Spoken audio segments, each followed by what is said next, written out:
Did you understand? He didn't know how many times he had asked the same thing. However, every time he receives a nod in response, his heart fills with satisfaction. Yes, sir, the young boy voiced before he asked, should I solve this question? Looking at the time, the older one shook his head no, do this at home. And also prepare for your test, okay. Receiving a smiling nod from the young boy, the man got up from his seat and walked out of the room.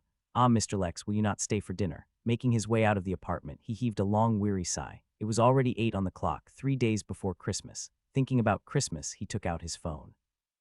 The only person he recently sent several messages to was his girlfriend, or more like ex. Hey, you really won't talk. Let's celebrate Christmas together. Every relationship requires time. However, Lex couldn't give the time she asked for because he was packed with work. When she texted, he couldn't respond. And when he got free, she was sleeping or busy with her friends. Their distance slowly started to widen, and now she has stopped responding to him. At least, you should have understood me. His girlfriend was also his childhood friend, so his situation was not hidden from her. Ha, forget it. It has been like this for quite some time. For him to return home late even though the temperature has fallen below 0. Hey, returning home, he met the owner of the convenience store nearby who was closing his shop. Hello. Lex greeted the man before adding, yeah, just finished with the work. The older man frowned before asking, have you looked at yourself lately, son?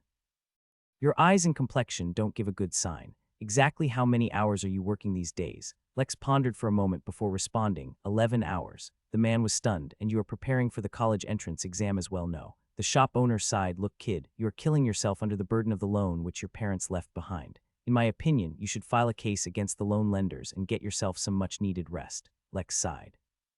If only it had been that simple. What case can he file when his father took money from an infamous gang for whom he used to work? But well, not like he could tell that to the kind old man. Okay, I will think about it. All said, he gave a slight bow and walked away from the man. Exhaling audibly, he held his bag close to him, trying to garner some warmth from the bag. His steps were slow since the pedestrian path was covered with snow, stopping at the traffic light even though no cars were coming.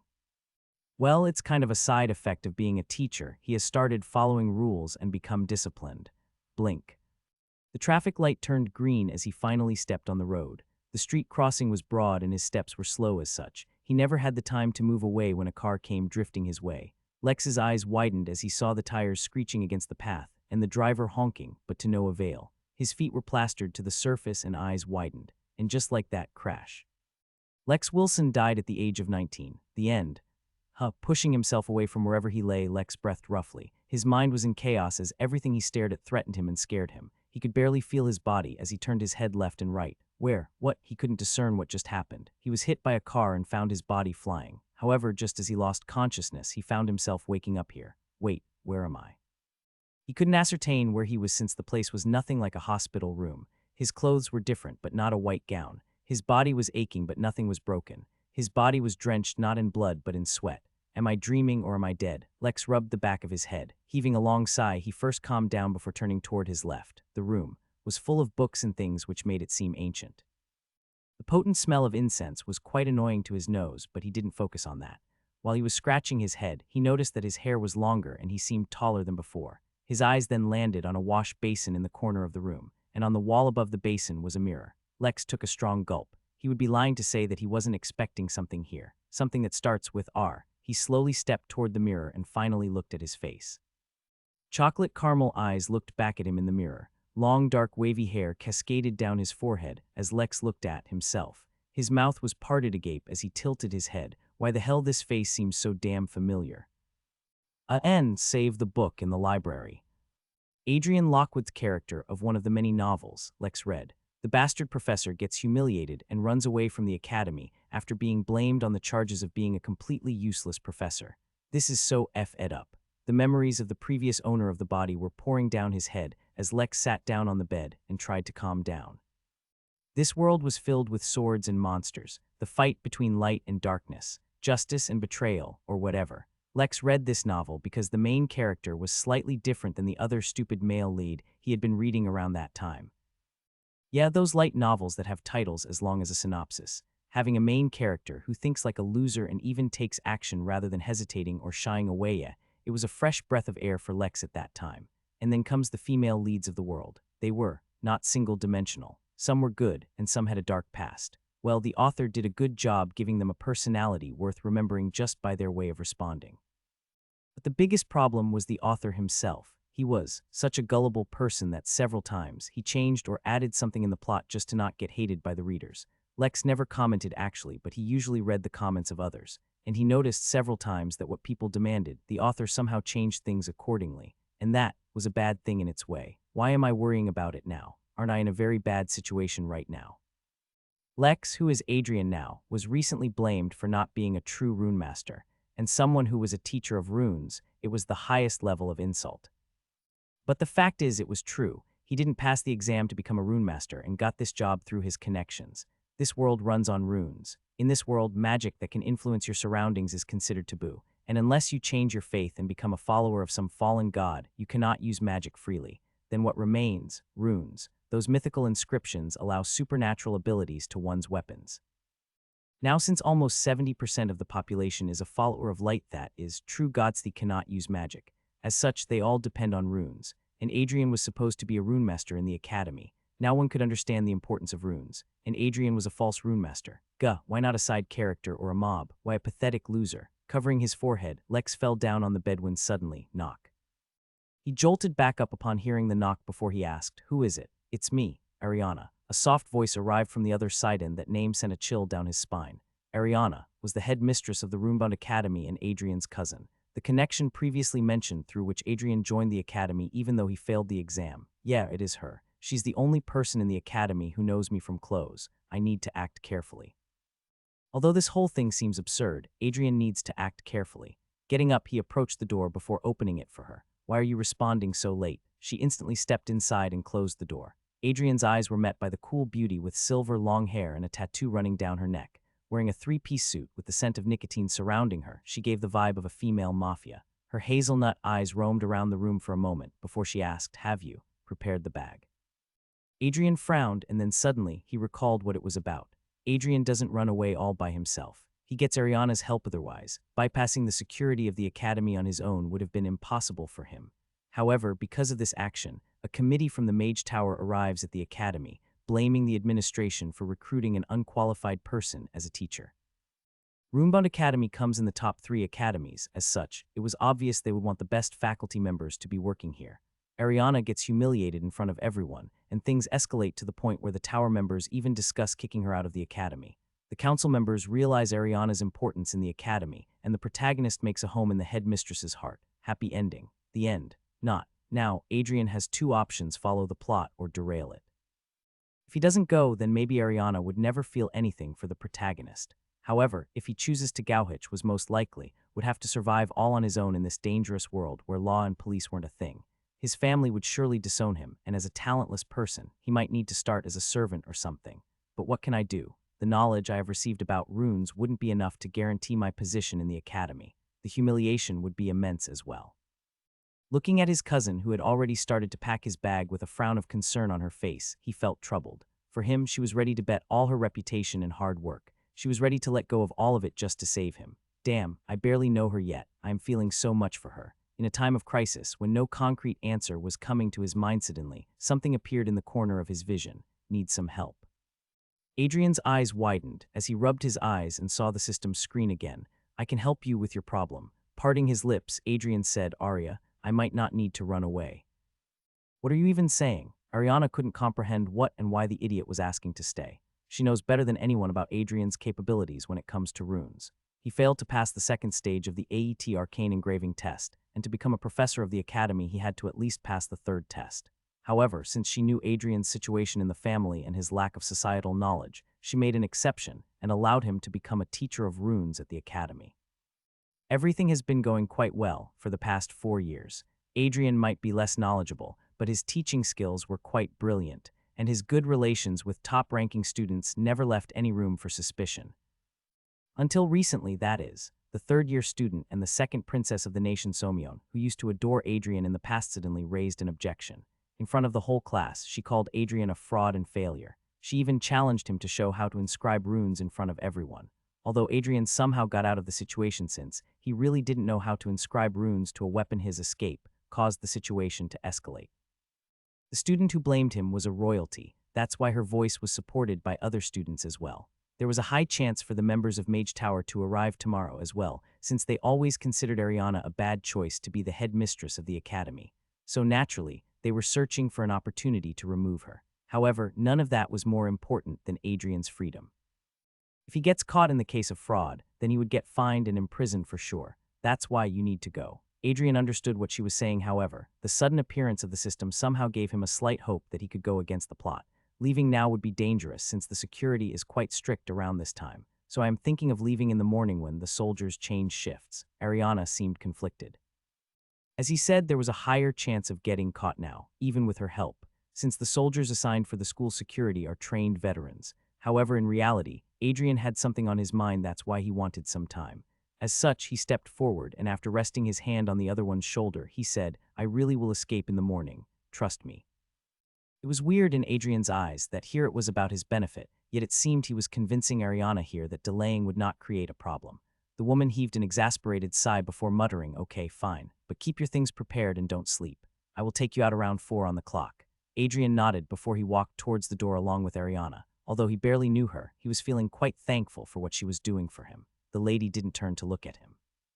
Her grip on the door handle turned stiff as she muttered, "You are my responsibility. I am just trying to take care of things until the end." Saying so, she stepped out of the room. Left alone, Adrian heaved a sigh and sat back down on the bed. "Og, why am I relaxing?" He turned his eyes toward the floating system screen before asking, "You said you can help me. How?" The system administrator would allow you to learn the basics of runesmithing, providing you with materials, skills, and rewards to help you become a full-fledged runesmith. Adrian tilted his head. What was this? Can you give me some kind of cheat ability? Or maybe install all the methods of runesmithing into my head? He was expecting something like that. However, there is no shortcut. The host must learn everything from scratch and learn through experiences. Adrian scratched his head as he asked, "You know, I have like 9 hours before the assessment, right? Will that be enough to learn the first step of runesmithing?" Although he doesn't know how to actually inscribe runes on a weapon, he is knowledgeable about what a trained runesmith could achieve. As such, he has a very vague feeling that within so little time, this system could pull off something so miraculous. To help the host learn the basics about runesmithing, a time chamber is prepared. Time chamber, a secluded space where the flow of time moves at a different pace from the outside world. Within this isolated realm, the host would have an ideal environment to refine and elevate their runesmithing abilities. With access to fundamental reading materials, you could meticulously study, experiment, and perfect your craft without the constraints of time, allowing for accelerated growth and mastery. Enter. Adrian hummed as he read the description of the time chamber. He has suddenly transmigrated into the world of a novel, taken the body of a minor side character, not even an actual villain, and was now standing on the edge of a knife. Both sides are dangerous, but the side the system was suggesting was far more dangerous. Well, I have a few hours to spend. Deciding to rely on the system, a completely new entity just like everyone around him selected the Y option. Blink. Whoa. Adrian exclaimed as he found himself in a dark place. He turned around, but nothing was visible except for the slight illumination provided by the candle. The ground was made of concrete stones and seemed quite dusty. Adrian wanted to inspect his surroundings, that's why he tried picking the candle, but his fingers went past the candle as if it was actually not there but just a projection. Welcome, host. This is your hub to learn. A place where you will learn about runesmithing and apply those studies to make remarkable armaments. As those words appeared before his eyes, a single book dropped to the ground, dhap. Adrian crouched down and read the name of the book, Runesmith, Step 1. Reading the element. A few hours ago. Through the school halls ran a raven-haired youth. His bright violet eyes weaved through the crowd and settled on a certain platinum blonde-haired girl who was walking all alone. "Sylvia, listen to me." He called out, however, the girl didn't show any sign of stopping. Many of those who passed by gave the girl a look not only because she was the princess of the nation, but also because of the drama that happened in the classroom today. A student bluntly accused a teacher of being a fraud. And not just anyone, but the son of a count and someone closely related to the headmistress. If not for her royal background, it was nearly impossible for anyone to raise their voice against Professor Adrian. However, Sylvia did, and the way things settled, it seems she wasn't wrong about her accusation. Now, everything depends on what happens tomorrow. Tomorrow, either the professor would prove the princess wrong, or he would face humiliation followed by imprisonment. One thing is for sure, tomorrow is going to be a very entertaining day for the other students. Grab. Finally, the black-haired guy held the princess' hand and made her stop. The princess spun on her feet and glared at him. "What do you need, Alan?" The boy wasn't fazed by her reaction as he calmly asked, "Can we talk for a moment?" The princess narrowed her eyes. "You finally got time from Olivia." Hearing that name, many people raised their brows and some even shared glances. Olivia, third-year student and also the student council president. It was rumored that she was in close relation with Alan, but there was no concrete proof behind it. Alan firmly held her hand and told her, "I am just her friend, just like how I am to you. Now please come with me." Sylvia was still reluctant, but this time Alan didn't wait to hear her response and pulled her towards the front lawn of the academy. There weren't many people around at this time since it was already late evening, and as aspiring knights, they had to maintain a disciplined routine.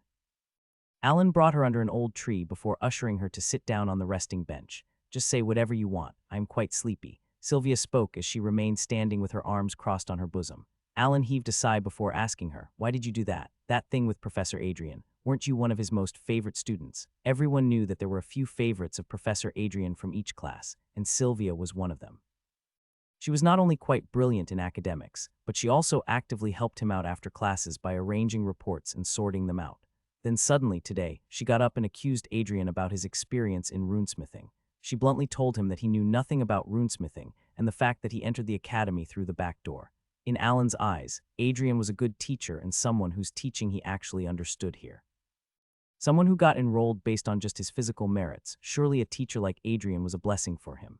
Sylvia kept looking at Alan with a complicated gaze before she shook her head and said, "You won't understand why I did that. That man is not like how everyone perceives him. He's a psychopath who should never have become a teacher." With her fists clenched, she added, "I am just waiting for tomorrow. Once it is settled that Adrian is a fraud, I will have him dragged to prison. I promise." Back to present. Somehow understandable, Adrian muttered under his breath as he read the book presented to him by the system.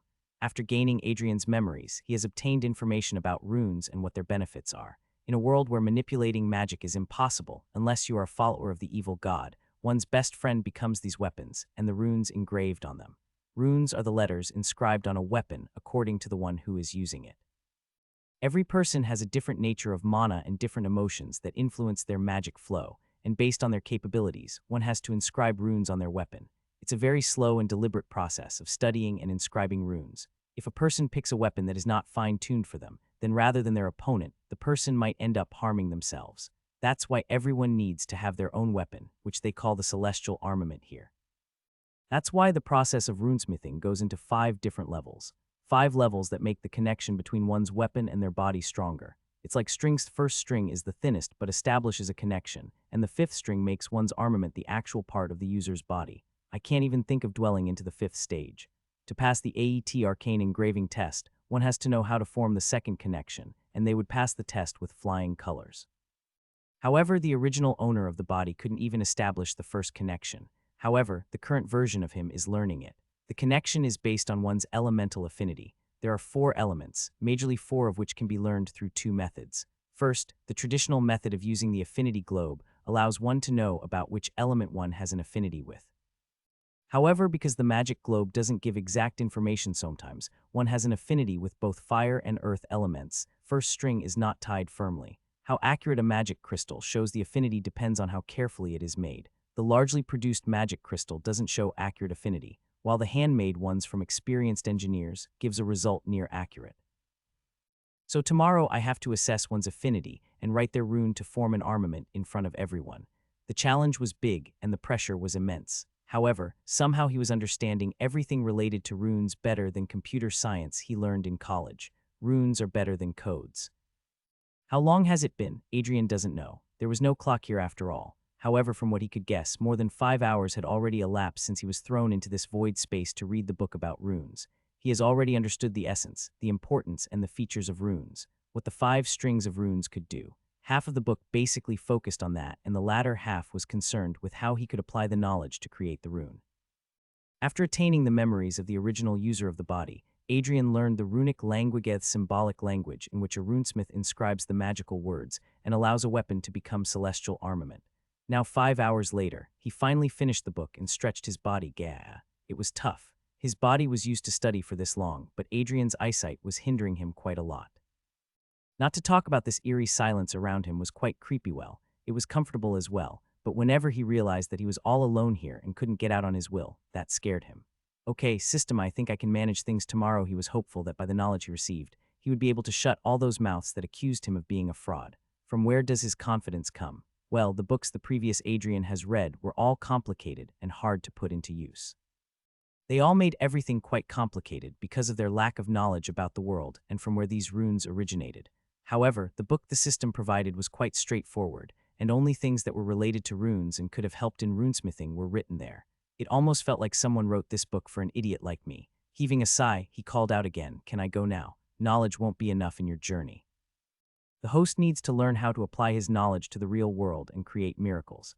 As the system screen disappeared from his view, a certain section of the room appeared before Adrian, startling him as he saw someone sitting on a small stool. The FCK is that. He jumped away, taking a fighting stance as he saw the humanoid figure sitting there with their head leaning down. Even after staring at it for a couple of seconds, the figure didn't move, and slowly Adrian realized that it was just a humanoid doll resting there. It is a magical tool for you to practice runesmithing. Go ahead and try to understand the element with which the tool has an affinity. Are you sure it's safe? Adrian asked as he took a strong gulp. The magical tool was wearing long pants and a white shirt. It didn't have hair, and rather than human skin, its translucent flesh was exposed. The system didn't say anything, and Adrian slowly approached the magical tool. Taking a deep breath, he finally touched the hand of the tool and felt the warmth of a human from it. Damn, so I really can draw a rune for it, huh? Indeed. Just proceed with everything you have learned and make a perfect weapon for her. Adrian blinked in confusion, but there is no weapon here. Before he could have finished speaking, another portion of the room was illuminated. He turned his head in that direction and found it was a small dojo with a hanging punching bag and several weapons hanging down the stand. Adrian was taken aback as he asked, "How huge is this place exactly?" With time the host would know. Adrian hummed as he got up and approached the weapon rack before picking a sword. It was not a real sword, but a wooden one. Adrian ran his finger down the sword and identified that it indeed was wood from the top to the base. The connection of the rune would be pretty bad. Adrian heaved a sigh. The material of the weapon heavily matters when forming a rune on it. After all, if the weapon couldn't hold runes and accept the magic of the wielder, it would snap in no time. The best and most versatile conduit is silver. It can accept runes up to the third thread. Ding, for your knowledge, plus 10 EXP. Total 320 IXP. Adrian raised his brows as he looked at the screen. What is this EXP, and when did I earn so many of them? EXP is the experience points the host earns through learning and applying the knowledge of runesmithing. Using the EXP, the host can unlock 1 shop locked, 1000 EXP 2, inventory locked, 3000 EXP 3, cross-dimensional chat group, 5000 EXP. Look, system, I am really eager to know what the last one is, but I am too eager to draw the rune at the moment. For showing such dedication, plus 3 EXP. Total 323 IXP. He really can't understand this system. Redirecting his focus on the lifeless doll, Adrian began the ritual. Not using the traditional method, he went to draw the ritual and did everything he read in the book. He was really nervous while doing so, since not just runes, magic was new to him. He reincarnated into this world just a few minutes ago, and he was performing something that takes years for a person to achieve. If he really succeeds, would he be called a genius? No. Adrian has been in this profession for ages, so I won't be hailed as a genius, but whatever. His fingers moved in a way that made it seem that he had been doing it for a long time rather than this being his first time. It took him about an hour, and 3 failures and corrections, but in the end, looking at the glowing sword, he smiled in triumph. I did it. I am King Runesmith now. For your achievement, plus 100 EXP. Total 423 IXP. Again, I purposely didn't describe how he formed the runes. Just wait for the big day.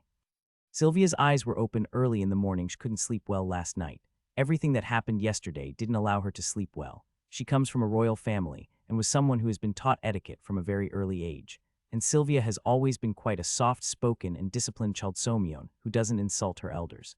Then what happened that she ended up insulting her favorite professor and the man she respected the most. It was her unique skill that allowed her to read the mind of those with whom she was close. And 2 days ago she unexpectedly heard Professor Adrian's voice during his class.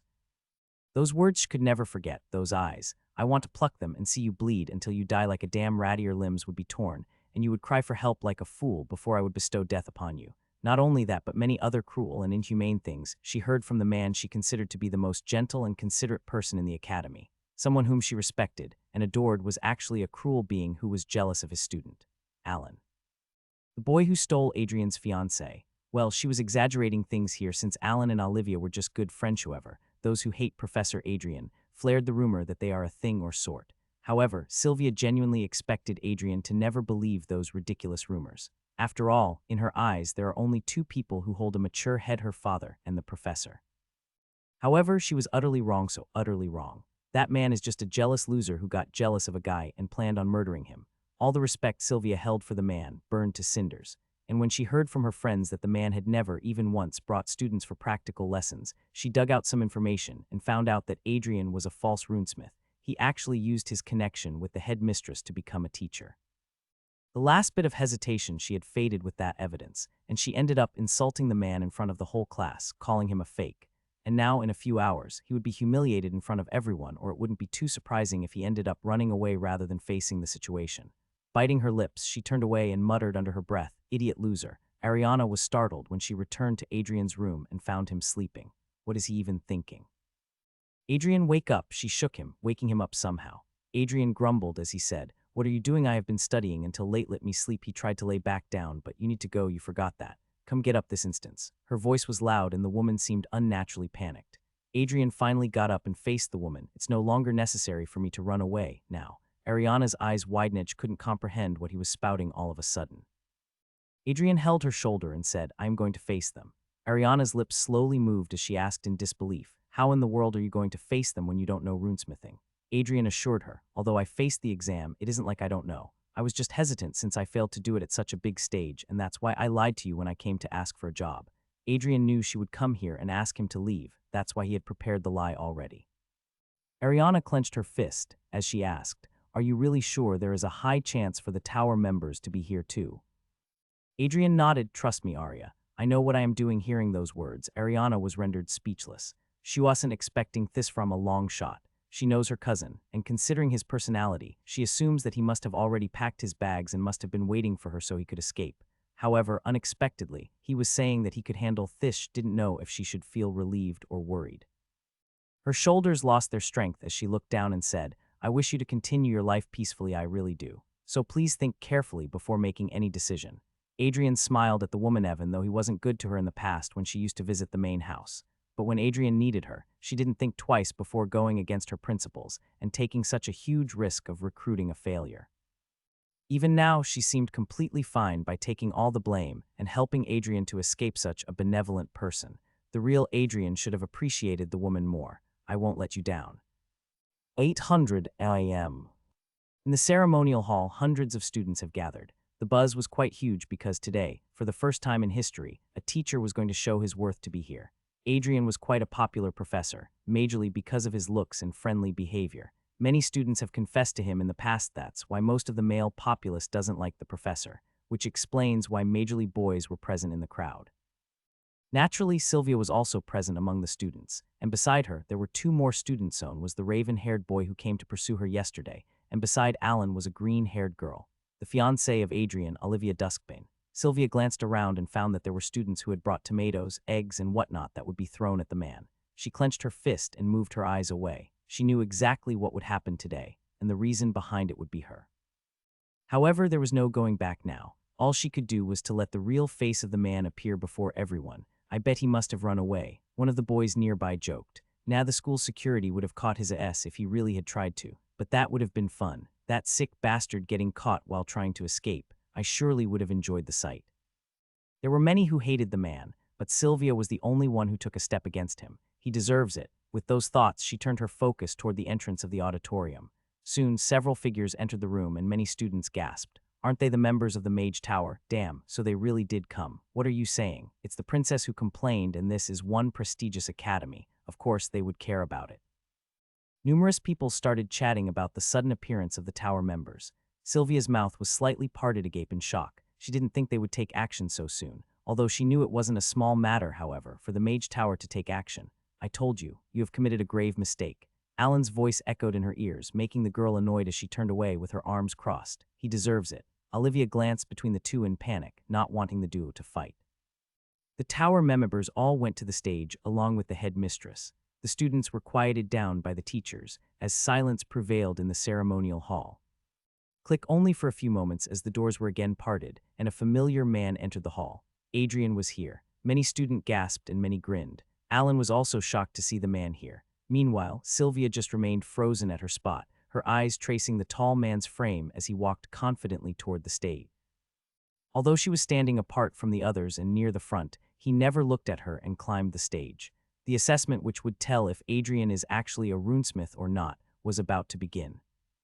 Ariana did trust Adrian and allowed him to come here. However, she didn't expect that rather than taking reports of this assessment, the tower members would actually come here. Not only that, the amount of crowd that gathered was purely insulting. So many students doubted Adrian truly humiliating, and the one who raised the concern was standing in the front with her arms crossed and her gaze cold. However, she couldn't say anything to her or anyone else.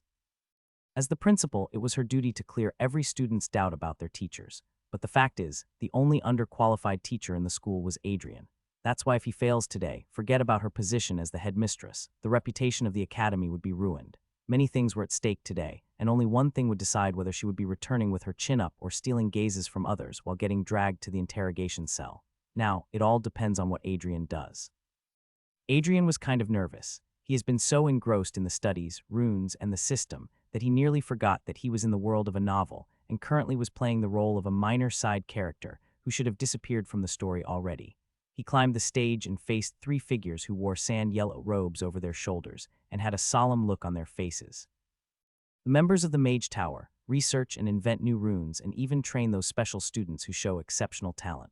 There are only 7 Mage Towers across the globe, and one of them was in the same country as the Academy. Because they are called the Pillar of Humanity, the Mage Tower members are highly respected and feared. Adrian already knew that they would be coming here since they never liked Ariana, an ex-Wardina warrior who eradicates the evil god followers. They believed that Ariana should stay in the business since her contribution to the people was far more appreciated. However, Ariana wanted to be a teacher, so she went against their words, and because of her dedication and good relationship with the previous headmaster, she became the new face of the academy. Now they are here to blame Ariana for using her authority to take in a fraud, and using this blame, they would throw her out and force her to return to being a warden. Well, if only Adrian fails today, that is. He looked down from the stage and found a certain familiar face with her hands crossed on her chest and a stern look on her face. The cause of this mess and someone who should have become the reason for his downfall. He looked behind her and found the savior of this world, or so people assume him. The protagonist, Alan. Their gaze met, and Alan seemed to have a complicated look in his eyes as he stared back at him.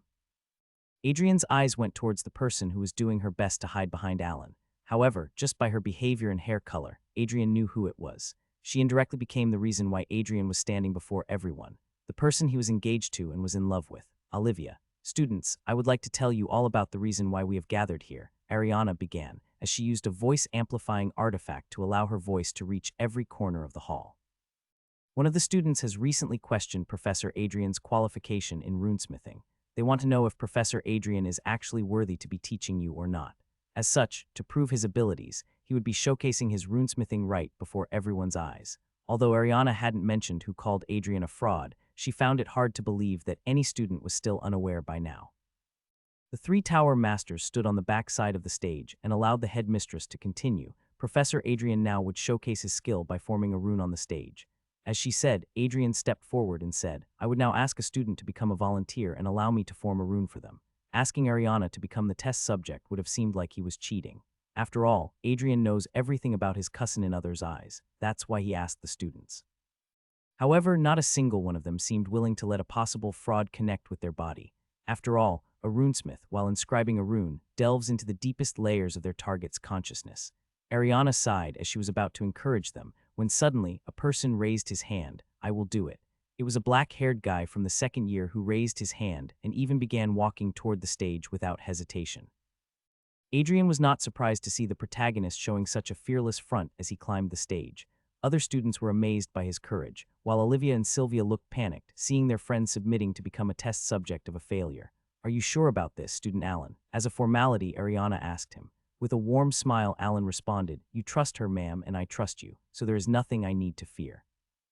Leaving those words that definitely left an impact on Ariana, the protagonist approached Adrian. Adrian wordlessly went and brought a chair before instructing him, Okay, sit down first. Alan followed the instructions and sat while facing the students. Just as Adrian moved away, Ariana brought a magic crystal for him. Here. Adrian looked at the magic crystal before he looked at the woman, and with a smile, he shook his head. Ariana was flabbergasted why he was not taking the magic ball, which was the most basic requirement to form the first thread. However, Adrian didn't respond to her and walked towards Alan. Students also began whispering about the absurd situation of Adrian not taking the help of the crystal ball. Is this some kind of stunt? Is he going to forfeit without even trying? Or maybe the guy is thinking he gonna inscribe a rune out his. There was no shortage of remarks like these, however. Adrian remained unfazed as he stood before Alan and held his rune pencil. One of the three Mage Tower members stepped forward before asking, "Are you not going to use a crystal ball?" The question was heard by everyone as they waited to hear what Adrian had to say. Was he going to declare that he couldn't use the crystal ball, and also the fact that he was a fraud? Sylvia also intently waited for what the loser would say here. From her knowledge, it was already too surprising that he even appeared here. Under everyone's waiting gaze, Adrian revealed with a smile, "I am going to discern Alan's affinity using runes." The ceremonial hall turned silent.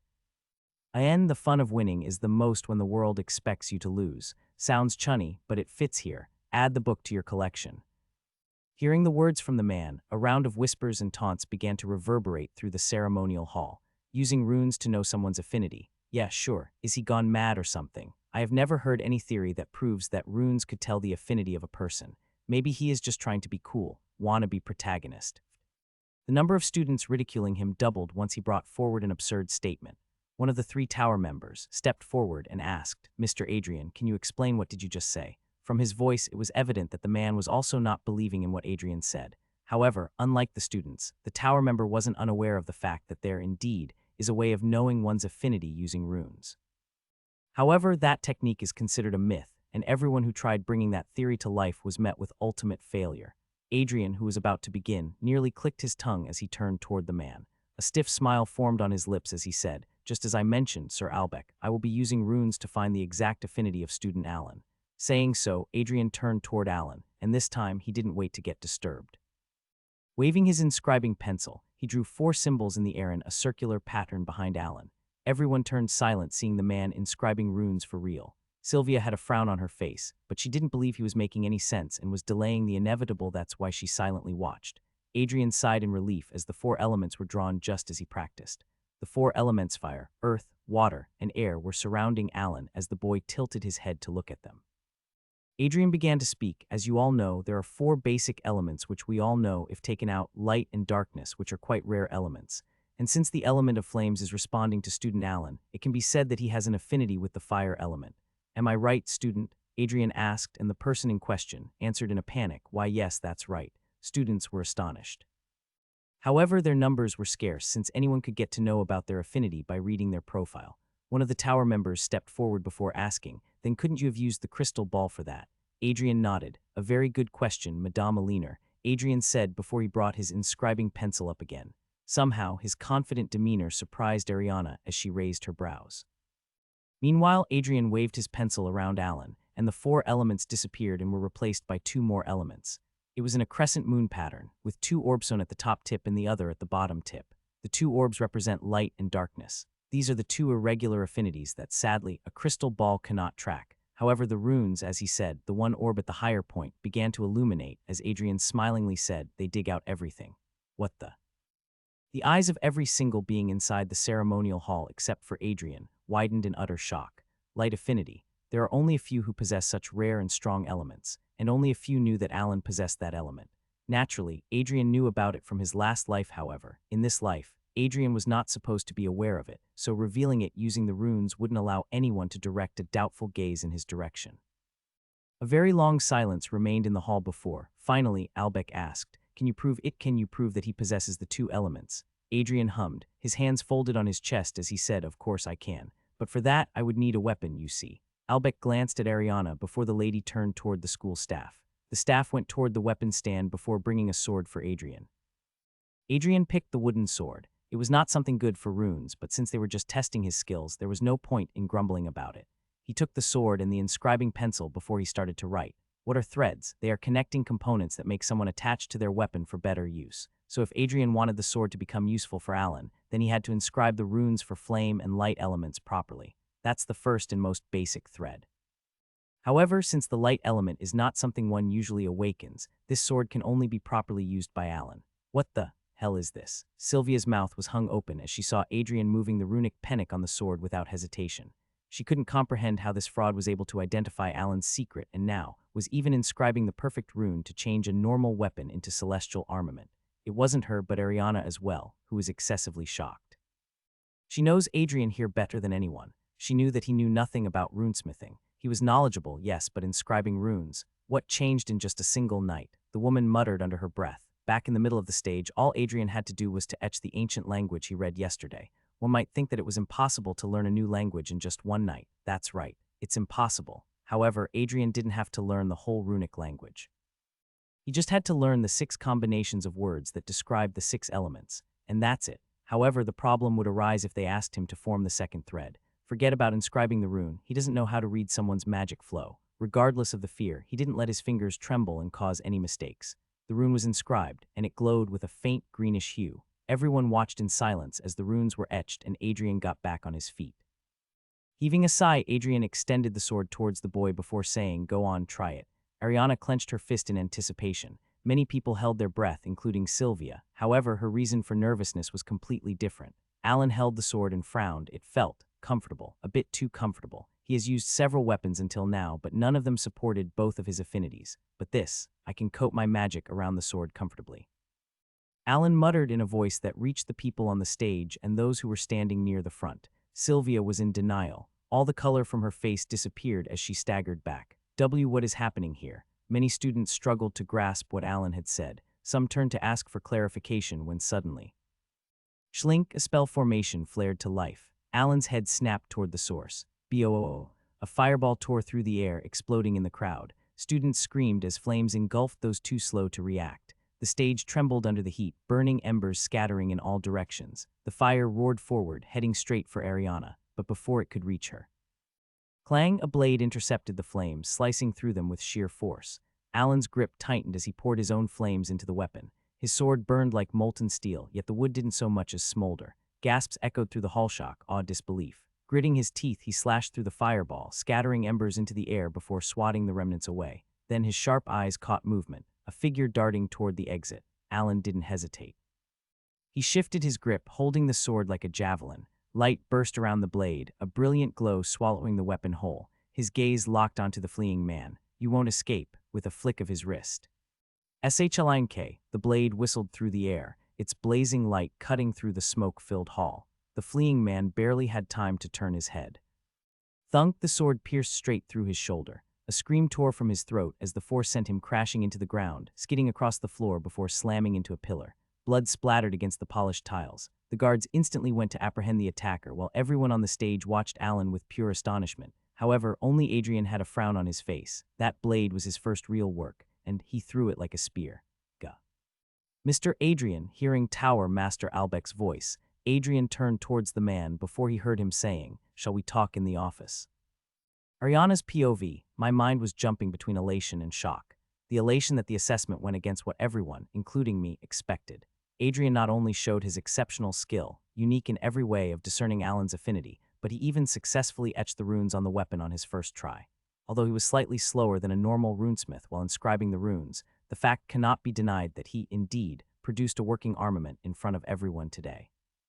This was quite a shock for me, since the Adrian I knew failed in inscribing runes because of his lack of knowledge and magic control.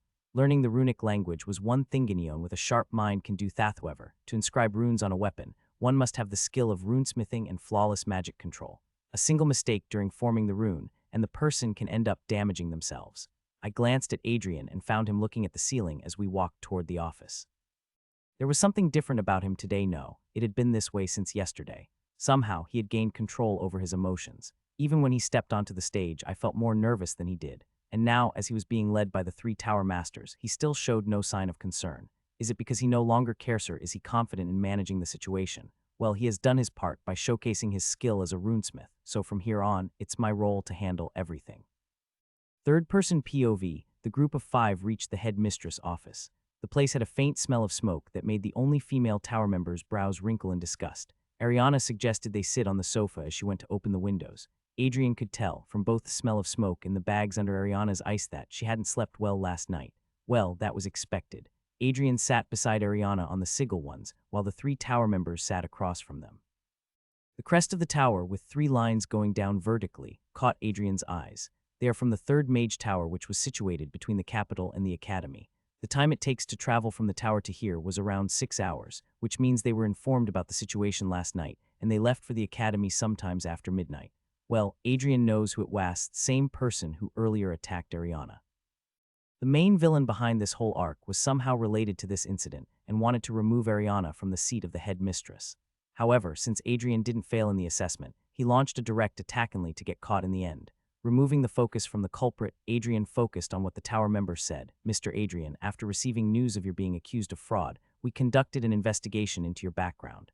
Those words brought stress, not shock. In fact, it would have been shocking if the tower hadn't investigated the man accused by the princess. Adrian nodded and remained silent. The third member, the short military cut man, Christopher, relayed, we dug out the reports of your assessment.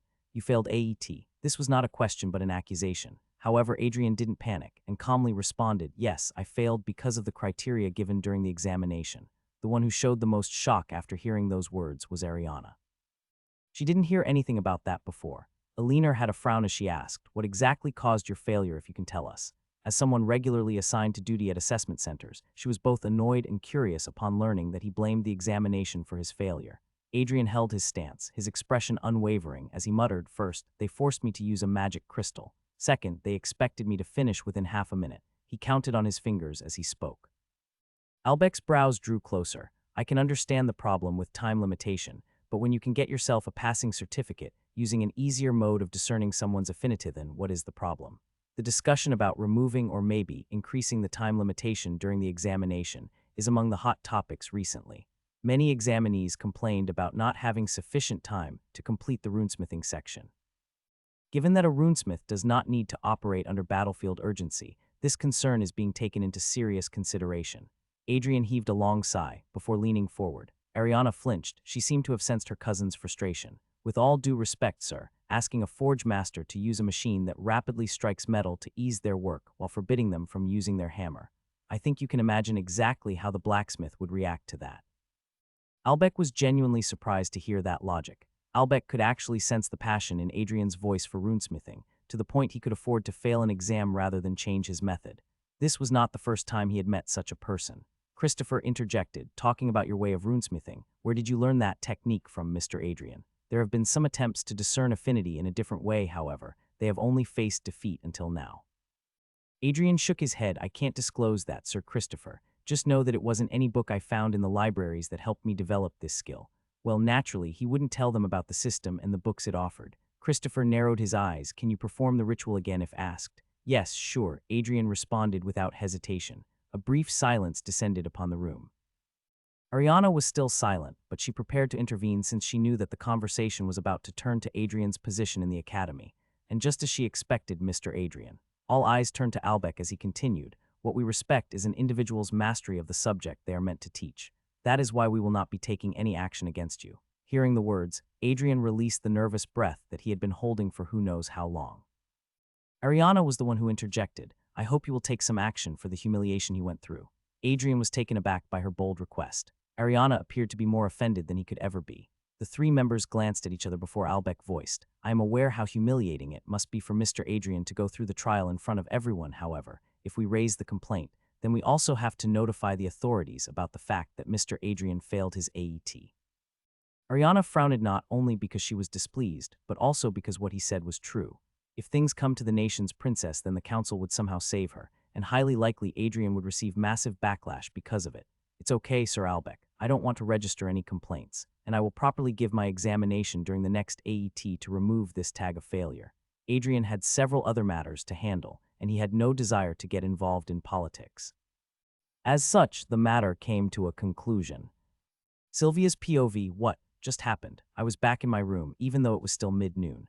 Alan was calling out to me, asking me to stay. I didn't know why he was asking for me, but in this state of mind, I couldn't bear to hear anything from anyone. I don't know what happened. The investigation I did on Adrian clearly stated that he failed to inscribe runes during his examination. It was no forfeit nor any technical fault. He just simply failed to write those ancient letters that require to change a weapon into an armament. Despite having the knowledge and the talent of runesmithing, he was a failure. My information couldn't be wrong, that's why I took such a big step to expose him. I know that I was just venting my frustration on him because of what he thought about Alan, but it was no baseless accusation. He should have been a fraud. He should have humiliated himself in front of others. Then, why did he prove his skills, not just as runesmith but a unique one at that?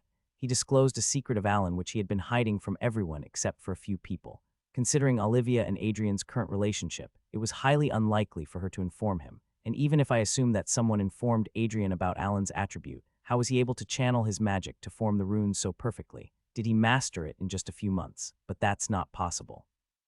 Otherwise, he would have gotten his AET test last month. Did I just falsely accuse a man? My mind was failing to register what was happening around me. I know I have committed a blunder, but Adrian wasn't an innocent man either. He wanted to murder Alan to torture him. Then shouldn't he have faced a little humiliation? Without realizing it, I started to console myself with some lies that helped me comfort my mind. I wasn't wrong, I did the right thing. That was what I kept repeating myself until I fell asleep. Third-person POV, Adrian returned to his room after a very cumbersome day. Ariana asked him several questions, all related to how he got to learn runesmithing in just a day. Naturally, Adrian made up some lies, telling her that he had been practicing it for some time now so he could pass the test next time. Ariana seemed still quite suspicious, but she didn't bother him for long and said, "Take a break for a week. I will have someone covered for you."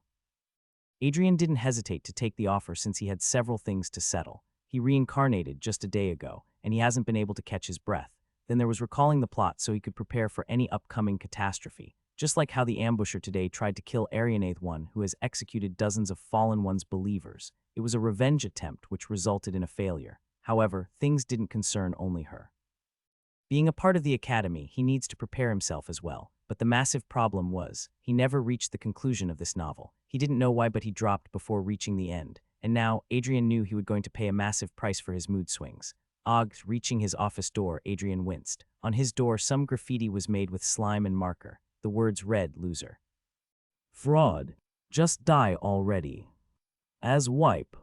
And whatnot. Adrian wasn't angry but frustrated. These kinds of things were something children do. Well, they are children. Thinking that it would stink if it remained like that, Adrian went inside the office and took out a mop and a bucket from the storage cabinet. For someone who has worked as a cleaner in several food outlets, his movement was fluent as he rubbed the mop up and down and washed it in the water. He heard a few male students passing by, giggling and snickering. They hate him. Just because he was handsome and female students like him. What kind of weird reason to hate someone? Adrian heaved a sigh as he finished cleaning his door, and once done, he walked inside the room. His office was well organized, with a wooden desk by the window and a long wooden chair on which he sat. There was a display case on the left in which some decorative items and the award for the best teacher he got 2 years ago were stored. On the right was a bookshelf on which several study materials, history books, and majorly, books about runes were stored. Adrian decided to refresh his memories about this world a little, so he took a history book and sat down on the couch. The Ancient War. The title read, because Adrian was a teacher and someone who loved to read books in his free time, he was able to read faster than an average person. His eyes trailed down the pages as he read what this world went through. In those ancient times, the gods bestowed the gift of magic upon chosen individuals, granting them the power to uphold peace and order. Sorcery flourished, and witches and wizards walked the land as guardians of stability. There was no need for celestial armaments, not because runes were unknown, but because the gods and their chosen saw no purpose in crafting them. Magic alone was enough to shape reality itself. There was no reason to bind power to steel when a mere thought could bend the laws of existence. But then it appeared, a whisper in the void, a thought without form, an essence of chaos. It was neither man nor beast, neither shadow nor flesh. It was an intention pure, malignant, and insatiable. It slithered into the hearts of mortals, twisting their minds and feeding on their desires. Wars ignited where there had been peace. Brother turned against brother. Kingdoms fell to ruin, consumed by a madness no blade could cut and no spell could undo. The gods watched as their world unraveled, but they could not see the hand that wove the destruction. Their chosen warriors, gifted with magic, fought and fell, unable to strike what had no body, no weakness. And so the gods themselves took the field. 7 stood against the unseen force, knowing the price of their defiance. The war that followed eclipsed all that had come before, a battle not of armies but of existence itself. They knew the cost. They knew what must be done. There was no other choice. At last, after the sacrifice of millions and the near ruin of 4 worlds, the chaos was subdued. But it was not sorcery that sealed its fate. No spell, no incantation could silence the formless terror. It took steel, a blade. Not just any weapon, but a sword unlike any before it. Forged by the greatest runesmith to ever walk the world, a craftsman who labored endlessly, carving power into steel, etching destiny into its very core. He worked beneath the light of burning stars, embedding their essence into the weapon so that it might stand against an enemy that had no form. And in the hands of a true warrior, the sword struck where magic had failed. The chaos was sealed away, its whispers silenced for now. That was some weird story, a runesmith achieving something which even gods failed to. Adrian really wanted to meet that man if he could, but even in victory, the scars of war remained. The devastation was beyond measure, millions lost, entire worlds reduced to ruin. Magic, once a gift, had become the instrument of destruction. Mother Nature, the ancient force who had helped the gods shape existence, wept for what had been lost. The echoes of suffering lingered in the very fabric of creation. And the gods, burdened by the weight of what had transpired, could not ignore the truth. Magic had become a force too dangerous to remain unchecked. The war had ended, but its shadows still clung to the hearts of mortals. The essence of chaos had left wounds not just upon the land, but upon the minds of those who had wielded power. Fear, madness, and ambition seeds of future calamities had already taken root, and so the gods made their choice. To prevent further ruin, they sealed magic away, locking it beyond mortal reach. It was not done in anger nor in punishment. It was a desperate act to preserve what little remained, for magic had nearly destroyed the world once. They would not allow it to happen again. However, out of the 7 gods, one didn't agree with the decision, believing that magic is the very essence of a world's foundation and shouldn't be sealed away. That god was named Nithyorst, one who betrayed and broke the pact, the fallen god. And now, those who follow Nitharos are considered evil god followers, Adrian sighed. The opponents in this world would be magicians who can freely wield magic and defy the law of physics. To say this war would be easy would be a lie, and the only thing he could do right now to ensure his safety was to continue to work here and become a capable runesmith, both because he wanted to form a perfect armament for himself and earn a lot. With those thoughts, he reached his table, thinking to do some work when his eyes landed on the envelope resting at the table, addressed to him, and the sender was, oh crap, his stepmother. Adrian's family. It was never mentioned in the story other than the fact that they didn't like Ariana much. Why? Well, because she supported Adrian, the useless man. The only person in Adrian's family who likes him and actually considers him a family member is his father, Count Adam Lockwood. After Adrian's mother died when he was just 7, his father married another woman who was his wife's younger sister. How? Someone who shared blood with Adrian's late mother should surely have compassion for Adrian, right? No. The second wife, Melissa, actually hated her elder sister for some sick reason. You know, hogging father's affection, always being good in academics, and someone who got married to the golden bachelor of that time. These things were something Adrian heard from his mother, since she knew that after she died and Melissa came in, she would torment Adrian to no end. That's why she prepared her son for that life. Well, that was the thing about the past. Now is the present, and in the present, because of Count's current condition, most of the work was handled by the lady of the house. And now the acting head has sent him a letter, stating, considering the recent news I have heard, I want to talk with you. Return home as soon as you can. There was no greetings. None of the words suggested that the woman was anxious about his current situation. She must have been getting insane after hearing who blamed me. Having a conflict with the royal family was a big thing, and especially considering how much the king adores his children. She might as well ask me to apologize to the princess or something to make things up. He really didn't want to return home, not when he had so many better things to focus on. However, he knows how insane that woman is. If he doesn't go, then she might send soldiers to pick him up, or worse, she might herself arrive here in the academy, and Adrian didn't want to make a joke out of himself. Once again, knock. Hearing the knock, Adrian frowned. He was already too tired. No, who is it? Who? He asked. Couldn't hide his frustration in his voice. It's me. Adrian exhaled a long sigh upon hearing the voice. He really didn't want to face her right now, but delaying things would be pointless. Come in, he said as he sat on the chair and rested the letter inside the drawer. The doorknob twisted before a certain green-haired girl appeared from the other side, droopy golden eyes and a petite figure. The daughter of Viscount Alfred and Adrian's fiancée Olivia. She was a shy girl, and that could be seen from how she approached him. Take a seat, Adrian spoke as he arranged the files and sorted out those on whom he would need to work right away. Olivia was actually too nervous, and if not for Alan convincing her, she might not have come here. Her relationship with her fiancé was formal and complicated. She could count on her fingers how many times they had spent time together. The reason they got engaged in the first place was because of some old promise between the patriarchs of the two families. However, there was no deep connection between Olivia and Adrian, mainly because of their age gap and how busy Adrian always remains. Seeing him busily organizing his files, she didn't want to pester him for long, so she finally began, I am happy that you passed the trials. Adrian raised his brows but didn't say anything other than a hum, encouraging her to continue. I talked to Sylvia yesterday, requested her to take back her accusation. However, she didn't listen to me.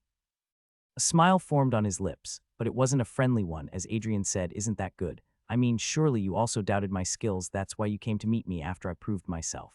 There were plenty of chances to come to him before the trials, but naturally, Olivia never held any expectations from him, since she was aware of him failing the exam. Well, he didn't blame the girl since he never held expectations from her. On the other hand, Olivia's face was dyed in the shade of shame as she lowered her head. Adrian wanted to ask a few things about the system, so he rushed the conversation then. What did you want from me? Surely you didn't come here just to celebrate my achievement, right? Olivia, was embarrassed to say that he was right. She wasn't here just to congratulate him, but she definitely wanted to share how happy she was that he wasn't going away. Just like other students, Olivia also liked how well he taught. However, the main reason she came here was entirely different and not something she could relay with a straight face. Clutching her skirt that showed how nervous she was, the girl finally began. Adrian, I sent a request to my family to annul this relationship, because you love Alan. Since she was taking a lot of time, Adrian finished it for her. Olivia's eyes widened, which genuinely surprised Adrian. Did she really not think that he would notice? How did you know? Someone told you. The first name that came to her mind was Sylvia. Adrian chuckled. It was pretty evident, Olivia. The way you two always remain together, share the same food plate, walk around the garden while holding hands. I don't think even an idiot would fail to notice what was going on between you two. Lowering his eyes a little, he added, and definitely, two friends of the opposite gender won't share a room together while they are just being friends. Her breath was caught in her throat. Her face turned pale and sweat appeared on her forehead when Olivia heard those words. Adrian, smiling, added, I was on the duty of guarding that day when you went to Alan's room. Definitely not to study, of course. He said with a casual expression. Olivia was rendered speechless. She could have never thought that Adrian knew everything. As he said, she indeed was having an affair with Alan, but not because she was eager to have a man, but because she was lonely. Adrian looked at the girl with his fingers intervened on the table before he told her, that night helped me move on from this relationship. You may have thought I was never truly in it, Olivia, but the truth is I just didn't want to disrupt your life by suddenly being too present, so I kept my distance. But in the end, it seems I was the only one respecting this relationship. With his voice containing indifference, Adrian added, but now you no need to worry. There were tears in her eyes as Olivia bit her lips. She couldn't keep her mind on a single thought after she heard everything from him. She misunderstood the whole situation. Adrian rolled his eyes as a sigh seeped through his lips. Deciding to end this conversation, he said, You want me to send a letter to your family so this annulment appears mutual, right? Olivia didn't stop crying, but the way she flinched clearly exposed her intentions for coming here to meet him. However, things have changed. Leaning back in his seat, Adrian spoke. You want to save your father from shame and compensation, right? Well, I can help you with that. Olivia trembled as his big eyes turned towards Adrian before she asked, Why you will? Adrian nodded. Yeah, I will send a letter expressing that I also don't want to be in this relationship. However, I won't do that for free. Olivia strongly gulped as she squeezed herself in the chair, appearing smaller as she clutched her shirt tightly before asking, What do you want from me? Adrian really wanted to applaud the audacity of the girl to think that he would want her body. Like, girl, you're beautiful, but not enough to make him a pervert. Adrian voiced his demand, 2,000 gold coins. I know you received them when your mother died, so don't even think of making any excuse here. Olivia lowered her gaze before she asked, really? Will that be enough? Yeah, pretty much. Looking up, she asked, and, do you promise not to tell anyone about me and Alan? Adrian smilingly added, for that, I would need another 1,000 coins. An boy is planning for his future. There is no redemption for this girl, so don't worry. Drop a comment. Olivia left the office after they agreed upon the deal. She walked into his office with the thought that it would be difficult to convince him, considering any man would never like having their woman taken away by someone. Even if Adrian hadn't been aware of her closeness with Alan, she was about to tell him today. She had already cheated on him, and as such, she didn't want them to be in a relationship. Olivia was lonely, mostly after her mother's death. Her mother was her best friend, helping her in difficult situations and sharing suggestions that helped her overcome her weaknesses. After she left the world, Olivia was very lonely. Even in the academy, she wasn't able to make any friends because of her shy disposition. The only person she could have hoped for help from was not paying attention to her. At that time, she believed Adrian didn't care about her at all and was just burdened with this engagement. Around those dark times, she met him. Alan, the boy appears to be careless and indifferent from the surface, but in reality, he is a very warm person who understands others' sentiments. They became friends in no time, and before Olivia knew it, she started spending her time with Alan more and more. His presence was addictive. It made her feel like she could forget about her past and present while being with him. She even shared her grief with him, something which her life partner never bothered to listen to, and Alan actually told her about his family situation too, which was nearly the same. They trusted each other. They understood each other, and slowly, without knowing, Olivia started to fall for him. A few days ago was her birthday, and she was feeling lonely. Every year she celebrated her birthday with her mother, but she wasn't there. Olivia decided to just cut a cake in a corner, without letting anyone else know, when suddenly, Alan appeared there out of nowhere. That day maybe, she realized that she loved this man. He's the only person other than her family members who genuinely cares about her emotions and always seeks her out. He never asked for anything in return and never showed any expectation. As if he was in her life to make her happy. Maybe it was the grief she felt that day. She didn't even realize when she ended up in his room and when they crossed a line on that Olivia still regrets. She shouldn't have done that when she was still engaged to someone. The next day, she decided to write a letter to her father regarding the annulment, but before she could go to discuss it with Adrian, the whole drama with Sylvia arose. She never found the chance to tell him about it. Until now, that is. Now the guilt has only elevated after realizing that he already knew. He already knew that she was having an affair. She also got to know that the only reason he never approached her was because he wanted to give her some space. He didn't want to make her feel uncomfortable because of their age gap and their relationship as students and teachers in the academy. He was just respecting her boundaries, and Olivia completely misunderstood it. She thought he didn't care about her. But when he told her everything today, she saw something in his eyes which shocked her. He seemed betrayed, and the one who betrayed him was her. The girl who was taught by her mother to never cheat on your partner actually went against her principles and what have I done? Her eyes were clouded by tears as she began running towards her room when suddenly a hand grabbed her arm and asked, "Wait, Ollie, what happened?" Olivia looked at him. It was Alan. In the past, she might have shared the reason for her grief without hesitation, but right now, leave me. She pulled her arm away, and while holding a sob, she walked away. Alan was rooted at his place, his brows drawn closer as he turned to look at the place from where she came out. What did you say to her? Adrian actually liked the girl. The original Adrian, that is. She was just his type, shy, soft-spoken, and with a round, adorable face. That's why Adrian ended up speaking so much in front of her. He was feeling frustrated even though he held no emotions for the girl. Well, it can be regarded as a farewell gift to my predecessor. The man exhaled a weary sigh as he finally got some free time. He was promised by Olivia to get the 3,000 gold coins tomorrow. Adrian actually needed a lot more, considering the value of gold is different in different nations. There are 5 total kingdoms in this world, and the kingdom where this academy was situated comes at the second from the bottom in the hierarchical ladder.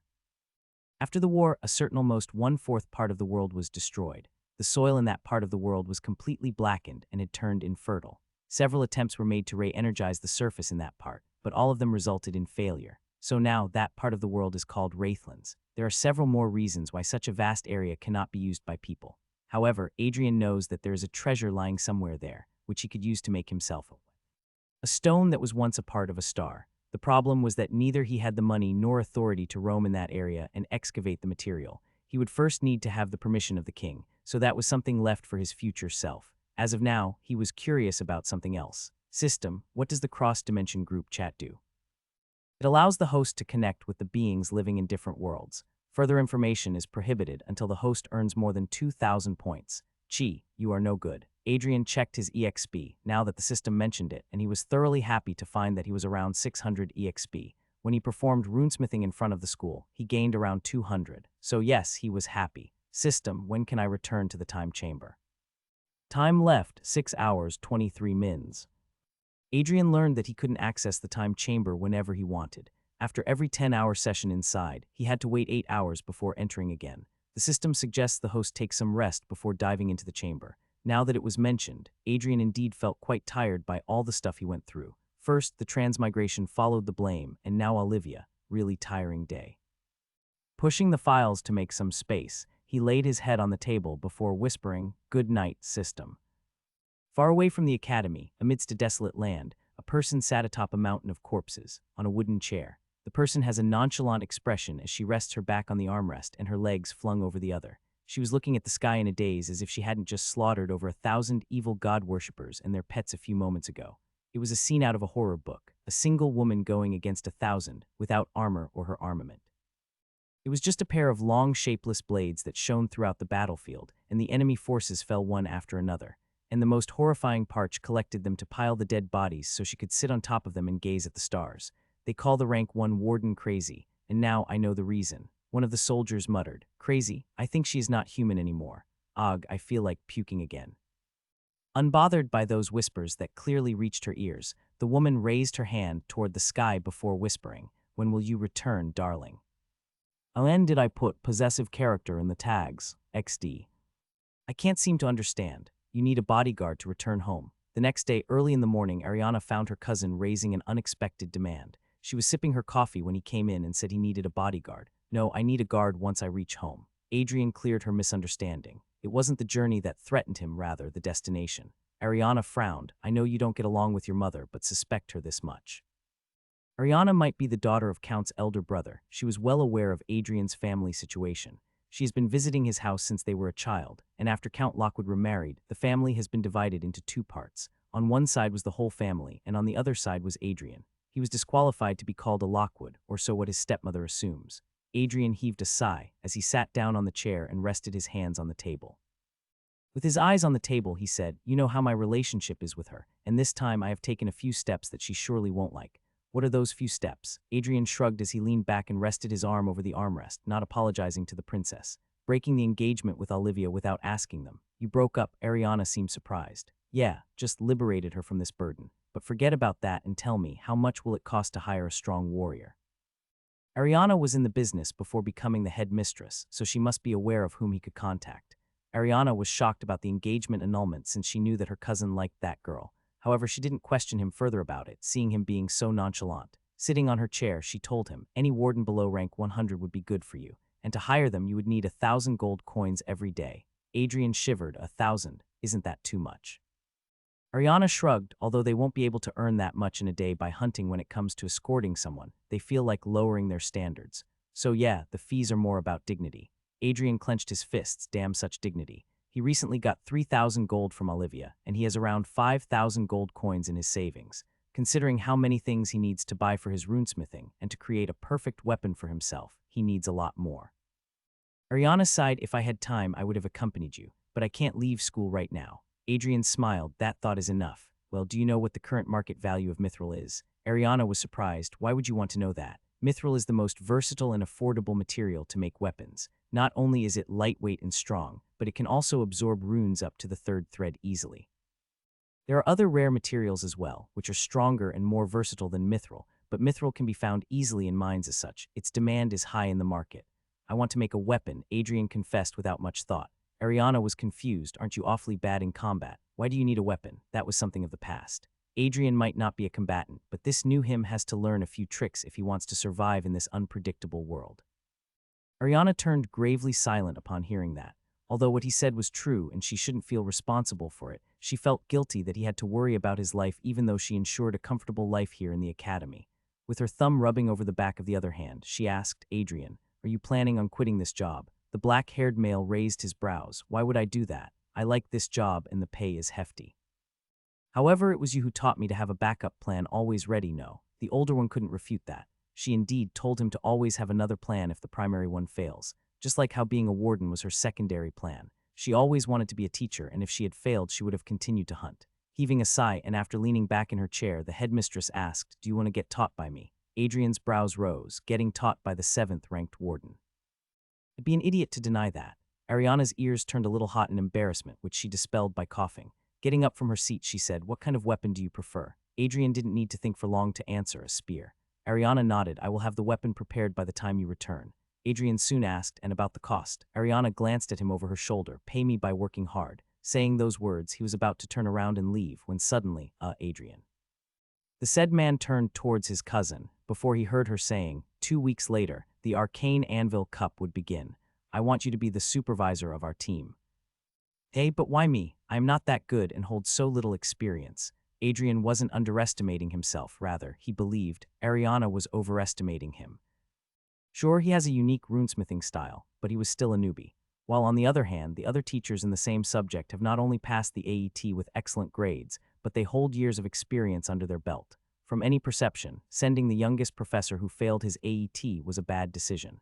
However, it's not my decision, Adrian. The Tower Master Albec has requested you to be present during the contest as a supervisor. It seems this year they are going to force the teachers to participate as well. With a grin, the lady added, "Good luck with that." What makes an armament good or bad? The strength of an armament isn't just about the material, it's about how well it connects with its wielder. The tighter the bond between a person and their weapon, the more efficiently they can use it. And efficiency is key, especially when it comes to magic. Since a person's magic isn't limitless, every bit of it must be used wisely. When channeling magic through an armament, two things determine whether it's good or bad material strength. The armament must be made from a material that can handle magic without breaking or losing power. A weak material will crack or fail under pressure, forcing the wielder to use more energy than necessary. Rune connection magic flow. The better the runes are inscribed and attuned to the user, the less magic is wasted.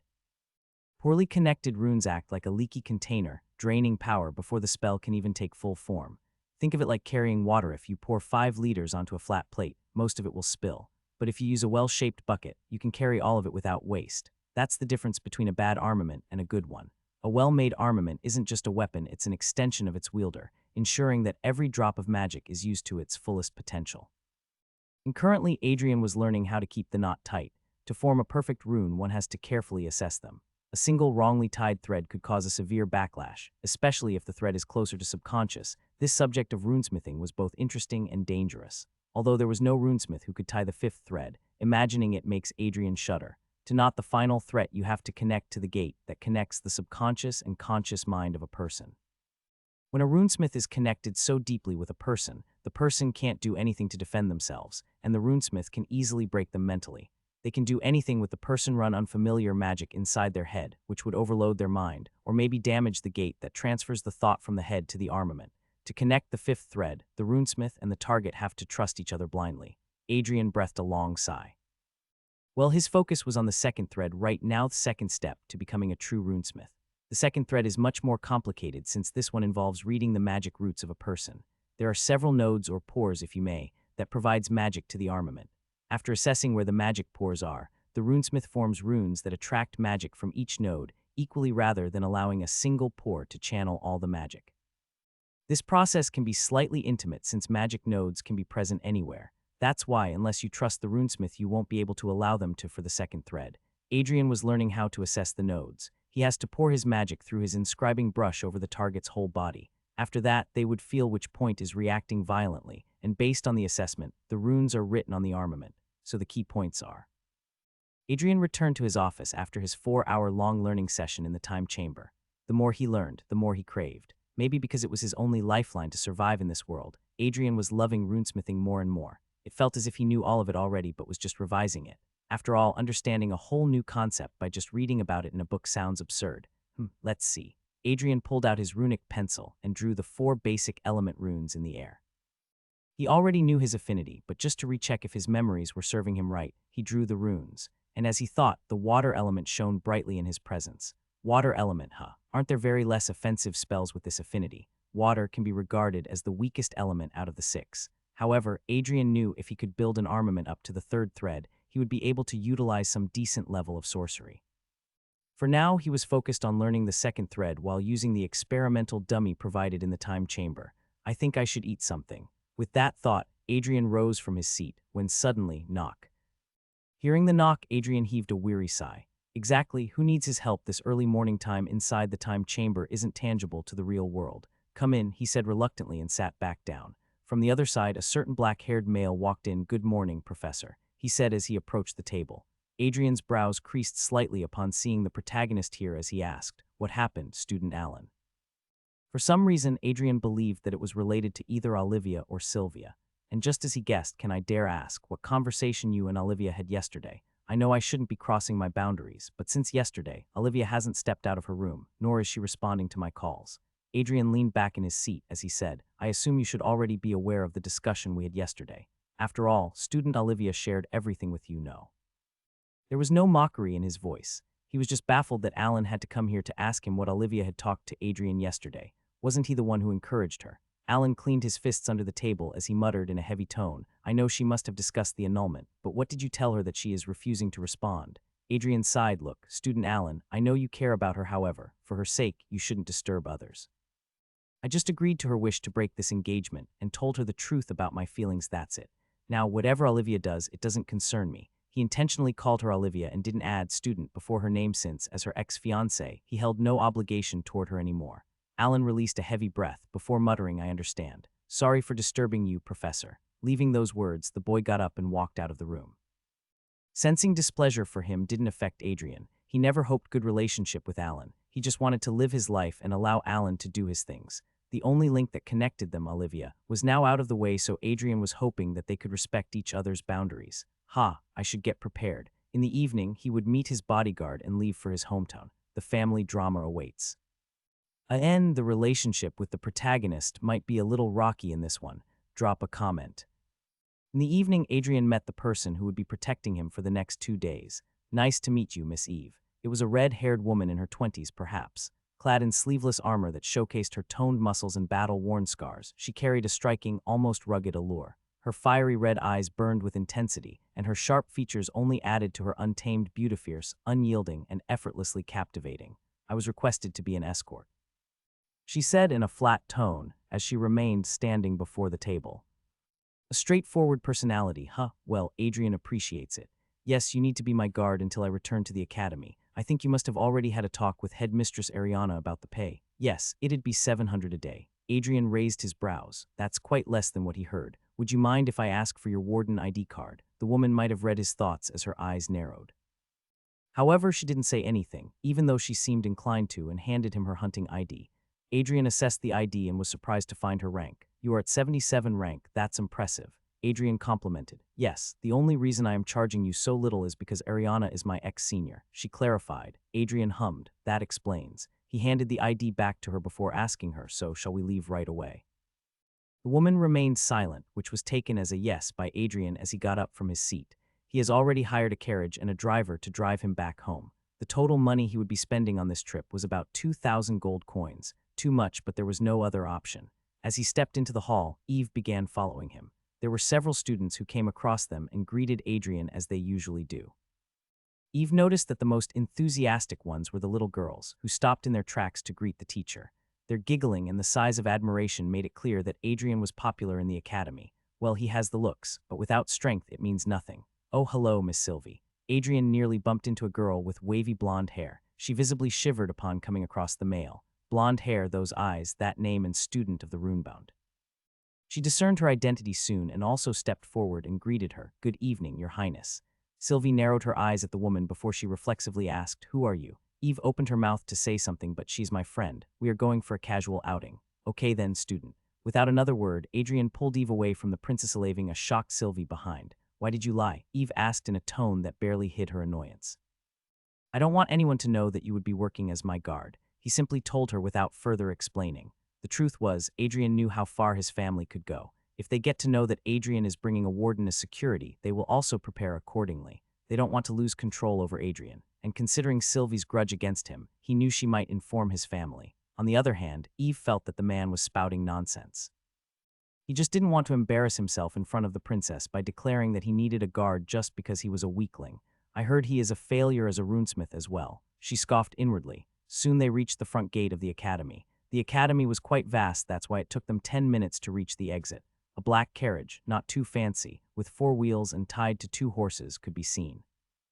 Adrian went to have a quick chat with the carriage driver, and after he paid him, he returned to the lady before ushering her. Please go ahead. He opened the gate for her. Eve wordlessly stepped inside the carriage and ran her eyes around just in case. She didn't find any unnecessary items, nor did the carriage driver seem suspicious. She sat down on the left while Adrian took the seat across from her.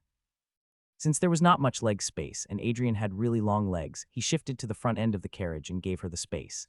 The carriage soon left the premises and headed towards the destination. The Runebound Academy was situated on the top of a Devry hill. It lies in the north of the capital. Since the kingdom is small, there is only 1 duke, 1 count, 2 viscount, and 3 barons, so the whole nation was situated in a compact area. The Lockwood's territory lies between the academy and the capital. The main reason for the family's strong ties with the royal family lies in the invaluable services Count Lockwood has provided over the years. Not only does Count Lockwood ensure the presence of elite personnel for security during times of crisis, but his long-standing reputation among traders has also significantly boosted trade, further strengthening his influence. That's why the new lady of the Lockwood would force Adrian to apologize to the princess to maintain a good relationship with the king. Well, she's not a bad ruler, however. She is a cruel person when it comes to her family's reputation. And since she never considered Adrian as her family member, there was no doubt that she would go beyond rational means to bring things back under her control.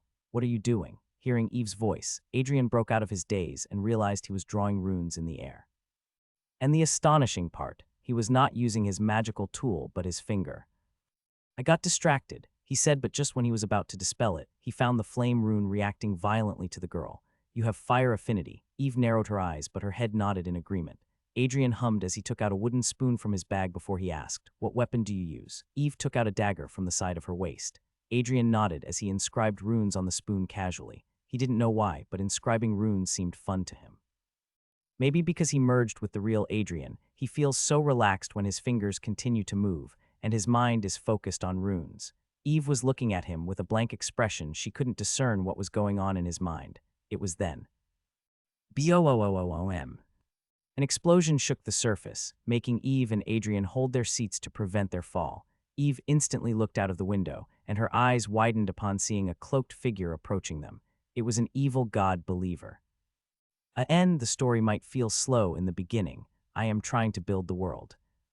Who are the evil god believers? They are the existence who follow the fallen god, who refuse to restrict magic. What do these followers want? Two things: increase their comrades, since that elevates the strength of their liege, and second, run havoc. They want total dominance, so they regard wardens as their nemesis. Consider them as criminals and police. The difference was, in this world, the criminal doesn't hide and attack the police to eradicate them or make them a criminal. Now Adrian was attacked by an evil god believer who generally calls themselves acolyte because they wanted to take revenge on the guard he hired. Og, Eve groaned in pain as she clutched her charred left arm. Adrian was sitting on a tree and watching the scene with an eager look. Seeing magic in battle for the first time was a great experience. You shouldn't have killed my brother. The cultist spoke, his voice quivering in anger. He was covered in a black cloak which was draped over his head as well. Maybe because of the extra length of the cloak, his face was barely visible too, and at the center of his chest was the crest of the evil god, a snake coiled around a globe, which was apparently this world. The crest signifies how the acolytes have taken over the world, or something along the lines. Eve gritted her teeth, her dagger blazing with molten lava as she lunged at the acolyte once more. But just before her blade could carve into the cultist's face, a barrier flared to life before him, halting her strike. At the same moment, his right hand crackling with lightning shot forward, slamming into her stomach. Khuak. A sharp cry escaped her lips as pain surged through her body and she was sent hurtling backward. Crack, she crashed into a tree, the impact splintering the bark into thin shards. The force left her breathless as she finally skidded to a stop, pain throbbing through her frame. Gritting his teeth, the cultist raised his hands, summoning a massive ball of lightning above his head. The air crackled, the sphere growing brighter than. A strong grip yanked Eve away. The lightning ball crashed down, scorching the ground where she had been just moments ago. Adrian's voice rang in her ears. Are you okay? Eve groaned as she said, why did you come out of your hiding? I will handle this. Adrian gritted his teeth. Can you look at yourself? You are already halfway into your grave and you still believe you can defeat that thing shit. Just as Adrian found the lightning advancing, he pulled the girl away. Eve thankfully didn't resist as Adrian pushed her behind a tree while holding her shoulders. Why is he that strong? Adrian asked as he peeked at the being who was looking around and trying to find Eve. It seems the lightning attack blinds him as well, which explains why he is moving around like a dog. He is an elite rank, at the very least. I shouldn't have underestimated him. Adrian's eyes widened as he recalled the knowledge he had of acolyte. Elite rank comes at the third from the bottom. Basically like B rank, and someone on the 77th rank. Eve cannot face that being all alone. Why did you even kill his brother? Adrian asked in exasperation. Eve coldly looked at him before muttering, a warden never wavers from executing a cultist. They are nothing but a disease to our world. Okay, I got it. You are devoted to your duty, but now what? You are going to get killed like this. Eve pushed him away and said, I will kill Og. Her voice broke as her charred hand crackled with the remaining lightning inside her arm. Adrian heaved a sigh and his eyes rolled back. Clearly, you can kill him. He suddenly took out the wooden spoon he was playing with earlier before telling her, here, use this. Throw it at the DC kid while fusing it with your mana.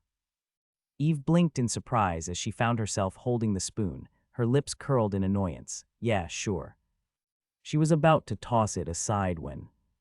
Danger, her instincts screamed. Without hesitation, she grabbed Adrian and leaped. Boo! A blinding bolt of lightning crashed down where they had stood a moment before. The explosion sent waves of heat rolling through the air, the tree behind them bursting apart into flaming splinters. The ground darkened, scorched by the sheer force of the strike. Eve barely had time to breathe. Her body moved on instinct, their fingers tightened around the spoon. Without a second thought, she flung it. Boom. The air split apart. A deafening shockwave blasted outward as the spoon vanished, tearing through the atmosphere faster than the eye could follow. The acolyte's smug grin faltered. His pupils shrank, but it was already too late. A sickening crack echoed through the battlefield as the spoon struck. Blood sprayed into the air. His body jolted violently then, as if hit by an unseen force, he was launched backward. His skull split open. His body crashed into a tree with a dull, lifeless thud. Silence followed. Eve stared at her empty hand, her mind still catching up to what had just happened. Did I just kill someone with a spoon? Adrian heaved a sigh as he got up on his feet and said, you applied too much mana into it.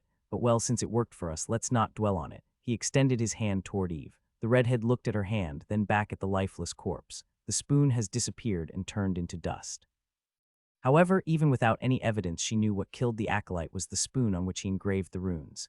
Adrian gave a soft nod as he said, "We should head towards the nearest town and get you healed." Eve silently nodded and began following him. Although her arm was burned and there were a few wounds all over, she could walk without much difficulty.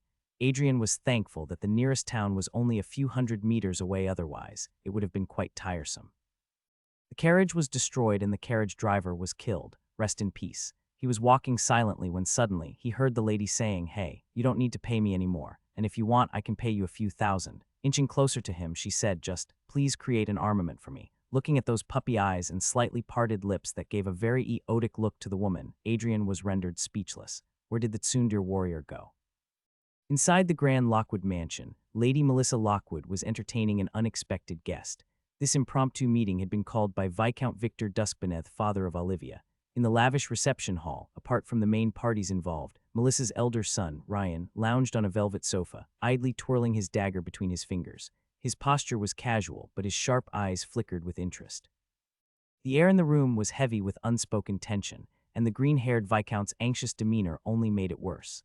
Melissa, a striking woman despite her years, with long, pale blue hair and slanted blue eyes, offered a poised smile. Her expression was serene, yet there was an unmistakable edge to her presence. "For you to come here on such short notice, Lord Duskbane, it must be an urgent matter," she said smoothly, her tone light yet carrying an unspoken weight.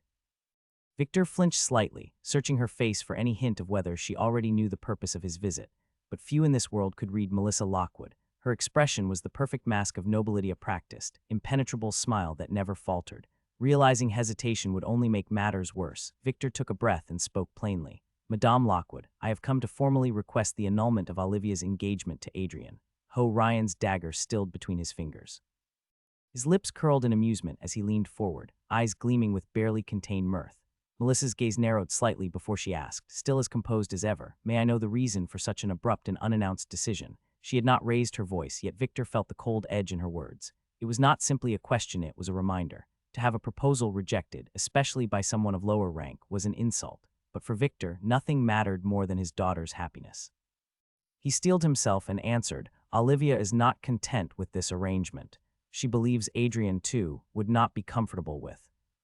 "Oh, please, Lord Duskbane," Melissa cut in, her smile never wavering. "Speak only of your daughter. I know very well what Adrian wants, because Adrian wanted what she told him to want. He did not have the privilege of personal desires when it came to matters of the family." Victor swallowed hard, nodding stiffly. "Why, yes, Olivia feels she cannot continue this relationship any longer." Ryan let out an audible snicker, leaning back in his seat. "Fool got rejected by a little girl, couldn't be me," he muttered under his breath. Melissa ignored her son's remark, adjusting her posture as she elegantly crossed one leg over the other. A shift so small, yet it exuded dominance. "We are both aware of the rules, Lord Duskbane," she stated, her voice calm yet unwavering. "The party requesting an annulment is expected to provide proper compensation, as well as a formal apology for wasting the other party's time and insulting their honor." She did not care for Adrian, nor for this little girl, Olivia. Neither of them offered anything of worth to the Lockwood name. If anything, this so-called engagement had been a hindrance. So in truth, this annulment was a convenience. But Melissa Lockwood did not let opportunities slip through her fingers, and if she were to let this engagement go, she would ensure the Lockwood family gained something from it. Friendship between families, that was a matter of the past. She cared for one thing, the future of the Lockwoods. Across from her, Viscount Duskbane hesitated, his jaw tightening. He had expected resistance, but now he understood Melissa Lockwood never lost. He parted his lips to speak, but a sharp voice cut through the air. "Unexpected to see you here, Sir Victor." The voice, familiar to both parties, carried across the hall as its owner strode in, his steps crisp against the polished floor. He moved with purpose, heading straight for the vacant seat to the lady's left. Ryan's gaze narrowed not at Adrian, but at the warrior trailing behind him. The female knight positioned herself diagonally from Adrian, her posture rigid, her presence unmistakably that of a guard. For the briefest moment, Melissa's carefully crafted mask slipped. No one noticed. Then, as if nothing had changed, she spoke. "You arrived early, Adrian." "Arya granted me a few days of leave, so I decided to come ahead of time," Adrian replied, his lips curved in what seemed like a smile. But looked closely and one would see wasn't smiling at all. Melissa's fingers curled on her knees. Something was off about this fool. When did he gain the nerve to meet her gaze so boldly, to speak so casually as if they were equals? And that night had he actually brought her for protection? Adrian, unfazed, turned to the Viscount. "You must not have received my letter yet, have you?" Viscount Duskbane frowned. "What letter?" Adrian let out a quiet sigh, reaching into his coat. He pulled out a copy of the letter he had sent to the Dustbane household and extended it toward Victor. At the same time, his voice rang through the room, steady and clear. This annulment isn't one-sided. I agreed to it as well. The words struck like a hammer. Melissa's mask shattered. Her eyes flew wide, her carefully measured composure slipping away entirely. Ryan let out a low whistle, his eyes flicking between Adrian, who sat poised and unaffected, and his mother, whose face was frozen in pure shock. Viscount Dustbane read the letter carefully, and for the first time in a while his tense expression softened. At least now he wouldn't have to worry about severing ties with the Lockwood family. Meanwhile, Melissa took a deep breath, regaining her composure, though her eyes remained sharp. Making such a big decision, you should have consulted me first, Adrian. Or do you not consider me your mother anymore? Her voice carried a dangerous edge, more threatening than motherly. Her piercing gaze made it clear that she was on the verge of exploding. But what effect did it have on Adrian? None. He simply rested his hands on his knees and met her stare with calm indifference. This was between Olivia and me. We both felt uncomfortable in this relationship. I mean, we barely knew each other. It was only natural, so we decided to stop dragging it on. Melissa's eyes darkened. He decided. The same son who couldn't make a single life decision on his own. The one who was only surviving because he had begged his cousin for a job. He actually went ahead and broke the engagement without even asking her. Before she could say anything, Viscount Dustbane stood up, a polite smile on his lips. Since the two of them have already settled things, I suppose I have nothing more to add. With that, he excused himself. Melissa didn't even rise to bid him farewell, her focus entirely on Adrian. However, Adrian wasn't so rude, turned to his now ex-father-in-law and offered a courteous farewell. Just as Victor stepped out of the house, Melissa finally spoke. Adrian. Her voice dripped with barely restrained fury, carrying an almost tangible bloodlust. Adrian turned back toward her, a smile still on his face. Don't worry, mother, he said smoothly. I won't leave without a talk. I'll then add the book to your collection. All her life, Melissa had resented her sister. No matter how hard she tried, she was never the one who stood out. Her sister always got to choose first, always had their parents' attention, and always shined the brightest, even though Melissa never failed. Even though she worked just as hard, she just wasn't great enough. But she never stopped trying. Yet no matter what she did, no one seemed to notice. It felt like she was living in her sister's shadow, invisible unless someone needed a comparison. When they grew up, the golden bachelor of their academized son of one of the strongest noble family was her sister. Melissa had liked him first, but that didn't matter. Nothing she wanted ever did. Her sister was always the one chosen, always the one people admired. And Melissa, she was just there. But then everything changed. Her sister died. She should have been hurt. She should have felt betrayed. After all, they were asking her to step into the life her sister had discarded as if she were nothing more than a replacement. But Melissa didn't complain, because this was her chance. For the first time, she saw an opportunity to prove that she was more than just the other daughter, that she could achieve something her sister never could. She wanted to bring the Lockwood family to such heights that her parents, her husband everyone, would have no choice but to admit that she had always been the better one. And to do that, Melissa needed control over everything, everyone. That was why, when Adrian, the unnecessary member of the family, made a decision on his own, a decision as massive as breaking his engagement, Melissa's fury was beyond words.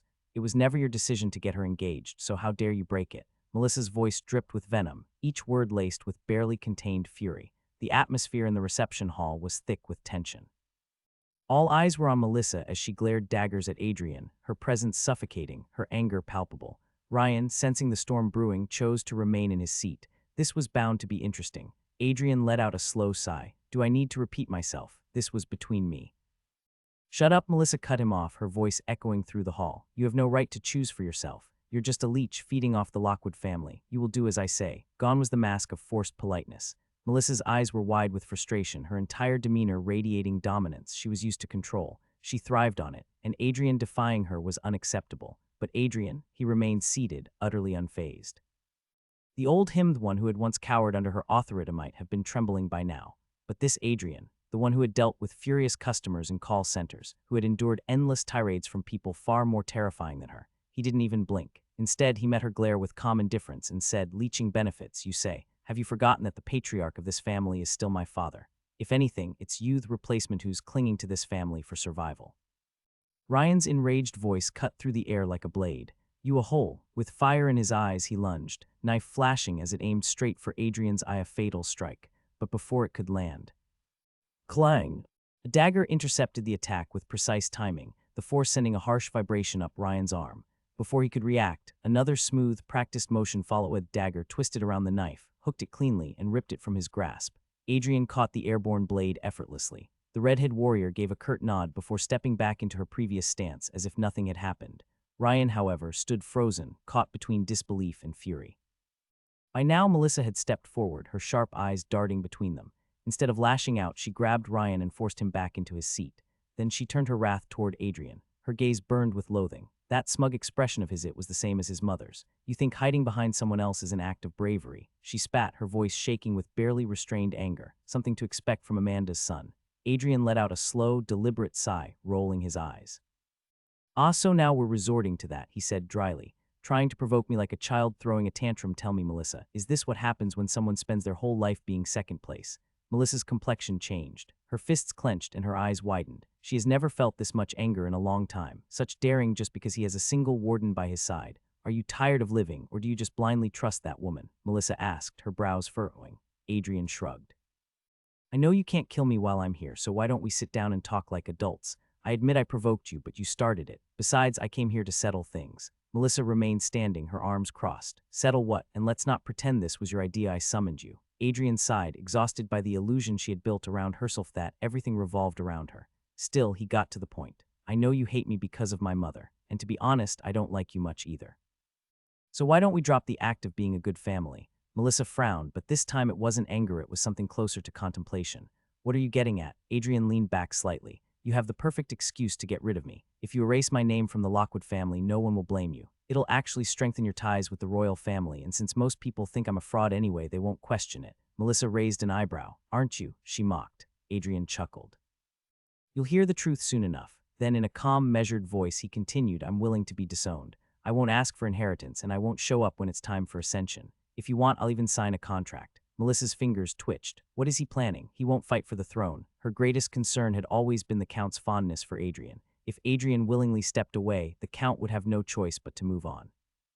Even Eve, who had been silent all this time, found herself staring in disbelief. Considering his family situation, it's not surprising that he wants out, but to give it up this easily. Melissa took a moment before asking, "And what do you want in return?" Adrian casually crossed one leg over the other. 10 platinum coins and a nice bar of silver. What the Ryan started, but Melissa silenced him with a raised hand. "That's all?" she asked, scrutinizing him. Adrian grinned. "Do you want to offer me more?" Melissa narrowed her eyes. "I want it in writing." Adrian shrugged. "Fine by me." Rising from his seat, he added, "Have the contract prepared and send it to my office. And make sure the payment comes with it. I don't trust you." Melissa didn't react to his jab, just kept watching him, arms still folded. Adrian turned to leave, but suddenly reached into his pocket. Pulling out a letter, he held it out to her. "This is for Father." Melissa stiffened as she took it. "You can read it if you want," he said casually. "Just a simple goodbye. I would have written one for you too, but..." He stepped closer, lowering his voice until his breath brushed against her ear. "But we're not that close." With those parting words, he turned and walked away, leaving a flustered Melissa behind. And with that, his ties to the Lockwood family came to an end. Adrian left home the same day he arrived. The reason was simple: didn't want to stay anywhere near that woman. She was unpredictable, her moods shifting like storm clouds, and he had no intention of being caught in the downpour. He hadn't planned to provoke her, not at first. But when the conversation took a sharp turn, he didn't hold back. The lingering hatred from the body's previous owner had found its way to the surface, and he let it spill out. Inside the carriage, traveling through the night, Eve shifted in her seat. "Your stepmother is terrifying," she murmured. Adrian let out a slow sigh. "She is," he admitted, "but I get it. Anyone would lose their balance under the weight she carries." Eve didn't fully grasp the burdens of nobility, but she understood enough. She gave a small nod. "What about your father? Aren't you going to say goodbye?" Adrian exhaled again, quieter this time. "We were close, but not enough for my absence to make him any sicker." From his memories, he knew their relationship had been ordinary. His father had scolded him and cared for him like any parent would. But after losing his first wife, the man had grown distant from both Adrian and the world. So as Adrian saw it, leaving wouldn't change much. "You've got a complicated family," Eve mused, closing her eyes and crossing her arms. Adrian chuckled softly, then turned his gaze to the window. The moon bathed the world in silver light, the passing scenery calm and endless. The night called him to rest, but instead he turned to his studies. System. Inside the void, Adrian sat with an open book, his mind absorbed in the intricate flow of mana channels. At first, his focus had been on understanding them, how they worked, how they varied between individuals. But now his attention had shifted. He was learning how to draw runes that connected to those channels, how to craft something seamless. A person can have up to 17 mana pores.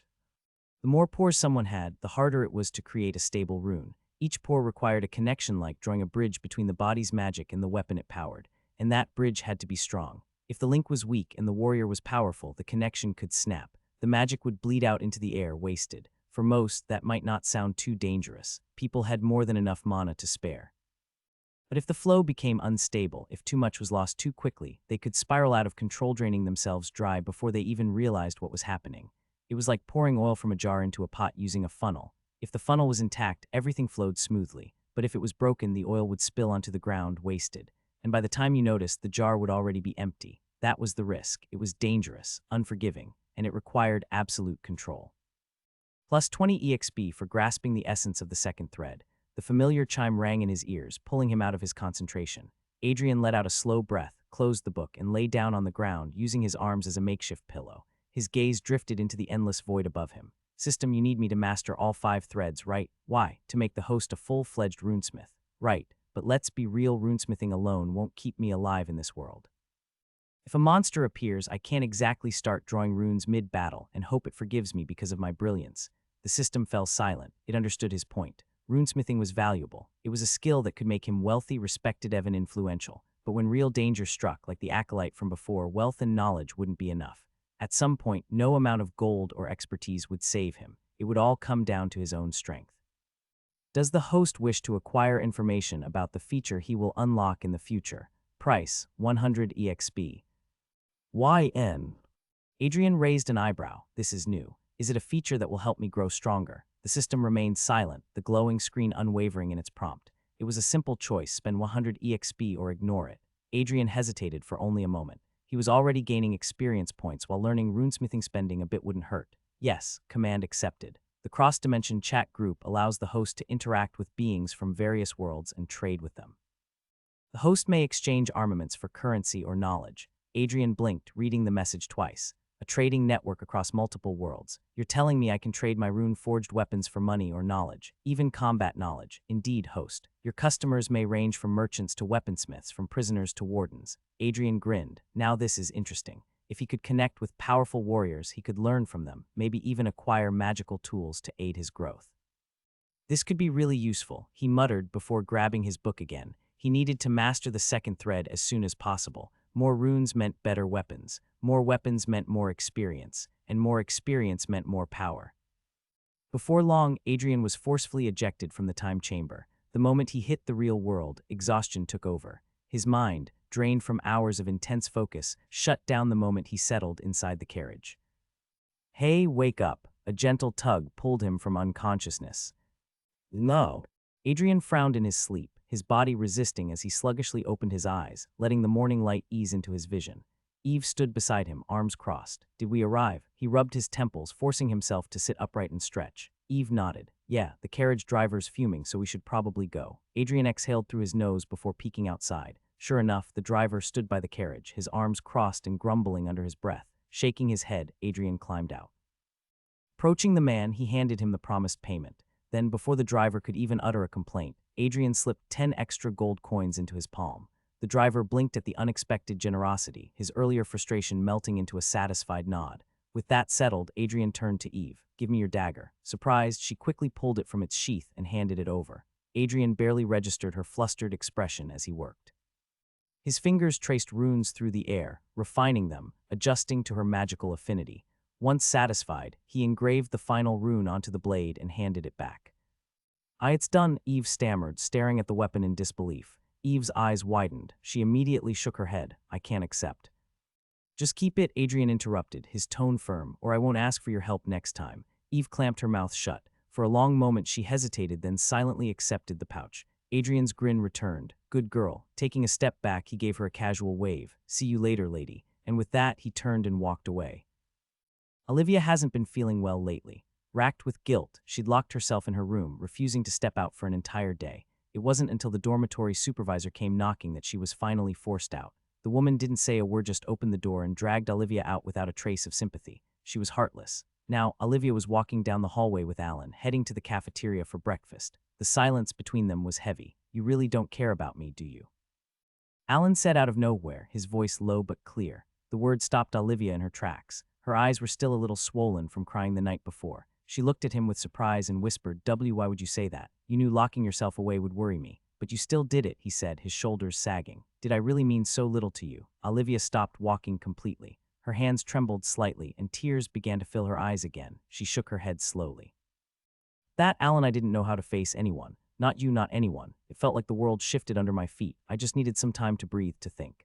Alan stared at the ground, his eyes hidden behind his bangs. But does it change anything? He asked quietly. After everything he told you, do things feel different now? Do you regret us? His voice cracked at the end, just enough to make Olivia's heart sink. She could see the fear in his posture, the way he couldn't meet her eyes. She reached for his hand, holding it tightly.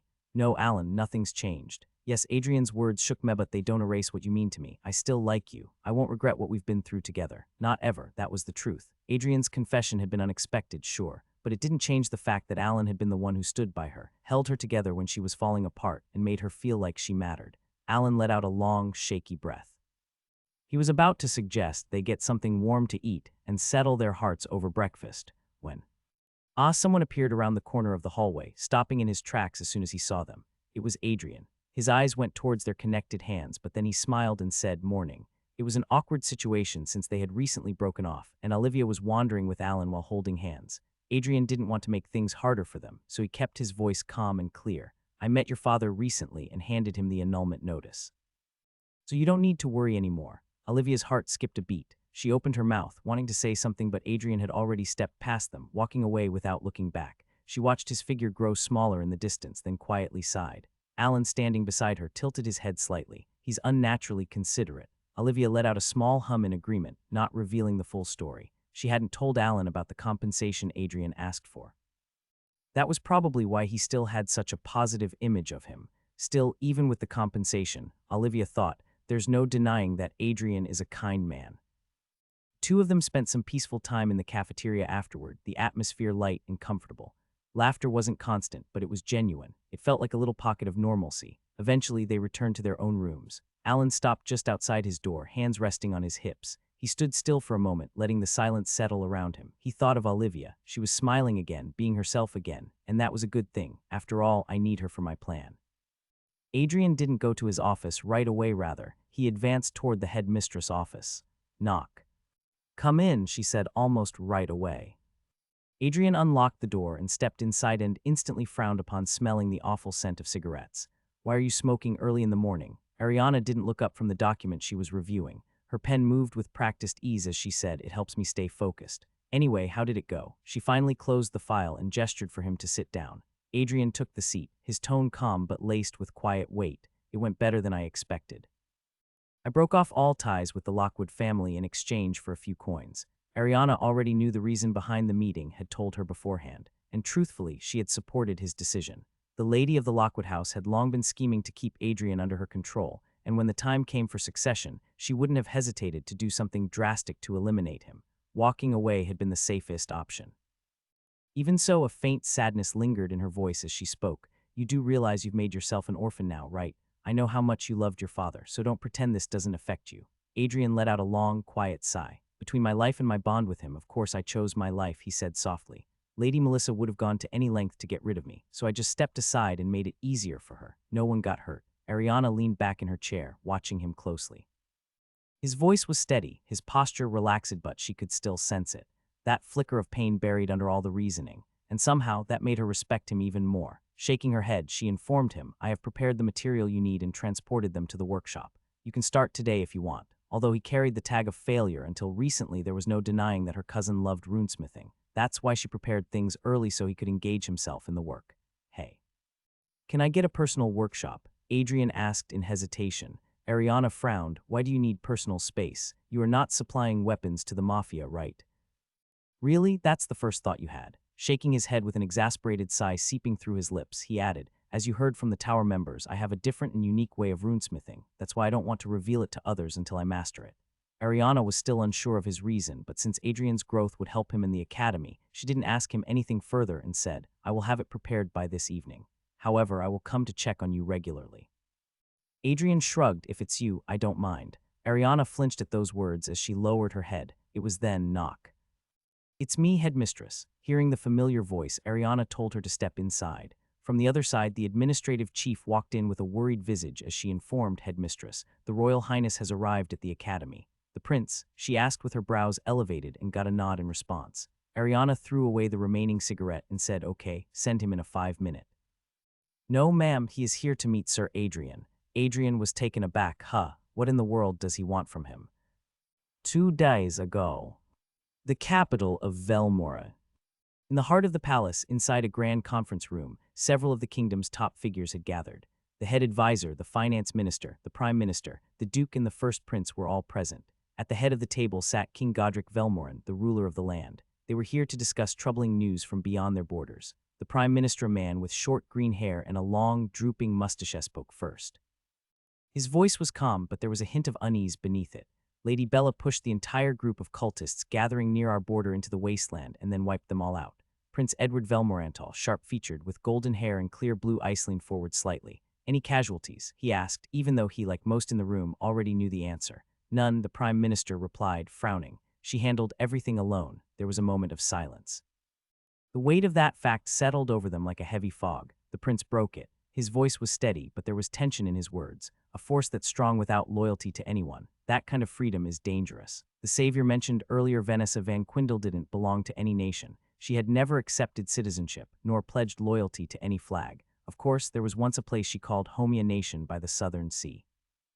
2 years ago, after saving that very nation from destruction, she made a quiet yet bold request: freedom. She didn't want ties, not to any government, not to any crown, just freedom. In the end, they had no choice but to let her go. Since then, Vanessa has been like a bird untethered wandering the world, chasing danger wherever it stirred. She hunted monsters, cults, and anything that drew her interest. Sometimes she helped people, but only those who truly needed it. Never for politics, never for favors. She had no family to speak of. Only one person came close, a close friend, ranked fourth in the world, tied to the mightiest nation. Yet even with that bond, no one had ever seen them lean on one another. Their connection was quiet, distant, maybe even sacred. After a thoughtful silence, the supreme authority finally spoke, his voice calm but firm. As long as she doesn't meddle in our affairs or step into our territory, there's no cause for concern. With that, the topic of the strongest hunter was closed. No one dared add a word. The meeting continued. 3 mages from the tower recently visited the Central Academy for inspection, someone reported. King Godric's brows drew together in a faint scowl. He recalled hearing about a recent disputia clash between one of the professors and his own daughter. Today, a decision was to be made, one that had been weighing on his mind. Adrian, the king said, his tone sharpened by memory. Did they take him to the tower, or was he sent to the capital? The king's voice didn't just label Adrian a fraud, it also showed how deeply he trusted his daughter's judgment. But then came the unexpected reply. Adrian passed the test, sir. Edward blinked, clearly confused. What, didn't he fail his AET? He was the one who'd informed Sylvia of the failure himself. There had been no room for doubt. The official continued, flipping through the report. The judges found his runesmithing not only precise but remarkably efficient, and apparently he identified a student with dual affinitive flame, and he paused, his brows lifting as he read the final word. Light, wait, light. Duke Loanhog leaned forward, eyes widening slightly. The prime minister gave a firm nod. Yes, light. The boy's name is Alan. He's in his 2nd year. A wave of quiet surprise swept through the room. Everyone began murmuring, exchanging glances. A light affinity wasn't something you heard about every day. In fact, it meant something profound. A warrior with light in his veins was one in 1,000 born to stand above the rest, born to lead or protect, or perhaps both. But Edward wasn't focused on Alan. His eyes stayed fixed on the report in his hands, flipping back to the lines about Adrian. Adrian, interesting. Present time. And that brought them to this meeting. Adrian sat across from him, a trace of doubt flickering in his eyes. He looked a bit different than the last time Edward had seen him, sharper somehow, less composed, as if something was stirring beneath the calm surface. Edward had come to the academy as Sylvie's guardian, just to collect the annual academic reports. He hadn't intended to meet Adrian. After all, Adrian wasn't even Sylvie's homeroom instructor. But when his sister had insisted, practically demanded that he talk to the man, Edward had agreed, albeit reluctantly. It still didn't make sense to him. His sister adored this teacher, always praised him, spoke of him with something close to admiration. That's why Edward had been taken aback when Sylvie asked him to look into Adrian to investigate the man she once trusted so completely. Breaking the silence, Edward spoke plainly, the one who gave Sylvie the information about you failing AET. Was me. His tone was level, almost detached. There was no remorse, no pride, just honesty. Adrian gave a small nod, unsurprised. To obtain information from the testing board, I assumed student Sylvie would have needed her guardian's help. Edward studied him for a moment before asking, and you're not bothered by it? Adrian tilted his head slightly, the calm never leaving his face. I believe it's my responsibility to resolve the doubts my students carry, he said, his voice low but resolute. Then his gaze hardened just a little. Even if those doubts are about their teacher, A few moments of silence passed. The air between them grew heavy, weighed down by the unspoken truths and buried emotions. Then finally Edward relented. His shoulders eased, and a faint smile formed on his lips as he looked at the man across from him. "You went through humiliation," he said quietly, "and for that I want to apologize on behalf of my sister." Adrian blinked, clearly not expecting fate, especially not from a royal. But even more surprising was what followed. Edward lowered his head, a prince bowing in apology. Adrian's expression froze for a beat before softening slightly. "It's okay," he replied, his voice measured, as though weighing every word. "What's done is done, and it's true I failed the AET. I can't blame student Sylvie for pointing that out." Edward lifted his head again, his face unreadable. He didn't comment further on their teacher-student relationship. That was a line he wouldn't cross. If there came a time when Adrian lashed out at Sylvie for uncovering the truth, if he used his authority to hurt her, even subtler than Edward wouldn't stay silent. But from what he had seen, from the way Adrian had spoken so far, he didn't believe the man was capable of that kind of pettiness. No, Adrian seemed like someone who carried his scars quietly, someone who wouldn't pass his pain on to others. A brief moment of silence passed before Edward spoke again, his tone measured but curious. "I heard about your unique style of runesmithing. I did some digging through my sources and came across the report on how precisely you tuned the wooden sword for student Alan." Adrian tensed ever so slightly. Though wary of Edward's motives, his expression remained composed. He offered a soft, respectful bow. "I'm honored to be praised, Your Highness." Edward gave a light nod. "Then how about this," he said, voice firm but almost casual. "You provide a few second-grade armaments to the military now and then in exchange for a price of your choosing." Adrian blinked, caught off guard. "Armaments for military use, me?" he asked, clearly surprised. "Aren't there already countless runesmiths under the capital's employ?" "There are," Edward admitted, clasping his hands behind his back. "But I seek talent, Sir Adrian, and in my eyes you're a talent this nation would do well not to overlook." Adrian's eyes betrayed his confusion, and rightly Sothai's entire conversation felt like a puzzle with missing pieces.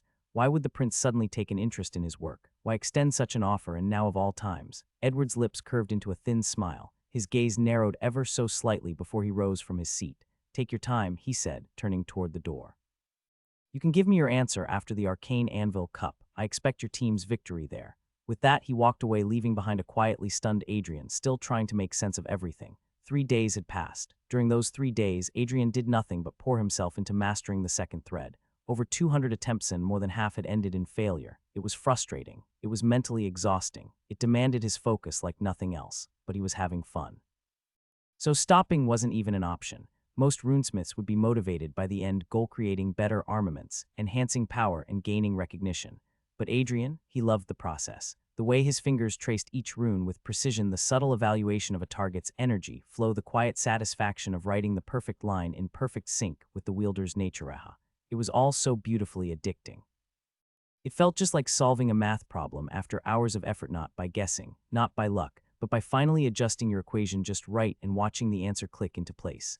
That kind of thrill. Outside his rune work, Adrian had started getting used to the training schedule Ariana had laid out for him. Nothing too extreme, just regular runs, weight training, and functional workouts to get him back in shape. Now he had both the perfect mind and body to grow stronger, to become a version of himself he could be proud of. Today, though, was a little different. For the first time since he woke up in this world, Adrian was going to step into a classroom. A week away from school had given him time to remember what it meant to teach and how to act in front of students. There were 4 classes for each grade, spanning 3 academic years. Class A to D class divisions were based on assessment rankings, updated every 6 months.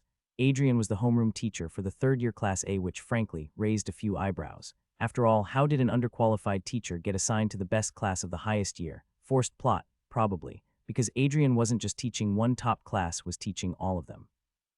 And if he wasn't placed in that position, he wouldn't have become Sylvie's favorite teacher, nor would he have eventually been accused by her. Everything was connected, and it was only just beginning. It's just like every time. Standing before the classroom door, Adrian took a deep breath and adjusted his glasses, pressing them up the bridge of his nose. He wasn't new to teaching. Lex had taught for over 4 years, but the problem, his students were always elementary or middle schoolers. This was different. Slide. He pushed the door open and with it, brushed aside his doubts. There was no tradition of standing or bowing for teachers here, so the students remained seated, silently watching as Adrian walked toward the podium with calm, steady steps. 40 pairs of eyes, each one focused on him. On the man who had previously been accused of being a fraud, who'd only recently proven his abilities, but Adrian didn't flinch under their stares. He stepped onto the stage, surveying the classroom without a hint of hesitation.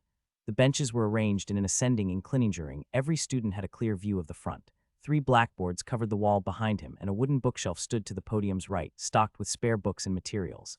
Then his eyes landed on a familiar silver head sitting in the front row. Just for a moment, he didn't linger. He moved on. "Good morning, class," Adrian began, voice calm and composed. "I took a short break, but from today onward, we'll be continuing without pause." He placed a hand on the desk and scanned the room again, deliberately slow, deliberately firm. "If any of you got lazy during these past few days and let your studies slip, prepare to overwork. I'll be accelerating our pace to make up for the lost time." There was a quiet shift in the air, students straightening up, mentally bracing themselves. "And one more thing," he continued, voice now sharper this week. "I will be selecting 2 students from this class for the arcane Anvil Cup." A few gasps, "So be ready. Any day, any time, an impromptu test could begin. No warnings." He let those words hang in the air like a blade suspended above their heads. After giving the class a moment to digest his announcement, Adrian spoke again, his voice even. "Raise your hand if you have any questions." The first to respond was a girl in the second row, Kelly, if he recalled correctly. She raised her hand with cautious curiosity. "Professor, will only the students from Class A be selected?" Adrian didn't see how it concerned her, but he answered regardless, "No. 2 students will be shortlisted from each section. However, the final selection will be decided by the headmistress and a few other faculty members." He glanced across the room. Next, another hand shot up. "What kind of test should we expect, sir?" Adrian let out a subtle breath through his nose. A shake of his head followed. "If you've reviewed the reports from last year's quiz, you'll know what to expect." That question was unnecessary. Next, a boy near the back raised his hand. "What would be the rewards for winning the contest?"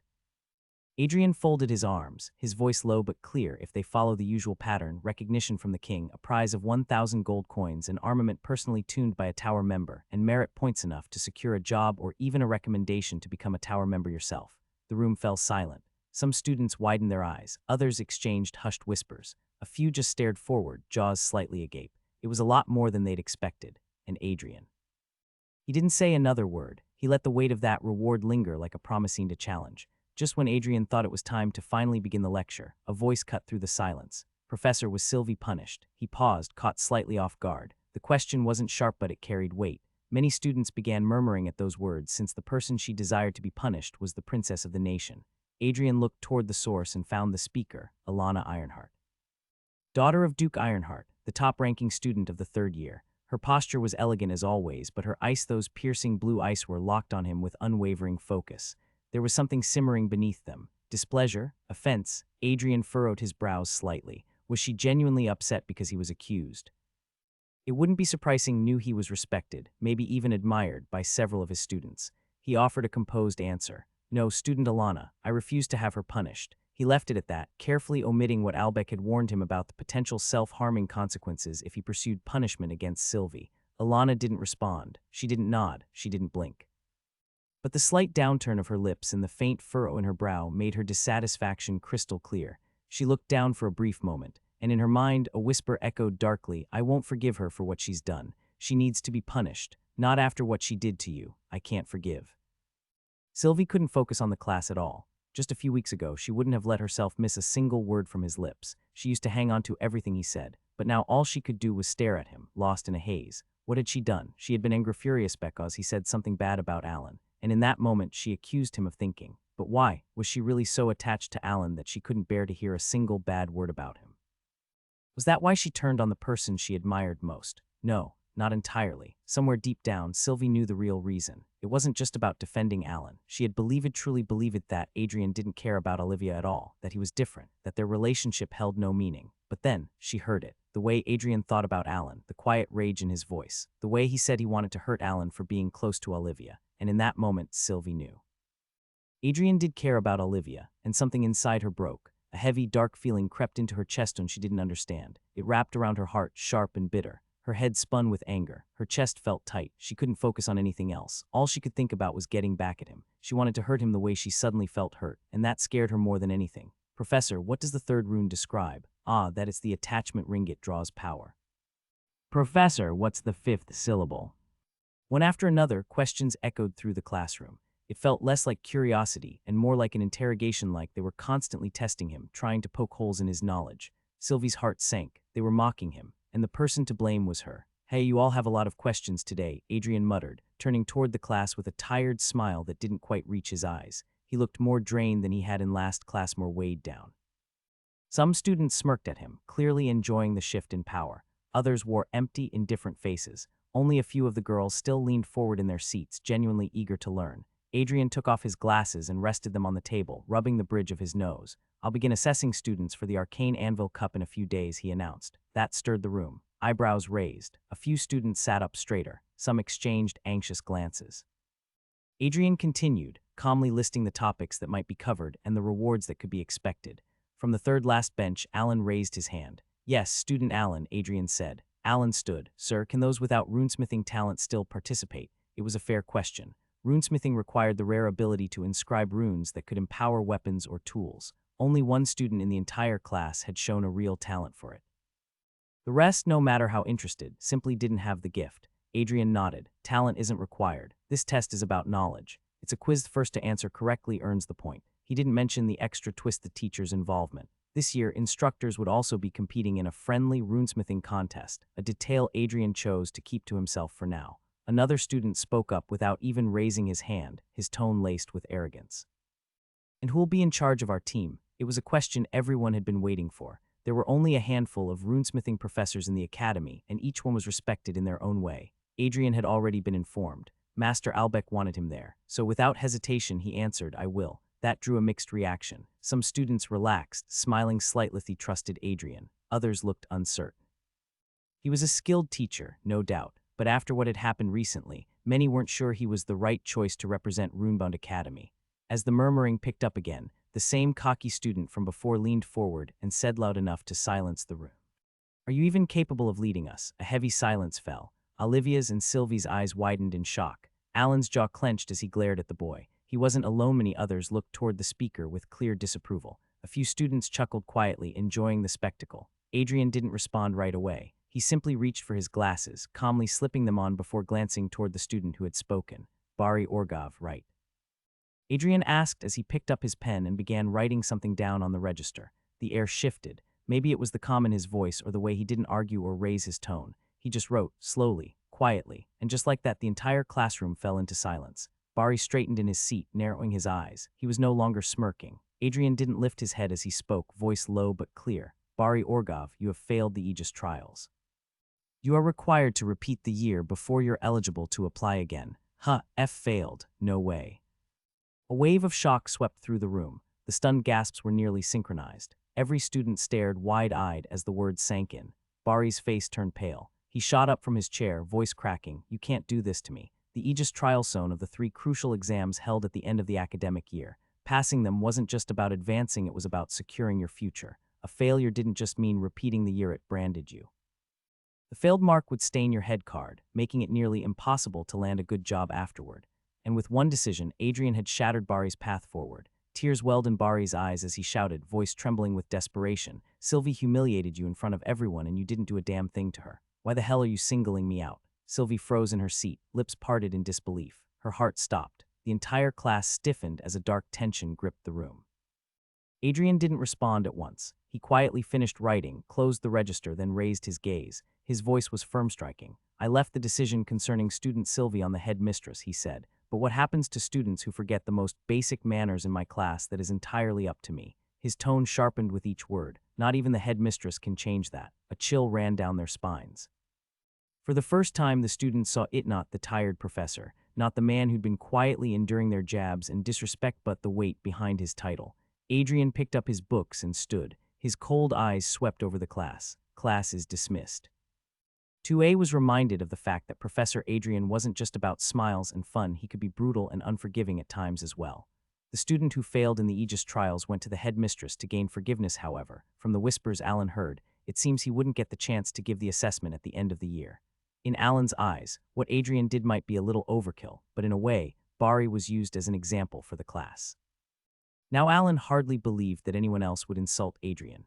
"Hey, where's your focus, man?" Suddenly, his friend Colin draped his hand over his shoulder, the guy appearing as energetic as a 10-year-old. Standing at 61, just 2 inches above Alan, the 17-year-old has long green hair that fell on his shoulder and a droopy golden pair of eyes. Despite being a noble, he gets along with Alan, who comes from a commoner background, an orphan, no less. Alan was used to his friend's antics. That's why Alan didn't bother removing his arm, and with a sigh he said, "These days, people don't respect their elders." Colin didn't have to ask what the guy meant. He was also in the same class and belonged to the group that only sat at the back and enjoyed the drama. He was in the auditorium as well, went there to witness the farce. But man, Adrian is one sick man. Despite going through so much, the man persisted and continued with the job.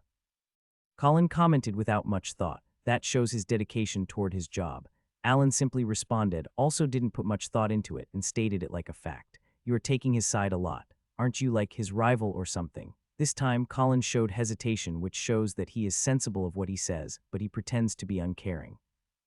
Alan shook his head, clearly tired of the conversation since things were heading toward Olivia, so he just stepped away from the green-haired and voiced, "See you on the training field."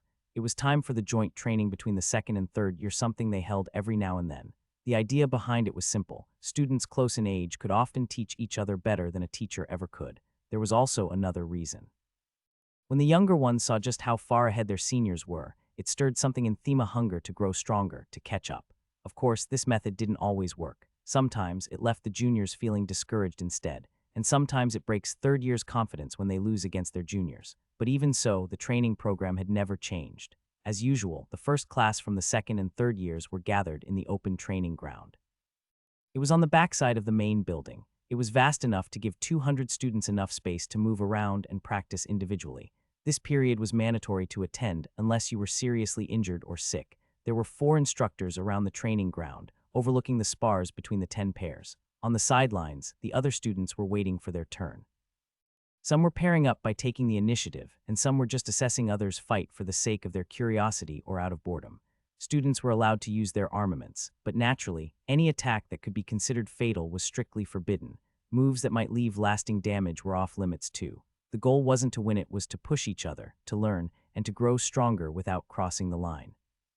Any student who breaches this rule would not only be expelled, but based on the degree of their crime, they might get imprisoned as well. Now one might think, what's the point of punishing the criminal if they actually end up killing someone? Well, when a student enrolls in the academy that nurtures future wardens and runesmiths, they already know that they could lose their life at any time. Since not only spars that could lead to such dangers, the students are sent on hunting missions as well. Alan comes in the top 5 students, that's why there were a few third years who wanted to fight against him.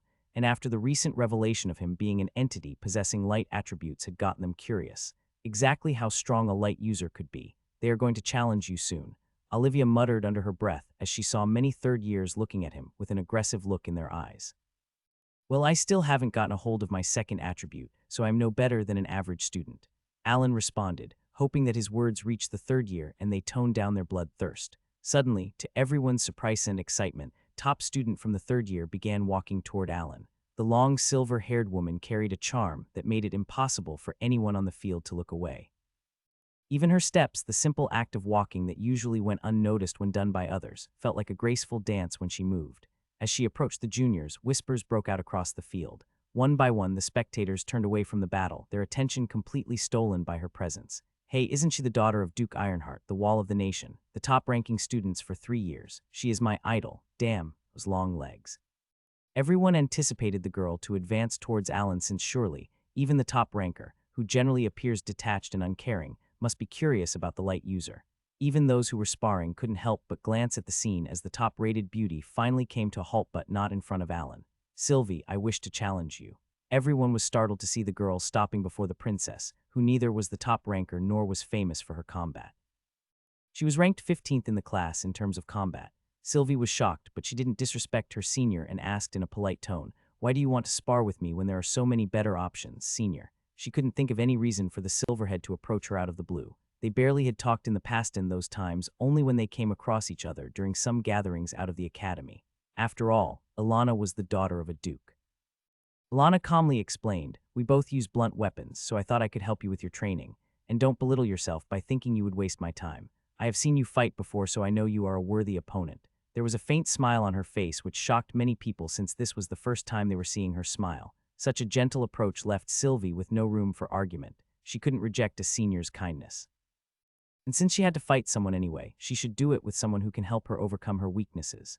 "Okay, senior, then please teach me well." Alana nodded before she turned around and began to walk away. Just as her back turned to Sylvie, the smile faded as if she never allowed her lips to curve. Her eyes darkened, extruding a sensation that made the onlookers flinch. If not for her years of training, she might have lost control over her mana, and bloodlust would have leaked. She wasn't going to kill the girl, but surely today, she would understand what grave mistake she has committed by defaming the man Alana adores. I hope you see my performance today, Professor. An image. Adrian sat in his office, a book about runes open in his hands. He wasn't reading it to learn anything new. Instead, he was comparing its writing style to the books he had studied back in the time chamber. And honestly, it was frustrating. These books made everything feel more complicated than it needed to be. Every sentence was crammed with technical terms, forcing the reader to constantly reach for a dictionary and scribble down notes just to keep up. In contrast, the book provided by the system had felt like it was written with actual care. It spoke simply, explained concepts clearly, included diagrams, example 7 documented failures. It guided the reader through the process, almost like a patient mentor, helping them identify where they might be going wrong and how to improve. This one feels like it was made to confuse people while the real knowledge stays locked away, Adrian thought, exhaling as his eyes landed on the cover specifically, the symbol of the tower printed there. Every book on runesmithing seemed to be published by the tower. In this world, the towers weren't just institutions. They were brand-smisive producers of magical armaments. Most weapon-supplying companies had deals tied up with them, especially for first-degree equipment. Standardized, mass-produced, and ready to sell, but anything beyond the first thread, that required the hands of a true runesmith, a real one, and the cost, inscribing the second thread alone costs around 3,000 gold coins, Adrian mused, and if it's done by a tower master, probably 10 times more. He closed the book slowly, the weight of the world system sitting heavy in his mind. For the context, 10 gold coins are enough for a middle-class family to survive for a month. So yes, runesmiths earn a fortune daily. In a way, this competition could work for me to advertise myself. Adrian was about to learn how to draw the second thread which he could display in the quiz. Nobles from different regions would be present there, so if Adrian performs well in the contest, he would make himself a name in the market. Until I don't become strong enough to protect myself, I would need to earn huge to hire a warden, he inwardly muttered. It was then that he heard a commotion from down the building. He got up from his seat and approached the window. His window opens to the training ground. He knew that the second and third years were doing joint training, but what caught him by surprise was the current battle happening in the middle of the ground. The other students have formed a ring around the duo. Both of them were identifiable since both were his top students. What in the world is Alana doing? Sylvie gritted her teeth, her tongue covered with her blood as she glared at her senior. Alana calmly stood there, holding her metal batons in her hands and waiting for her opponent to get up. Sylvie picked her mace and used it as a crutch to push herself off the ground. The students were either concerned or excited to see Alana destroying the princess in the arena. The instructors were, naturally, concerned, not because Sylvie was the princess, but rather because this spar was taking a dangerous turn. Should we stop them? One of the instructors asked as he saw Sylvie's lip bleeding and her left hand trembling a little. Overexerting herself to hit someone who is impossibly faster than Sylvie has caused the girl to self-harm. This isn't a spar about teaching me or anything, right? Sylvie asked in a grim voice. A smile of mockery danced on her lips. I don't know what you're talking about. I am trying to teach you a few lessons here. Sylvie clenched her hand around her weapon before she burst forward. Her armament was lit by flames as she swung it down in a vertical archer speed amplified by adrenaline and her mana. Alana didn't budge from her spot, rather. She raised her baton clang and took the full force of that attack on her armament. The shockwave was felt by the audience, but their face soon contoured in a wince when they saw Alana stabbing her baton into Sylvie's abdomen. Cuck, she recoiled back, her hold from her weapon slipping. Don't let it fall, Junior. You need to keep a hold of your weapon. She supported the mace with her armament before she said, now come at me again. The pain wasn't subdued, but the princess attacked, her sanity being taken over by anger. She swung her mace, this time in a horizontal swing that could have exploded a normal person's head. Alana simply ducked, and the mace went past before the silver head struck Sylvie's knee, making her buckle and kneel on the ground. Og, Sylvie groaned, but she had more coming, D-hack. Alana got up and delivered a kick to her chin with the flow. Sylvie's head snapped back from the brutal kick, a spatter of blood arcing from her lips as her vision swam in and out of coherence. Her body wavered, knees trembling, yet she gritted her teeth and forced herself upright. The taste of iron and humiliation burned on her tongue, her grip tightening once more on the mace's shaft as her breathing turned erratic-labored, but defiant. Lana remained composed, her posture inscrutable, one baton resting lazily against her shoulder while the other spun lightly in her opposite hand, making soft whirring noises. There was no malice in her icy and aloof precision that enraged Sylvie even further. I understand now. You are taking revenge for what I did to the professor. Sylvie spoke through her labored breathing. Her eyes were barely open, her arms trembling, and her legs about to give up. Took you long to understand, Alana spoke, her tone carrying the weight of the emotions she felt. Sylvie looked at the senior with a smile as she said, "He doesn't deserve your affection. He doesn't deserve anyone's affection. He is a cheater, a liar." Alana gritted her teeth and launched forward. How can she decide what he deserves? How can badmouth him? No, the instructors came into action since Alana's approach appeared lethal. The students gasped as they saw a silver blur approaching Sylvie at a pace that they surely would have failed to dodge. Alan also burst forward instinctively, his sword hems tightly in his hand. Alana held her baton with a reverse grip, ready to deliver a blow that surely would take off her jaw. However, just as she was about to strike her, Elana, a voice loud and clear, brought her body to a sudden halt. She couldn't be wrong, this voice belonged to him. Just as the baton stopped before Sylvie's face, she collapsed and fell unconscious. Alana would have been possibly imprisoned if that attack had landed. Drop a comment. Inside the infirmary, a heavy silence hung in the air. A few teachers stood gathered around the bed where Sylvie lay, her face pale against the white sheets. Among them was Adrian, his expression tense. Worry clouded every face in the room. This wasn't just about a student getting hurt. Thighs was the princess of the nation. And even though the academy prided itself on treating all students equally, everyone knew the truth. Right now, no one can stay calm. "I'm disappointed in you," Instructor Norden, one of the senior professors, said sharply, his voice cutting through the quiet like a blade. "You should have stopped the match before it got out of hand." "No," he shook his head, "you never should have let them face each other in the first place." Instructor Norden lowered his head, his lips pressed tightly together. He had his reasons, things he could say, but he stayed quiet. The weight of rank kept his voice locked in his chest. In the academy, even among teachers, there was a clear line between who could speak and who couldn't. The senior professor in build and heavy in presence said now to Adrian. "Professor Adrian," he said, his tone sharp but polite, "please speak with your dear student. Ask her why she decided to pull such a reckless stunt today." Adrian let out a long breath. His eyes softened as they landed on Sylvie's unconscious face. He simply nodded and stepped forward. He moved away from the bed and approached the bed where the silver-haired was sitting. She was brought here just for formality, but stayed for unknown reasons. The headmistress hasn't issued any punishment for her until now, and considering Ariana's strong belief in everything is fine until someone breaks the rules, he hardly believes that she would take any action. After all, Alana never broke the rules. Sylvie gave her consent for the battle, never surrendered despite being injured. And Alana stopped just before landing the strike which possibly could have gotten her expelled, worse, imprisoned. He pulled a chair forward and sat down in front of her. Alana visibly stiffened. The cool detachment she'd worn like armor faded from her posture, replaced by a flicker of panic as she looked at Adrian. Adrian leaned in, resting his forearms on his knees. His voice was calm but steady. "What you did back there, and what you could have done, were you fully aware of it all?" Alana nodded. "Yes. It was a normal spar until she said something, and I lost my cool." Her father had never taught her how to lie to people she liked. Fooling strangers was one thing, lying to someone she respected, she couldn't do that. Adrian took a deep breath, his gaze locked on her. "You knew what could have happened if that strike landed." She nodded again, broken lower jaw, 1-month recovery. This time there wasn't a hint of hesitation in her voice. Even if she'd lost her temper, her strike had been deliberate, precise. If she hadn't had that much control, several students might have disappeared by now. Adrian let out a long sigh. "Alana, listen, you've got a sharp mind and a future brighter than most. Don't waste that talent by taking." He stopped, her lips had curved into a smile and her gaze had dropped to the ground. A faint blush colored her cheeks. "What?" he asked, caught off guard. She looked up at him, shy but bold. "Praise me more," she said softly. Adrian stiffened, completely thrown off. What was this girl talking about? After a moment of silence, he refocused and asked, "What exactly did she say that made you lose it?" The smile vanished from Alana's face, her eyes sharpened like blades.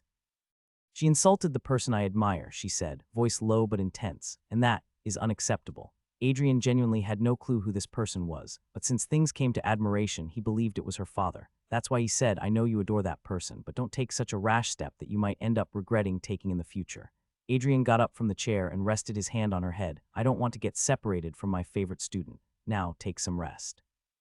Saying so, he walked away, returning to Sylvie's bed. Alana bit her lip, his warmth still lingered, and those words, "favorite student, I am his favorite." Her ample chest heaved, going up and down in quick succession.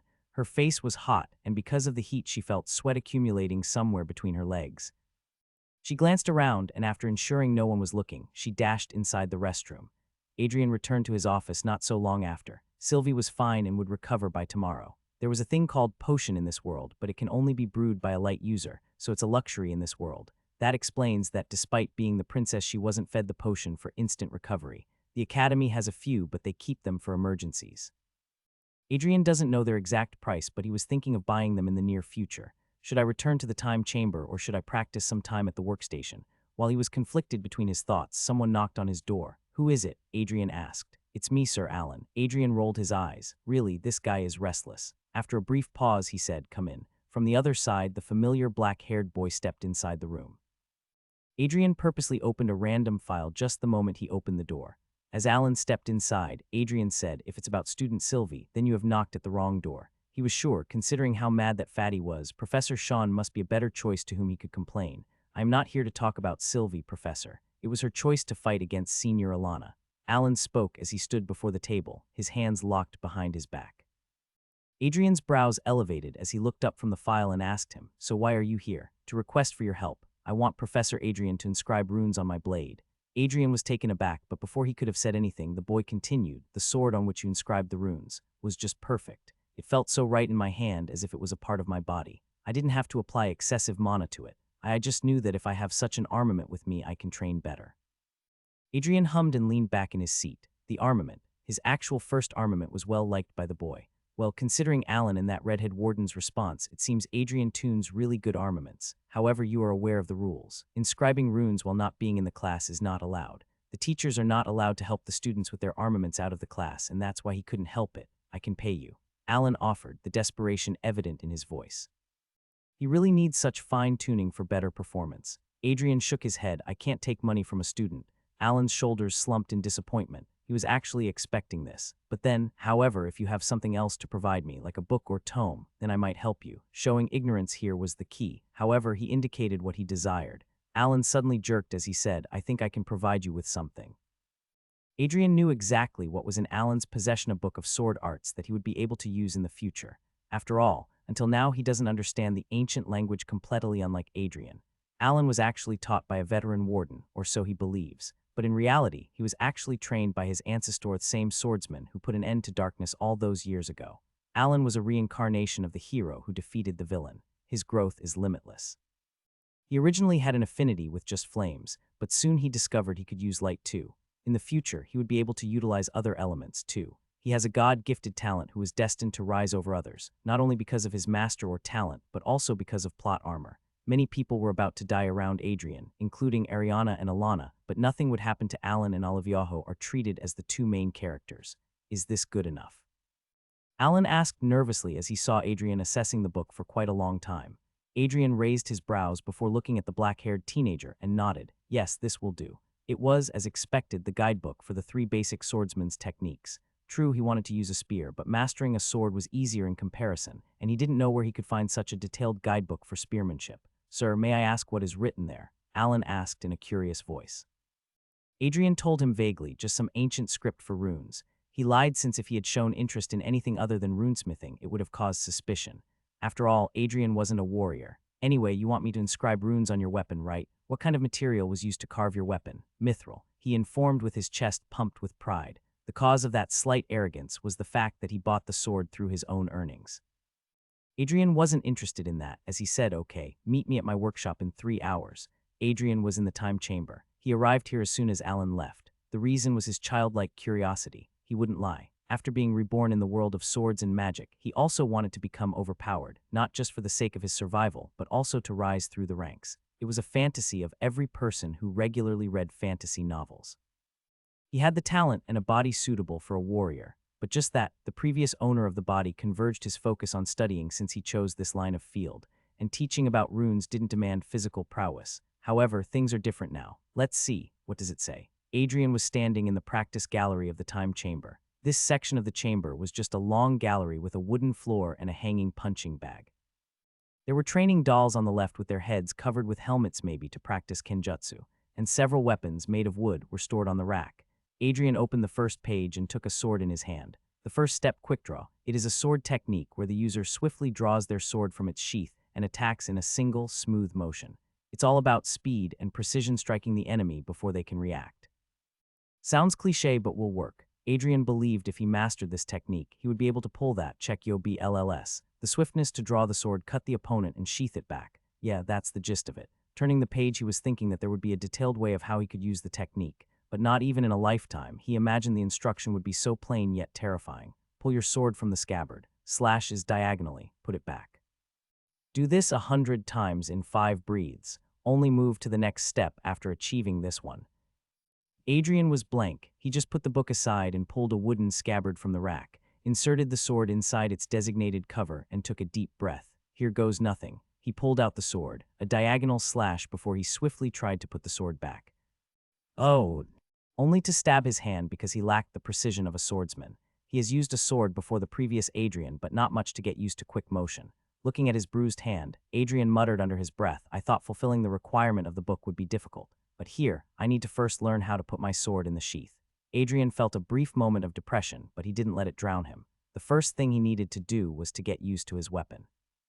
The first step was to take out his sword, swing it meaningfully, and then slowly bring it back inside its cover.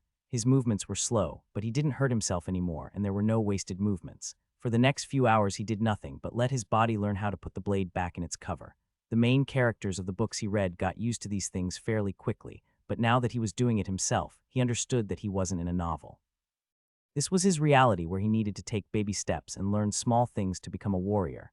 There is no shortcut. I have to go through all this. It was after the evening snack that the headmistress summoned every teacher in the conference room. The subject was the arcane Anvil Cup. Now, seated in the conference room were the 4 teachers who teach runesmithing and a few other senior professors who would give suggestions. Adrian was sitting on the rightmost side and waiting for the headmistress to arrive. He trained for 4 hours before he got out and fell asleep in his office. After getting up, he ate a few things to fill himself with something to endure this meeting. I think I need to increase protein in my diet. 3 meals are free for teachers a day, but to have extra of anything out of the normal set of meals required money. The promise to Alan was delayed because of the meeting. He told the guy to meet him in a few hours, since Adrian didn't know how long this meeting was going to continue. Professor Adrian, I heard someone from your class assault the princess. The professor beside him was the runesmithing teacher for all the B classes, aging white hair, brown eyes. Name, Gilbert, a commoner. Adrian smilingly responded, it was a friendly spar which went a little overboard. Using such crude words as assault is unfair in my eyes, Professor. Gilbert stiffened. He just wanted to have some gossip, but it doesn't seem Adrian was in the mood, so he turned his head away. Adrian sighed with a slight shake of his head. These people love to talk. Click. The conference room was silenced as the person with the greatest authority in the school walked inside. Wearing her hair in a high ponytail that exposed all the tattoos she had on her neck, she extruded a domineering charm. Wearing a black shirt and pants of matching shade, only added points to her mature beauty. She looks like Yakuza boss. Adrian mused, finding his cousin appear quite cool with that style. Once she stopped at the head of the table, she didn't bother greeting people and started with the topic, our concern, the Anvil Cup. As Ariana had said earlier, it was a matter of respect and recognition. The tower uses this competition to scout exceptional students, and for those who fall short, the consequences don't end with just a poor ranking. The tower holds the authority to make changes within the teaching staff to ensure students receive the education they're meant to have. So in a way, it is a double-edged sword, and considering the tower wants Ariana to return to the hunting job, they would definitely try to find the demerits of the Runebound Academy. For the past 3 years, our school has been getting eliminated in the first round. She dropped the mirror, which everyone refused to look at. What she said was true, though. Runebound Academy has been ranking at the last because they never overcame the first round, which isn't even a quiz. The students are given a sheet of questions, which they need to solve within the designated time, so one cannot blame the pressure for their failure. Adrian was aware of the tactics Ariana was about to present, but he didn't say anything and allowed Ariana to add, that's why this year, I have decided to put only 2 runesmiths on the team. That caused a quiet uproar in the room. After all, how can we think of competing in the 3rd round with only 2 runesmiths? In the 3rd round, it is tested how many weapons can be switched to celestial armaments in a limited time. That's why every school chooses, at the very least, 4 out of 5 students who have the skill of runesmithing. However, Ariana had a different thought process. We need to first worry about the 1st round. Tell me something, how many runesmiths are there in our school who are among the top 5 students? She asked. Her concern was the academic performance of the students. Those who are at the top of their class don't have the skill of runesmithing, and those who have are nowhere near the top. No professor said anything against her opinion since what she proposed slowly began to sound reasonable. It is a double-edged sword. The senior professor who was lashing out at the instructor back in the infirmary suddenly spoke up. We indeed can win the first 2 rounds if we prioritize knowledge over skills. But in the last round, we will make a fool out of ourselves if others find out about our peculiar student selection. Adrian couldn't help but cut in. I am sure that insult would be much more acceptable than getting eliminated at the very first stage, Professor Lester. The fatty glared at Adrian but didn't retaliate since the headmistress had the same way of thinking. He is right. We can only worry about the future when we remain alive to see the day. Sitting down on the chair, she declared, by the end of this week, choose your top students and hand them to Adrian. And Professor Adrian, choosing the 2 runesmiths will be on you. The man nodded in understanding. He already had several candidates in mind, but he would choose the 2 who have the potential to shine the brightest. Any objection? Ariana asked, seemingly intending to finish the discussion. But then a hand rose. I have a problem, headmistress. I want to be the mentor of our team instead. The one sitting beside Adrian, who was responsible for all the B classes, spoke up. Ariana heaved a sigh. It was Master Albeck's wish to see him as the mentor, and Adrian had proved himself a few days ago. Not to forget, he is well liked by the students. A mentor should be someone with whom the students don't hesitate to discuss things and ask for help. Adrian has a reputation, which makes him the top candidate for the role. However, Professor Adrian has been recently involved with a case of fraud. I know he proved his skills, but his name has been circulated through the academies, so letting him present our academy would cause unnecessary uproar. Those words were met by a few nods from the other instructors, and Professor Lester was one of them. Professor Gilbert was the only runesmith among the 4 who had the most success rate in binding the second thread. That's why he deemed himself the best option. However, if it's about the second thread, I believe I can do it as well. Adrian's statement silenced the whole conference room. Even Ariana was looking at me with a sense of disbelief. Every single professor stared at the man as if they were looking at a delusional fool. Gilbert looked at Adrian with a frown as he said, "Can you prove yourself?" Adrian shrugged. "I am habitual of proving myself time after time." That statement made many professors awkward as they lowered their gazes. However, Gilbert pressed forward. "Then in an hour, let's meet at the workshop and decide which one of us is actually more suited to be the mentor." Alan was waiting in the workshop with his blade beside him. Professor Adrian promised to engrave runes on his blade. He had the funds to ask for a professional and more experienced runesmith to tune his blade. However, he has experienced the talent of that man whom the world deemed a failure. When Alan first heard her voice and the praises she sang about Adrian, Alan wasn't able to trust her. That's why Alan even volunteered to be the test subject of the professor during the assessment. He wanted to see if her words actually held any weight. And also, the reason why Alan got interested in Olivia to begin with was because of Adrian. Well, it was another thing that slight curiosity turned deeper, and now they share a relationship. He doesn't regret it, as he told Olivia, but yes, it was unfair to Adrian. There was a huge chance that Adrian might not see Alan's face after what happened, however. Alan was measuring people on the same parameter as himself. Unlike Alan, Adrian is a mature person. He just told Olivia about his feelings and broke off his relationship with her. Although things were currently awkward between them, Alan knew that in the future, if chances arrived where Alan required Adrian's help, he could take Olivia's help to pursue him. It almost sounds like I am an evil person, but considering the possible challenges I have to face in the future, I have to remain on Adrian's good side. Clink. The doors of the workshop parted and suddenly, several figures entered the hall, startling Alan. He looked at the teachers and the headmistress with a silly expression. "Oh, Alan, we will continue our lecture next time." Adrian stepped forward and instantly voiced those words before anyone could ask him anything. As previously mentioned, tuning someone's armament out of the class was not allowed, so Adrian pretended that they were about to continue a lecture. Alan also played along and nodded. "Okay, Professor. But what is happening here?" Gilbert told him, "A simple trial to see who would be better as a mentor. Isn't Professor Adrian the best option?" Alan spoke, almost instinctively making Gilbert's eyes go narrow. A few professors snickered while Ariana raised her brows with a smirk. Alan turned toward Adrian and said, "Professor, are you going to perform runesmithing? Can I watch, please?" Last time, Alan couldn't watch the unique way of runesmithing Adrian displayed. That's why he wanted to watch this time. Adrian shrugged. "I don't mind. Just stay in a corner and don't speak," the man said as he took off his coat and gathered his long hair to tie it in a rough bun. There were a few casual movements, but a few female professors and a certain silver head couldn't resist ogling at the man. Adrian had such a handsome appearance and refined movements that even casual gestures also appeared quite eye-catching. "Okay, Sir Adrian, choose your subject," Gilbert spoke as he also removed his coat and got ready for the contest. All the other professors stepped back to give the two of them some space. "How about you choose one for me?" Adrian plainly stated as he cleaned his glasses. There was quite dust here. Gilbert smirked. "Wrong move. Professor Norma, can you?"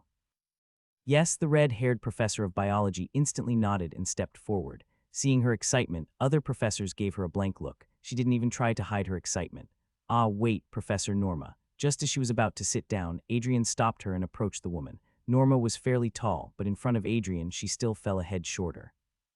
Her face turned hot when Adrian stood before her with a soft smile, inserted his hand inside his pocket, and took out a handkerchief before he laid it on the chair.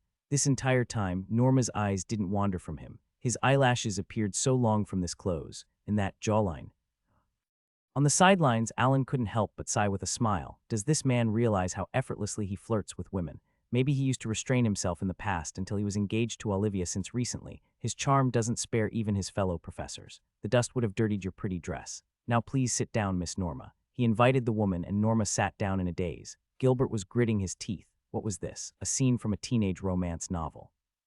Just start the trial already, Gilbert demanded. Adrian smirked. He knew exactly what caused such excitement, but he didn't bat an eye to the man and continued on his pace. Taking out his runic pencil, he told her, "What weapon you prefer? A stick, ho."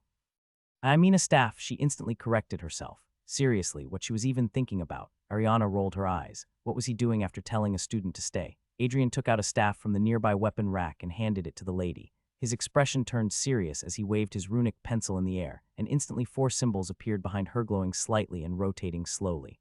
Alan keenly observed the process. He has seen runesmiths before, a lot of them. However, all of them used the magic crystals to know one's affinity. This was definitely new. Everyone saw that the water element was responding to Normahitch, gave Gilbert the chance to speak. As you can see, headmistress, just to discern a simple affinity he took so long, even though this could have been done by a magic crystal in an instant. What if the contest is all about time? "Can you shut up?" Adrian suddenly scolded the white-haired man, much to his shock. Ariana frowned. "Is something the matter, Adrian?" She could see that he was quietly observing Norma's affinity for some reason. Adrian didn't say anything to her and asked his subject, "What spell do you usually use?" Norma blinked in confusion, but answered him right away, "Water Wave and Water Shield." Water affinity is the weakest, that's why she couldn't use many offensive spells. That's why Norma thought of herself as a weak warrior and failed to perform well as a warden, resorting to the job of a teacher in the end. However, Adrian had a different view of her affinity. "You have a hybrid affinity." Norma's reaction was understandable since not only her but everyone else in the workshop was unaware of that term. Gilbert couldn't believe what nonsense he was spouting suddenly. That's why he was about to say something. But Ariana raised her hand and shook her head, telling him to remain silent. Meanwhile, Adrian took the staff from Norma and started to write the runes at a pace that was hard to follow. And the ridiculous part, his eyes were not even on the staff.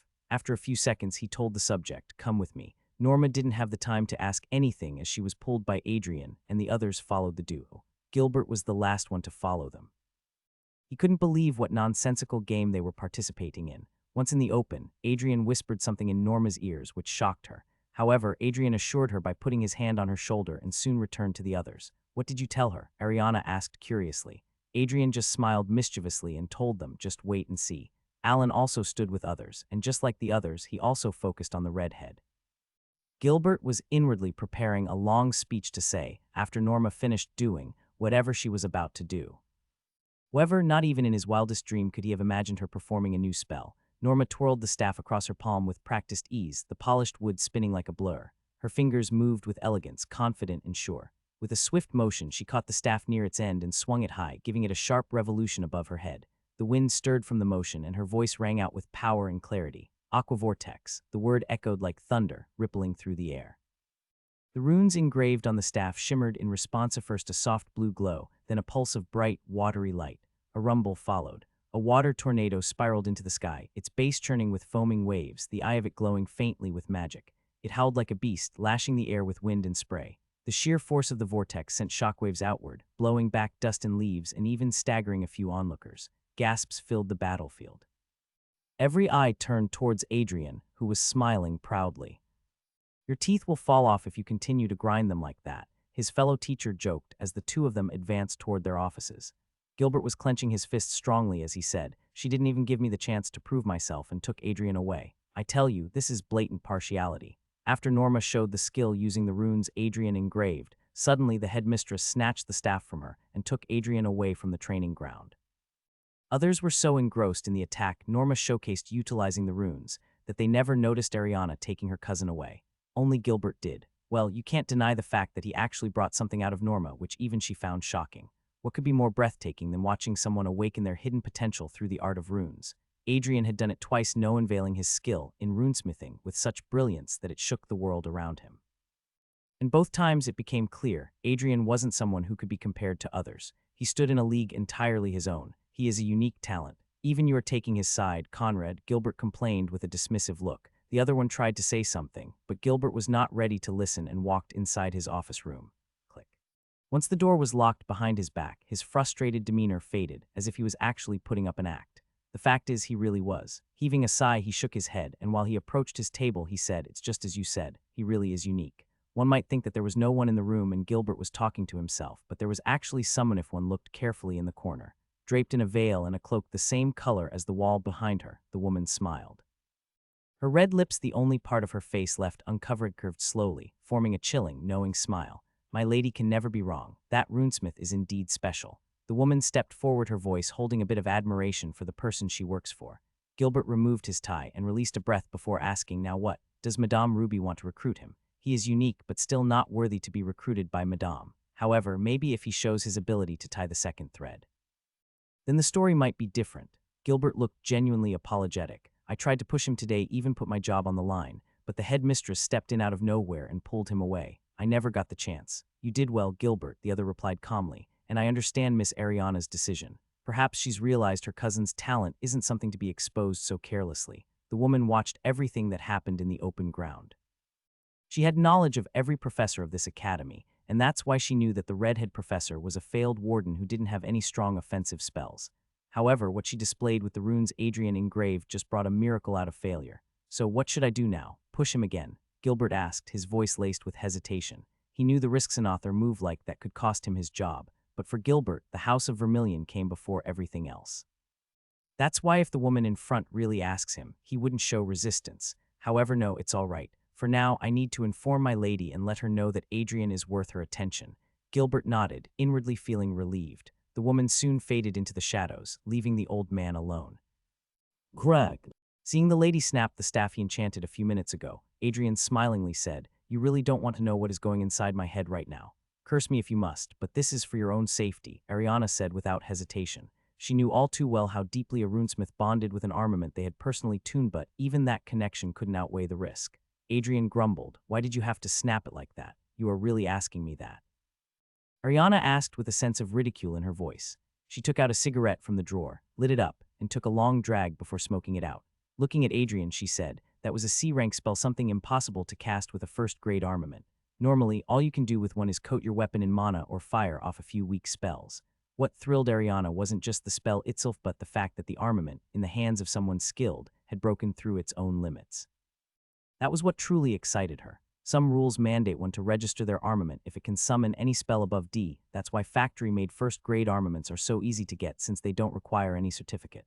Not only did you shatter the compass of power scaling, you did it with a proud smile on your face. Okay, maybe she was overreacting, but Ariana couldn't help it. Years of experience, honed instincts, and carefully built expectations had all just been flipped on their head. By him, a first-grade weapon achieving something that's often considered a challenge even for a third-grade one. It was utterly absurd. Adrian sighed. "Look, I know I shouldn't have gone overboard, but I was a little excited to find a person with hybrid affinity for the first time." Hearing that term again, Ariana asked, "What does it even mean?" Just to not get a complaint from Adrian, she opened the window and allowed the air to ventilate. Adrian explained, "Sometimes there's a slight affinity toward another element that the magic ball can't detect. Like with Professor Norma. Her affinity showed that she has some connection to wind as well, though it's not dominant, more like a dormant power. That's the hybrid affinity, when you have both an active and a passive element." As she tapped the end of her cigarette, watching the ash fall away, she heard him continue. "Generally, these individuals can't perform at their best if they only use spells tied to their dominant element. They lack the runes that could adjust for both." Ariana's expression grew darker, a frown tugging at her lips as she spoke softly. "That's why, despite her talent and control over mana, Norma couldn't succeed as a warden." Adrian nodded. "Indeed. These kinds of people are rare, but they have the potential to become high-class warriors." Ariana sighed as she crushed the remnant on the ashtray and told him, "For now, do me and yourself a favor and don't inscribe runes for anyone." Adrian was about to tell her about his promise to Alan, but then he didn't. After all, she would definitely ask what he received in return. He soon got up and told her, "I am going to the town for some shopping. Let's meet tomorrow morning." Ariana instantly asked, "Do you want some money?" Adrian grinned, "No, big sister." Ariana rolled her eyes as she heard his chuckle before the man walked out of the room. "Then I have tried to keep the words simple and the terms understandable. If you haven't noticed, I have put a genius tag. It was absurd now that Adrian thinks about it. Just 10 days ago, he couldn't inscribe a single FK rune, and now he was a genius. Well, not genius, but somewhere around it. Do I have a different talent than others? He asked himself, but someone responded. I suppose you have a great ability to learn and adapt. The system sometimes responds to him even when Adrian doesn't talk to it. He'd been using the time chamber every single day, staying inside until it forcibly threw him out. Even outside of it, when he wasn't teaching, his mind stayed glued to the books. That relentless focus never left him. Maybe that helped, or maybe it was something more. He was already a studious and brilliant child in his last life. Now, with Adrian's discipline and Lex's raw mental power fused into one, it was as if he'd become a super genius, something beyond either of them. Yeah, that sums up the daily quota of narcissism. He inwardly mused as he finally reached the foot of the hill from where the town began. Nestled beneath the rolling, Adevry Hills lay Adevry Town, a humble home to just over 1,000 souls. Most who lived here were war refugees, orphans, and elderly folkspeople who had nowhere else to go, no place to truly call home. Today, however, the town wore a different face. It was alive, vibrant as if wrapped in celebration. The streets bustled with vendors offering trinkets, toys, and freshly baked goods. Lanterns hung along the paths, their soft glow casting a warm light that danced on the cobblestones. Above, colorful flags fluttered from strings stretched across the roads, swaying gently in the breeze. It felt like a medieval festival plucked from a storybook. Glowing lamps, laughter in the air, and a town momentarily free of sorrow. Adrian took a deep breath as a smile extended his lips. This is so chaotic yet so peaceful. There are many people around since people get a variety of shops here, but despite the evening rush, Adrian could feel his heart at peace. With his hands tugged in his pockets, he weaves through the market silently. Unlike some professors, including the headmistress, Adrian wasn't famous, so no one identified him. That looks delicious. He found a shop of steamed rice dumplings. He checked his pockets, and fortunately, he brought some coins along. Can I get 2 dumplings, please? He asked as he offered 1 silver coin to the vendor. The vendor took the coin and was about to offer the change. On dumpling was 10 bronze worth, but when he raised his head, the customer was gone. Well, he was in a fancy suit. The vendor smiled and just kept the change back. While chewing on the chewy dumpling, Adrian continued to move. Seeing people smiling and having a happy time with their families, he was suddenly reminded of his family. Something I never had. If there was something that his parents left for him, then it was debt. And because he used to work almost 12 hours a day, Lex always remembers his darn father who left his responsibilities to him. No point in scratching old wounds. He has already moved on from that life and has decided to think about only his new life. Maybe it was because of the life he'd lived, the constant struggle, the days where even a coin mattered. That money became more than just a means of survival. It became a deep-rooted desire, a wish to be rich, rich enough to buy what he wants without ever asking the price, rich enough to not worry about bills when sickness strikes, rich enough to wear a different coat, not the same old one, worn and patched over the years. He's learned something the hard way: money brings respect. When you're rich, your words carry weight. People listen. They don't brush you aside or look past you. They don't dare ignore you when there's even a slight chance you could reach into your pocket and solve their problems. It gives you fame and respect, and Adrian knows it too very well. I can never forget that birthday celebration of my nephew. His heart clenched when his mind went to that day, when he actually realized how unfair this world is. Shaking his head, Adrian dumped the wrapper into the dustbin and decided to shop for something. His eyes landed on a shop with pitch-dark signboard and a single word written on it in white letters: creation. Adrian has come here in the past too, but only a few times. Since he only had an interest in teaching, not runesmithing, and the books were provided by the academy, Adrian never found it useful to come here often. But now things are different. Whoa. He exhaled a sigh as he looked at the fine collection of tools arranged on the shelves. Runesmithing doesn't require anything more than your knowledge, skills, and a runic pencil. However, some people needlessly bring unnecessary equipment in it to make runesmithing appear difficult. For example, some people buy the expensive rune alignment compass to align the runes perfectly.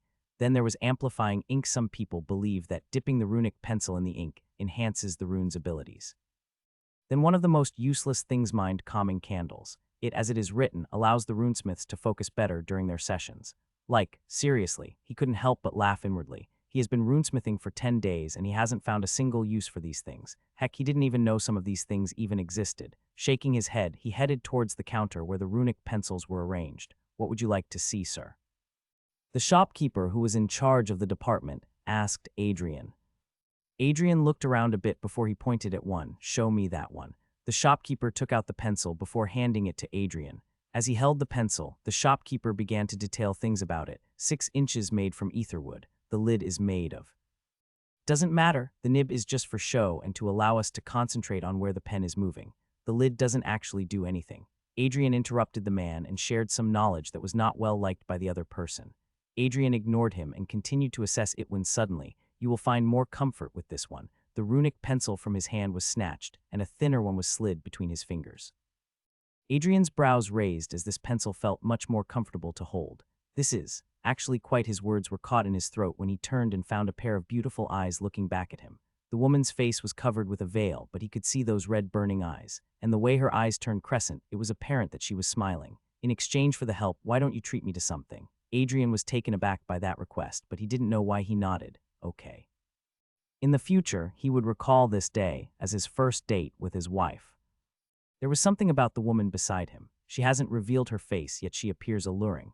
The way she walked, that delicate waist swaying side by side, and the way she carried herself. Something was about her that didn't allow Adrian to look away from her. I assume you have fallen for me. The lady giggled as she held the cup of iced tea in her hands and sighed, glanced at Adrian. He wasn't a naive teenager to get flustered. Without removing his gaze from her eyes, he told her, fallen.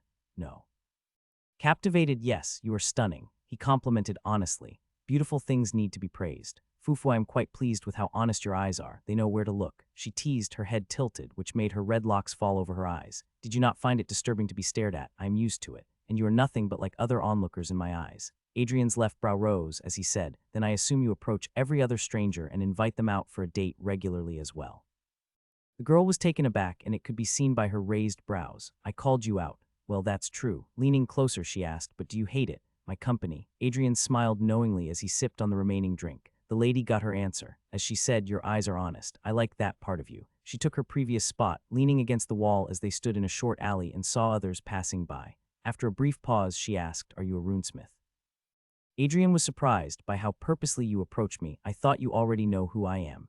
Adrian could tell that she wasn't just a passerby who got interested in the pencil he was holding and approached him. Well, it was idiotic on his part to accompany her, but until now there hasn't been any sign of danger from her. With her eyes turned slant, mischievously, she asked, do I get the freedom to act clueless here? And why would you get that? Adrian asked. The girl leaned closer, her womanly fragrance overwhelming him and her hot breath vivid on his face. With her voice turning dangerously low, she whispered, because I am beautiful. Okay, Adrian's heart might have skipped a beat, and he forced himself to look away. Well, it's not a secretive job. I work at the academy as the professor of runes. I guess so. You give that professional man's vibe. She nodded, taking her distance. What about you? He asked as he threw the container into the dustbin. The lady heaved a sigh, just a wanderer, traveling through cities and enjoying my life. I occasionally work as a warden to afford my travel expenses. Adrian got curious. What rank are you? The lady asked back. Guess. Adrian hummed. I have no means of assessing someone unless I see their armament, so I can't tell. That's so. Then here. Adrian momentarily flinched when she pulled out the long blade. It wasn't a dagger exactly, more like dirk, a long slim blade that was well polished and maintained. A handle was of the same width as the blade and a leather belt for perfect grip. Adrian frowned as he wordlessly took the weapon from her and instantly heard her saying, be careful with the blade. Poison-coated. Adrian nodded, but the first thing he touched was the blade after all. That's where the runes are inscribed. Whoa. Adrian was taken aback. The letters were so neatly inscribed that he felt he was seeing the runes written in the book. No extra markings, no residual mana, and the runes were so compact that Adrian could add 4 more patterns on this 40-centimeter blade. Adrian ran his finger up the runes and smirked. It's not poison-coated. Your affinity is with poison. The lady was speechless. Her eyes widened as she asked, you read it so easily. I thought inscribing such tiny letters would make it difficult. And the dark element isn't that common, you know. Adrian didn't respond to her. Someone who has been reading about the first thread so closely for the last few days could identify the letters easily. The book doesn't complicate things, and because of repetitive examples of what runes could be used for different elements, Adrian identified it easily. After a bit of pause, he asked, second thread. Adrian was looking at a second-grade armament for the second time. The first one belonged to Ariana. You identified the second thread means you know how to bind it as well, I assume. The lady's eyes narrowed, observing the man closely. Adrian was about to respond to her when suddenly, help, he took away my daughter. Someone shouted and the two of them flinched. Without a word, the redhead yanked the blade from Adrian's hand and bolted out of the alley, Adrian right behind her. They burst into the crowded street and saw a man barreling through the crowd, clutching a little girl to his chest. Every step he took made the ground tremble, was clearly more than human. We need to, Adrian began, but froze as the woman beside him seemed to vanish, replaced by a blur of motion. In the next instant, she sprang forward in long, powerful strides, rising high enough that the moon shone straight behind her. Her veil drifted around her like a silver mist, and her hair framed her face in a glowing halo. For a heartbeat, the crowd stopped in its tracks. People mid-panic forgot to run, their eyes drawn to her graceful form. She spun once in the air, her body curved like a dancer, every movement light and sure. Then came the sharp hiss of steel. Shlink. The blade flew from her hand in a perfect arc, slicing through the night toward its mark. Adrian held his breath as he watched it fly, and it hit, squelch. The blade sank into the back of the man's knee with a sickening thud. He cried out and collapsed, dropping the girl. Instantly, bystanders rushed forward, scooping her up and carrying her to safety. Tap. The woman landed gently on the pavement, her feet barely making a sound. She turned to Adrian, one brow lifted, her eyes bright in the moonlight. He could only whisper, hoarse with awe, fourth-ranked Warden Ruby Vermilion, the head of House Vermilion, the youngest runesmithing to establish the third thread. Why are you here? The lady, Ruby, grinned. I will tell you the next time we meet. And with that, she becomes one with the shadows and disappeared. Her image would take some time to find. For the preparation of the Anvil Cup, the top 3 students from each class across the 3 years were invited to a classroom.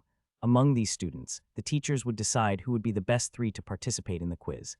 Naturally, someone might assume that choosing the top 3 of the 3rd year would be the best since they possess a year more worth of knowledge than their immediate juniors. However, that wasn't the case. The questions asked in the first 2 rounds are all about the history of runes, which students are being taught during their first year. That's why everyone says that the first year of the academy is very crucial. The students are taught everything the world knows about runes, from where it originated, how it was carried through the years, and how it was developed.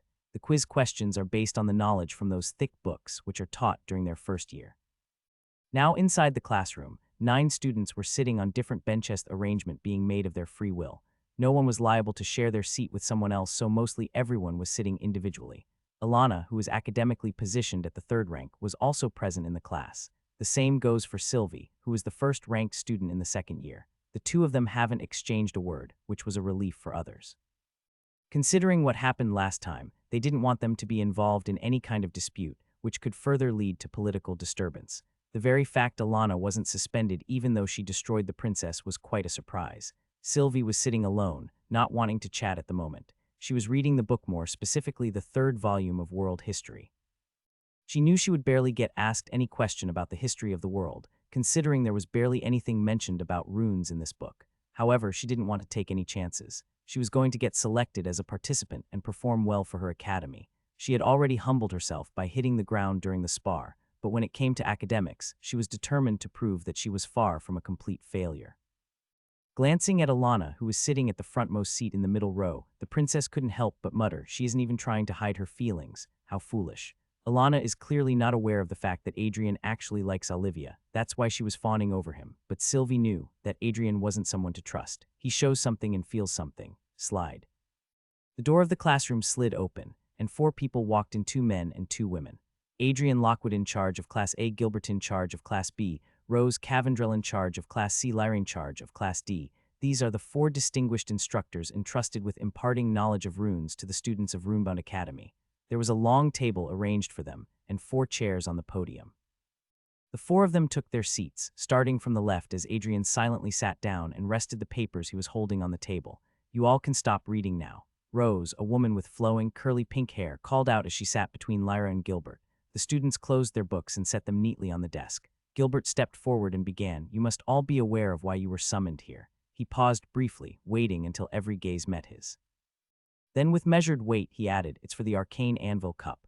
No one reacted as much, they already knew. The gray-haired man continued, from the 9 of you, we will be selecting 3 students to represent the academy as official participants. This time a few murmurs and surprised glances broke the silence. The head of the disciplinary board raised her hand, concern clear in her voice. But sir, none of us have any talent for runesmithing. It was a valid question.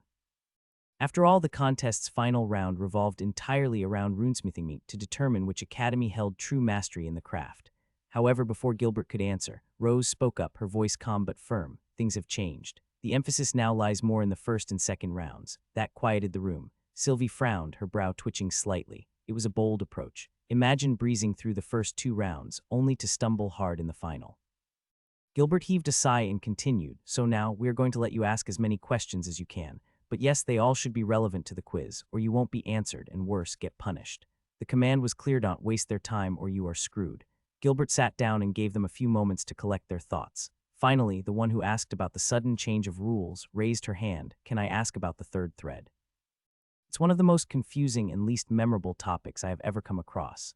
Rose hummed before she turned to the glasses-wearing man and asked, Professor Adrian, if you may. Adrian nodded before he got up.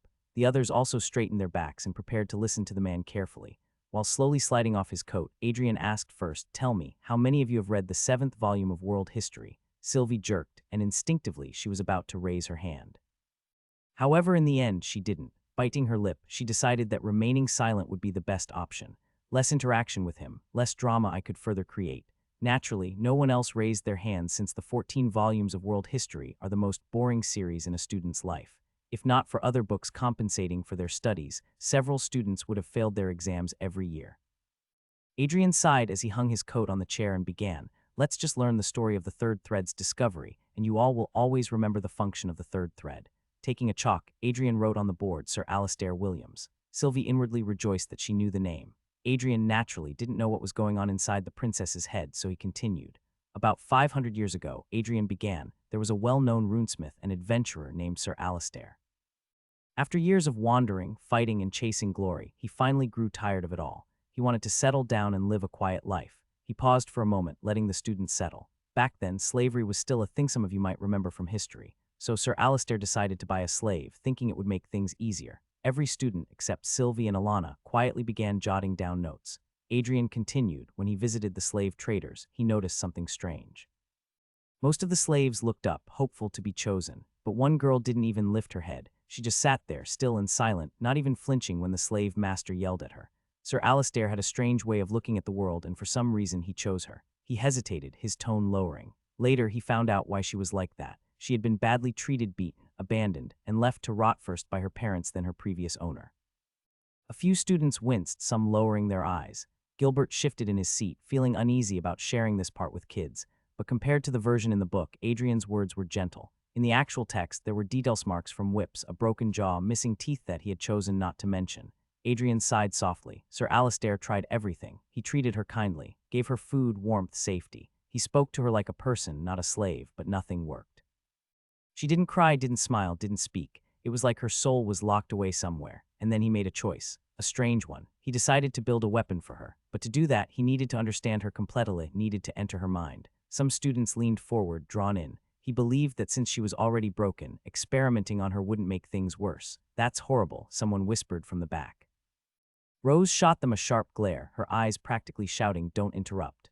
The student quickly shut their mouth. Adrian leaned against the blackboard and slowly finished the story, and that's how he made a discovery that changed everything. He found that emotions, feelings we all carry can change how mana flows in our bodies. He built a rune that reacted to her mood. It let him see her emotions, even if she couldn't show them herself. For the first time, he realized she wasn't empty, she wasn't numb. She had been feeling everything all along, she just didn't know how to show it anymore. It was not a pleasant story. There were many things Adrian took away from it, but that's okay. What they needed to remember was the essence of the third thread, emotions. Everyone has that one emotion that makes them stronger. Once a runesmith understands that and builds a rune for it, the warrior can draw out the power of their emotions to achieve impossible things. Next morning. Yesterday, the question and answer session continued for 6 hours. Believe it or not, when you gather 9 top-ranking students and give them the freedom to ask questions, you get bombarded with questions one after another. Not many of them asked often, but none of them asked less than 5 questions. Adrian, having the knowledge of the previous owner of the body, never found himself getting stuck at those questions even once. The previous owner was a bookish genius. The new one was heading to be a runesmithing genius, a perfect blend. Because Adrian was too tired, he was only able to study for an hour in the time chamber before he returned and threw himself on the bed.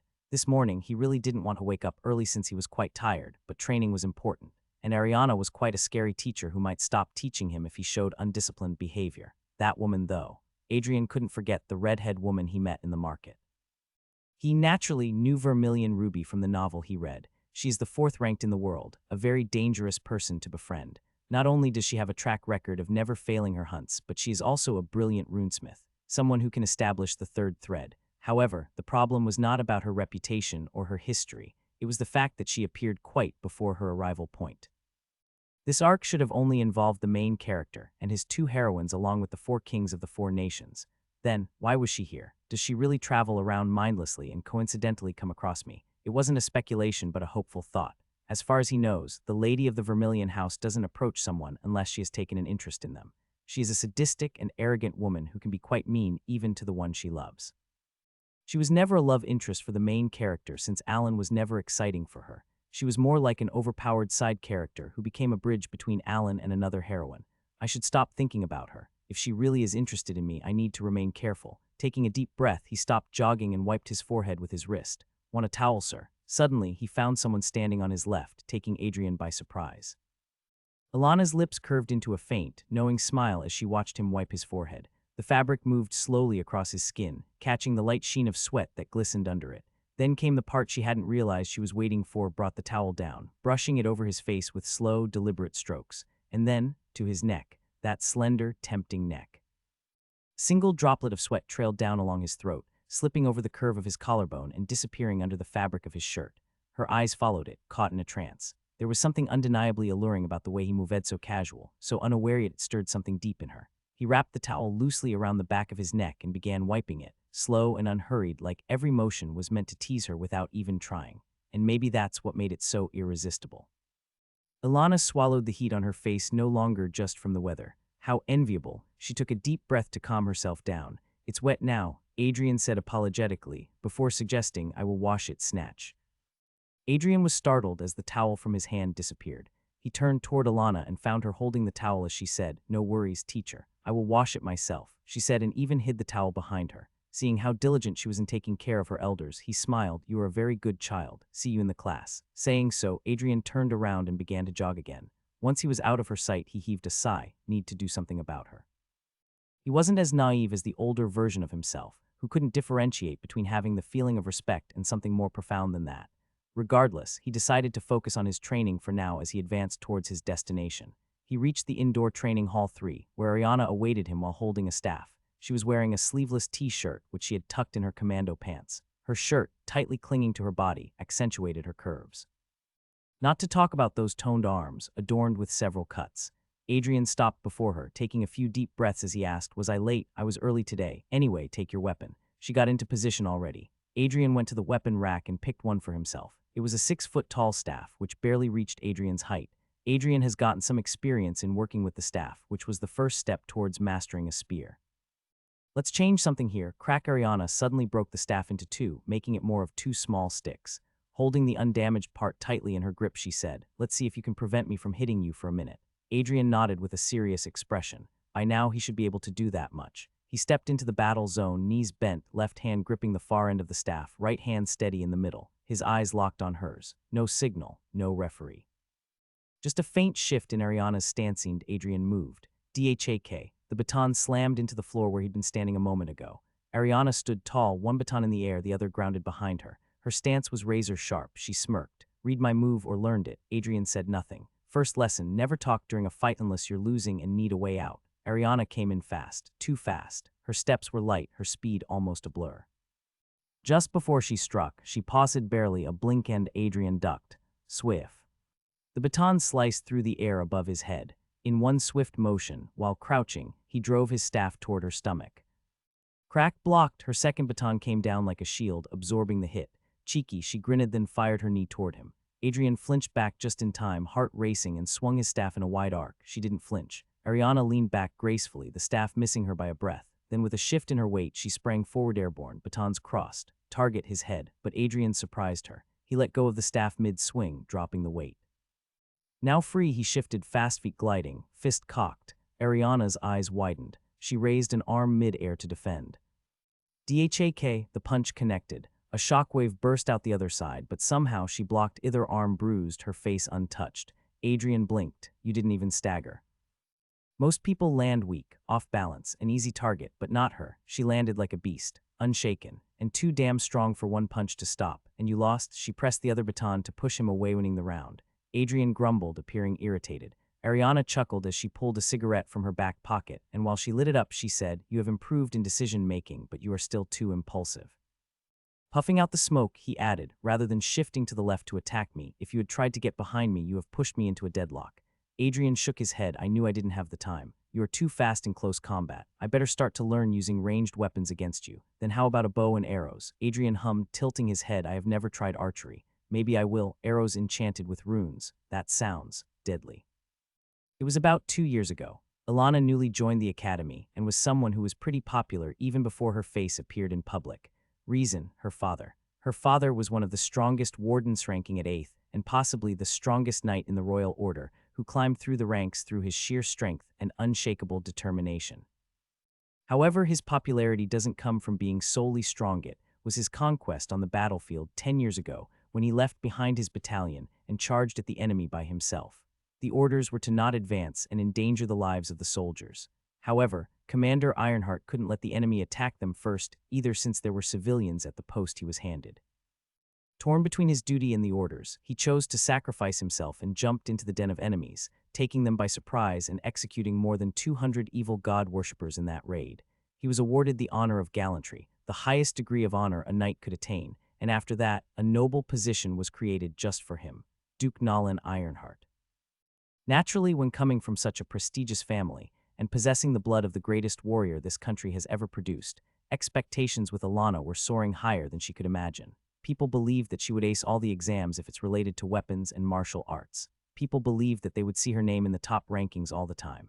And they thought the daughter of Duke Ironheart must gain the title of the strongest student of Runebound Academy in no time. However, none of it happened. Reason, Alana was barely better than an average student. One must remember that the enrollment assessment of Runebound Academy is pretty strict, where several times, the instructors fight with those students who want to qualify for the test through their strength alone. Alana, although passed the test on her first attempt, she wasn't ranked in the top 10. People started chatting behind her back, and sometimes in front of her, about how she was quite underwhelming for someone who shares the same name as the legend. Alana's confidence dropped severely upon hearing those murmurs and ridicule. She was originally a shy Chaldsomnian who had been brought up in a sheltered household. Upon receiving those looks from her fellow students, she just forced the little girl to hide herself from the world and try to remain away from the limelight as much as possible. She tried every single day to improve herself, to stand on everyone's expectations. In her heart, she was searching for validation. That people accept that she was worthy of her name. However, visible progress is not something that one can achieve through a few days of work. People from different parts of the country came to her and challenged her so they could prove that having a legendary surname and superior bloodline doesn't make you a talented being. They defeated her again and again and humiliated her as if she had boasted of her title and made fun of others in the past. What a crappy battle stance. How can you even call yourself the child of that legend? She never called herself the daughter of any legend. In her eyes, she was just the daughter of her father. Was that a crime? Day after day, Alana started to lose hope of having a normal school life. Commoners didn't approach her since they thought she was above them, and the other noble kids were too busy humiliating her to see that she just wanted to make a friend. I just want to disappear. That thought appeared once in her mind when she was sitting in the gymnasium in the middle of the night, all alone. Tears rolled down her eyes, her legs curled as the girl silently wept. She couldn't define how she was feeling that day. Horrible, unneeded. Countless thoughts were filling her head, and a part of her mind was ushering her to take a step that might end this all. In that darkness, suddenly a hand approached her. She never noticed him approaching. He shouldn't have been here at that time. It was the gym, and he didn't have anything to do with exercising or martial arts. Yet, he appeared there. Resting his hand on her head, he said, "The taste of victory is the sweetest when the world wishes to see you fall." She remembers every single word he spoke that night. "I have seen your struggles, but I didn't do anything. Not because I couldn't help you, but rather because I want you to help yourself." Slowly, she looked at him, those warm eyes, so pure and so gentle. She had forgotten when was the last time someone looked at her so gently, so fondly. You can choose between two: escape from here and have your father know about it, which surely would ruin several lives, or listen to my advice and start again. Alana's eyes moistened upon hearing that as she shook her head. It's easy to say that I should start again. I have no hope in myself. Clenching her fists, she choked out, I am a complete failure. Adrian almost instinctively called out, failure. That's a very familiar word. Alana stiffened when, suddenly, he crouched before her and looked Alana in the eyes.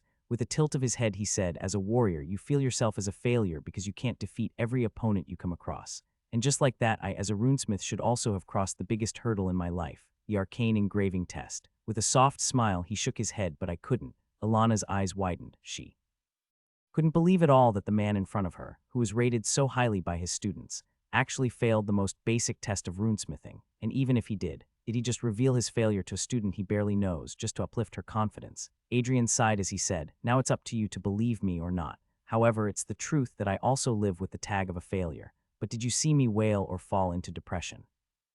Alana didn't respond, but she would have said no in her usual mood. She has never seen that smile fading from his face, regardless of the situation.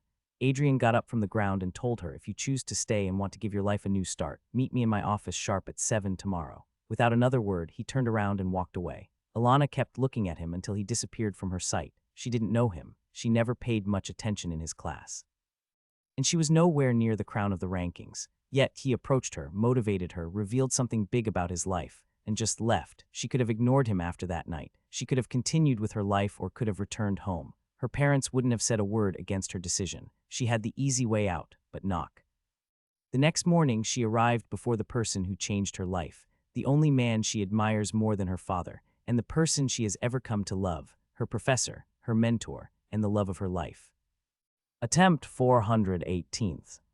Total time spent, 45 hours 18 min.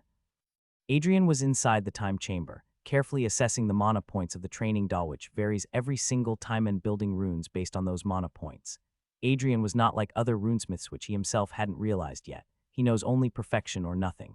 More than 300 times he has successfully inscribed the runes, yet according to him, his success rate was only about 40. Reason: he doesn't count those attempts which don't provide him with satisfactory results.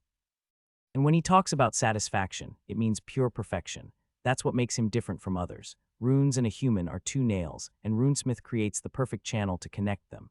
Some feel tying a loose knot is hefty enough, since connecting the two subjects is the main point here. However, Adrian believed unless the wire is tightly tied to both points with several knots keeping them at their places, the binding isn't done. Just like right now, he was moving toward his 17th attempt today, and the past 14 continuous attempts have been successful. Wiping the sweat off his forehead, he kept his other hand on the mana point, which was at the navel of the training doll. He was drawing the rune on a wooden stick, taking just any weapon he could get his hands on. The last thread was pulled from the subject's toe, and once the thread reached the weapon, Adrian bound the mana core to the rune he had already inscribed. The more mana points, the more runes are required. However, following the book's instruction, Adrian has just quartered the requirement. That's why 12 mana points only took 3 runic characters. Once the thread was attached, the rune glowed and Adrian held his breath. If a rune is overloaded with several threads, either it affects the subject or the weapon. Adrian would know if either of them is affected. He waited and waited, his breath caught in his throat, and he kept looking at the rune. Finally, after a long 10 seconds of gap, "Congratulations, host. You have successfully mastered the 3rd thread." Adrian heaved a sigh as the rune gave a soft glow and the weapon didn't burst. He leaned back, resting his weight on his heels, and his head dropped. He finally did it. After learning and practicing for so long, 5 hours daily inside the chamber and 7 hours outside, he's been doing it regularly for the past 10 days. After more than 120 hours, he finally achieved it. I so want to celebrate right now. However, he was too tired to move right now. Before starting with his experiments, he trained with his sword for about an hour. The training with Ariana in the morning, followed by the question and answer round with the students, wore him down. "Congratulations, host. You have earned 1,000 points. Adrian opened his eyes and looked at the system screen. It was too quick. It's like he reincarnated into this world 25 days ago, and he has already reached the first threshold of his progression. So I can now unlock the shop feature?" Adrian asked as he curled his legs and wrapped his arms around his knees. "Indeed you can. However, the system has an offer to make. Unlock stats 1000 EXP. Unlock shop 1000 EXP. Note, choosing any of the two would make the other option unavailable until the host doesn't unlock the last reward cross-dimensional chat group. Adrian was taken aback by the offer. "Is this status something which records my strength, endurance, and other things?" "Indeed, host." The status screen would measure the host's current physical and magical prowess and achievements.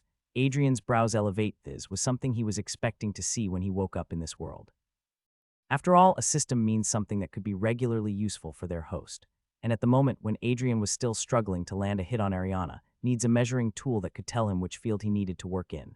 But then again, if he chooses to have the status screen, he would lose the opportunity to unlock the shop feature for a long time. What the shop can offer me: advanced weapons, potions, scrolls, ancient runes for study, and some other things. Adrian drew a sharp breath. That sounds tempting, he thought carefully. This was quite a difficult choice. His obsession with runes and reading different materials was pushing him to take the second option. However, I will go with the status option. He can't survive in this world with just knowledge. He needs strength to survive, and to train better, he needs the status screen. Command accepted. Status screen is being prepared. Time needed, 30 minutes. Adrian sighed. He just hoped that this decision wouldn't turn out to be lame or unnecessary. Without another thought, he told the system, "Send me back." Around 20 minutes later. Adrian was sitting in his office fresh out of the bath. He has taken his time to just sit in the warm bath to let his muscles relax. He returned to his office since he had some work to finish. They would be leaving for the venue of the quiz tomorrow, which was actually the third tower from where Sir Albec and others came that day. Naturally, Adrian would be leaving with others, and the first round of the quiz would start tomorrow evening. It would be a 3-day trip, even if they don't qualify for the second round. Adrian had already packed his bags, so there was nothing else he had to do other than sleep soundly once he returned to his room. Alana, he was arranging the question papers he had made yesterday for every student. Just when his eyes landed on the last paper and to whom it was dedicated, Adrian paused. Michael Ashenford, son of Count Ashenford, academic genius, great swordsman and a very good person. Or so what others think of him. However, he is actually quite a dark person, someone who deems others beneath him. Generally, Adrian would have ignored him or played along with his pretense of being a good kid, but Michael would be playing a key role in the upcoming arc, not with his knowledge but with his participation in the heist after the contest. Yes, after the contest, a group of criminals and evil god worshippers, with the help of Michael, would steal all the equipment that the students would make in the third round and even kidnap Sylvie. Michael reveals his true face, Alan saves her, and the princess' interest shifts from Adrian to Alan in no time. That's how things would have happened if only Adrian had left the school by now. But since he has shifted the plot, I need to be wary of this kid. Is this really all right? We are risking our men. Inside a dimly lit hall, a few people could be seen currently engaged in a heated conversation. More like the 7 people before the person who sat on the throne seemed quite worked up by their leader's recent decision. The decision not only endangered their men's lives, but also threatened their secrecy. If they got caught, the ones who would be capturing them would surely not leave this chance to pry inside the ambusher's head. The man on the throne had an unruly long white and black beard and a pot belly, but those strong arms signified that the man once was quite muscular. The man rested his face against his fist lazily as he said, "They get caught, they are dead."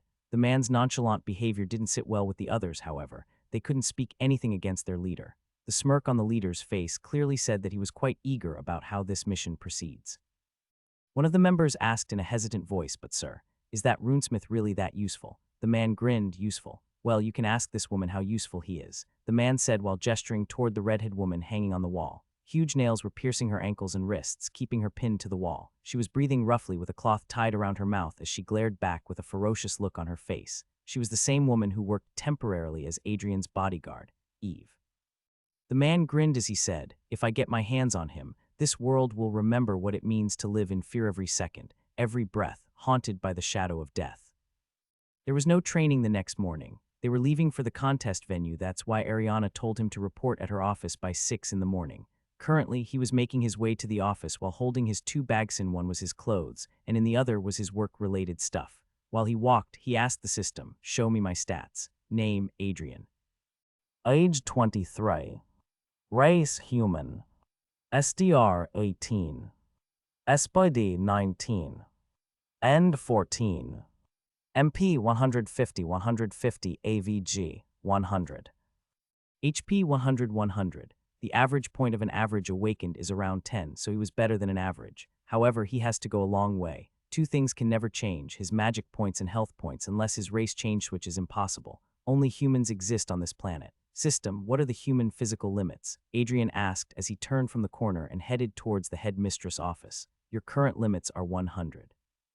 What do you mean by current? This time there was no response, much to Adrian's annoyance. This wasn't the first time the system had ignored him. Although he generally doesn't mind its silence, this time it was about his stats. If he could go past the human limitation with a method, then the system should help him, right? Regardless of how frustrated he was or how many times he tried to call out the system, nothing changed. Knock. Upon getting the permission, he opened the door and stepped inside the office. Whoa, Adrian was surprised to find the office room, so clean and smoke-free. Ariana was packing some files in her bag when she said, "You don't expect me to smoke this early in the morning, do you? I can expect you to smoke any minute of the day." The lady gave a look that showed her displeasure, but it didn't affect Adrian as he asked casually, "We will be given our rooms there, right?" Ariana smirked. "I heard they might ask us to share the room." Getting up and looking at him with a mischievous smile, she said, "Surely you can share the bed with me, right? By the way, I prefer to sleep naked." Adrian paused, trying to tease him. Crossing his hands on his chest, he said, well, I don't mind sharing the bed, but what about you? Will you be able to control yourself? Ariana chuckled. Quite many young men I have played with. You are just a young chick in my eyes. Adrian shook his head. As far as he knows, she hasn't dated a single guy before. But well, he allowed her to pretend like an experienced woman for now. They soon stepped out of the office and headed toward the front gate of the academy together. Did you prepare all the practice papers for the children? Ariana asked. She knew he was currently quite busy in training and in his workshop, but considering Adrian's capabilities, he was the right man to prepare the test papers. And this contest held quite an importance in her eyes, so she asked him to take some time off from training. Adrian gave her a nod. Yeah, it's in here. Adrian told her as he showed her the brown briefcase. The Duke soon approached the group of students and the one who would be handling the academy in Ariana's absence. Glad you are back. Ariana hugged the older lady who was the vice headmistress of the academy, a small woman with curly brown hair and delicate features. She comes from a fallen noble family, and because of her weak stature, she couldn't become a warden either. But since she was a scholar and great at teaching, she joined the academy before Ariana and climbed her way to the second in command. Sorry for being absent. Please deduct my salary accordingly. The brown-haired woman gave a soft bow with a sad look on her face. Ariana, with a disapproving look, said, your brother was sick and there is no one to take care of him. It's natural for you to take leave, so don't worry about salary deductions, Ophelia. The woman's eyes lit up as she looked at the silver head with teary eyes. Chief. Ariana patted her shoulder and said, please take care of this school in my absence, Ophelia. The woman wiped her tears and gave a firm nod. Pumping her fist, she said, I will do my best. Ariana nodded before she turned towards the others. 7 students would be participating, and 2 would be performing in the third round. Starting from the left was Alana, heiress chief of the disciplinary council. Sylvie, Hayden, and Thalia, the last 2 are the runesmiths. And apart from them were 2 boys who would be testing the weapons tuned by their schoolmates in the third round. The 2 of them were Michael and Alan. The 2 of them have quite good scores in physical assessment. Ariana rested her hands on her waist as she looked at the others. The students were prepared for a long speech which would fire them up. But all they got was, fail and I will whip your asses. There was not a single extra professor invited for this contest. That's why only the headmistress and the mentor were accompanying the students to the venue. It takes about 6 hours to reach there, and since they have left early in the morning, they will reach the tower by afternoon. The carriage was being pulled by 4 horses, and 1 driver was leading the carriage toward the destination. The Runebound Academy was situated near the northern region of the nation. Beyond the border were wastelands, which appears in stark contrast to the greenery in this part of the nation. The Mage Tower is located in the east of the academy. That's why it takes so much time to travel between the capital and the tower, since the capital is in the south of the academy. While the academy and the tower are on the border, the capital is nearly at the heart of the nation, but since there is only one route to travel between the 3 landmarks, people generally use teleportation if it is an emergency. Teleportation. Adrian sighed as he glanced at Alan. The light attribute is a broken affinity. There are some skills like radiance, an ability to absorb sunlight and enhance one's body, teleportation, healing, and many more. That explains why light users are so desired by world leaders. Even if they can't go to the battlefield, they could be used as potion makers or healers in the back lines.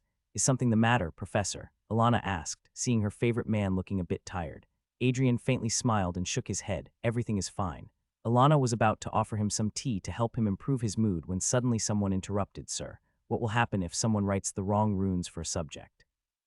The chief of the disciplinary council and Alana's classmate, Eris, asked. Adrian hummed before answering. If the runes inscribed are of their opposing element, like if a person has fire affinity and a runesmith writes runes for water, a very severe damage would be dealt to the weapon and the user. The same goes for water and earth, but the most destructive combination is light and darkness. There is a chance for the user to even meet their maker. The explanation made Eris's eyes turn around. Runesmithing is a serious job. You can injure the person with a slight miscalculation. Adrian nodded. That's why rather than focusing on runesmithing, focus on runes. Eris gave a salute to the teacher and opened her books. Alana finally decided to ask for the tea, but again, sir, who was the legendary runesmith who created the Sword of Infinity? Eris asked again, and this time her question was related to history. Sword of Infinity was the same weapon that was used to eradicate the darkness.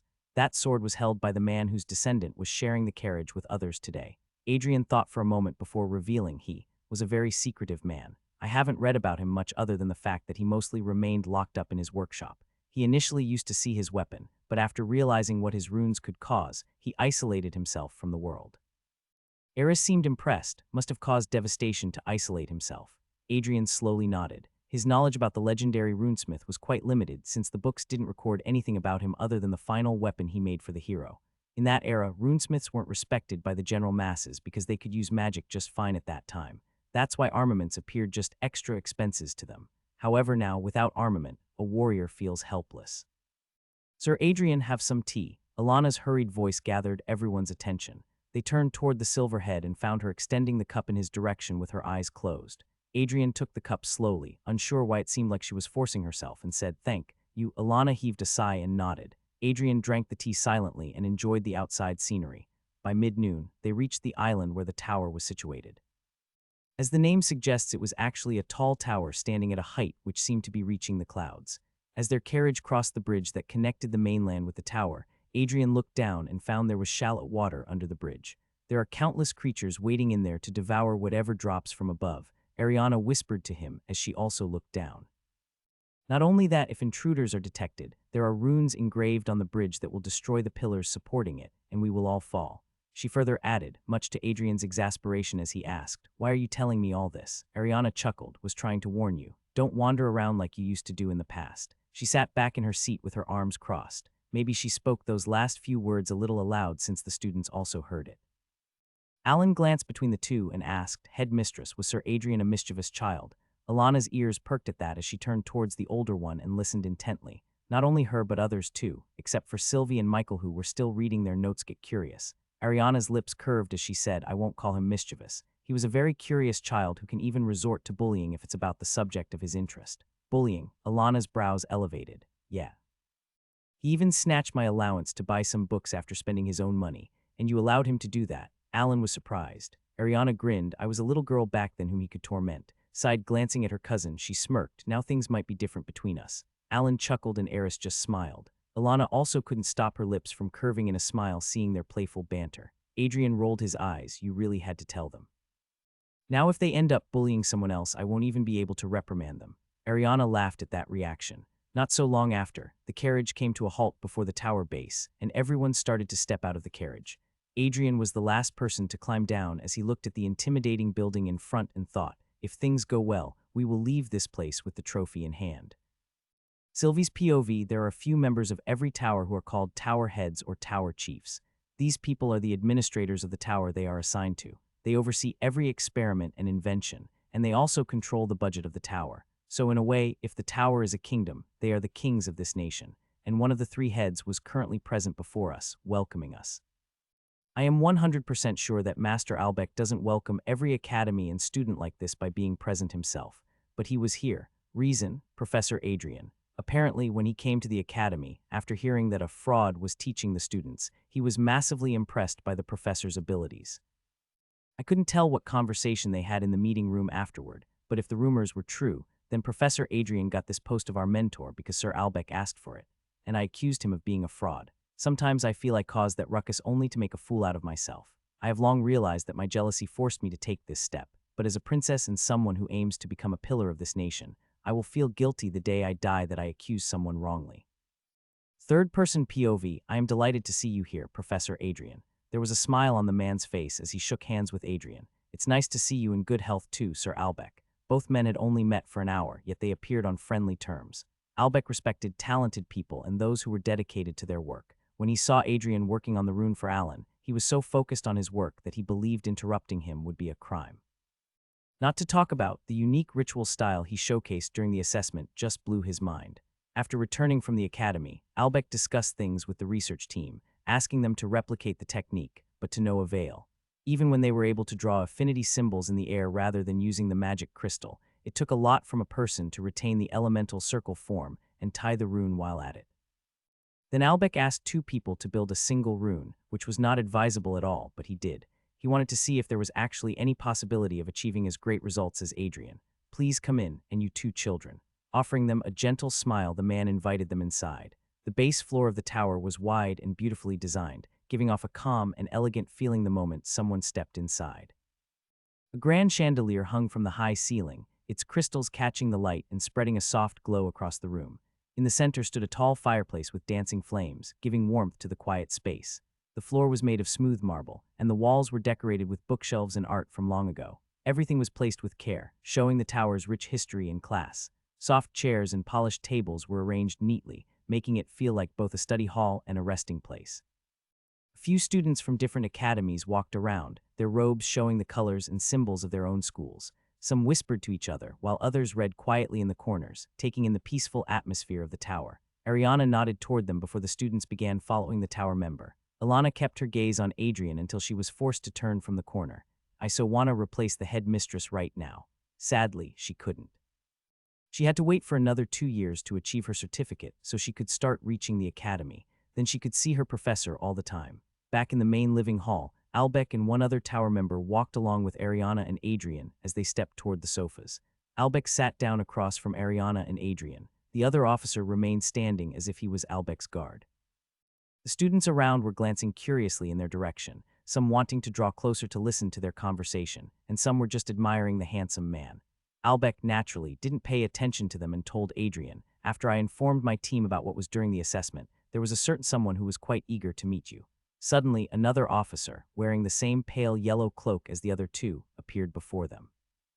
Adrian's brows raised as he got up from his seat and responded to the man's handshake. Good afternoon, Professor Adrian. I am Adam. They both sat down, Adam taking the seat beside Albec so casually that it explained his position in the tower. As soon as Adam sat down, he asked, I am very curious about your method of connecting the first thread. Can you explain to me how you achieved it? Like everything, Adrian was perplexed why a tower magician, who should be at the top, was asking his advice. Yes, he achieved something great with Professor Norma, but it wasn't exactly too extraordinary. Adrian parted his lips to tell him what he did, but then, I apologize, Sir Adam, but Adrian has been restricted by His Highness to remain silent on matters related to runesmithing. For now, he cannot reveal his methods to anyone. Adrian's brows elevated as he looked at Ariana. Did the prince give such a command? While Albec showed an expression that said that he understood the situation, Adam didn't have a good reaction. We are the members of the tower. Don't we get extra privileges? Adam asked, almost whining. Albec chuckled. If the prince has gotten involved, then surely he must have realized how dangerous Sir Adrian's runes could be. That's why it's better if fewer people know about it, Adam. Albec patted his comrade on his shoulder. Adam exhaled an exasperated sigh, but then he remembered something. You would be performing with the other teachers, right? A grin curved his lips as he added, I ain't gonna miss that. Adding things in a language that was not suitable for a council officer, Adam got up from his seat and walked away.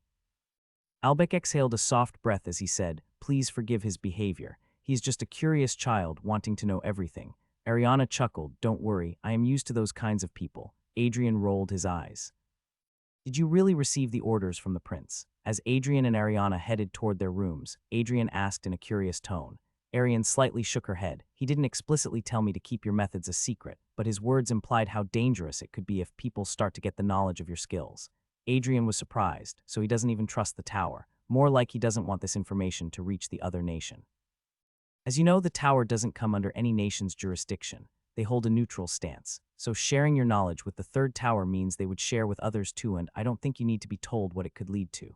Misuse of the ritual and bringing it to the military. Adrian asked and got a nod in response. Everyone wants to elevate the quality of their soldiers, and what could be a better way than just improving the quality of their armament?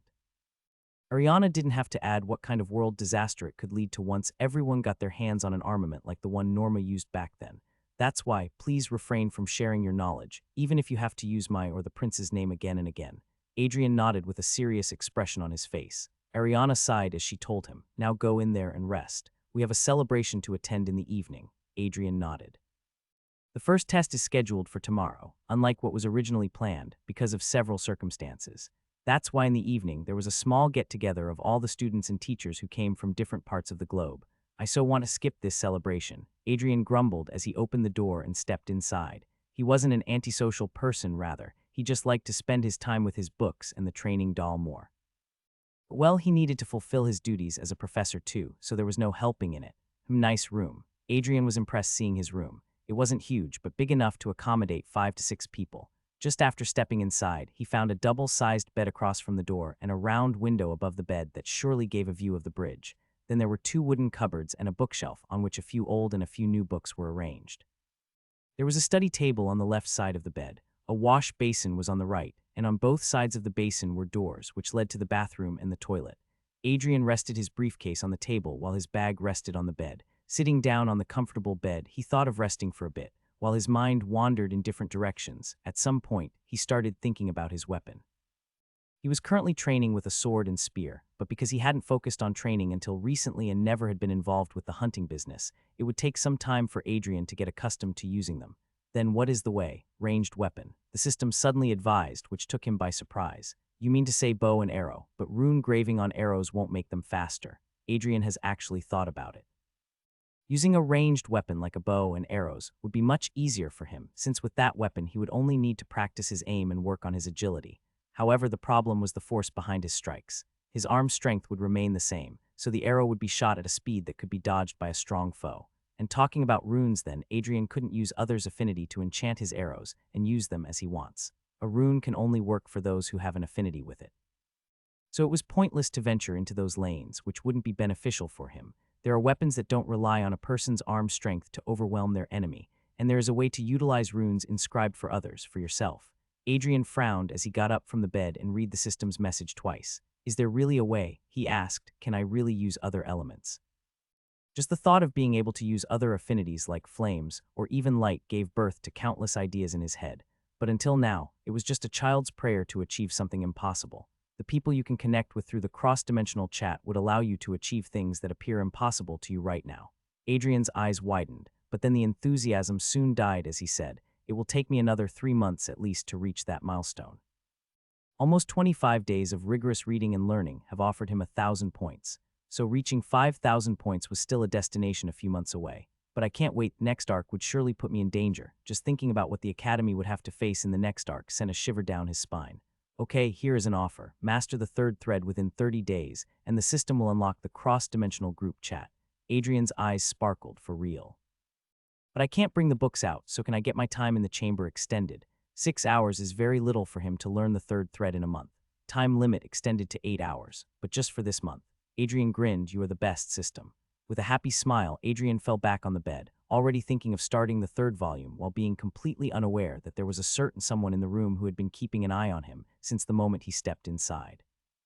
With a frown on the person's face, the spy thought, who is he talking to? Again, I originally thought of making a crossbow his weapon, but then someone in the comments gave me the idea of a gun. So let's see how I will unfold this. Drop a comment.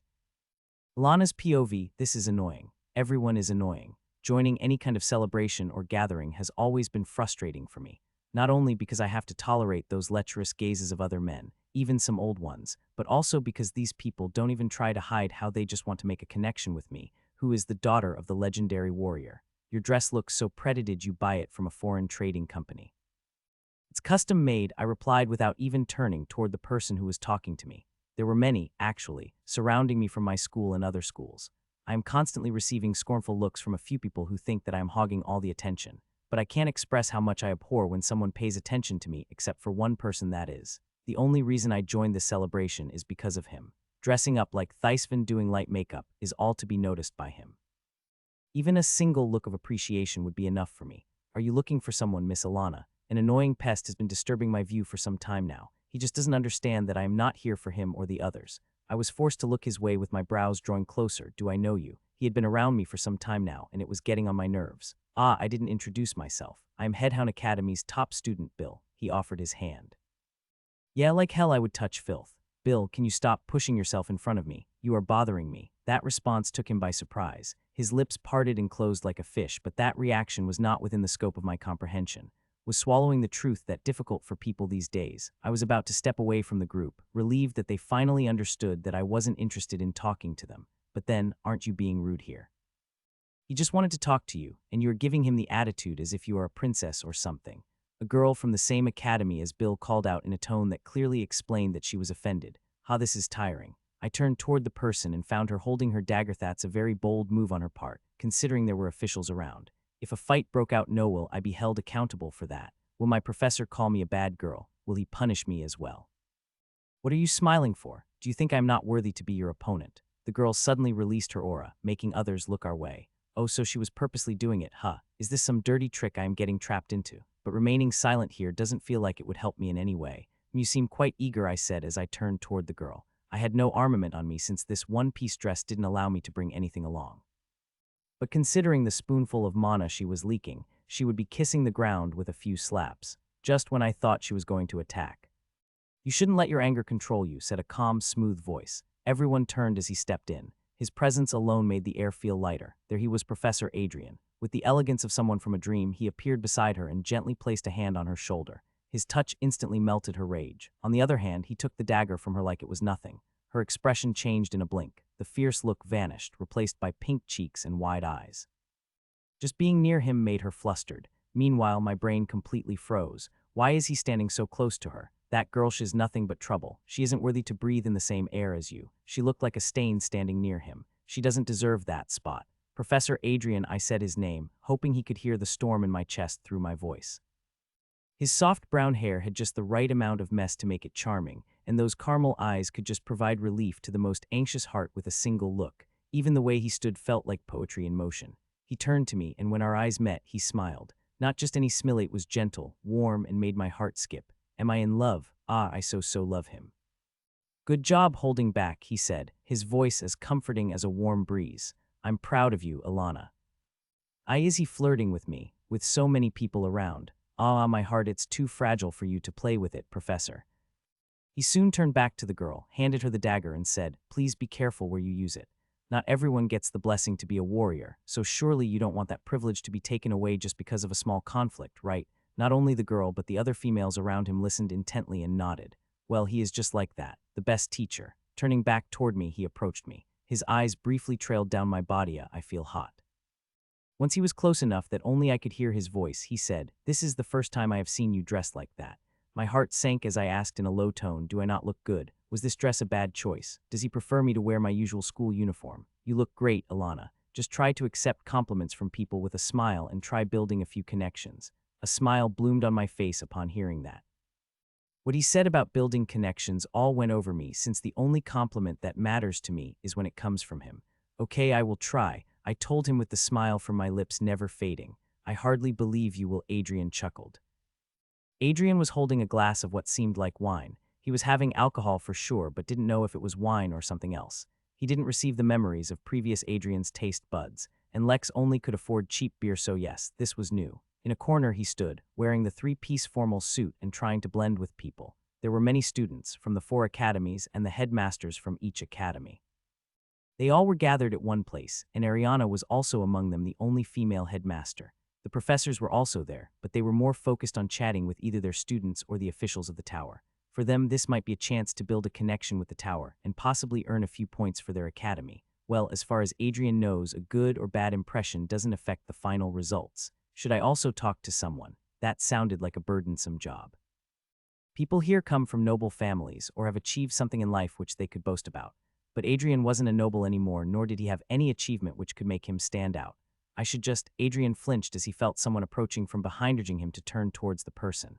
Hello, Master Adrian. The voice belonged to a bald man, likely in his late 40s, wearing the tower's robe with a silver star gleaming on his chest, marking him as one of the 3 masters. He extended a hand, calm and confident. I'm Mort. Adrian shook it politely and said, an honor to meet you, Sir Mort. I read your thesis a few months ago. He wasn't bluffing. He made a habit of going through the tower's published research, and Mort's name had stood out. The old man gave a small smile. I'm glad to know some teachers still take time to read. Adrian returned the smile, keeping it brief. There was a short silence before Mort continued. Your name's been circulating lately, especially after Albeck returned from the academy. Adrian's smile thinned slightly, but he didn't let it show. Mort added with a knowing look, he's been rather vocal about your affinity evaluation method. So much so, he's been trying to push the technical department to recreate it. Adrian chuckled softly. That's quite the compliment. But honestly, I think he's exaggerating. My method isn't that groundbreaking. He wanted to downplay it. Drawing attention from people like Mort was never good. Right, I told him the same thing, Mort said with a smirk. If someone can't even pass a basic test like the AET, then he's hardly the type to invent something revolutionary. Adrian's smile went stiff. Ah, there it was, the malice behind the mask. That's right, Sir Mort, Adrian replied, voice smooth and laced with sarcasm. Measuring someone's worth by a single test, truly the mark of a wise and fair mind. Mort's smile cracked. His golden eyes now gleamed with open contempt. If you believe that, then why did you take the AET twice, and fail both times? Adrian blinked slowly, letting the words settle. You really did your digging. I took the second test under a different identity, in a different region no less. But I guess nothing stays hidden from someone who sits high enough. He wouldn't lie to himself. He was a little nervous. He had once told Albeck he disliked the test's design. But if he truly hated it, then why try again? Because he was desperate. because back then he still believed that passing the test would prove something, but he never thought someone would trace it all the way back to him. When you start attracting attention with a few flashy tricks, Mort said, tone now sharp and dismissive, people with power tend to look into you.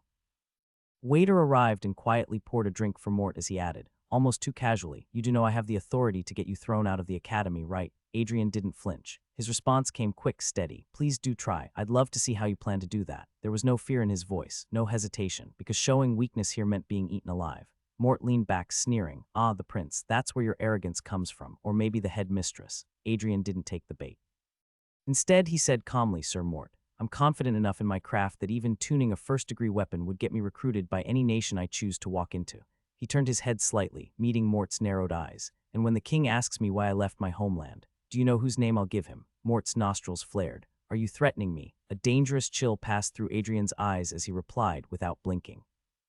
Yes, I am. They both kept glaring at each for a few moments. Mort was showing clear frustration while Adrian was just showing him his place. Forget it. You will dig your own grave soon. Saying so, he turned and walked away. Adrian rolled his eyes, a weary sigh seeping through his lips. Seriously, these people are such a hassle to deal with. Right. Adrian flinched as he heard Ariana's voice from the left. Turning toward her, he asked in a slightly panicked voice, did you hear that? Ariana chuckled. You two weren't particularly mindful of your surroundings, and don't forget that everyone here is an awakened. So I guess now everyone knows that Professor Adrian has threatened a tower master. She was saying it with such a huge grin that Adrian felt she might have set things up. But well, I don't regret what I said. He isn't as whole. True, true. He was ogling at your favorite student earlier too. Adrian flinched. Alana, he asked as he turned his eyes toward the silverhead. Finding her looking at him as well, she flinched, her drink nearly spilling. Adrian gave her a soft smile as he heard his cousin, you really are fond of her. Don't tell me. No, Adrian interrupted her, his eyes turning serious as he said, I only see her as my student. That's it. Ariana shrugged, well, your choice. But remember that I won't ban you from having a few relationships here and there with your students. Coming from a headmistress, it sounds so disturbing. Sir Mort was in the mood to create a scene today. Albec spoke as he walked alongside the blue-haired man named Alexander. Why does he dislike Sir Adrian? The younger one asked with clear perplexion on his face. He has only exchanged a few words with Adrian today, but that brief conversation told Alexander that Adrian was a down-to-earth and polite person. He didn't boast of his achievements nor tried to always be the speaker in the conversation. He is a good listener too. Albec chuckled, Sir Mort just hates anyone I like, and I don't need to tell you why that is. Alexander pressed his lips, his eyes smiling. It was not unknown to the other tower members, too, that the older master of the tower was actually jealous of Albec. Not only because Albec became the tower master only after a few years of joining the tower, but also because of the recognition he has attained in the short span. While Albec's thesis and inventions are well sought through the four nations, Mort only remained stuck at supplying one thesis every year which was barely read or asked by people who were not closely related to the world of runes. So seeing someone younger and less experienced than him achieving more than Mort ever could made the Baldy become jealous of Albec, and his recent interest in Adrian gave Mort a chance to belittle Albec by targeting Adrian, but he failed in that too. Sir Adrian responded to all those accusations. Ha, so satisfactory. Alexander sighed, you should show modesty, sir. You never know when someone is listening to you. Alexander flinched as he and Albec came to a halt upon hearing the familiar voice of the same Baldy they were talking about, approaching from behind. Albec frowned, that tone and that expression. He knew something troublesome had occurred. There were a few more officers behind him who had a serious expression on their faces as they approached Albec, and the one who shared the concern was the tower master. One of the quiz papers has been stolen. Huh, Albec was baffled. Stolen, how can that be? Alexander asked, almost instinctively. The locker room of the tower is the most secure place in the building, guarded by several security runes and elite guards who never leave their post. Then, we have checked it, sir. All the security runes were disarmed, and the lock of the cabinet in which the papers were stored was broken, and upon counting a single paper was stolen. The officer confirmed, much to Albec's shock. Disarmed the security system. How can that be? Have you found any clue? Albec asked, shelving his concern relating to security for later and focusing on the matter at hand. Mort scoffed, we found a single clue, the button of a coat which was worn by a man during the gathering today. The man suddenly extended a round coat button. With his voice dropping dangerously, the man asked, and do you want to know whose coat had an identical button? Albec narrowed his gaze. I hope you're not mistaking something here, Sir Mort. Albec didn't need to be particularly told about whom Mort was so contemptuously talking about. Mort scoffed, I will resign from my job if I get proven wrong about this. Alexander and the other officers were taken aback by that statement. Albec, on the other hand, didn't show much of a reaction, but inwardly he was startled too. However, he decided to not waste time in reacting to such confidence and told Alexander, "Go and inform the headmistress about it." Alex gave a firm nod before he excused himself, rushing to the base floor. Mort and Albec kept staring at each other for a moment before Albec ushered, "Then, since you have already considered Professor Adrian the criminal, let's head down and find out whether he will remain here today or you." "Sure, please." He gave Albec some space with confidence oozing from his voice, just based on a button. How can he blame someone so confidently, Albec thought. However, he restrained himself from questioning the man for now. He was more focused on proving Adrian's innocence. They all climbed down to the base floor where Ariana was already waiting. Her arms crossed, and the expression on her face made Albec take a strong gulp. That's the aura of a warden. Albec was not unaware of her reputation in the world of hunting. That's why he and many others desired her to return to the world where she belonged. However, right now, he really wanted her to suppress that side of hers. "I hope you understand the consequences of blaming my staff," Ariana spoke, not caring about the fact that the two in front of her held the authority to even influence a nation. Mort growled, "You aren't saving your brother with that attitude." "I am not saving anyone right now. But once Adrian is proven innocent, please pray someone saves that person who dared to blame him." The aggression in Mort's eyes remained unwavering. He firmly believed that Adrian was the cause behind this heist. Before the two of them could have argued further, Albec suggested, "Let's conclude this matter by searching Sir Adrian's room." He hurriedly moved toward Adrian's room with others soon following behind. As they reached the door, Albec was about to knock when suddenly break it. Upon receiving the command, the officer moved in a blur, using his hammer to strike the wooden door and snapping it from the middle. Adrian, who had barely fallen asleep, was startled as he pushed himself away from the bed. What? Why are you all here?" Mort scoffed. "Look at him pretending to be all innocent. Go search his room right now." The officers instantly started searching all around, making Adrian agitated. However, before he could lose his cool, Ariana appeared beside him, and while resting her hand on his shoulder, she said, "Let them do whatever they want for now. I promise I will make them pay for this insult." In the face of Ariana, Adrian decided to remain calm. He still doesn't know why this search was going on when the heist of the weapons was scheduled on the third day, and why a runesmith will ever steal armament. He couldn't make sense out of it. However, soon he realized that it was never about the theft of armaments at all. "It's here, sir." One of the officers, who broke the lock of Adrian's briefcase easily, pulled out a paper from inside on which the symbol of the tower was inscribed. Adrian's eyes widened. What the heck? Not even in his wildest dream did he think that someone would try to frame him for stealing a question paper. Adrian was aware of the robbery which would have taken place on the third day of the contest, but this was never part of the plot. And why would someone want to frame him in the first place unless it's someone he has recently offended? As you can see, to have his students pass the first round, he stole the question paper. Mort spat in a scornful voice as he held the question paper toward Albec. Albec took it, and upon reading the questions, he knew this wasn't some fake copy. It indeed was the stolen paper from the storage. Why would someone steal something if he knows that his act could jeopardize the whole event? Ariana still does not believe that this was done by Adrian. Even the evidence couldn't waver her trust in him. Exactly.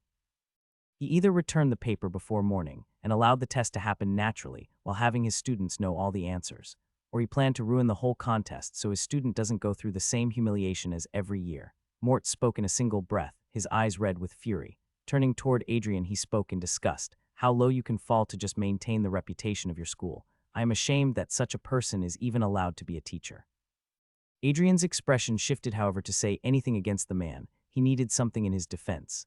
Albec was also helpless here since the question paper was found in the briefcase, which was locked by Adrian and cannot be opened by just anyone unless they break the lock. Not to talk about the coat hanging behind the door has actually a missing button, and upon matching, Albec found that the button Mort presented actually fits there. Everything was signaling that Adrian was the criminal here who broke into the storage room and stole the question paper. Even though Albec trusted Adrian wouldn't do anything like that, he has no option but to say, "We need to bring you to the cell, Sir Adrian. This is the formal procedure." Ariana's eyes widened. "Are you also believing this whole farce, Sir Albec?" She believed that this man actually didn't have loose screws, but it seems she was wrong. "I am helpless here, Miss Ariana. Everything we have found indicates that Professor Adrian was involved in the act, and despite what I believe, I need to fulfill my duty as a tower head." Mort barely suppressed a grin at that. Finally, things were going as he predicted. Adrian gritted his teeth as he said, "You will bring me to the interrogation department where I won't be able to lie, right?" Albec nodded at that before he heard Adrian adding, "And if I am proven innocent there, I hope you all have a way to compensate for the humiliation I have faced today." The officer behind Mort turned stiff, but the bald man remained standing upright because he knew You won't ever reach the interrogation cell. Albeck didn't say anything as Adrian stepped forward, ready to head toward the interrogation cell when suddenly, "Why do you need to bother yourselves with all the proceedings when you have me?" An unexpected person appeared in the room, her presence so faint that even Arian was shocked. Every person turned toward the woman lounging lazily on the bed. One long, smooth leg was draped over the other, swaying gently with a teasing rhythm. Her fiery red hair tumbled over her shoulders like living flames, wild and untamed, as if they could burn through anything in their path. Her lips curved into a faint, knowing smilion that hinted at secrets and dangers alike. But it was her eyes that held them all, burning with a playful fire, sharp with confidence, and filled with a quiet hunger that made her look less like a woman and more like a huntress who'd already chosen her prey. There was heat in the air around her, something that pulled people in without them realizing why. Every single soul in the room knew her identity. "The fourth-ranked Warden Vermilion Ruby, are you here?" Albeck asked, a tinge of concern for something entirely different than before. Ruby rested her hand on her knee as she said, "I can find out what happened here. I have the skill, and you know it as well." Albeck frowned. The element of darkness grants the user several mysterious spells, and one of them was Echo Trace. Mort's breath was caught in his throat. This was bad. He couldn't let this happen. Why, a prestigious warden such as yourself has to bother for such a minor case. Let the interrogation department handle this, Lady Vermilion. His tone and demeanor were nothing like how it was a few moments ago. It wasn't just the authority House Vermilion carries, but also Ruby's individual strength. Ruby has the strength to slaughter every single person in this room and never get caught. Being polite to her wasn't a choice. It was the only option. Ruby smiled, her lush lips curving beautifully as she said, "I am a selfish woman, Mort, so unless I didn't have any interest, I wouldn't have intervened." Albeck's eyes turned round in perplexion as he saw her getting up and approaching Adrian. Standing before him, the lady asked, "A day with me, all alone. If you promised me that, I will help you out." Ariana drew a sharp breath upon hearing those words. When did the fourth rank become so close to Adrian? In response to that, Adrian gave a nod. "If you help me out now, my entire day will be devoted to you." A smile of excitement appeared on her face as Ruby stepped back and took out her weapon, not a short blade, but a whip this time. "Now, let's see who is the real culprit here." Echo Trace is a third-tier spell that cannot be chanted unless a weapon is tied to its user with 3 threads. Adrian and everyone in the room were aware of the ability of Echo Trace. That explains why a few officers in Mort were so worried at the moment. However, their concern couldn't stop Vermilion from conducting the investigation. The runes on her whip glowed, a sign that the woman was feeding her mana into the weapon. Everyone gave her some space to perform the magic. Her red lips moved in a quiet chant. She twirled slowly, her eyes catching a glimpse of Adrian, who still had a frown on her face. She liked that expression. A smile bloomed on her face as she finally struck her whip in nothing but thin air. Splash. The air was split by the strike before darkness surrounded the 7 people in the room, engulfing them in the traces of the past. A moment of darkness and then vague clarity. It was as if they were looking at things through dark glasses. There was fog around them that covered everything that was not on their focus. They were allowed to move freely in the room and see things from whichever angle they preferred. Their eyes showed them the same room they were currently standing in, but the condition of the room was similar to pre-investigation. Things were situated at their original places, and Adrian had just entered the room. He hung his coat at the back of the door, and while folding his sleeves, he slowly moved toward his briefcase. Albeck narrowed his eyes as he approached Adrian in the Echo world and looked into his briefcase as he opened it. "There is no question paper in it," Albeck made sure. Just as Adrian was about to close the briefcase, knock. "Who can it be at this hour?" The Adrian of the past muttered before he turned toward the door and approached it without closing the briefcase. "Who came knocking on the door at that time, Adrian?" Ariana asked aloud so that everyone could hear her. "It was one of the officers who came to notify me about the test tomorrow." "What?" Adrian exclaimed as he looked at the small window above the bed, becoming an entrance point for a man. A grown-up man sliding through a small hole was a horrifying sight as he safely landed on Adrian's bed and hurriedly rushed towards his briefcase. His movements were so quiet and practiced that Adrian never sensed someone trespassing into his room. He instantly picked a few papers from Adrian's briefcase and placed a familiar paper in between. Albeck's expression turned bitter. "It's the question paper." Mort gritted his teeth. This was completely out of the equation. Soon, Adrian returned to the room and closed his briefcase without checking if someone had added something to his collection. Soon, he went to take a bath, and the same man entered the room using the hole before moving toward Adrian's coat and plucking a button before escaping. Thump. The redhead broke the spell and their surroundings returned to normal. Everyone was standing at their original spot. Mort had an ugly expression on his face, his eyes drawn to the ground and his fists clenched. Everything was going so perfectly. Why did this beach have to appear now? It's strange, no, Sir Albeck? Adrian began, his voice containing the suppressed anger he possessed at the moment. Sir Mort was so sure of me being the culprit that he didn't even bother telling me what this investigation was for. Is this how you treat your guests, or is Mort a special case? Albeck lowered his eyes, not intending to say anything right now. He was ready to fulfill any demand Adrian might ask as compensation. Mort spat. I had the evidence. It was obvious that I would come right at you. He was not lowering his voice in confidence. Adrian looked down at the baldy. Then now I suspect you. Should I also go to your room and investigate a little? After all, the officer who came to distract me at that time works under you. Mort's face turned red in anger. Ariana had a grim expression and her body was tense. She was ready to intervene if the man resorted to physical play. You, Mort roared, only to be interrupted by the redhead. Such an insult, Sir Mort. Why not allow me to chant Echo Trace in your room and let this lowly creature know his place? Ruby suggested with a playful grin on her face. Mort's breath was caught in his throat. If they peeked into his room, they would know everything. That seems the best option. I also don't want my senior to be blamed. Albeck insisted, his eyes dead serious. Mort's breathing was ragged, his knuckles white and his whole demeanor now oozing with bloodlust. Damn you, Og. The man wasn't able to explode, as suddenly something flew through the window at a blinding pace and impaled Mort's forehead. Dark veins instantly started spreading, and in a blink, boom.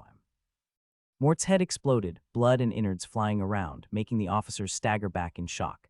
Adrian was disgusted by the sight as well. Ariana didn't miss a second as she took the position before Mort and threw a blade in the same trajectory from where it flew in. It's useless. They must have already dashed away. Ruby shared her view. By the throw and precision, she could tell that the culprit was a seasoned warrior. Ariana clicked her tongue as she turned to look at Mort, who had already fallen on the ground dead and gone.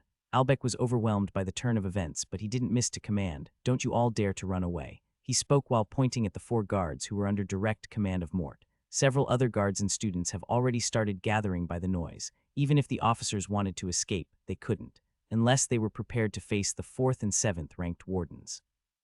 Albeck turned towards Adrian, his head lowering in apology as he said, "There is no forgiveness for what you have faced, but still, I would like to somehow compensate for the humiliation you had to go through today."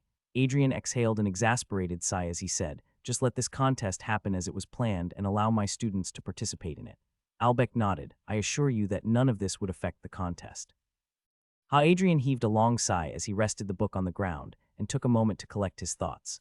Because of the stress, the host's comprehensibility has significantly dropped. The system informed something that he already knew. He was reading about the 3rd thread, utilizing all his free time for reading since the system had given him the challenge to finish mastering the 3rd thread in a month to gain the feature of cross-dimension group chat. That's why Adrian was putting in more effort than usual. However, the incident that happened last night has left him concerned. Adrian didn't have much information on Mort from the novel he read in his last life. That's why he could have never guessed that the man was working for some shady people and was aiming to frame Adrian. But why? What did Adrian do to them that Mort risked his job and life? Naturally, it couldn't be about the exchange Adrian had with Mort during the gathering. After all, the theft was done after deliberate planning and with the help of several capable people. I have a feeling that they are the same people who would be stealing the armaments on the 3rd day. Monroe, the ex-warden who is working with a few cultists. He was humiliated and sentenced to imprisonment because he slaughtered tens of cloaked figures by declaring them as cultists. They kept begging and crying, but he didn't stop frenzied to fulfill his duty. However, it was later revealed that they were just a few students who were playing a stage act and were caught in the wrong place. It was later exposed that it wasn't the madness for his duty that forced Monroe to make the decision. Rather, he just simply craved murder. He loved to just hear the screams of dying people, regardless of whether they were guilty or not. And now, he wished to create his own world where he would be king and no one could defy his word swell, the usual 3rd-grade villain's fantasy. They are involved in this and they are targeting me. I need to remain prepared. Adrian's gaze sharpened as he got up from the ground and looked at the axe he brought along. Torn between spear and sword, he chose a middle path, something he loves to swing around. He built it in the workshop using the mithril Ariana gifted him and using the strongest wood for the handle. Although it wasn't the strongest choice for a weapon, it would be helpful for a short battle. Adrian picked up the axe and his runic pencil. My first 2nd-grade weapon would be dedicated to myself. His fingers moved expertly on the weapon, drawing the rune for the water element and tying the string with enough force to make the mana resonate with Adrian's soul. Plus 10 EXP for showing great mastery. Ignoring the system, he went ahead and stripped off his clothes, standing completely naked in the time chamber. System mirror. A body-sized mirror appeared on the wall, allowing Adrian to look at himself and all 7 mana points: forehead, chin, neck, chest, stomach, ankle, and toe. Adrian continued to draw the rune, drawing 2 symbols to connect the 7 points to his weapon. The mana point connection prevents excessive wastage of mana during chanting, so Adrian won't run out of fuel easily. A well second-grade weapon decreases the wastage by half, but with Adrian's runes, only 1/10 would be used. With practiced ease, he drew the threads from the mana points and connected them with the ancient letter on the axe's blade. It took him only a few minutes, and in the meantime, the system continued to reward him, plus 5 EXP for successful creation of runes. Plus 10 EXP for great synchronization of the threads. Plus 10 EXP for... Adrian remained focused on his work until he made sure that all the runes were well connected with his mana pores. Once he made sure that he had done an acceptable job, he heaved a sigh. I guess it's ready. Ding. Plus 100 EXP for forging a perfect second-grade armament. Adrian smiled proudly as he put on his pants and asked the system, "Open the skill book." The system showed him the possible skills he could use with his current armament and abilities. There were 4 tiers available, starting from Tier 6, which contained basic spells like Water Orbs, Water Splash, and Water Bubbles. Adrian's eyes went to the 3rd tier as he asked the system, "Can I really use these spells?" If chanted right, then yes. There are 2 methods of chanting a spell using your armament: speak the spell, which is embarrassing, or perform a short dance or ritual, which has less chance of failure, but then again it is embarrassing as well. But since Adrian was all alone, he chose the second option. Choosing the spell, he learned the ritual before taking the stance. Adrian spun the axe once in his hand, the blade catching the light like a flash of silver. He stomped his right foot, then his left, each step thudding like thunder on the earth. Raising the axe above his head, he drew a slow circle in the air, then dropped to one knee, slamming the axe butt to the ground. A ripple of blue light shimmered around him. He rose smoothly, turning once on the spot as if flowing with an unseen current. With a sharp breath, he swept the axe down in front of him like drawing a wave, and whispered the final word, "Water Dragon." What appeared before Adrian shocked him. The whole place was wrecked by the spell, and Adrian had to take cover before he could have gotten swallowed by his own creation. While hiding behind the bookshelf, he looked at the furious dragon which was clawing the floor and roaring like a true beast. Adrian couldn't help but mutter under his breath, "Wasn't water element the weakest?" N spell index Water Dragon 50, MP without second thread, 5 MP with the second thread. Alan knew something had happened yesterday. He was one of the students assigned a room near Professor Adrian and the headmistress' room, sharing it with Michael. He was awake at that time, so he faintly heard someone shouting from the neighboring room. However, since he and the other students were restricted from wandering around, he respected the rules and stayed in his room. However, he lost his patience when a huge explosion occurred, and he, along with Michael, which was surprising since Alan thought that he was sleeping, burst out of their rooms. Fortunately, there were other students too, including Sylvia and Alana, who were trying to look at the scene. But the officers had barricaded the room which belonged to Professor Adrian. At that time, the only thought that came to his mind was, why does he always get surrounded by trouble? Last night, he hadn't been able to make sense of anything again. The fact that Adrian was involved nearly pushed Alana over the edge. Everyone was stunned to witness someone radiating such overwhelming mana, capable of influencing her surroundings even without her armament. But thankfully, soon the headmistress came out and assured everyone that everything was fine. Now in the morning, they were sitting in the meeting room given to each team for pre- and post-round meetings. Alan's eyes turned toward the ice princess across from him. Her beauty takes away his breath. She's an attractive girl, but the air she emits deters people from approaching her. The way she sits and constantly looks at nothing particular gives her a peculiar charm. Even her smallest gesture makes her appear stunning. It seems you aren't satisfied just with Olivia. A familiar voice broke his daze as he glanced at Sylvie. She was reading a book, but it didn't seem she was paying attention to the highlighted lines at all. Just because I admire someone, it doesn't mean I am aiming for her. Leaning closer, he added, and things between me and Olivia are quite good. Sylvie scoffed. Even if you have some thoughts about Alana, you should already give up. She is head over heels for the professor. Professor Adrian, his brows elevated. Sylvie seemed surprised now. You didn't realize it. With a sigh, she added, the way her demeanor shifts and the frost around her melts, I thought it must have been quite obvious for everyone. Alan hummed, but their age difference, and they are teacher and student. Sylvie shrugged. Alana is 18 and the professor is 23, and in a few months she will graduate, so there won't be any boundary separating them. Alan was surprised. He wasn't actually aware of Adrian's age, which was a surprise since, at such a young age, he had gained a reputation in the academy. But then he suddenly grinned. You know a lot about the professor. By any chance, you are also? A book came flying toward him, and Alan had no time to dodge. THWAP. Everyone turned toward Alan, who had his face pressed against the book. Sylvie huffed and opened another book, Idiot. Soon the door of the room parted, and the man for whom everyone was waiting walked in. Alan removed the book and looked at Alana curiously. and as Sylvie said, her expression shifted. She instantly corrected her posture and combed her hair with her fingers. Her pale white cheeks faintly glowed, and all while with her eyes focused on the bespectacled man. She really is, he softly chuckled. Adrian stood before the whiteboard and looked at his students. His eyes went toward Michael for a moment, wanting to see if he had any reaction to last night's failure. However, as expected of the villain of this arc, he retained his calm facade. Only if I can get rid of him right now. Exhaling a sigh to remove the dark thoughts, he called out, "Close your books and put your notes away. I don't want to see any student reading anything or discussing anything about the test." Sylvie followed his words and stuffed the book in the bag. Others, too, did the same thing. All eyes were on Adrian as his hazelnut-shaded eyes swept over the room before he continued. "You've already learned everything you needed to. You've gone through all the notes and information required to earn your place on this team.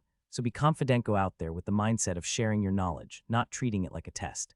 Aries seemed pumped up while Alana gave a firm nod, showing dedication from her upright posture. Adrian might not be the best motivator, but he does bring calmness. There was a brief pause before Adrian told them, "I know you all must be already aware of what you should or should not do. I still would like to remind you. So listen carefully." Raising his index finger, he said, "You cannot take anything to the room, not any note or a single extra thing other than your clothes. Remember, there are female officers too who would check every student." Sylvie shifted uncomfortably in her seat, bothered about the inspection. "The second finger, you all will be given the same question paper, which you first need to discuss and give your answer to Alana, who will be submitting the final paper." Alana was in charge of the team, so no one questioned that. The third finger rose. "There would be 3 officers constantly looking over you, so behave and don't fight under any circumstances." The fourth one, you will be given 3 hours to finish the paper. Even if you finish the paper before, don't ask to leave the room.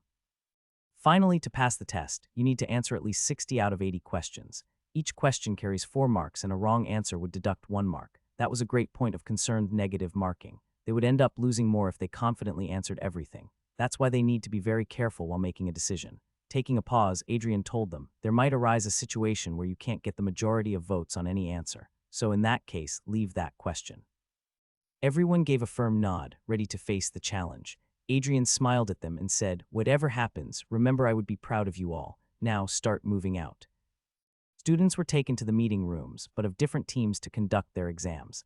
The students were thoroughly checked, not going to extreme lengths, but yes, it was strict. 4 schools perform in the test every year, so many batches, but none of them have been caught cheating at this stage. It wasn't the punishment that haunted them, rather, it was the fear of damaging their school's reputation. Getting caught cheating here means a stain on your grade card, which would embarrass you for the rest of your life. Not to talk about the humiliation they have to face from their classmates. That's why, just like every year, there weren't any cheats or notes caught, and every student was allowed to step inside their arena. The sitting arrangement was the same with 5 questions papers, content being the same, resting in the middle.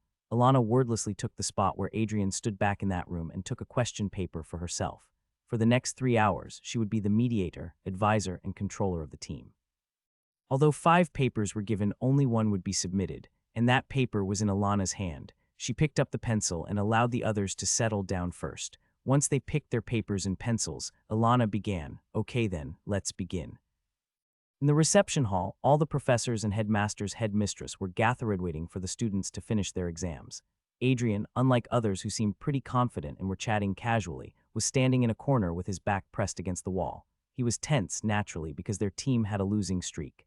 And not in the second or third, but the first round has been their bane. He just wants to break this streak and gain his school some respect. He knew his students were capable, but still, 5 different minds were working together for the first time, and the answers needed to be decided based on votes.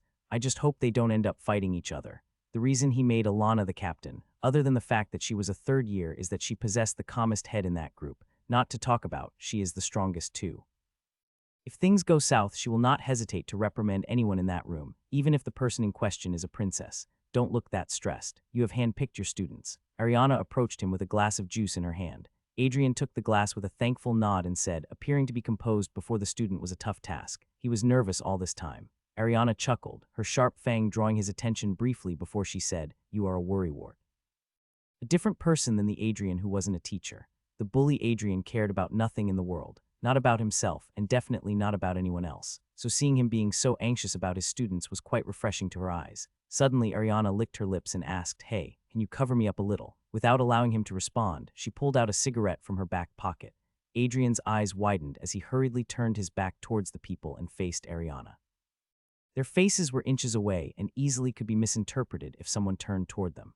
With his eyes widened, he warned her, "You will get us banned. Stuff that back. Too late. It's already lit and I can't waste a smoke." She put it between her lips and pulled a long drag, nearly burning half of that stick. Adrian's eyes widened. "You will suffocate yourself." Ariana smirked as she closed her left eye and blew the smoke all over Adrian's mouth. The man had a blank look. "Really, Arya? You are using me as a shield to cover your smoke." Ariana raised her brows. "I heard people get hot having their face washed with smoke." Lowering her eyes a little, she asked, "What about you?" Adrian showed exasperation. "Where are you looking? At your little soldier. It was like a bean back then." Adrian rolled his eyes. "You still remember that? We were 6 years old." Ariana chuckled, finishing the smoke as she said, "It was the first time you actually got flustered before me." She took the juice from him and gulped it down to remove the scent of the smoke. Adrian gave a fake laugh as he finally turned his back against the wall and responded, talking about the past. "I felt it was better when I was a kid. I at least didn't have to go through such humiliations again and again." Ariana's expression sobered up, her smile dropping. She could never forget what Adrian faced yesterday. In a serious tone, she told him, "I think it's about time you show the world what you are." Adrian raised his brows. "What do you mean?" Ariana, without hesitation, suggested in the assessment of the professor, "Go all out and prepare an excellent second-grade weapon. Choose Alan as your subject so you can get a hybrid element." Adrian was taken aback. "Are you really sure? This can turn disastrous. I might end up offending the prince." Ariana shook her head. "No one will say anything. I will defend you. So don't hold back and make an armament which will let them know that this runesmith is not someone they can trifle with." Adrian softly laughed. She seemed more offended than him. But then again, as she said, to prove his worth he had to shock the world with his armament, and he would be given the chance soon. Regardless of whether his students passed today or the next test or not, Adrian would be invited to be a part of the assessment. "Should I really show them what I can truly make? See ya." Flip. Lana flipped the hourglass as the hour passed. They have already filled 30 questions, with majority votes until now. It was surprising for her that the 4 before her had such agreement with each other that they barely argued, and it was no friendship or camaraderie, but rather pure academic knowledge of the 5 people that was making things easier. Who was the first person to use the first graded weapon to slay a dragon? Alana dictated the question, and 3 voices responded, Arthur L. Williams. Lana also had the same name in mind, so she filled the blank. Who was the person who coughed? Alana coughed, now realizing that her throat was dry because of continuous talking. Here, since Sylvie was the closest, she instinctively extended the glass of water to Alana. The silver head looked at the princess before she took the glass silently. Ares thought that they might have a stare-down because of a glass of water, but thankfully, the ice lady was mature enough to forget about past grudges if they had any. Once Alana's throat was moist, she continued, "Okay, so, on to the 33rd question." Adrian stretched his back a little. It has already been over 2 hours since they entered the room, and from his calculations, his students must have already crossed the minimum requirement by now. Suddenly, a familiar person whom Adrian wasn't expecting approached him. "Sir Albec," Adrian called out. The man raised his hand, and the 2 soldiers who had been following him until now walked away as commanded.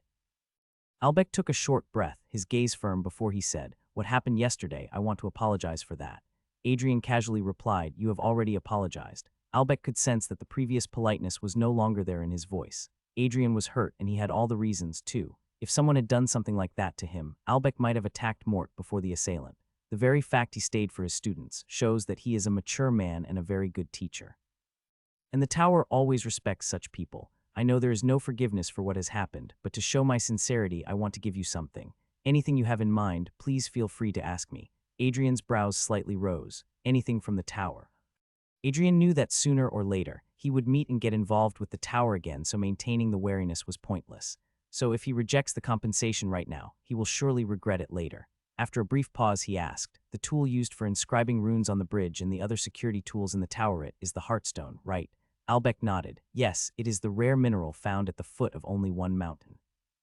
Adrian hesitated for a bit, thinking whether he should ask for such a priceless thing that could only be brought or excavated with the permission of the Towers. However, before he could have even asked, Albec told him, 4 kilograms of stone would be sent to your workshop before you return. Adrian's eyes widened. 4 kilograms, that's a lot. He was actually thinking of asking for a few grams, but this was too much. In addition, I would add 1 decaton of mithril to the list and a few Tower executive weapon materials. Will that be okay? Yes, it's more than enough. Adrian was thankful. Just thinking about how many weapons he could make with so many materials was keeping his mind abuzz. He just wanted to enter his workshop and start working. Albec again lowered his head slightly and said, "I wish we maintain a good relationship ahead, Sir Adrian."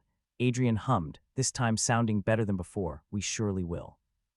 Not so long after, Albeck was returning to his office when suddenly someone approached him from behind. Quite generous you were there. It was a black-haired woman. On her chest was a similar silver star as Albeck's.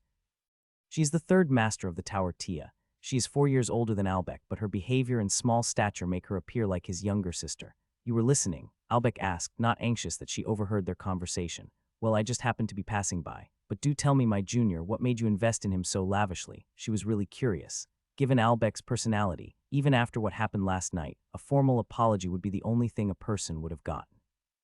Albeck softly smiled at that question. There is something about him that tells me he would become one of the most significant pillars for humanity. With his gaze drifting to something afar, he added, he hasn't even reached 10% of his potential. That's why what you call investment, in my eyes, is a stepping stone for Sir Adrian, which would lead him to his true potential. The lady smirked. You seem quite confident in that man. Albeck halted in his path, and with a knowing smile he said, you will stay until the third day, right? You will know what makes Adrian so special. After a long 3 hours, the doors of the meeting rooms finally parted, revealing the students from different academies. Adrian, naturally, ignored all of them and continued to glare at the door from where his students would be coming. Ariana heaved a sigh, completely relaxed about the results since she knew already that her students would pass this round. After a few seconds, the door finally parted and revealed the faces of his students. They silently walked out in an orderly fashion before they approached Adrian. Alana had a bright expression on her face, but Adrian's eyes were clouded by anxiety to notice that smile. Once they approached, Adrian calmly barely asked, so how did it go? Disaster. We ended up fighting and the answer sheet was torn. Sorry, Professor. Aries bowed her head in apology. Adrian's face paled upon hearing that. Alana stomped the girl's foot, making her eyes go wide, and she nearly shouted inly for the student beside her to cover her mouth just in time. Alana didn't care about the fact that she nearly fractured that toe and told her professor, we answered 70 questions with majority votes. Don't worry, Professor. A smile bloomed on his face as he asked, really? Yes, Profess. Maybe it was the excitement of hearing the results. He ended up hugging the girl before him. Alana turned stiff, her arms and legs turning frozen as she felt the warmth of her beloved surrounding her. It was as if she was being cuddled. His smellhis colligniverthing etched in the deepest part of her mind, even though she was shocked beyond belief outwardly. Adrian soon realized that he might have gone a little far, so he distanced himself from her and said, well done, Alana. Despite the pain, Aries suddenly spread her arms weakly and said, I also did a good job, Professor. Guess who got her other foot stomped? Imagine what Alana would do tonight. Greg. The stone pillar cracked as Monroe slammed his fist into it. Sheer aggression filled his eyes, and his demeanor warned the people around him to stay away from the man. Although they succeeded in framing Adrian and Mort played his role well in making everyone believe that Adrian was the culprit, they ultimately failed. All because of a woman. That damn nasty beach, why did she appear here? Monroe growled, his knuckles bleeding, but the anger overwhelmed the pain. There was no one who could have expected to see the warden named Vermilion to appear there. Ruby had nothing to do with the tower situated in a different nation. She has always been busy with her research and mostly remains cooped up in her rabbit hole. Then why did she appear in the tower and save Adrian? Past connection. They both are runesmiths, after all. One of the cultists suggested a possible reason. Monroe frowned. Can there really be a connection? But Adrian has a not-so-unique past with no foreign relations. If there is a connection between the two, then it becomes more important to capture Adrian. Another cultist added, that's right, Adrian was now his ambition. He has to bring that man to his side and utilize his talent and connections for his benefit. We are going to bring him here. The students were gathered in the meeting room after dinner. They would be told the result in a few minutes, and based on that, it would be decided if they would stay here as participants or losers. Although Alana knew that all the answers they had filled were answered through the majority. But still, there was stress that they could be wrong about a few answers despite having the agreement. It could be a coincidence or just their bad luck that they all ended up giving the wrong but same answer. The source of apprehension doesn't come from her personal achievement or school reputation. She just wants to win this for Adrian. He has put a lot of effort into this and she has seen his dedication. She wants to win this contest for him, to make him smile and pat her head. Shouldn't we prepare a little for the next round? It would be quite difficult, Eris suggested as she softly massaged her swollen toe with a pain-relieving gel. The next round was a quiz where students had to be quick with their answers. The one who answers first will get points, and if you are wrong, then be prepared for negative scoring. Since there is a chance that all the other 3 schools would also qualify for the second round, the competition would be tough. First, let the results come. Alan voiced as he casually leaned back in his seat. Do you mean to say that we might fail? The green-haired girl, Thalia, asked with a frown. You helped the least, so shouldn't you be more scared? Hayden, the chubby guy sitting beside Thalia, asked. He was evidently quite nervous about the results, that's why he was blurring whatever was coming to his mind. HMPH, I just didn't want to put pressure on my head when you all were working hard already. Just accept that you didn't know much. You were just chosen because of your runesmithing skills. The same goes for you, Fatso, Weedhead. Alan chuckled at their bickering before his eyes drifted towards Sylvie. Leaning closer to her, he asked, what do you think? Will you pass? We already have. We just need confirmation. She flipped the page of the book nonchalantly as she spoke those words with utter confidence. Alan was taken aback. Quite trust you have in yourself. Sylvie didn't respond this time and continued to read the book. Suddenly, Alan felt a piercing gaze boring down on him. The feeling of dread was so profound that he couldn't stop himself from turning his head. However, the moment he looked across from him, the person was looking down at his notes. Alan couldn't stop himself from asking Michael, are you okay? Alan couldn't be mistaken here. Michael was indeed glaring at him a moment ago. But why, yes, I am fine, Alan. As usual, he was smiling as if nothing happened. Alan frowned. What's with him? Breaking his line of thoughts, the doors of the meeting room were parted and a familiar person walked inside, his steps slightly hurried. Everyone closed their books and stopped chatting at once. Alana clasped her hand under the desk and patiently waited to hear the news. Sylvie was confident, that's why she didn't show nervousness. But yes, she was excited about the results. Just as Adrian turned to look at them, Alana gasped and Ares asked hurriedly, what happened to your face, sir? There was a faint bruising on his cheek. Adrian dryly laughed. I tripped while on my way. That's a lie. Alan voiced what he believed. Yes, that's right. Please tell us what happened, Professor. Alana insisted, concern and slight agitation building in her eyes. Your professor is a little too protective toward you all. Another person entered the room, headmistress. Ariana casually strode toward Adrian as she said, an official had some doubts about whether you all cheated since Runebound Academy has never performed this well before. That's why he wanted to question you all privately. Adrian grumbled. Why did she have to reveal it to them? Ariana ignored that look and continued. Adrian got furious because he was suspecting his precious student. They argued for a while before Adrian ended up throwing a punch. Damn, for real. Ares was excited as she nearly jumped from her seat. Is that true, headmistress? Alan couldn't believe his ears. Is Alan punching someone, and a tower member no less? This time Adrian spoke up. They question me, I don't mind. But when it comes to my students, I can't tolerate hearing them badmouth you all. A wave of warmth swept across the room. Eris' excitement dimmed as she stared at Adrian with her eyes slightly widened. Lana also had a similar reaction, but rather than shock, she looked at her professor with a loving expression. Sylvie was quite shocked too, as she stared at Adrian with complicated emotions in her eyes. Soon, Adrian revealed, regardless of their suspicion, the tower has granted us the permission to proceed to the second round. And not only that, you all have aced the first round by leaving the other academies far behind. Congratulations, students. Eve woke up from her slumber, or more like, she fainted if she remembers right. She was still pinned to the wall, her ankles and wrists had lost their sensations, and her limbs were no longer moving as much as she tried. Using her armament was out of the question, and her body was too tired for her to try anything in an attempt to escape. 2 days ago, she was going to report to the Adventurers Guild and collect her reward for hunting several high-ranking monsters using the armament Adrian made for her. But then, a man appeared before her asking where she got the armament from and who made it. Naturally, she didn't tell him not only because Adrian had forbidden her, but also because she found the man suspicious.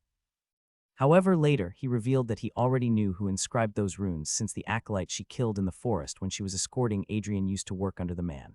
After that, everything happened in a blur. She was surrounded by acolytes, and they were all trained mages who easily trapped her in a spell that was practically impossible to break. She was brought here after that and nailed to the wall. She wasn't dying because the mage healed her regularly, but that wasn't lessening the pain.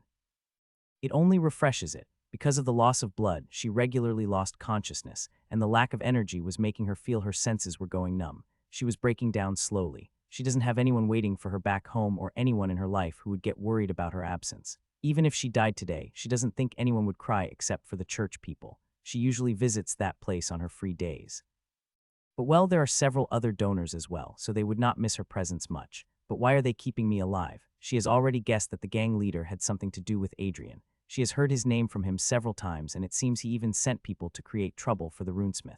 However, why was she kept alive until now? Adrian won't come here for her. They barely know each other, so surely she couldn't be used as a hostage. Unless Adrian has a sense of heroism, will I appear like a loser if I cry now, or is it already too late? The pain was unbearable. She really wanted to return to her usual life, but she couldn't. She was too powerless. At times of pain and helplessness, just like everyone, she also thought of that person who used to provide her with warmth and protection. She just wanted this pain to disappear. She can't bear it anymore. Professor Adrian, how many points do we get if we answer second? Inside the meeting room, the students gathered after dinner. They all were present here except for Michael. Well, his absence was acceptable since he was not going to participate in the second round. Michael and Alan would be useful in the third round as test subjects. Hearing the question, Adrian started writing on the whiteboard. If you answer the question correctly in the first attempt, you get 5 points. If you press the button second and the first one fails to answer, then you get 4 points. The same goes for the third and fourth. They get 4 points if the people above them fail to answer correctly. It was apparent that the one who would press the buzzer first would benefit the most. However, remember, if you press the buzzer first and fail to answer correctly, 2 marks will be deducted. But in comparison to that, the second, third, and fourth would only get 1 mark deducted. Now their views changed a bit. While pressing the buzzer first surely has a glaring benefit, upon failing to answer correctly, they would have to pay double the price too. Be sensible in your approach. Remember, only answer when you are 100% sure. Saying so, he took another sip of his black coffee. It was strong and aromatic. They had finally broken the curse of the first round, and seeing how sensible and smart the students were, Adrian believed they would pass the next round too. Out of 20 questions, which carry 100 points, they only have to secure 20 and they would proceed to the next round. And considering how well they have performed in the first round, Adrian believed they surely will get 20 points. Professor, very hesitantly, Sylvie raised her hand. After that day, this was the first time she talked to him directly, which explains why she was so awkward. Everyone turned extremely silent while Alana's eyes narrowed warily. If the girl says something unnecessary here, however, Sylvie had a very strong reason to call him out. Yes, Sylvie, Adrian replied in his natural voice and waited for her to ask. After a momentary pause, she finally asked, will securing more than necessary points give us any further benefits in the third round? That was quite an important question. If they don't get any benefit, then risking to gain more points than what is necessary to qualify would be foolish. Once they answered 4 questions, they would just remain silent for the rest of the second round. Every eye was now on Adrian as they also got curious. Good question. I actually asked Master Albeck about it yesterday. Alana inwardly grumbled. Why couldn't she think of that question? Ignorant about his student's disappointment, he answered, yes, you will get an advantage in the third round. Extra points would add time in the third round. To be precise, 10 extra points means 10 extra minutes. So yes, if you believe you know answers even after you have reached the minimum mark, don't think much and answer it. Adrian didn't tell them about it until now, intentionally. He didn't want them to take unnecessary risks in the greed of extra benefit, but since Sylvie asked about it, he was left with no other option. Sylvie nodded, now satisfied. After she heard the answer and the rankings of the other school, she believed that there was a higher chance for the Runebound Academy to outsmart others. Ding dong. Hearing the bell, Adrian got up from his seat and said, okay, kids, it's already 10. Return to your room and rest. The test will start in the evening tomorrow, so don't overwork yourself. Leaving those words behind, Adrian walked out of the room. He needs to get some training done. I have already decided to make guns his main armament. Ruby, unfortunately, had to return home. She really wanted to stay at the tower and witness what kind of masterpiece Adrian built in the assessment round. She has seen the armament he built for that redhead teacher in the academy. She was roaming around that area that day and accidentally witnessed the woman creating a huge whirlpool. She further investigated the matter and found that the woman, Norma, was actually a failed warden. Her element was too weak for her to continue as a hunter. As such, she retired early. Then what about that attack? That spell definitely didn't belong to a failed warden. Later, upon meeting Norma and manipulating her a little, she exposed the truth. It was the runes that gave her the wings to explore her full potential. She mentioned something about having hybrid affinity, which the runesmith mentioned. Ruby had never heard of that term before, that's why she got intrigued. And that spell performance, followed by the exaggerated reaction of the headmistress, pushed Vermilion to take a step towards the runesmith. Since that day, Ruby has been stalking Adrian. His routine was normal, to say the least. Train, teach, eat, and repeat. He barely gives any time to runesmithing, yet he has such a great talent in it. Just the very thought of being involved with him in a heated debate of runes makes her shiver. She loves runes and the power they provide to someone. And considering Adrian's knowledge in the field, she knew she had found a worthy companion. However, sadly, she couldn't be with him longer. She had to return urgently since Ruby received a letter from her house mentioning, your friend is here. Now there is only one person in the world whom Ruby considers as a friend, so there was no doubt who was waiting. As such, she used the teleportation portal to return to her nation and was headed towards her house. Ruby was a resident of the nation named Grimville. Her house holds the position equivalent to a duke, but since they never were fond of being tied to the government, House Vermilion remained an independent powerhouse. Yes, they were loyal to their nation, but the king couldn't directly order them around unless there was an emergency.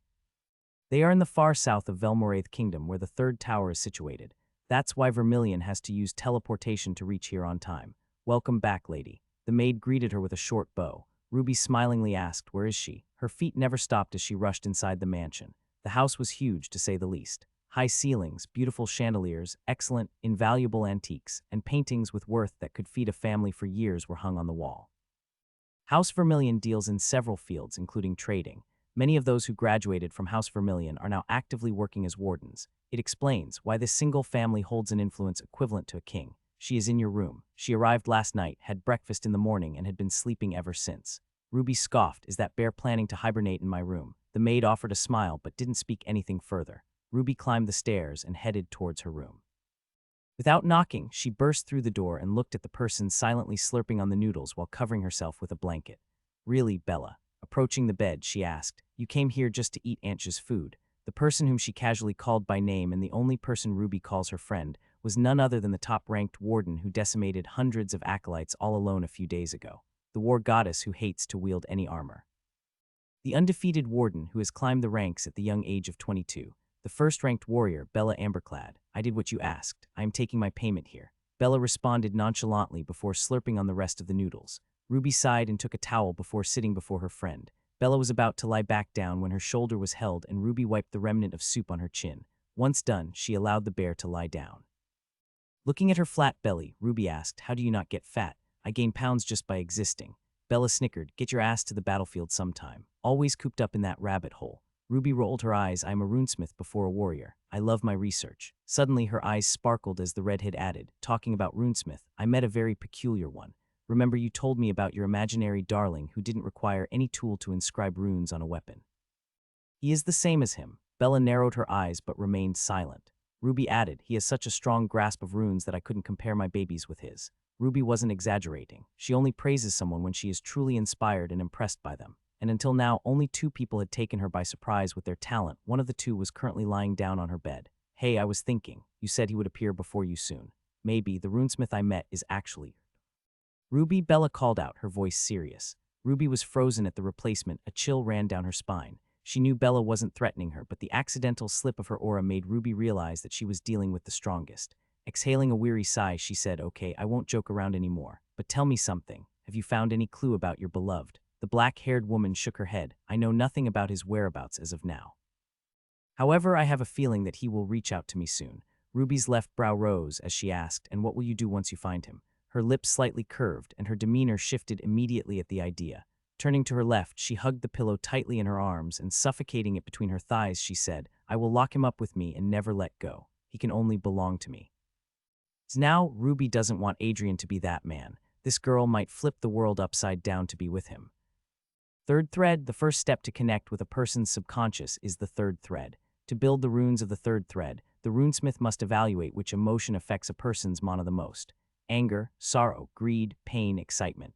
These are the 5 major emotions that usually affect a person's mana circulation. Anger and excitement are the 2 emotions that affect most people and force their bodies to push beyond their limits. Now the question was, how to discern which emotion works for different people. Usually they are told to think of any memory that makes them angry or gives them a reason to feel the emotion. Sometimes, it's easy if the person is experienced, so they tell it by themselves and prove it through the usual means. However, the method is written in the book. Are you serious? Adrian's lips were parted as he read the procedure twice and thrice, but the meaning remained the same.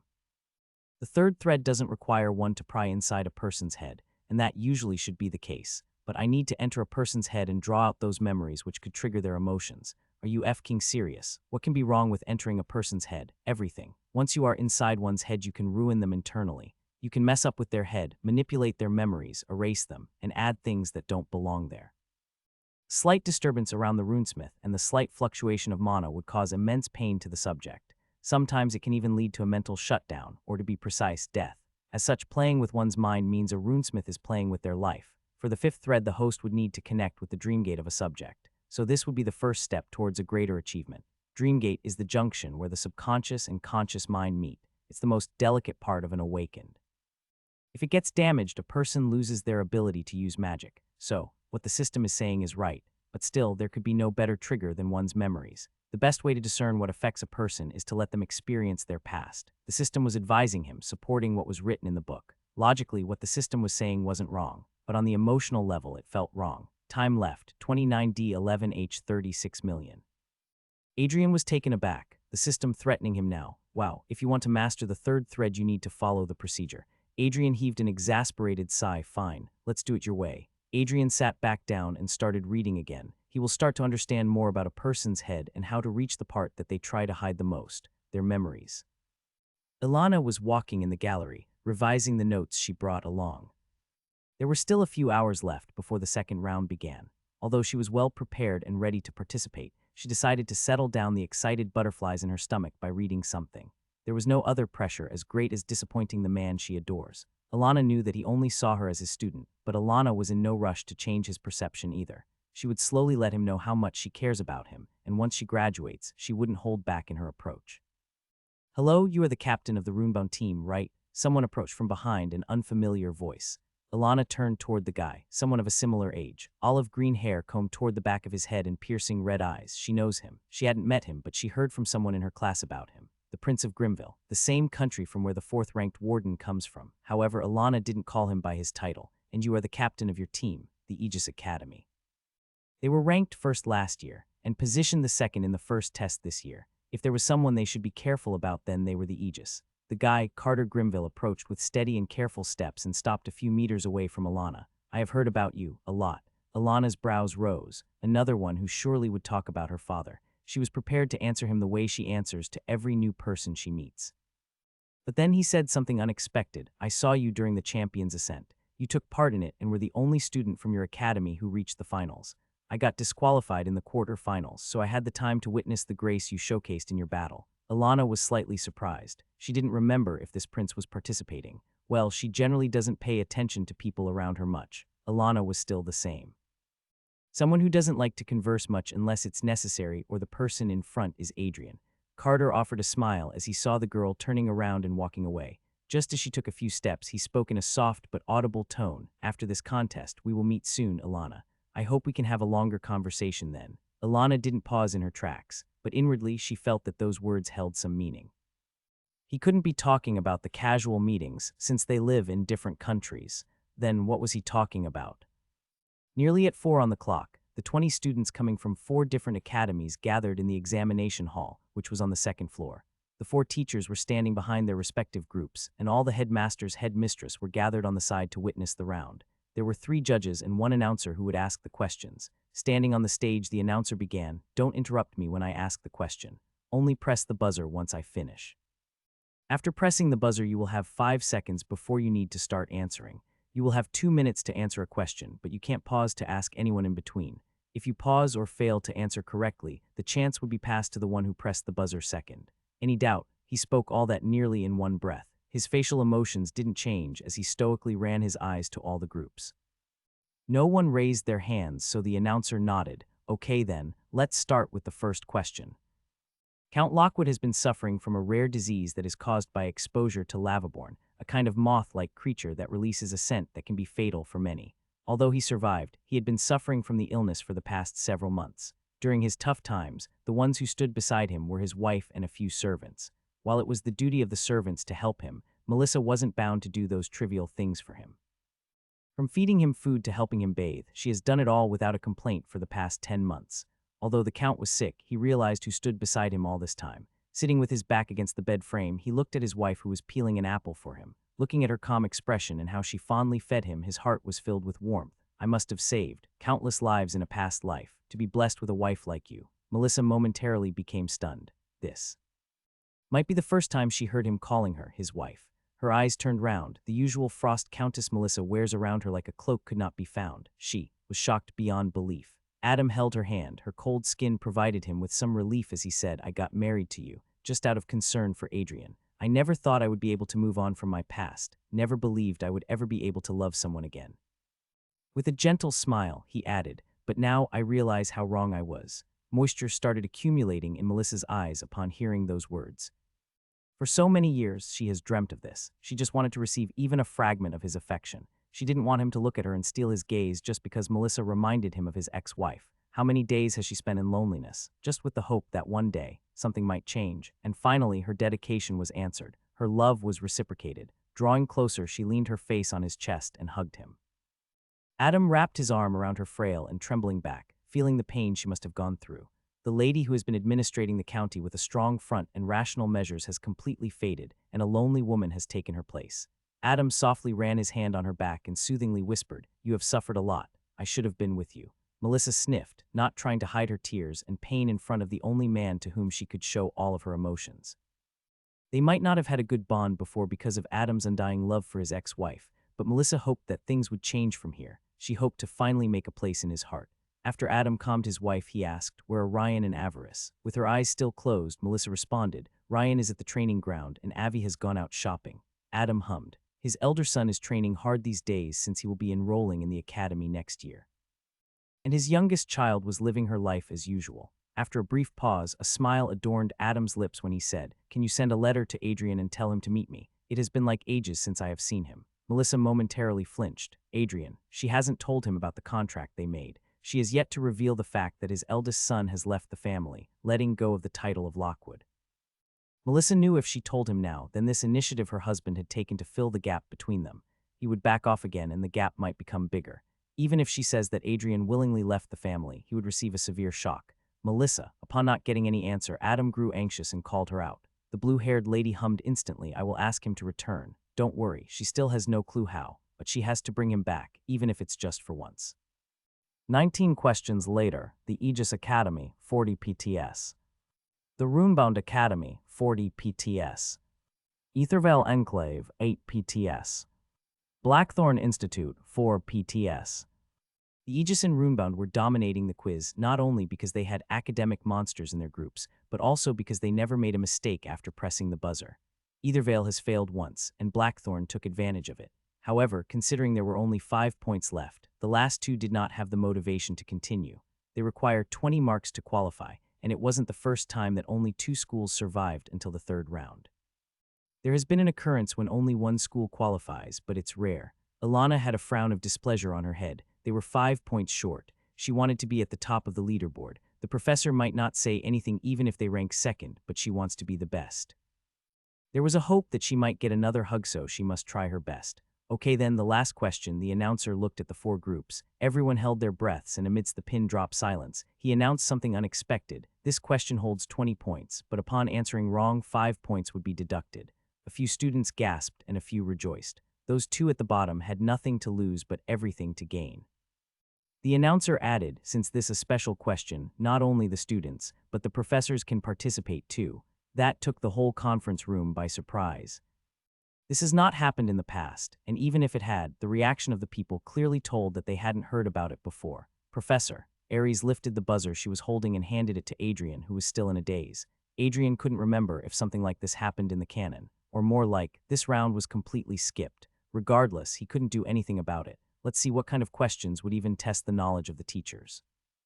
When the announcer said that this question could be answered even by the teachers, Adrian knew that the question wouldn't come from any book otherwise. There would be more than one answer. And just as he thought, the legendary runesmith. Every professor, excluding Adrian, took a deep breath and prepared themselves. For them, the legendary runesmith who forged the Sword of Infinity was like a god. He might not have given birth to runes, but he surely was an ideal of all the runesmiths around the world. The announcer continued, "The anvil he used to forge and tune the Infinity Sword. What was the material used to build that anvil? BZZZZX3. The buzzer was pressed simultaneously by the 3 professors except for Adrian. BZZZZ. Adrian also pressed it. He didn't know why. There was no information given about it in any book, that's why no student knew about it. However, they looked up to their professors and expected them to answer it. The students of Aegis Academy had faint smiles on their faces as they sat upright. Their teacher had pressed the buzzer first, and they trusted their teacher enough to know that they would end up in the first position with 60 points. The man who pressed the buzzer was a tall guy with a broad shoulder. A white mustache complemented his white hair, and a pair of round glasses made him appear like a scholar. Standing with his back straight, he began. The Infinity Sword was built by using a dying star's energy.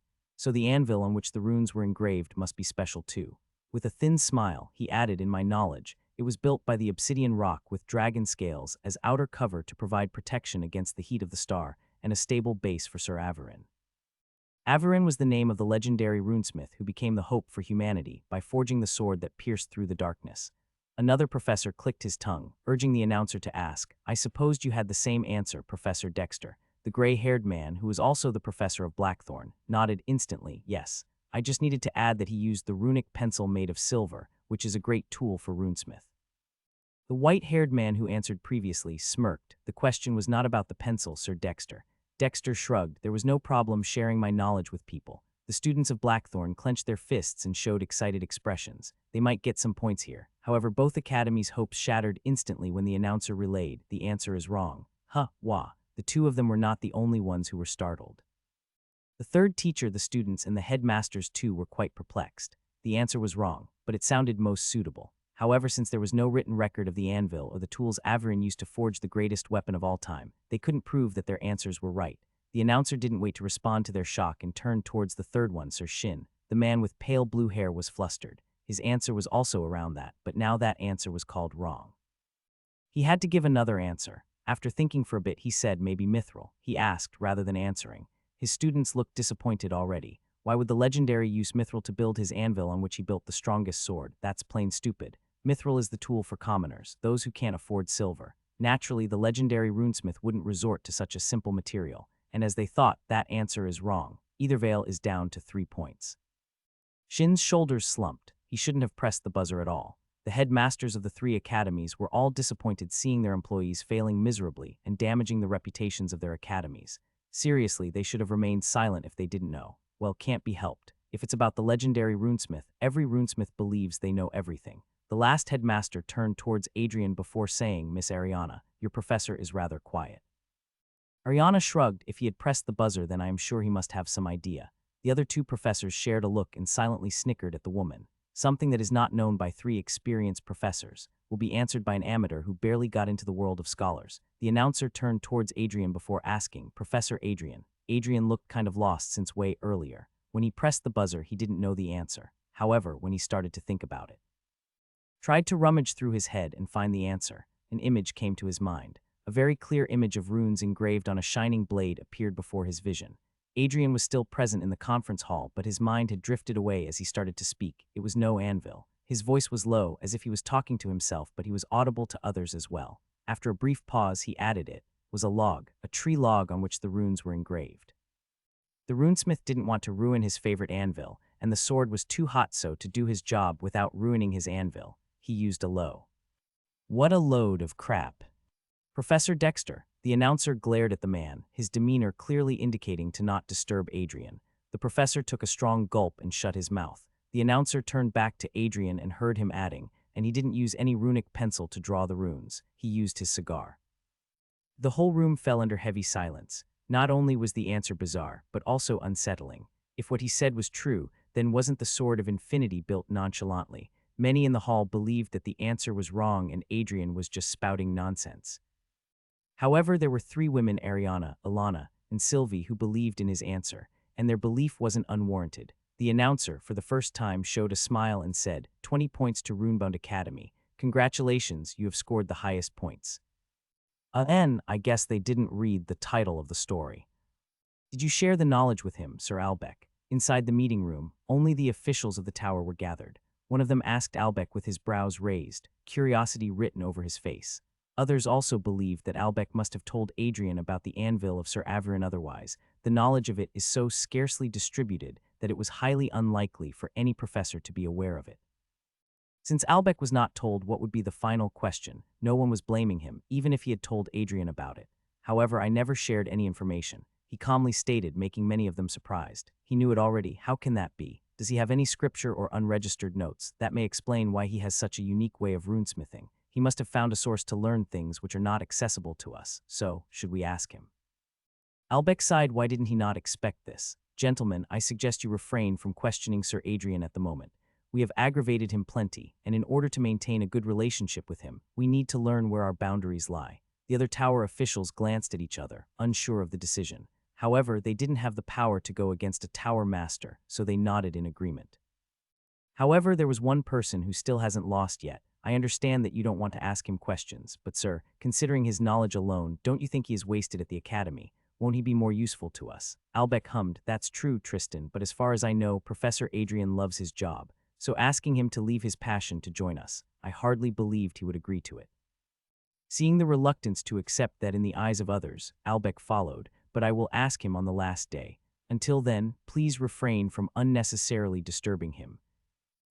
Adrian was in his room, reading a book about the third thread. Surely this book was not something the system provided. It was the generally found book in the library which he brought along from the academy.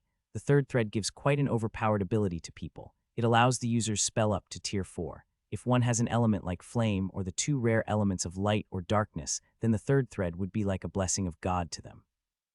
Tilted his head in confusion, reading the part of the emotional factor in the book. A portion of the pen rested between his lips as he frowned. If the right emotions are not inscribed on the weapon, the runes would be useless. But isn't it wrong? Every single wrong rune affects the armament. If it's not effective, it shouldn't exist. Although the third thread uselessly written in the armament might not directly affect the subject, it surely would weigh down on the armament, so the knowledge is not complete. He hummed without removing his eyes from the book. He was expecting Ariana at this hour. She must have something to discuss about tomorrow. However, when the door parted and the person stepped inside, Adrian was surprised. Alana. He instantly pulled out the pen from his mouth to not look childish in front of his student and rested his book on the table. Sorry to disturb you, sir, but I just couldn't sleep right now and there wasn't anyone to talk with. Adrian's brows elevated. You are sharing the room with Aries, right? She sure is a talkative girl, though. Alana barely held herself from rolling her eyes. She is reading. Some kind of novel, sir. Aries had such a hobby, huh? Well, it's better that way. Seeing him smile, Alana hurriedly added, I also have a hobby of knitting. Adrian's eyes turned crescent. Very good, Alana. She smiled in response. A brief silence ensued before Adrian got up from the chair, and as he turned he found something moving from behind. He looked at Alana and she looked back at him. Her hands were still on the lap, but he did see something moving. Must be the stress. Blaming his overenthusiastic self who stayed 7 hours in the time chamber, he advanced towards the teapot and asked Alana, You have done a good job in pushing our team through the 2 rounds. Is there anything you want from me? Any reward? He used the artifact made by using the heartstone on which the runes of flame were inscribed to heat the pot. He didn't know what reaction Alana had to that suggestion, and it was better that he didn't turn to look at the girl behind him. After a brief pause, Alana voiced just, Don't stop teaching us, sir. Adrian's brows elevated. I was not planning on retiring so soon, but why did you suggest that?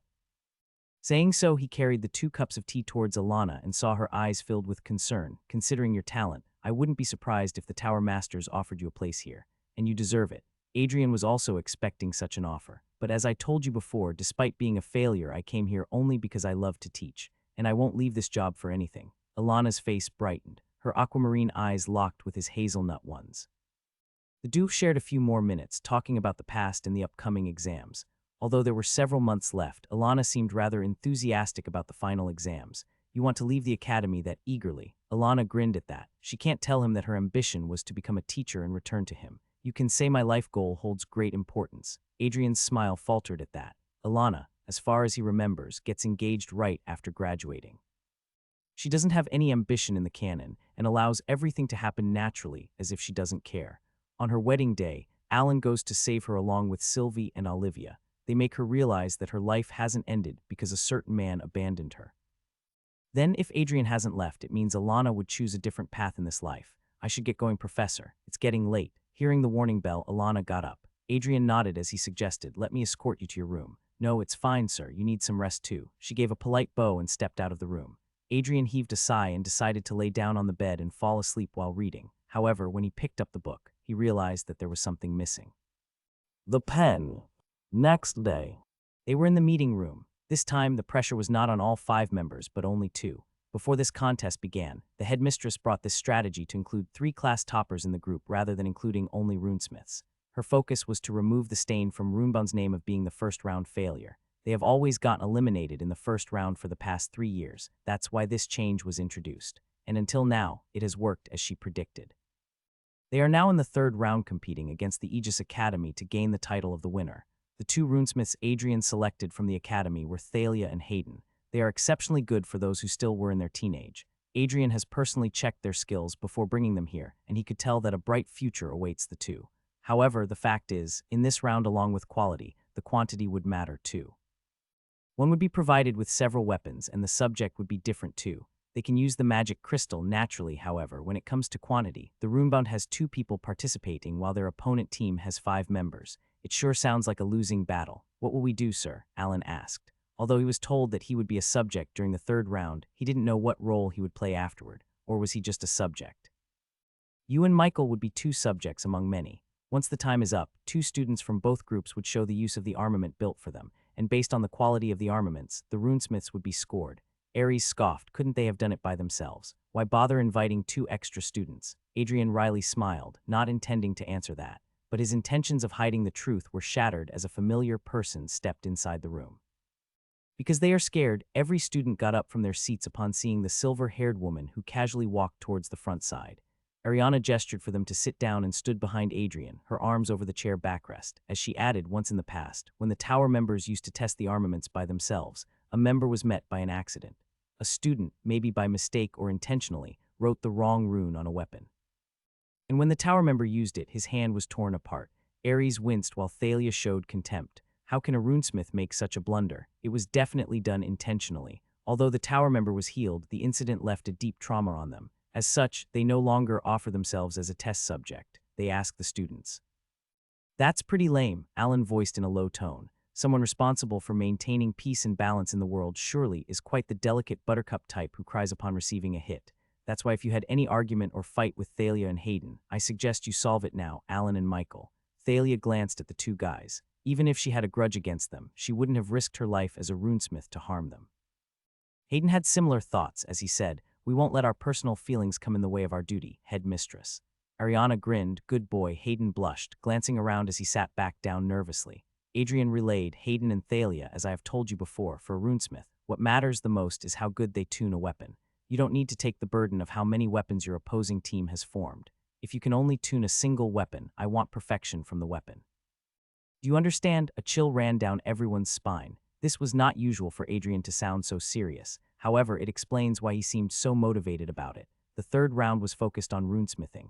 As someone who has selected Thalia and Hayden, Adrian hoped for the best results from them. The green-haired girl shared a glance with the boy beside her, before she assured their teacher, "We will not disappoint you, sir." Since there were only a few hours left before the 3rd round began, Adrian left them alone so they could calm their nerves. As he stepped out of the room with his cousin by his side, Ariana asked, "Hey, did you come in contact with Eve after that day?" Hearing the familiar name, Adrian's brows elevated. Eve, that same warden who escorted me to my hometown, right? No, I didn't see her after that day. Ariana's brows were tensed, her expression clearly indicating that there was something wrong, so Adrian asked, "Did something happen?" "Ah, no. Well, maybe. The association sent me a letter stating she hasn't reported back for the past 3 days and hasn't visited the Adventurers Guild. They asked me if I had given her any task, but I haven't talked to Eve ever since." Eve was Ariana's junior, someone who had learned a lot from the woman. That explains why, when Adrian needed a trustworthy person, Ariana didn't think much before calling her. And now she has disappeared from the face of the planet without a word. Well, you have a more vast network than me, so surely you can find her. Adrian wanted to help her, but he didn't have the resources, and going out there to search for her sounded impractical. "Yeah, I have asked a few people." "Well, you carry on. I will return to my room." Ariana turned around, and after giving a pat on his shoulder, she started walking back to her room. Seeing her in distress like it, Adrian felt bad. However, if only he had a way to find the whereabouts of the girl, he surely would have tried reaching out to her.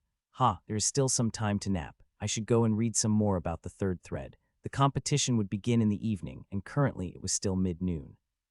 So rather than wasting time, he decided to focus on how to play with one's mind. Is the story interesting? I don't get many comments or reviews, so I am unsure. Shouldn't we get going? Alan asked as he noticed Michael suddenly turning away from the testing hall.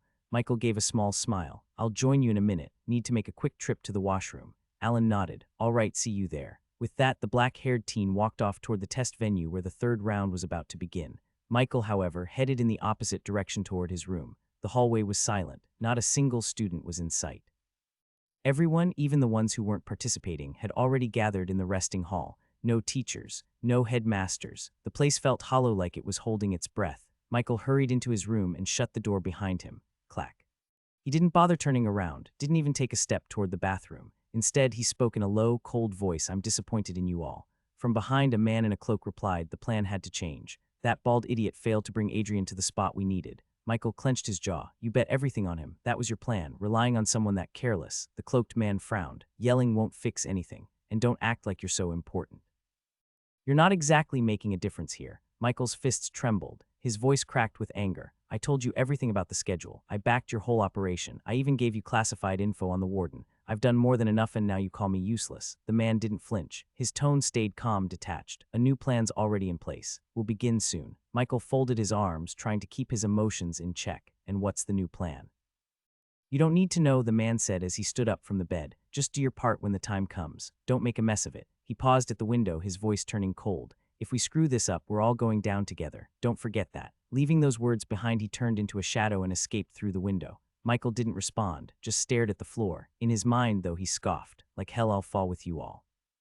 In the same hall where the second round was conducted, the students from Aegis and Runebound Academy were gathered.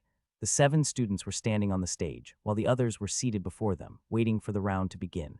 You actually brought only 2 runesmiths by prioritizing the first 2 rounds, huh? The headmaster of Aegis asked in a hushed voice. Well, it worked. Ariana casually responded. The man inwardly sighed. In desperation to gain some recognition, she has taken a foolish step.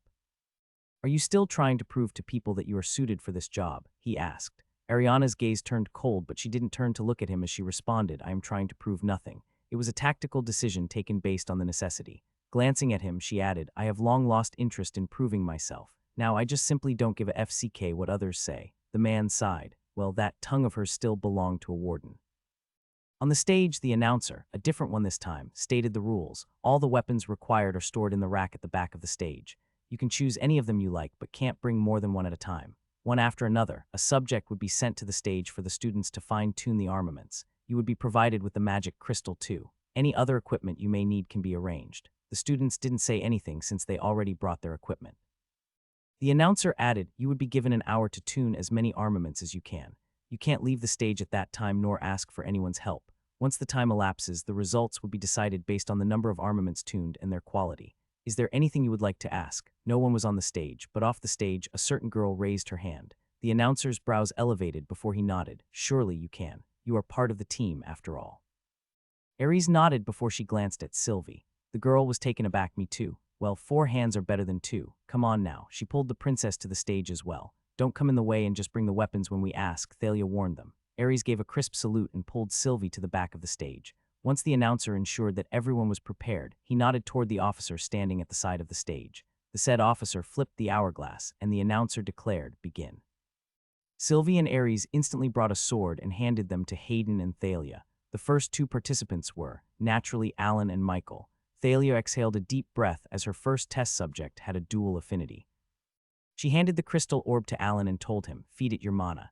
Alan was already doing so, and soon the red flaming color replaced the whiteness of the orb. The intensity is too much. The surge runes. There are categories, or as many people call it, dialects in runes. To gain much more efficiency from the armament, you must choose the best form of runes suitable for the element.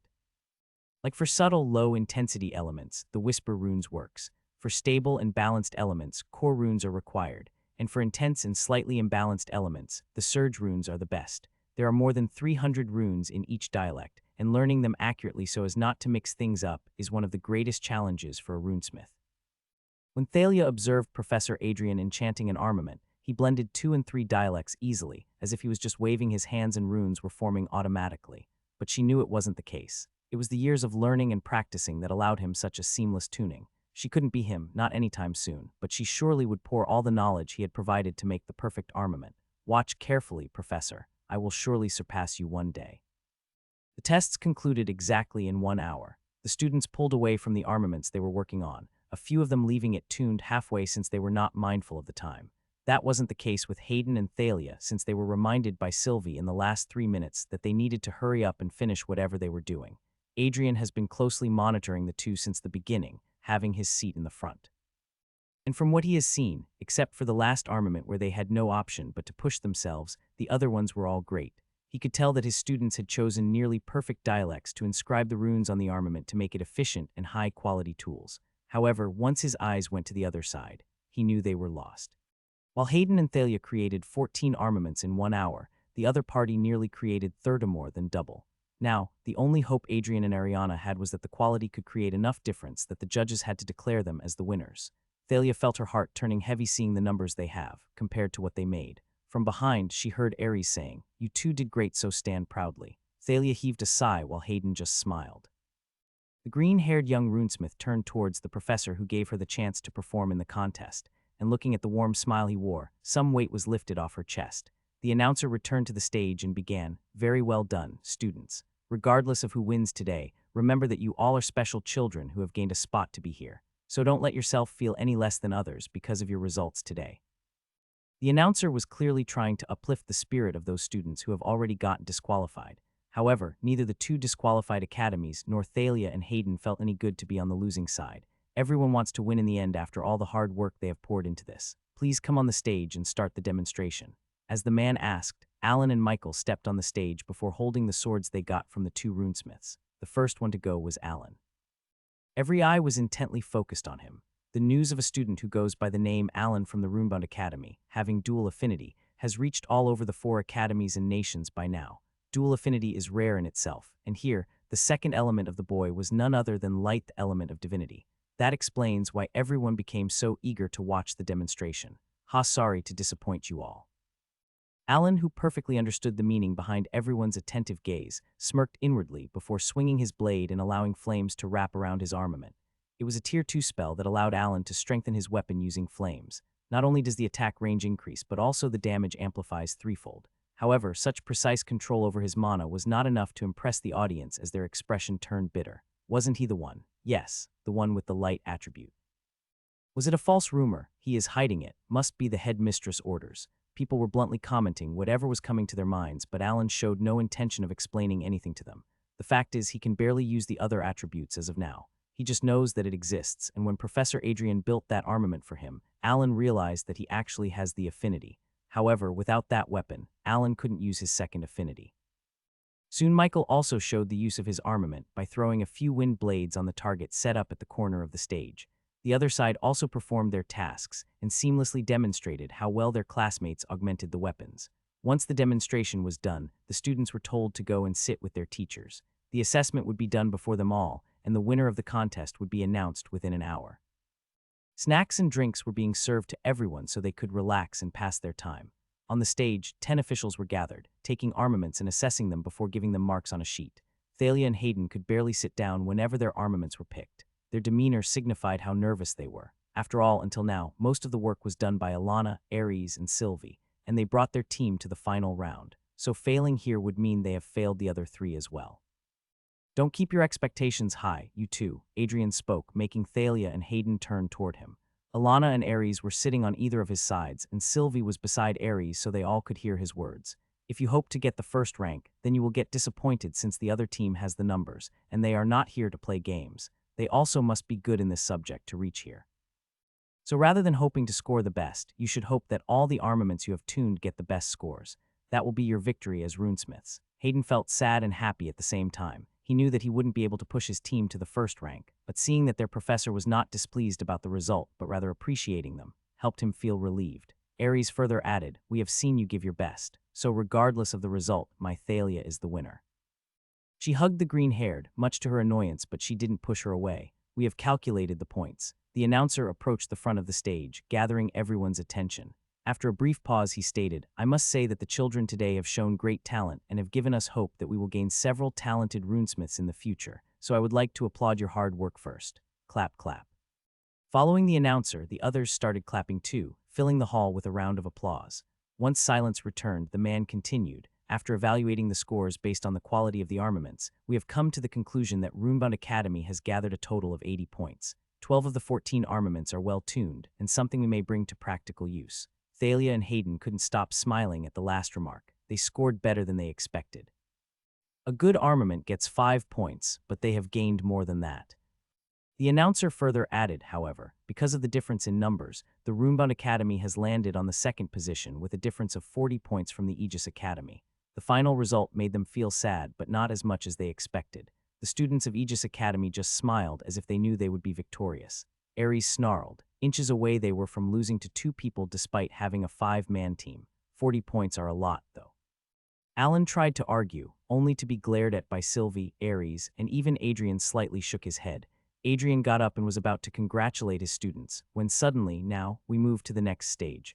A contest between the professors. A friendly battle to discern who is the best runesmith among the four.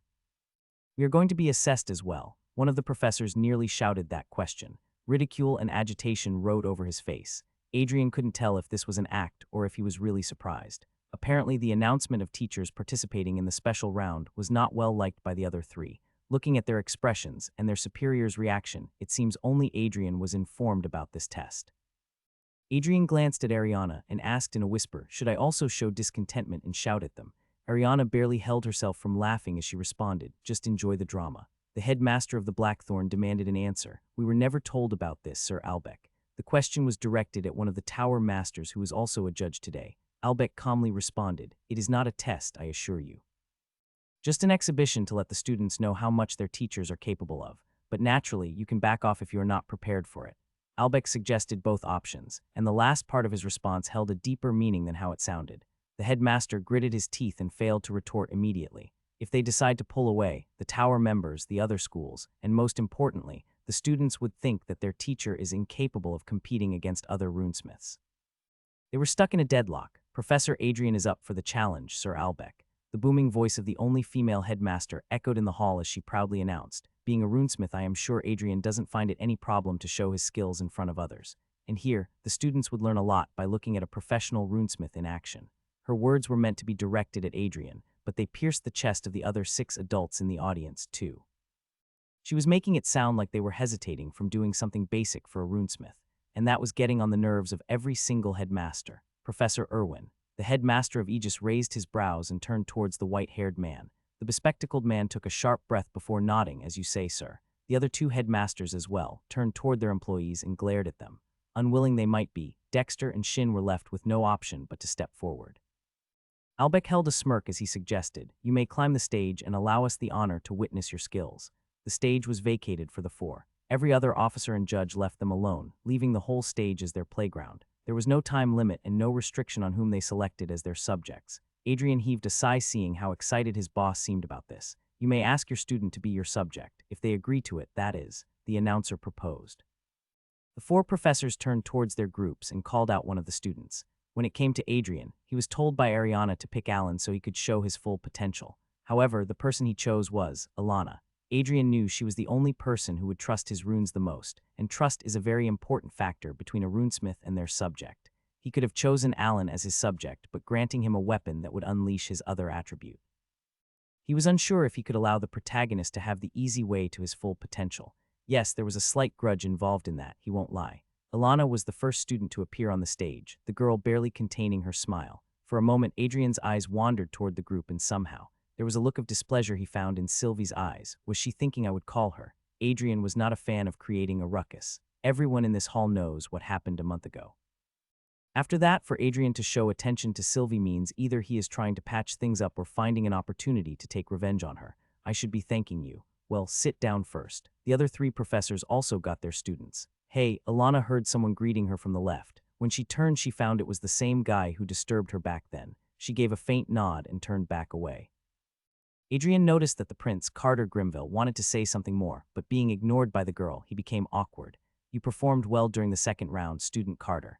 Adrian complimented him to help the guy recover. Soon, the preparations were done and everyone was prepared to witness the runesmithing of the professionals. The first one to begin was Shin from the Ethervale Academy. "So, we are going to connect the first thread of the student here to a spear, made of wood."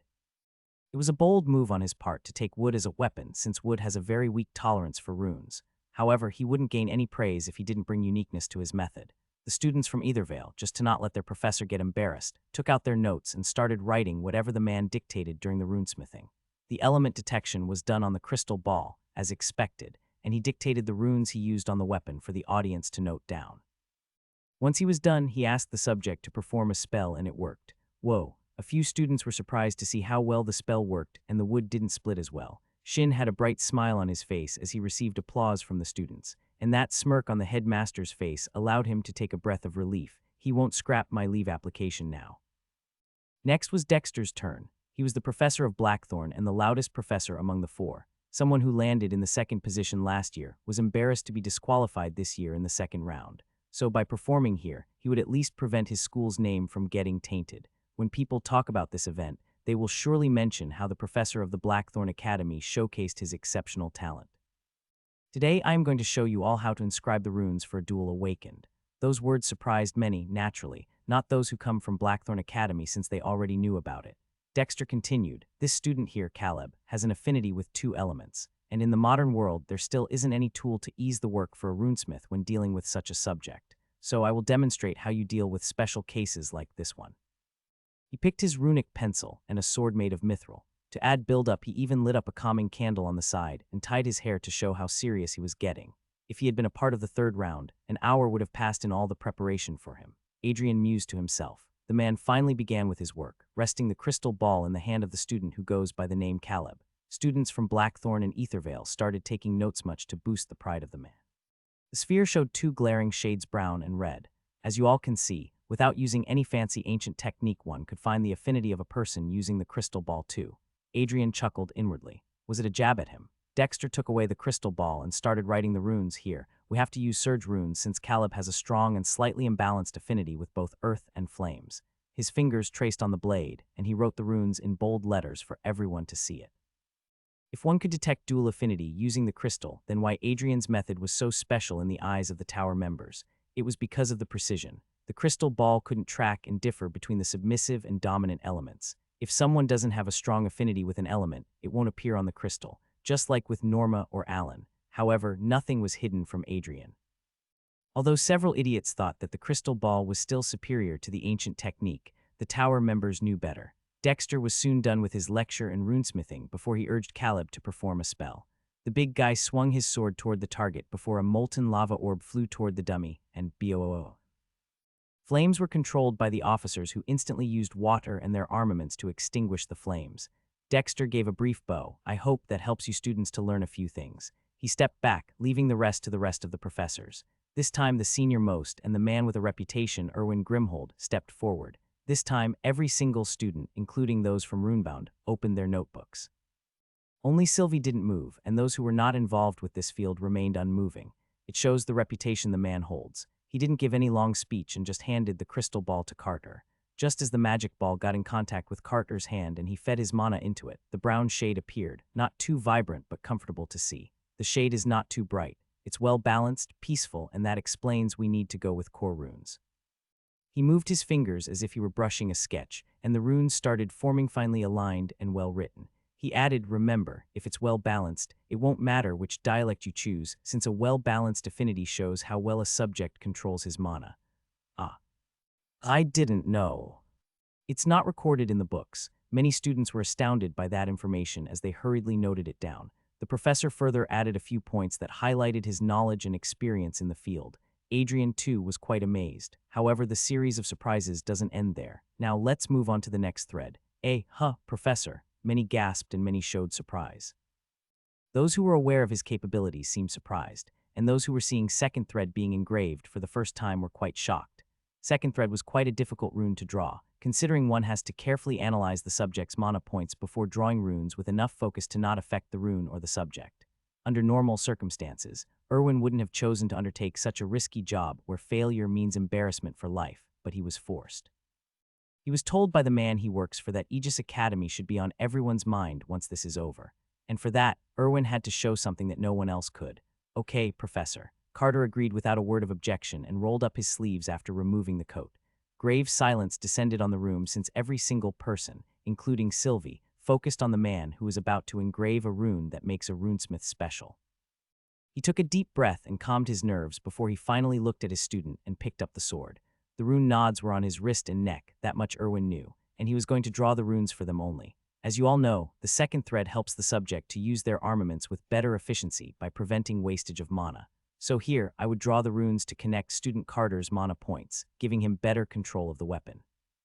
Their eyes were focused on the man, and their hands were moving in sync as they noted every word that came out of his mouth. For many, it was the first time to witness the second thread getting engraved, so this was a whole new experience. Adrian also closely monitored, and as he thought, the man used separate runes for the 2 mana points, filling almost the width of the blade with the collective runes. Well, if not for the books, I might have done a worse job than him. The process went on for 10 minutes before he finally stepped away and gave a satisfactory nod. Student Carter, can you show us what you can do? Carter nodded before getting up. He swung his sword without warning, making a few officials alert, but then the rocks didn't touch a single student and crashed into the walls across from the hall. Irwin stepped in. As you can see, he manipulated the stone bullets on his will without wasting much mana. Yes, there was waste, but it was much less than the previous two students. Clap, clap. The students started clapping without being told. Everyone appreciated Irwin's skills and talent. Over to you, Professor Adrian. Irwin relayed. Now it was time for Adrian to show his runesmithing. Adrian took a deep breath and stepped forward, but then he froze in shock. Not only every single student in the hall, but even the tower members were taking notes now. He scratched his brow as a thought crossed his mind. Is this how popular people feel like? Albec's POV. Until now, the three professors have given an excellent demonstration of what a true runesmith is capable of, especially Professor Irwin, who didn't hesitate in showing how the second thread is drawn. However, just like me, my fellow tower members were all waiting for a single man to take the stage. Ever since I saw his skills a month ago, I have been restless. A runesmith with a unique ritual and someone who can draw powers of a person which they are unaware of. Indeed, something worthy of paying attention to. All the tower officials were currently prepared to jot anything down that came from Professor Adrian. Although their enthusiasm might have hurt the pride of the other three professors, I didn't think of stopping them. It's their choice whom they want to learn from, since there should be no limitations to knowledge. Adrian rolled his sleeves and began with work, despite the embarrassment he was feeling. He was expecting the tower members to pay attention to his rituals, but not this much. Regardless, he was not going to disappoint them or his boss. Taking out his runic pencil, Adrian drew the 4 elemental signature behind Alana for everyone to witness. Whoa, so it's true. Look at those beautiful patterns. The students who were witnessing it for the first time were naturally surprised as they got lost in watching the levitating signatures and forgot about noting them down. Well, that wasn't the case with the adults. Professor Adrian, may I ask what those are? One of the students from Aegis Academy raised his hand. Irwin glared at the boy, telling him not to disturb the professor since he hadn't even started explaining things. But Adrian didn't mind and answered him patiently. It's the insignia of the 4 elemental gods, the 4 deities that rule over the 4 concepts of reality. The students went, ooh, and so did the adults, but within their minds. They hastily noted everything he explained. Adrian then continued with his work and saw the water element's insignia not only filled, but it was dripping with mana. As you all can see, the subject here has an uncommon element which is related to water. This type of affinity is called divergent affinity. If the surge runes are used to build an unbalanced type of affinity, this one is beyond that. There are branches of every affinity which is stronger than their parent element. Like the ice magic derives from the water element, lightning is the divergent of flames, gravity and metal manipulation derive from earth, and sound is closely related to the air element. If these divergent affinities are broken abilities, their drawbacks are quite serious as well. Hard to control mana was the most basic of the problems. Adrian hesitated for a moment, unsure if he should introduce it here. But then lying to his students felt wrong, so he went ahead and shared his knowledge. You may know that the surge dialect is used to record the runes for imbalanced affinity, but this is beyond surge. We need to use something different. A few people started muttering among themselves. What could be better than the surge dialect? It is the best form of runes for those who have an extreme affinity with any element. Adrian understood it well, however. Alana's case was different. She doesn't have an extremely close connection with water, rather, she has a branch affinity to it, so putting the surge runes would just restrict her connection with the armament. Please maintain silence. The announcer told the students with a frown on his face. Let Professor Adrian speak. The students hastily closed their mouths and focused on the stage. Adrian gave a thankful nod before continuing. Surge runes will restrict her connection, and the subject would constantly need to push her limits to perform high-tier spells. Alana faintly nodded. The armaments she uses are basically just a tool that allows her to use magic, while for others their armaments are their best friend and an extension of their bodies. It wasn't the same for Alana. Adrian stood behind Alana, raised the sword he had picked, made of mithril of course, and told them, the dialect we are going to use is called confluence, a dialect made just for the divergent class. Is there any dialect with that name? What is he saying? Some students panicked while some started to check their books to see if there was any dialect named confluence. However, there was none. Adrian silently engraved 3 letters on the blade as if he were gliding his pencil on the sword. The runes were beautifully drawn before Adrian ushered, "Give it a test, Alana." The silver head diligently nodded and got up. Taking the blade from him, which caused their fingers to touch, accidentally, she turned towards the target. Whoa. Alana inwardly exclaimed upon feeling how well she could feed her mana into it. She swung the blade in a diagonal arc and sent several ice shards flying toward the targets, piercing them with extreme precision. Not only that, she went ahead and performed a few more spells to show that she wasn't getting exhausted at all, more like she was finding it fun for the first time, using her magical skills. She smilingly turned towards Adrian and said, "It doesn't exhaust me, it feels comfortable."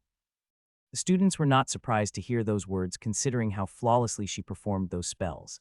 Adrian smiled at the girl and was about to continue, when suddenly, what a load of rubbish. "There is nothing like the confluence dialect, you are just fooling us." The one who complained was Professor Dexter. His tone signified contempt, and his demeanor clearly indicated that he didn't like what was happening on the stage.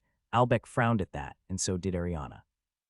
However, Adrian was calm as he said, "It's not my duty to prove myself here, Professor. I am just here to educate the children, and I think they are receiving knowledge from my skills." "That's right, Professor. Shut your crap. Boo. You should leave the stage already." It couldn't be discerned who was saying it, but definitely it was the students who were against his interruption. Dexter's face turned red in anger, but he wasn't going to back off as he challenged, "You can do nothing and ask your subject to perform those spells because she is under your charge. But can you perform runesmithing for someone whom you don't know?" Adrian shrugged. "Runesmithing isn't limited to a person. It's a gift that can be bestowed on anyone who holds the blessing of mana. Then, how about you?" "Professor Dexter, I suggest you leave the stage since you are interrupting Professor Adrian's demonstration." One of the tower officials commanded with displeasure in her voice, and it wasn't just anyone. Dexter's eyes widened to see the person who spoke those words. Even Adrian was shocked beyond belief upon seeing her here. The supreme authority of the third tower and the person who has gained the title of Rune Supreme was currently sitting in the corner with a displeased look on her face. "Remove yourself before I take any action against you." Dexter's breath was caught in his throat as he hurriedly stepped down, not wanting to offend the person anymore. Once the eyesore was out of the vision, Tia encouraged, "Continue." Adrian, despite being shocked, didn't delay. "Okay then, now we are going to connect the second thread." Ariana was slightly nervous. Although she heard from Adrian that he could draw the second thread, it was a fact that until a month ago, he couldn't even use the runic pencil. So his bold decision to draw the second thread in front of so many people was somewhat scaring her. The possibility of failure made her feel that all the reputation Adrian has built until now in the short duration would be tainted if he failed today. However, despite her fears, all she could do now was to watch him perform what was considered an impossible task by his past self. On the stage, Alana was the only one who had a slight smile on her face as she removed her coat and folded her shirt. To draw the second thread, the subject must expose their body so the runes from the different monopores can be attached to their armament. Naturally, in front of so many people, she couldn't have done it, but if they had been in private, Alana wouldn't have minded allowing him to properly assess her body. For now, she allowed herself to be closely observed by the professor, and she sat there silently. By now, Erwin and Shin were also quite intrigued by the methods of this runesmith, which had been showing and revealing knowledge and techniques which was even unknown to them. Calmly, Adrian observed the mana points on her body. Some mana points are dominant, and some are dormant. The strong ones can even be detected through clothes, but the dormant ones might remain hidden even beneath a layer of dirt. That's why, to finally tune the second thread, the subject has to clean their body thoroughly and present themselves completely naked before the runesmith. Naturally, Adrian wasn't here to do such fine runesmithing. He just needs to connect a few pores with the sword and get done with this exhibition. He won't lie, the pressure has elevated ever since he realized that Madame Tia was also watching him. "Calm down, Adrian. You can do this." Taking several deep breaths, he began. His eyes traced her body before he began. Mana pores are the points from where a person draws their mana. However, it's necessary to assess which pore is usually used. Connecting them first increases efficiency. Adrian turned towards the audience, and a lot of hands were raised. He randomly chose one student from Aegis before the girl asked, "What makes it different, and why is it necessary to prioritize it?" Adrian calmly explained, "Imagine a castle with many gates, but only 2 or 3 are used every day. Over time, those gates will be reinforced more often. They'll have sturdier hinges, thicker wood, and more guards stationed around them. Naturally, since they're used more, they become stronger and more reliable. That's just how it works." The student nodded, understanding the meaning behind his method. "My subject mostly uses mana pores, which are on her nose, cheek, and forearm. Although I could see a few more around, 3 would be enough to prevent any excessive wastage of magic and would allow her to perfectly sync with her armament." Adrian was about to start with the process when suddenly Tia asked, "Why 3? Why not 2 or 4? Adrian took a deep breath. He really didn't like being interrupted. But can he ignore her? Without turning toward her so he doesn't lose his focus, he responded, "There are a couple of reasons other than the fact that I can only see 3 of her dominant pores." He drew the runes as he spoke, 1 rune for 3 threads. As he continued, The second reason is that Alana had never used a second-grade weapon before because of the uniqueness of her affinity. Too few, and the flow becomes unstable. Too many, and her body won't keep up with the sinking. I chose 3 because it's just enough to maintain harmony between her magic and the armament without overloading her. Tia hummed, her head nodding like a doll. Albec had a smug look on his face as he glanced at the little woman with an expression as if to say, "Didn't I tell you?" Meanwhile, Erwin was engrossed in how beautifully Adrian's fingers moved on the blade drawing the runes as if he was gliding the pen over it rather than writing something. And he just used one single rune for 3 mana points. How did you do that? He couldn't help but ask. That question went over the heads of the students since they didn't realize it yet. However, Adrian knew what he meant. He smilingly told the man, "Let my student first test her armament before I would answer that." Erwin was startled. He lost control over his emotions upon seeing such exceptional control of runes for the first time. Alana rose from her seat without a word. All eyes turned to the target dummy. She walked forward, calm and cold, then slammed her blade into the ground. Cracks spread instantly and a row of jagged ice spikes burst out from the earth, racing toward the dummies like a storm unleashed. Stab, stab. The spikes tore through them without mercy, shredding the dummies apart and leaving behind nothing but frozen wreckage. Without pausing, Alana raised her sword again. This time, a long, coiling whip of ice formed from the blade, sharp and gleaming. It snapped through the air with a crack, wrapping around another dummy and crushing it with a sharp twist. She did the same thing with the other 3 dummies. Each spell was ruthless yet perfectly controlled, like a dance laced with blades. When she finished, she walked back to Adrian's side, silent and composed. The silence lingered for a moment, then applause broke out across the hall. Perhaps it was the beauty of her magic or maybe the brutal efficiency that left them all stunned. Adrian glanced at Erwin and said to him, "You might not like this, but how many runes we inscribe on the armament to draw the full power of the subject solely depends on us. So rather than relying on too many runes since it's the safe and easy way out, try to take a bolder and riskier approach." Erwin heaved a soft sigh, his hands also raised, and after turning towards Adrian, he started clapping. Today, more than the students, he has learned by standing beside a runesmith who was destined to make a name for himself one day. It was the last day of the contest. They would be leaving the next day early in the morning. A grand feast was arranged by the management, and everyone from the 4 academies gathered. After the demonstration from Adrian, he has been constantly getting approached by people, students mostly. A true runesmith from the heart surely would get pulled toward the man who has shown some unique and exceptional talent today. A different method of doing things not only discovers the true potential of a warrior, but also amplifies their ability to use their armament. In the corner, Dexter was gritting his teeth, seeing how much people were paying attention to him. Even the students of Blackthorn were ignoring him and crowding around Adrian. Adrian was slightly overwhelmed by the numbers, but he patiently answered each one of them.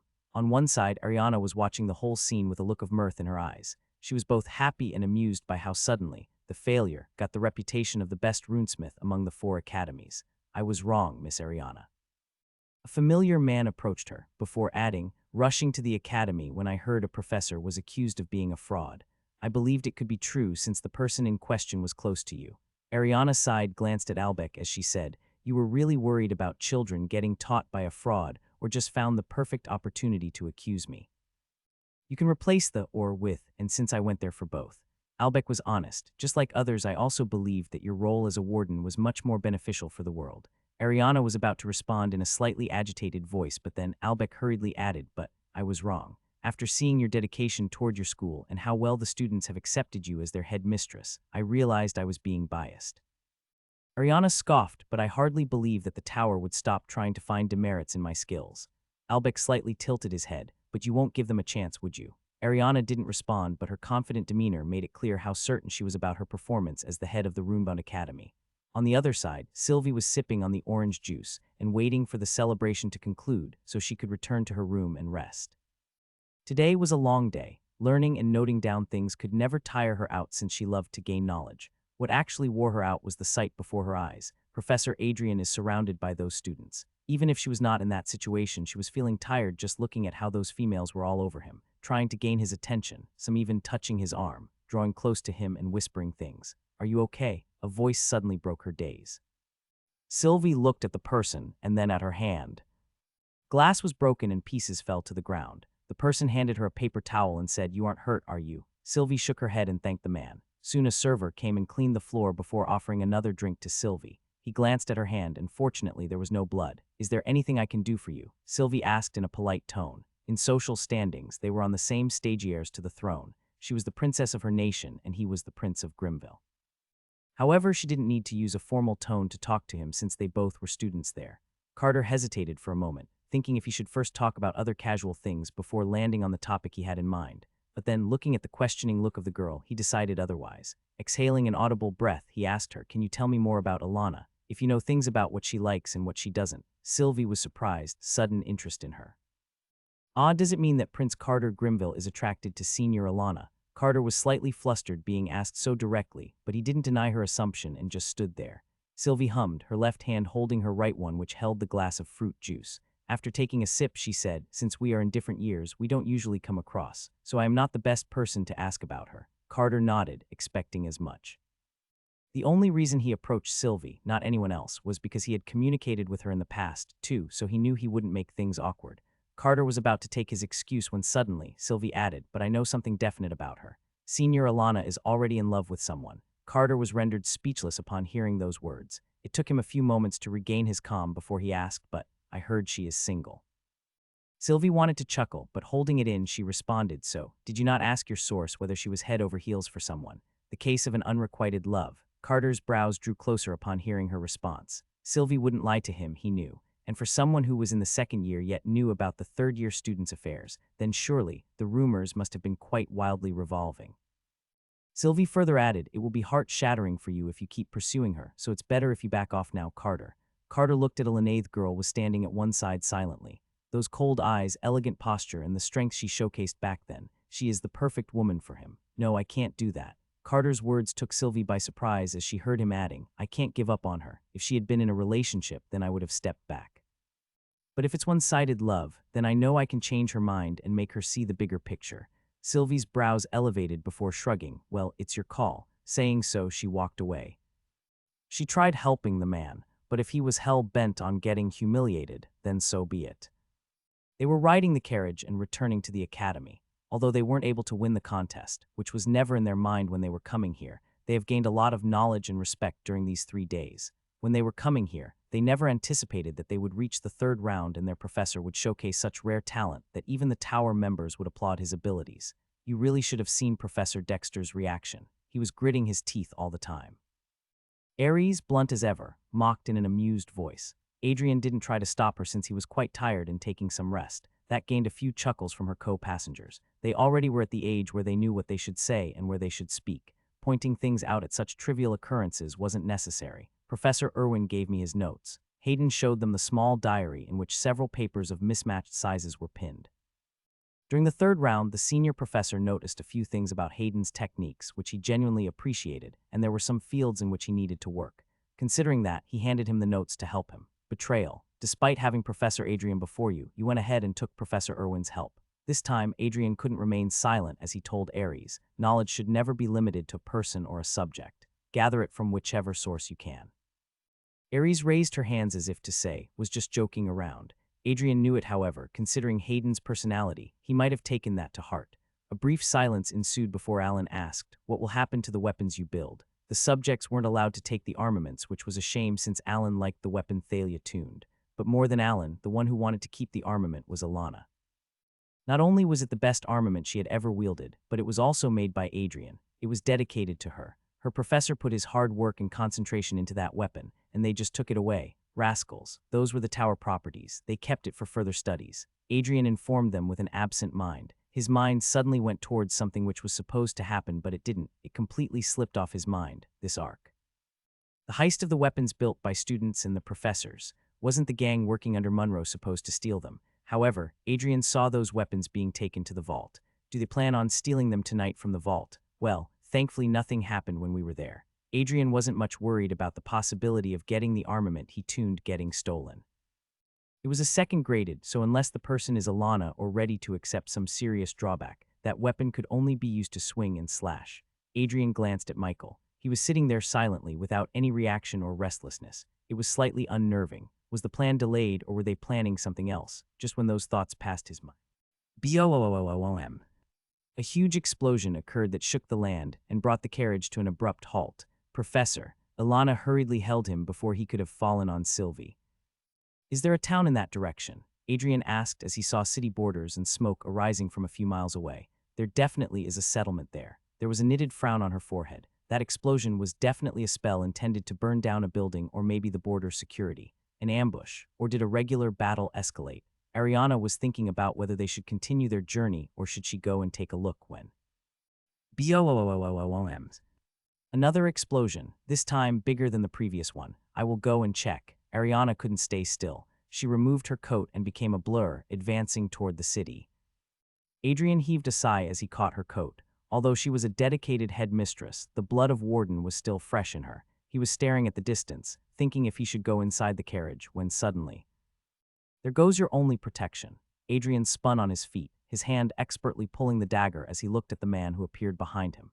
He was standing on a safe distance and raised his hands upon seeing Adrian being so wary as he said, "I came here with a deal in mind. No fighting." Adrian narrowed his eyes. "Why should I listen to your deal? Just step away from the carriage." He was extremely close to the carriage, and just by looking at the man, Adrian could tell that he was a trained warrior. And the way he looked, Adrian wished that his guess was wrong. He couldn't be him, or this would turn out to be quite messy. The black-haired man calmly responded, "Look, you have no option but to listen to my words or that person there," while pointing at a cloaked being who undoubtedly was a mage, he said. "We'll blow the carriage just like he caused those explosions just now." Adrian gritted his teeth. So it was a plan all along, to push Ariana away so he could approach him. Adrian needed to act calmly. Mages have a long range of attacks, and they can influence their surroundings without needing to depend on any tool. A wrong move and his students would be at risk. "What do you want?" Adrian asked after a brief pause. Monroe smiled. "You are a wise man, Adrian. Well, the deal is simple. You come with me, answer a few questions, and make a few armaments, and in exchange I will give you a gift. Your friend, what is her name?" Eve." "Yes, Eve." Adrian's eyes widened. "You abducted her." Monroe shrugged. "Well, I thought she would be a good source of information, but the beach didn't say anything about you at all." With a grin, he asked, "Won't you come and save a loyal friend?" Adrian was teleported away. He found himself in a gallery or sort as he followed Monroe. "Since you had teleportation, why did you even bother asking me?" He could have just teleported him here and Adrian wouldn't have been able to resist. Even in acolytes, teleportation magic was rare amongst rare. Those who possess space magic have a vast range of magic and have always a way to escape if things go beyond their control. The man shrugged. "I was being respectful since I believe our friendship would go on for a long time. Like hell, Adrian would somehow save Eve from here and escape. If Eve didn't tell you about my abilities, then how did you find out?" "Space magic is a dangerous thing, Professor," he nonchalantly revealed. Adrian clicked his tongue, without him knowing he was being under surveillance all this time. "Who are you that so many high-ranking acolytes are working under you?" Adrian asked after a brief pause. From what he could sense, the person in front wasn't a fallen god's follower, so why was he working with acolytes? No, the better question was, why did they, the ones who believe in sorcery supremacy, choose to work with him? "They aren't working for me. They are working with me, aiming for a common goal." He casually responded, making Adrian believe that the man was excessively confident in his approach to know that his plans won't go out. "As for my identity, I go by the name Monroe. Once I used to work as a warden, but those guys couldn't stomach my work ethic." Adrian clenched his fists. "I knew it. The villain of the arc surely couldn't remain sitting ideally on the sidelines. The difference was, rather than going after the armaments, he went after the one who can make it." Soon, they crossed the gallery and entered a huge hall where several acolytes stood. Adrian assessed the room and tried to find any escape route. However, his feet came to an abrupt halt, and his eyes froze upon noticing a certain someone currently pinned to the wall. "Eve," his voice hitched, sweat trailed down his back as he saw the same woman who escorted him a few weeks ago. "She is alive," Monroe assured, "but she's too damn weak to survive for more than an hour, if only my men don't heal her." Sitting down on his throne, Monroe heard Adrian finally losing his cool. "Release her instantly. I am here as you demanded, so liberate her." He, naturally, felt guilty seeing the girl in such a piteous state. If not for him creating an armament that day, she wouldn't have been abducted and tortured. Monroe grinned. "It's in your hand to save her, Professor. Build a good first-grade armament for me, and I will release." "Give me the weapon." Adrian turned towards him and demanded. Monroe was slightly taken aback by the readiness. He has often heard that craftsmen and those who are brilliant in their field always tend to be stubborn. He was actually thinking of torturing the girl a bit to force him. But well, here you go. He pulled the battle axe from behind and offered it to Adrian. Adrian could barely hold it in his hand because of its weight. That's why he rested it on the footrest. While he stabilized the weapon on the stool, he waved his hand, and instantly, 4 revolving insignia of the 4 elements appeared behind Monroe, startling everyone. Adrian told him, "Feed your mana into it." Monroe wordlessly did what he was asked for. Adrian wasn't surprised to see the earth element dripping, had an affinity with gravity, a dangerous element. Those with gravity magic can summon a small black hole if they have a 50-grade weapon with them. However, Adrian didn't think about it much and ran his runic pencil on the axe, writing the runes in the confluence dialect. It took him less than 20 seconds before Adrian picked up the axe and told him, "Your weapon is ready, but first liberate her and heal her." Monroe was amazed by his skills, but unless I don't try the weapon, I can't let her go. Deal is deal, Professor. Adrian gritted his teeth as he told him, she must be freed from this place if the armament works. I give you my word, Monroe confirmed as he finally held the weapon, and instantly his eyes widened. Boss, the acolyte nearby panicked upon seeing that reaction, but Monroe raised his hand and stopped him. While holding the axe with one hand, he slashed it in the other direction. A translucent wave phased through the room, pulling every small and big thing towards it before the wave crashed against the wall. Crack. The slash didn't stop there and continued to dig deeper and deeper as if it was charged with limitless mana. Monroe exhaled a long breath and looked at his armament. For the first time after his beloved axe was taken away from him after he was kicked out of the org, he felt such familiarity with a weapon. And it was just a freakin' first grade. Are you satisfied? Let her go now, Adrian demanded in an exasperated voice.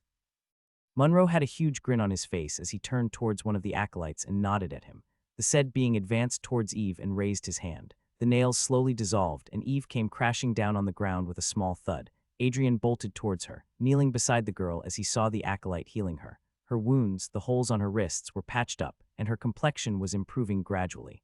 Hey, Eve. He softly shook her body, helping her climb out of her slumber as she weakly looked at him. Adrian? Yes, it's me. How do you feel? He asked for water and was handed by the acolyte. Feeding her the water, he asked again, can you get up? Eve's mind was tired, but her body could move properly for some reasons. She slowly nodded and supported herself on her hands. Why are you here? She asked in a barely audible tone. It could be sensed from her voice that she was extremely tired. Don't worry about that and listen to me carefully. They will take you out, and the only thing you have to do is run, okay? Run as far away as possible. Ever wanted to say something, possibly reject his request, but I will be fine. Just go and worry about yourself. Eve closed her mouth. Seeing the certainty in her eyes, she nodded. Come with me, the acolyte spoke as he stood up. Eve somehow got up on her feet and started to follow him out of the room. Monroe rubbed his hands as he said, okay then, Professor. It's time for you to show me your full potential. With a grin he added, built a third-graded weapon for me. Third grade? Adrian was startled upon hearing that. Are you nuts? You got what you needed, then let me go. I can't make a third-grade weapon, Adrian argued. It was absurd to think that the man was demanding a third-grade armament that only a few runesmiths across the world could make. Monroe sat there lazily, his hands brushing his beloved axe as he said, I know one thing for sure, that unless the runesmith has a special talent, the fourth-ranked Vermilion wouldn't have approached you and saved you. So there is no point in making it sound that you can't forge a third-grade armament. Adrian's eyes narrowed. So the person who tried framing me is you. That's right. I was planning to have you sent to the interrogation cell and abduct you en route. But well, that plan failed because my partner in crime was incompetent. Adrian's brows drew closer. He knew it. Mort was working with them, and it was Monroe all along. He became so desperate to kidnap him that he stole the question paper and even involved a tower master. Just what rumors are spreading around the world that Adrian has become such an important entity. You don't have much time, Professor. As soon as you make the third grade for me, I will let you go, Monroe offered. However, Adrian has a feeling that he is not going to let go just after a single armament. There are 7 men around, and I can't discern how many of them might be hiding. These are acolytes, so fighting them from a distance would be disastrous, and before I reach them, I would need to fight this gorilla. Adrian was calculating the chances of him to escape from this place in one piece. He cannot tell if Ariana will find his location anytime soon since he was brought here through teleportation. That's why he cannot rely on anyone else but himself. Before the third thread, it is needed to build the second one, Adrian told him, and instantly Monroe nodded, yes, please. Adrian asked, what is the weapon made of? With a fond smile, he looked at his weapon as he said, pure silver. Adrian hummed, something he expected. Silver was probably one of the most expensive materials in the world, yet it was nothing too difficult for a criminal to have a weapon made out of it. There are several means through which Monroe funds his operations, so it wasn't much of a surprise. Remove your clothes and lay down somewhere, Adrian commanded as he rolled his sleeves and took out his runic pencils. Monroe gave a brief nod before he gestured towards one of the acolytes, the one with whom he had been interacting since before, and started to undo his shirt. He got into his shorts and laid down on the ground before a shimmering barrier, lifted him off the ground, and brought him to a height that was perfect for Adrian to perform runesmithing. Adrian looked at the man's whole body and found there were 12 mana points, which was quite good. He went through the same process, which he had practiced hundreds of times in the time chamber. He built 3 runes for 12 mana points and started connecting them slowly. How much do they pay you to teach those brats? Monroe suddenly asked. seeing Adrian's experienced hands working diligently to build an armament for him. Adrian didn't remove his eyes from the runes as he said, "Enough to not make me switch my jobs." Monroe chuckled, "Well, everyone thinks they have enough until they get their hands on a higher amount. Money has always brought happiness for everyone." Adrian exhaled an exasperated sigh. "If I start selling my armaments today, I will be rich enough to make you work for me. I always had the option, but I still chose to work as a professor." Monroe didn't speak immediately. A man with skills was already hard to find, and here he has his principles and general awareness as well. "You are an interesting man, Adrian." The room fell silent after that.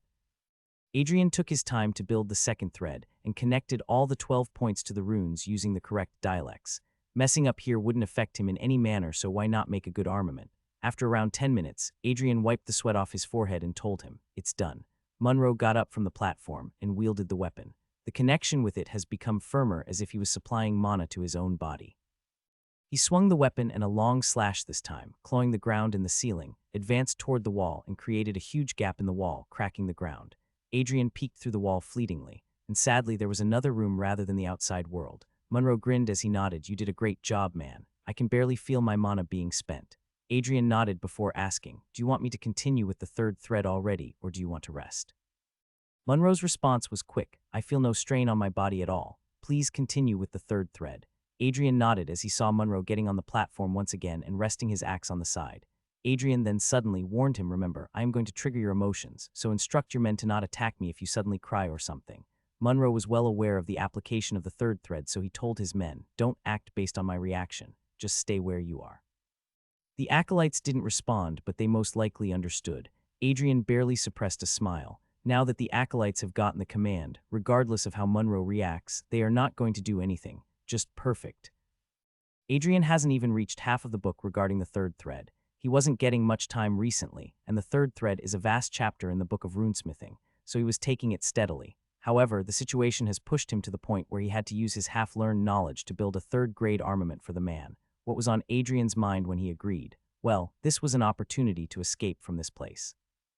He is planning to ruin Monroe's head, and while the others panic to help him, he will try to escape.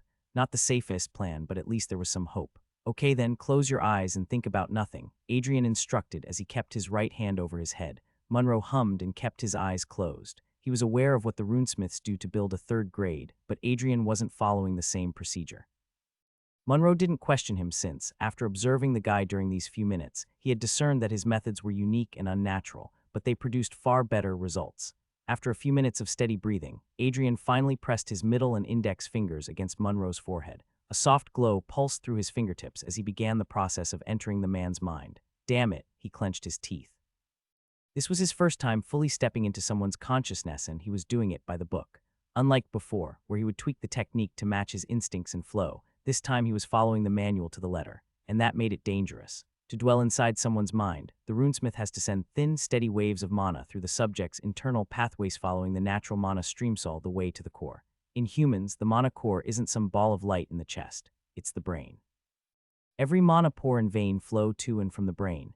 It is the true command center, not just for thoughts and reflexes, but for magic itself. The risk at this stage was critical. If Adrian lost control of his man, if even a single wave pulsed too sharply or out of rhythm, the subject's mind would reject the intrusion. That could cause a shock. How much of a shock, Adrian wasn't sure. The book didn't say, and he wasn't about to find out the hard way. So instead of pushing forward recklessly, he first let his mana softly wrap around the brain, like fingers gently closing around a glass orb. It worked. Adrian's breath hitched in amazement.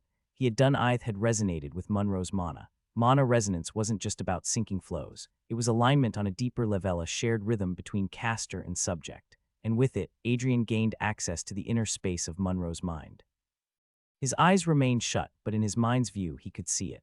The glowing center of thought and magic, a radiant, pulsating brain made of light and flow, crisscrossed by thousands of glowing veins. Each vein carried both memory and mana, weaving through like threads of living data. And now came the next step, establishing an anchor. To safely explore the subject's memories, Adrian needed to latch onto a solid memory with emotional weight. That anchor would allow him to stay rooted while navigating the chaos of Monroe's mental landscape. But that's where the trouble began. I can't focus. Each time he tried to move closer, the memories hit him like a storm. Dezensno, hundreds of images and emotions blurred past him at once, each too fast to grasp. It was like watching a movie on fast forward, no sound, no pause, just an endless stream of flickering moments. And the worst part, he wasn't watching with his eyes. This was pure Magic's mind absorbing raw experience. The result was dizzying, overwhelming, like being swallowed by a flood of emotion and light. He floated in that rush, unable to grab hold of anything, until I need something steady, something strong enough to hold on to. He braced himself. One memory, that's all he needed. One anchor to pull himself from the storm. And he finally got it, a memory, something related to his childhood. Adrian frowned in his daze as he finally rested his eyes on the scenery in front. Adrian was watching things from Monroe's perspective, and he could tell in an instant that he was currently tied to something and was trying to break free. He was crying aloud, flailing and thrashing, but he couldn't break free. Adrian was startled to see the cause of such aggression. On the floor was lying a dead man who looked quite similar to the grown-up Monroe, and on the bed, 3 men, with his mother's dead body. Suddenly Monroe screamed, and Adrian's connection was severed. Heavy headache assaulted him as Adrian staggered back while holding his head. Monroe got up from the platform, tears of rage in his eyes as he shouted, "What did you see?" Adrian raised his hand, feeling his consciousness nearly slipping away as he said, "Listen, it was a part of the procedure." "Do hell with your procedure." He swung his axe and a deep crack started to form on the floor. Adrian found his mind slipping away and the sense of panic rising. You shouldn't have seen that," Monroe growled, his aura flaring. Adrian took a strong gulp. He knew he had messed up a big time and Monroe was going to kill him. However, just as Monroe raised his axe, intending to rip the runesmith into 2, the system suddenly dinged. Host's life appears to be under threat. Emergency evacuation initiated. Adrian's vision slipped as he suddenly found himself surrounded by familiar walls. He was in the time chamber. Thud. Falling on the ground, he slowly closed his eyes and a thought clouded his mind. How am I going to deal with him once I get out? Damn, villains aren't born. Drop a comment. How could he be taken away when we heard nothing? Alan had a severe frown on his face as he walked alongside others. They were finally back in the academy. Adrian was kidnapped, and Ariana, along with Alana, went to search for him, the latter leaving the site without anyone's permission. However, the others were told to return to the academy by the headmistress. Now that they were walking down the concrete path, Alan realized that they were fooled. They most probably chanted a barrier around the carriage to keep us in the dark. Aries, unusually serious, responded in a solemn voice. They even created a distraction for the headmistress so she doesn't come in the way. Masterplan, Hayden added, and despite him taking their enemy's side, no one said anything against it since they indeed had used quite a good tactic. What do you think? Who could it be? Thalia asked no one in particular. Isn't it obvious? The acolytes. Ares responded in a matter-of-fact tone, since magic only can be exploited so independently by them.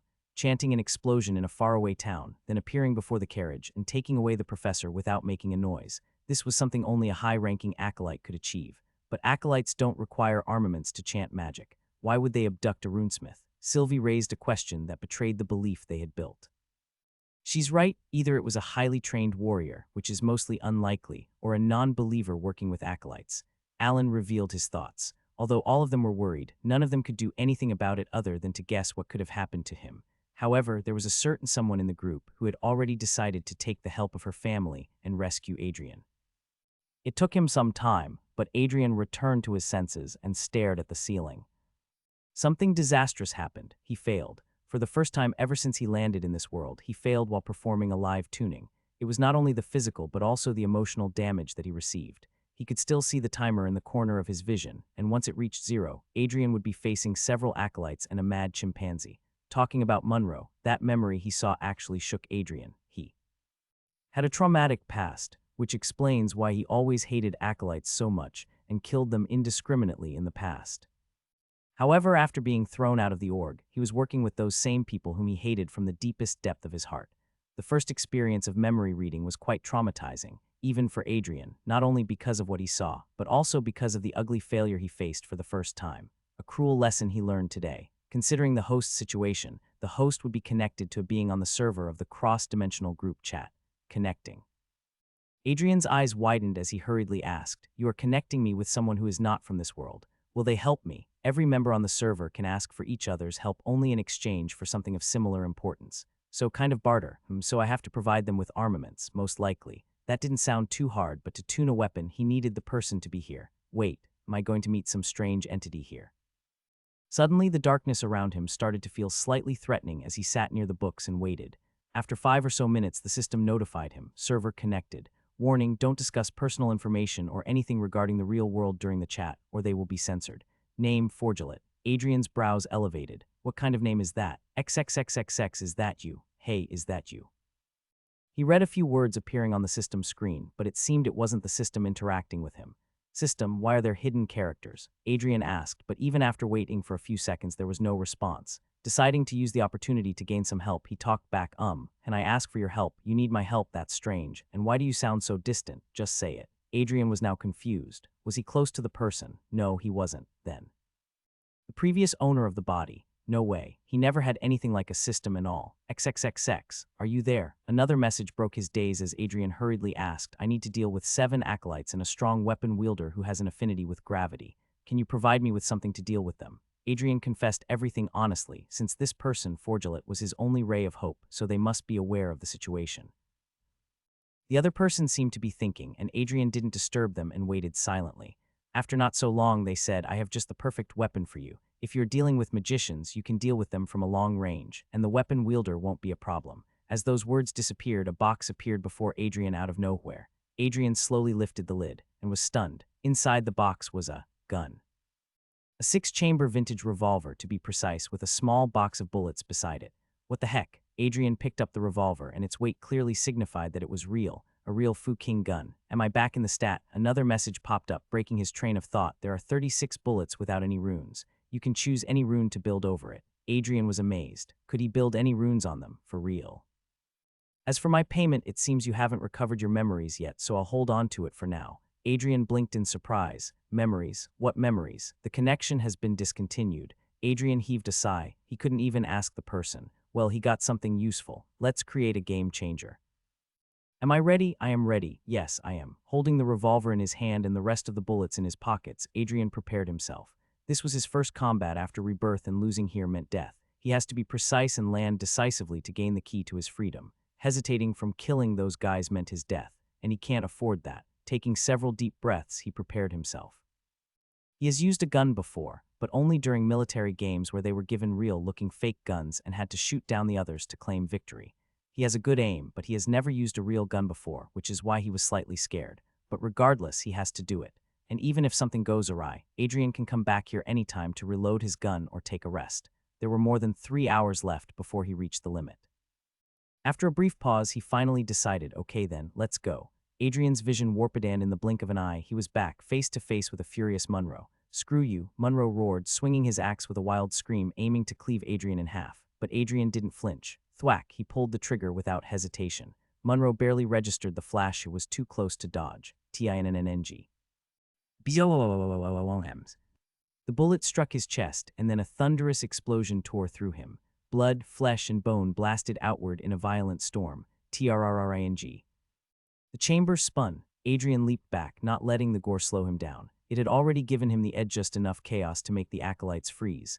Without wasting a second, he turned his gun toward the mage who had dragged him here. One breath, one heartbeat. Thwack, fire burst from the barrel. A golden bullet shot out like a comet, cutting through the air. The acolyte didn't even get a chance to chant. The bullet pierced his chest.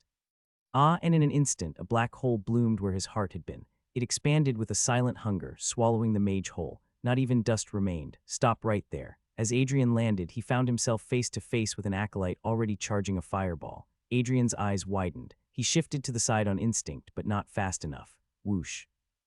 Flames licked across his shoulder, scorching his skin. Fuck, that burns, he growled, teeth clenched, but he didn't stop. He raised his right hand, eyes locked onto the mage. My turn. Thwack, the shot cracked through the air. The bullet whistled forward, twisting mid-flight, thinning like a needle aimed for the kill. The acolyte blinked. Then his world tilted. His head slid clean off, hitting the ground with a dull thud as his body collapsed, lifeless. The others froze, silent, stunned, watching their comrade fall like a puppet with its strings cut. Damn you, another acolyte roared, conjuring a massive barrier and ramming it straight toward Adrian. Guh, Adrian grunted, caught off guard with no space to dodge. The wall of force slammed into him, sending him flying backward until... Crash, his body smashed into the stone wall, ribs screaming in protest. But the barrier didn't stop. It kept pressing, grinding into him like a crushing slab, bones creaking under the weight as the mage poured in more power. Just die already, vermin, the acolyte bellowed, straining to end it. Adrian's arms trembled, the gun pinned, his breath short. He couldn't aim, couldn't move, but he could still think. Thwack, he angled his wrist and fired straight at the ground. In an instant, a swirling portal opened and devoured him. DHAK. The barrier crashed into the wall behind him and its target vanished. Huh, the acolyte blinked, stunned, and then WHIRRR. A portal snapped open above him. Adrian dropped from the ceiling, arm extended down, gun already ready. Thwack, the shot rang out like thunder. The bullet punched into the man's skull. BOOM. His head burst like a watermelon under a hammer, blood and bone spraying in all directions. Adrian landed softly, eyes sharp, barrel still smoking. Die, another foolish roar from behind. Adrian ducked low just in time as razor-sharp ice lances sliced through the air above him. Still crouched, he twisted his wrist, leveled the gun sideways, and pulled the trigger. Thwack. His final bullet screamed toward the mage. But this one was ready. TWING. A shimmering barrier flared up. The bullet deflected harmlessly, sparking off the surface. Adrian gritted his teeth and sprang away, landing behind the broken remains of a wall. THWCK.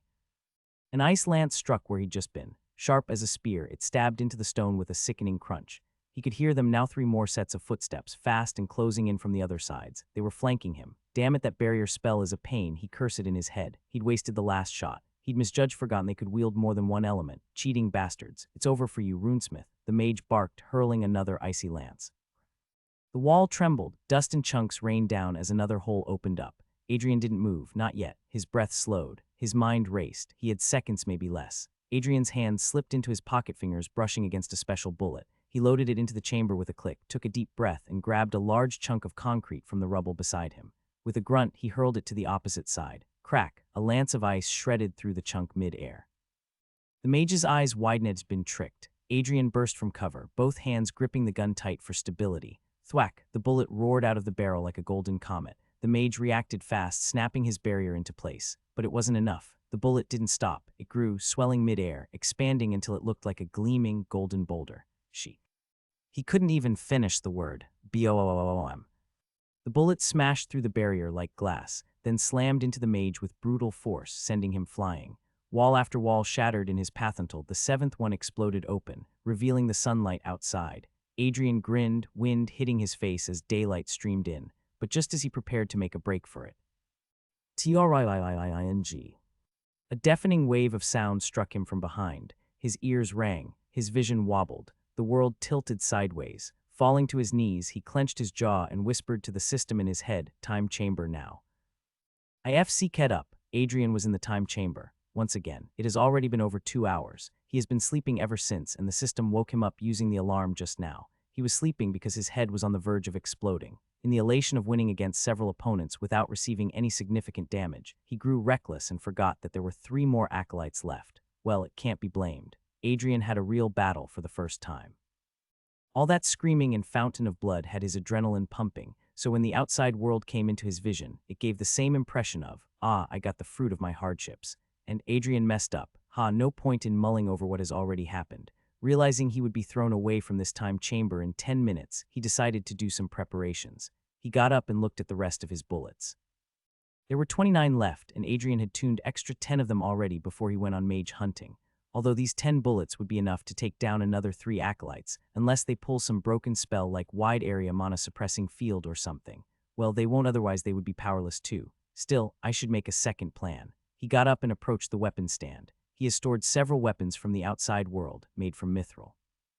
He knew at some point he would reach a stage where he would need to take refuge in the time chamber. That's why he had some preparations. He picked a second-grade sword that he had tuned a day ago and stuffed it inside the scabbard. Tying it to his waist, he loaded a few more bullets, just to be on the safe side, and he looked at the timer. 6:54, here goes nothing. Time's up. His vision shifted. Just as Adrian's feet felt the solid ground against, he twirled on his feet, his gun raised at the 3 acolytes in determination to explode their heads, flaring in his eyes. However, faster than his finger, an arrow flew through the room and stabbed the acolyte who used the sound waves earlier. The acolyte tried to pull the arrow, but BOOM. The arrow exploded and the magician was blown to the other side of the room. The other 2 magicians raised their hands, aiming at the one who attacked their comrades, but they weren't fast enough. SHLINK, SHLINK, SHLINK. A wave of arrows flew in their direction, passing inches from the sides of Adrian and stabbing the 2 evil god believers precisely from head to toe. Adrian's eyes widened when he noticed the glowing runes on the arrows, before he hurriedly dashed away, and as he dreaded, BOOM. A huge explosion erupted, and the two magicians, most probably, were burst into fragments. Adrian hurried toward the exit, however. Upon realizing that there were people outside, he hurriedly took cover behind a broken wall. His revolver was close to his chest as he breathed heavily. DHAKDH. He could hear footsteps, a lot of them. There were more than 10. No, more people advancing inside the building. Adrian checked his pockets. There were still 10 bullets there, excluding the 6 in the gun. They are warriors and trained one at that. I need to be careful. Adrian was feeling that it was a bad day for him. Trouble chasing him one after another. The hurried footsteps halted, and only a single pair continued to advance towards him. Adrian was prepared to strike the head of whoever appeared and make a run for it. Not through the same way, of course. He doesn't want to become aiming target after all. His heartbeat drummed in his chest, and a single droplet of sweat traveled down his forehead. However, just as he thought he would get out of the cover and attack the person, "It's okay now, Professor. You are safe now." Adrian frowned. He knew this voice. "Your Highness," Adrian asked in a confused voice as he slowly peeked from his cover. And indeed, the blonde guy there was the same person who came to his office with a proposal a few weeks ago. "Yes, it's me." There was a soft expression on his face. His eyes held a smile as he said, "I could have never expected that nowhere else but you would be held captive in the capital." Adrian's eyes widened. "I am in the capital." The prince nodded. "It seems you were brought here using teleportation. You can come out now," he ushered. Adrian stuffed his gun inside his pocket somehow and stepped out of his hiding place. They soon walked out of the building, and Adrian had to squeeze his eyes because of the sudden flow of light. Well, it was evening, so the sky wasn't that bright. It's really the capital. The shock could be sensed in his voice as he looked at the huge statue of the first king in the distance. They were in an area of slum, or what it seems. The building was quite broken and desolate from the outside, but from the inside it was a top-notch hideout. Adrian suddenly remembered something as he asked, "Did you find a red-haired warrior? Her name is Eve." Edward assured him she was found. She was being dug, so it was nearly impossible to talk to her, but we somehow tracked that she was released from somewhere within the capital. Following the instincts, I told soldiers to search within the capital first. Warden Eve is safe, by the way. Our best healer is taking care of her," he added. Adrian heaved a long sigh of relief. At least, Monroe didn't go back on his word. "It seems you are hurt, Professor. How about you come to the palace and rest for a bit?" Adrian looked at his burnt arm, and his head was still ringing slightly, so he didn't think much before nodding. He saw a few soldiers walking inside the hideout and recovering the bodies of the magicians. Well, he doesn't care what happens to them now. Most of them weren't even in a condition to be recognized, let alone interrogated. The two men were walking side by side toward the carriage when Adrian asked, "How did you get the information about my abduction? Did Ariana contact you?" It was highly unlikely, though, considering she wouldn't have involved the royal family in her business. And just as he thought, "No, the headmistress didn't inform me," he added smilingly, "My sister did. Sylvie, huh?" If Adrian says he was surprised, then it would be a lie. The complexity of her emotions was something he still failed to understand, but it was a fact that she once used to adore him. "Well, I will thank her when I meet her." "Found him? Where?" Alana exclaimed upon hearing the news from the headmistress. They both were in the academy, Alana returning just now to see if he had returned. She searched everywhere she could, but the professor wasn't anywhere around the place where he was abducted. But thankfully, it seems he was rescued. He was being held captive in the capital. The soldiers had found him, and he would return tomorrow morning using the portal. Ariana calmly responded as she kept her cigarette hidden under the table. "Can I go and take care of him? He must be injured," Alana asked in an anxious tone. She couldn't feel assured unless she saw him. Those few hours when she couldn't get to see him, the possibilities that clouded her mind were still weighing down on her, and that was something Ariana could sense. However, to teleport to the capital, you need permission from an official, which surely would take time, and traveling to the capital is out of the question. So go back to your room and wait for him to return. Alana bit her lip. She really wanted to see him right now. God knows in what condition he might have been recovered. And here she was stuck because of some formalities. Should I take Sylvia as a hostage and teleport to the capital? She might be branded as a criminal, but that would at least allow her to see the professor. Ariana could somehow sense the dangerous thoughts building inside her head, so she called out, "It's just about a few hours, and I don't want Adrian to take mental stress once he returns, just because his student was impatient." With her brows elevating, she asked, "I am sure you must not want to trouble him anymore, do you?" "Of course not." Alana shook her head, finally calming down as she gave a small bow before apologizing. "I was being selfish, sorry, headmistress. As long as you understand, now go and rest. It must have been a long day for you." Alana nodded before she took her leave. Ariana finally pulled the cigarette and inhaled the smoke before puffing it out. Her eyes turned towards the window as she murmured under her breath, "Though I've managed to sway that girl, can I truly restrain myself from storming the capital before dawn breaks?" Meanwhile in the capital, "How are you now?" Edward asked as he entered Adrian's room. "The healer has healed his arm and the other bruises he received." Adrian had rested for a few hours and was currently having dinner when the prince entered. He wanted to get up to greet him, but the prince insisted that the man continue eating. He wouldn't have intruded at this time when he was eating, but it was already too late, so he thought to ask him about his well-being and return. Doesn't hurt anymore and the bed is comfortable. Adrian thanked the man with a soft smile. The prince froze for a moment. You have a dangerous smile, Professor. No wonder my sister is so attached to you. Adrian was startled and couldn't think how he should respond to that. Edward chuckled. You need not be troubled about it. Sylvie is a very special and different kind of girl. She appears silent and mature, but inwardly she still has that possessive attitude that kids have. Once she selects a dress, it's going to be her kind of attitude. Adrian dryly chuckled. He knew. He has read the book in her monologues, so he knows how far she could go for the one she likes. Although her interest should have started to shift already by now, because Adrian stayed and Alan couldn't get his heroic moment, the princess was still stuck at the same phase. Professor, have you thought about it? Edward's tone shifted slightly as he asked in a serious voice. About the military weapon supply. Adrian asked a bit hesitantly. Edward slowly nodded. After hearing about your achievements in the contest, I was now being asked by the Prime Minister to give you an offer. Your skills are needed here, Professor. The prince looked quite determined to get a yes today. Adrian thought for a moment before relaying what he thought. Your Highness, I am currently exploring my limitations. I can successfully tune a second grade as you know, but that's not my limit. I think I can go further. Edward's breath halted in his throat for a moment. His brows rose slightly as he asked, you mean to say, you can tune a third grade? Possibly. Adrian gave the answer based on what he found appropriate. Edward hummed, then bringing you here would only stunt your growth. The prince truthfully confessed. Once Adrian started working for the central government, he would get rich within days, and he has seen many creative people lose their creativity under work pressure and worldly pleasure. Situation was quite complicated for Edward. He can persuade him to join now, or wait for him to reach greater heights so he can contribute better to his nation.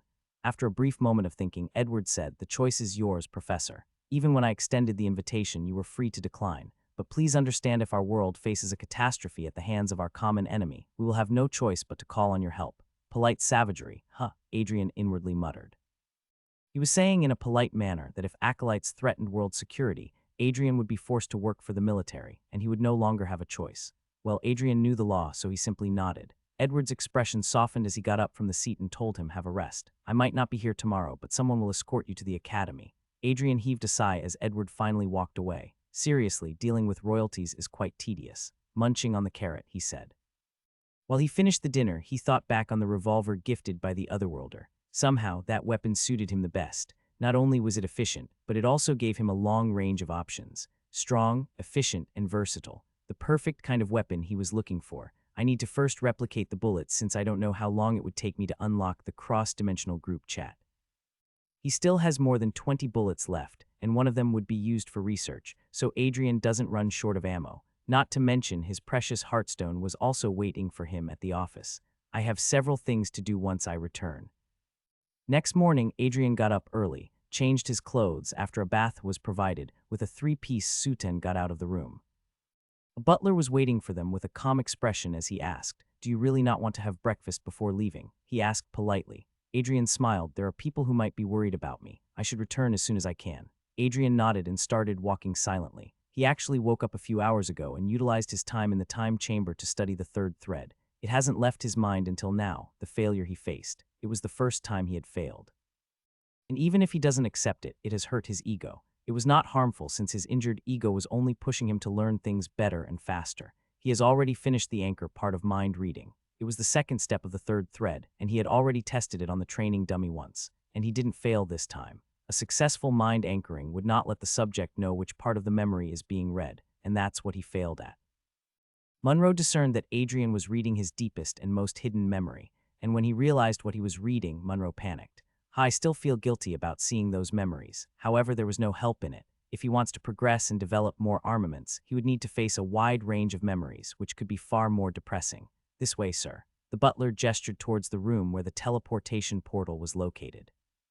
Adrian's brows elevated, seeing a teleportation portal for the first time. It was nothing fancy, just a single person standing near the portal and a few healers nearby. Adrian looked at the person near the altar. He was holding a fan, war fan to be precise. Adrian's eyes narrowed as he read the runes on the fan. Although he knew it, it was still surprising to see the man having a third-grade weapon, and the attribute was the strongest one, light attribute.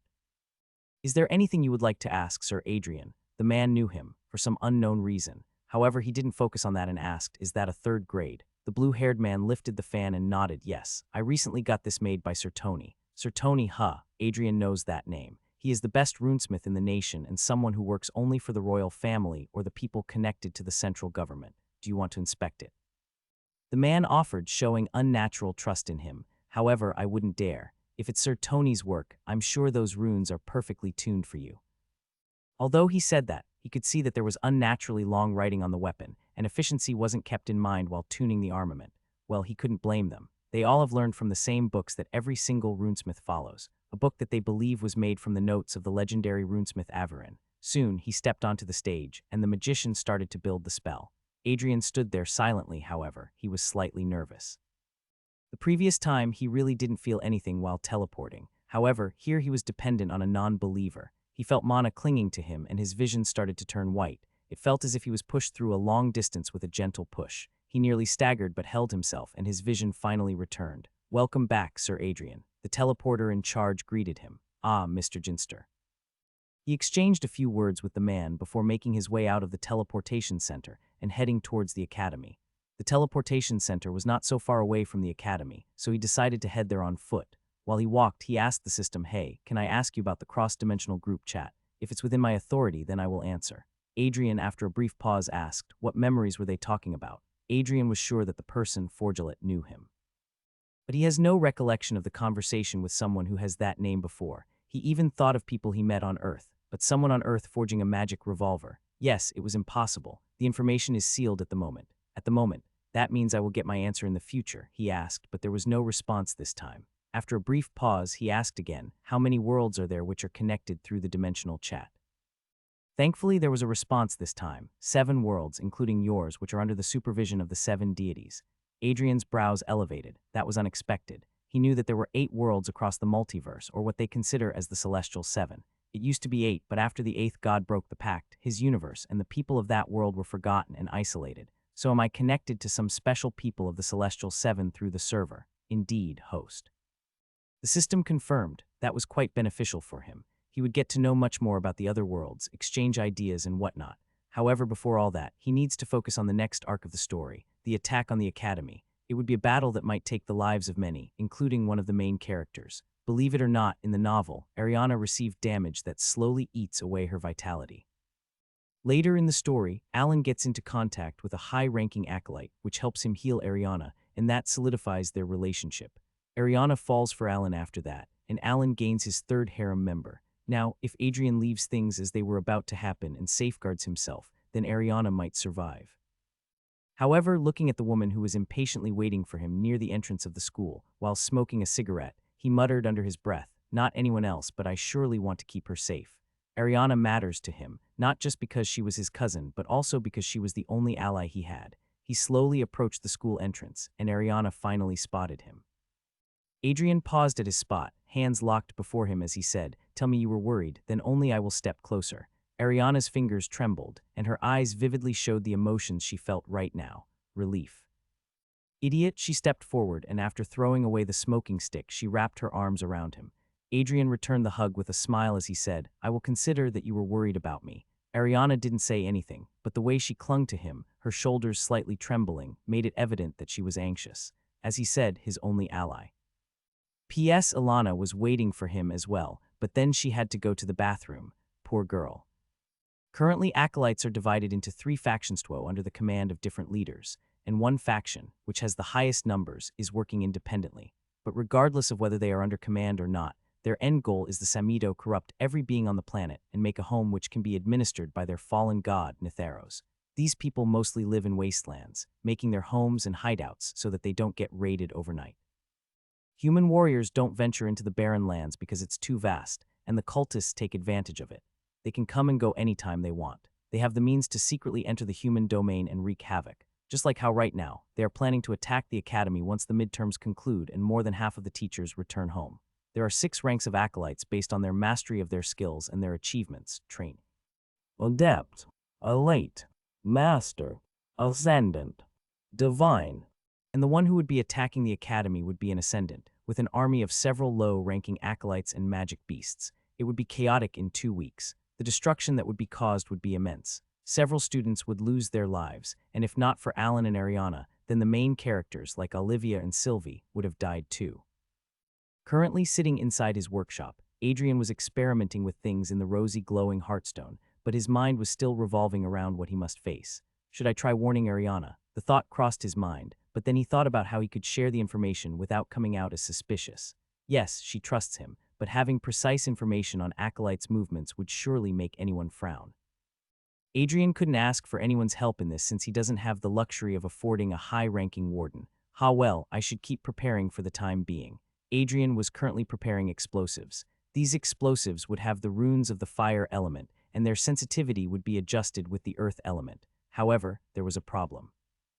Unlike with bullets, where he could effortlessly inscribe runes without any external aid, drawing runes on Hearthstone required the presence of someone attuned to the specific element he needed, actively assisting him. It's nothing different than tuning a weapon, but the runes would be engraved on a stone, while keeping a subject used as a reference. It was not necessary for the bullets, but on the Hearthstone it was. Now, where do I find the person with the flame element? There were a few on his mind, but he didn't want to disturb his students when they were focused on their studies. He was thinking about what he should do when suddenly someone entered his workshop. It was the familiar Silver Head, wearing a dangerously tight-fitting pair of jeans and a white shirt with a few buttons undone. With the exposure of her skin, Adrian could see the head of the dragon tattoos she had, a cut on her eyebrow, and her free-falling smooth hair over her left eye. Yes, she looked badass, effortlessly mesmerizing you now, she joked, a grin tugging at her lips. Adrian slightly shook his head and refocused on his work. Ariana drew closer and asked, I heard Alana was all over you since yesterday. Jealous, Adrian teased her only to receive a scoff. Why would I be? She is a little girl. I can outdo her any day I wish to, spoke a cocky woman with her arms crossed. Adrian sighed and asked her, so, what brought you here? He knew that unless some urgent work, she wouldn't have come here to disturb him. More so when it has only been an hour since he stepped inside the workshop. And as he thought, I got a letter from Lady Melissa. Adrian's brows were elevated. What did she say? Ariana grumbled, at least show some shock or something. Adrian chuckled, she isn't worth it. Anyway, what did she say? Ariana took out the letter, and as she extended it toward Adrian, she told him, she asked me to convince you to return home. Just for once, Adrian's brows drew closer as he read the lines written in the letter. Apparently his father has recovered, and Lady Melissa hasn't told him about Adrian being disowned. As such, she wants Adrian to meet him just this once, and for that, Ariana was asked to convince him. Aren't you happy that your father recovered? This time there was no amusement or tease in her voice. Ariana knows how close the two of them are. Adrian hummed, I am happy, but I am unsure if I will go. He gave the letter back and returned to his work. Ariana was slightly shocked. You really don't want to meet your father because of what happened? Adrian glanced at her before asking, how do you know that this is not another tactic or something to trap me? Do you trust that woman? Now she was even more surprised, but I heard that he actually had wrecked. Arya, regarding my former family, let me make the decision. He rebuked in a soft tone. He didn't want to hurt her, but there was no better way to say it. Ariana wasn't some little girl to get hurt by his statement. She understood him well enough to know what he must be feeling. Getting discarded from the family and becoming an orphan, definitely not a feeling one wants to experience.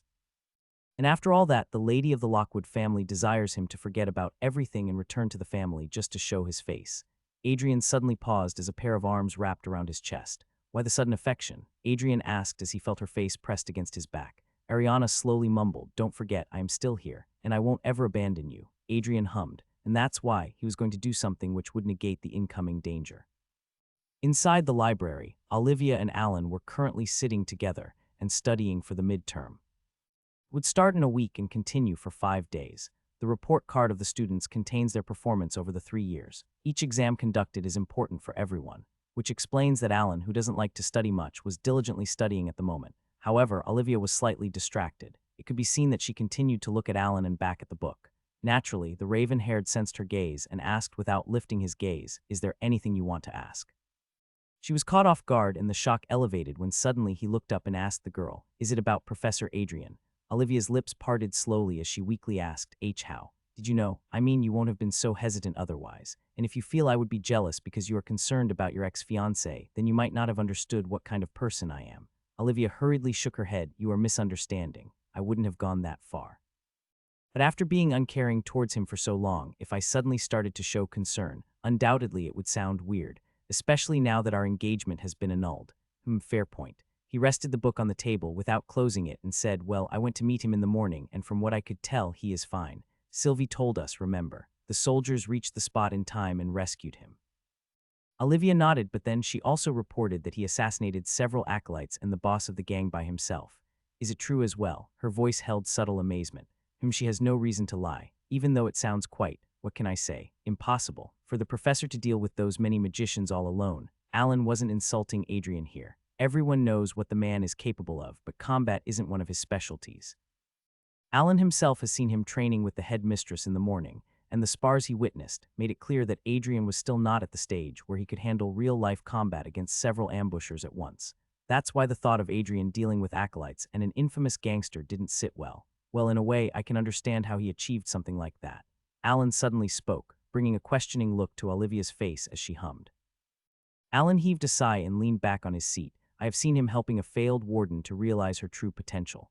The spell Professor Norma chanted that day still lives in my head. With the corner of his lips curving, he added, if he can make such a tremendous and priceless armament just randomly for someone else, just imagine how much thought he must have put into his own armament.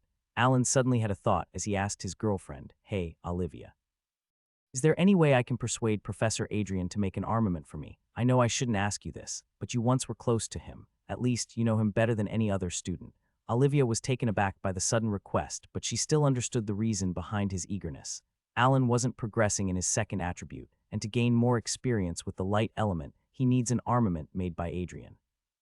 After a brief moment of contemplation, the green-haired voiced, I think. He likes caramel pudding and he uses most of his free time to read books. Well, as she said, having Olivia on his side would be beneficial, although not in the way she suggested, but still, Olivia would become the bridge between Alan and Adrian. Inside the workshop, Alana could be currently seen sitting on the chair and doing nothing. For someone of her age, sitting in one place and doing nothing surely would have bored her. However, right now, she wants time to stop, and she gets the permission to stare at her favorite person for eternity. She was invited by Adrian to his workshop since he was creating an artifact and needed her help. She thoughtlessly agreed, delayed her studies for later, and hopped her way to the workshop. Those beautiful lashes, sharp jawline, well-shaped lips, and those thin, long fingers. She knew it was wrong to feel like this, but she couldn't help but rub her thighs at the sight of her male god working so diligently before her. I am sorry for keeping you here, but I might need to take your element's help again. Adrian apologized with a smile as he looked up from the device he was building. Alana shook her head. It's nothing to be concerned about. I have already finished my studies, just some revision is left.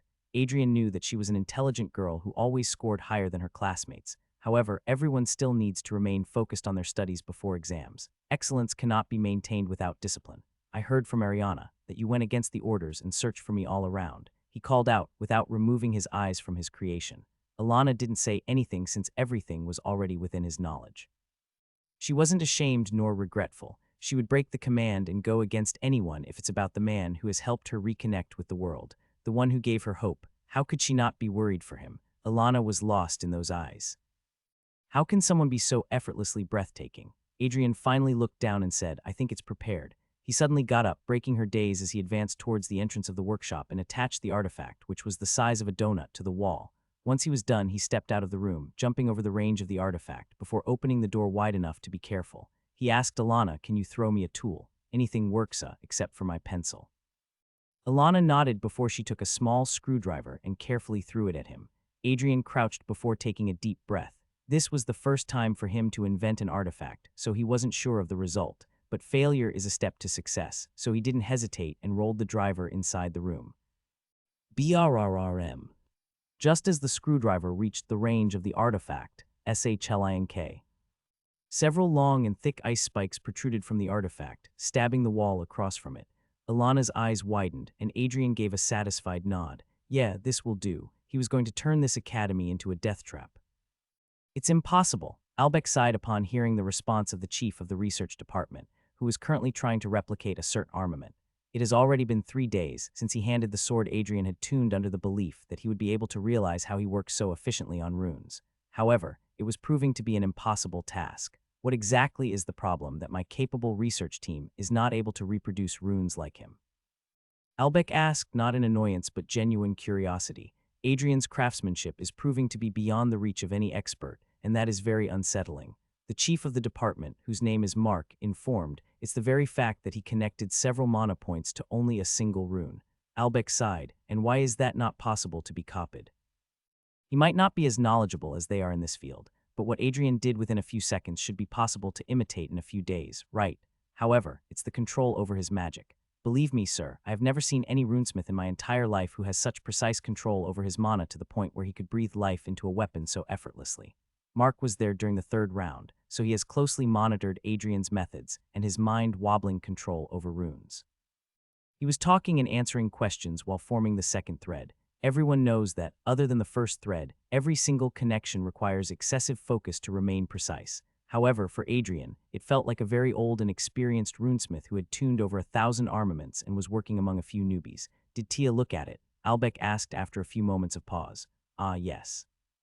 Madame Tia assessed the blade, and then she locked herself in her study, saying she needs to do some research, and also that to not take away the blade until, here she is. Mark suddenly spotted the familiar woman marching into the room, and without warning, she snatched the blade from Albeck.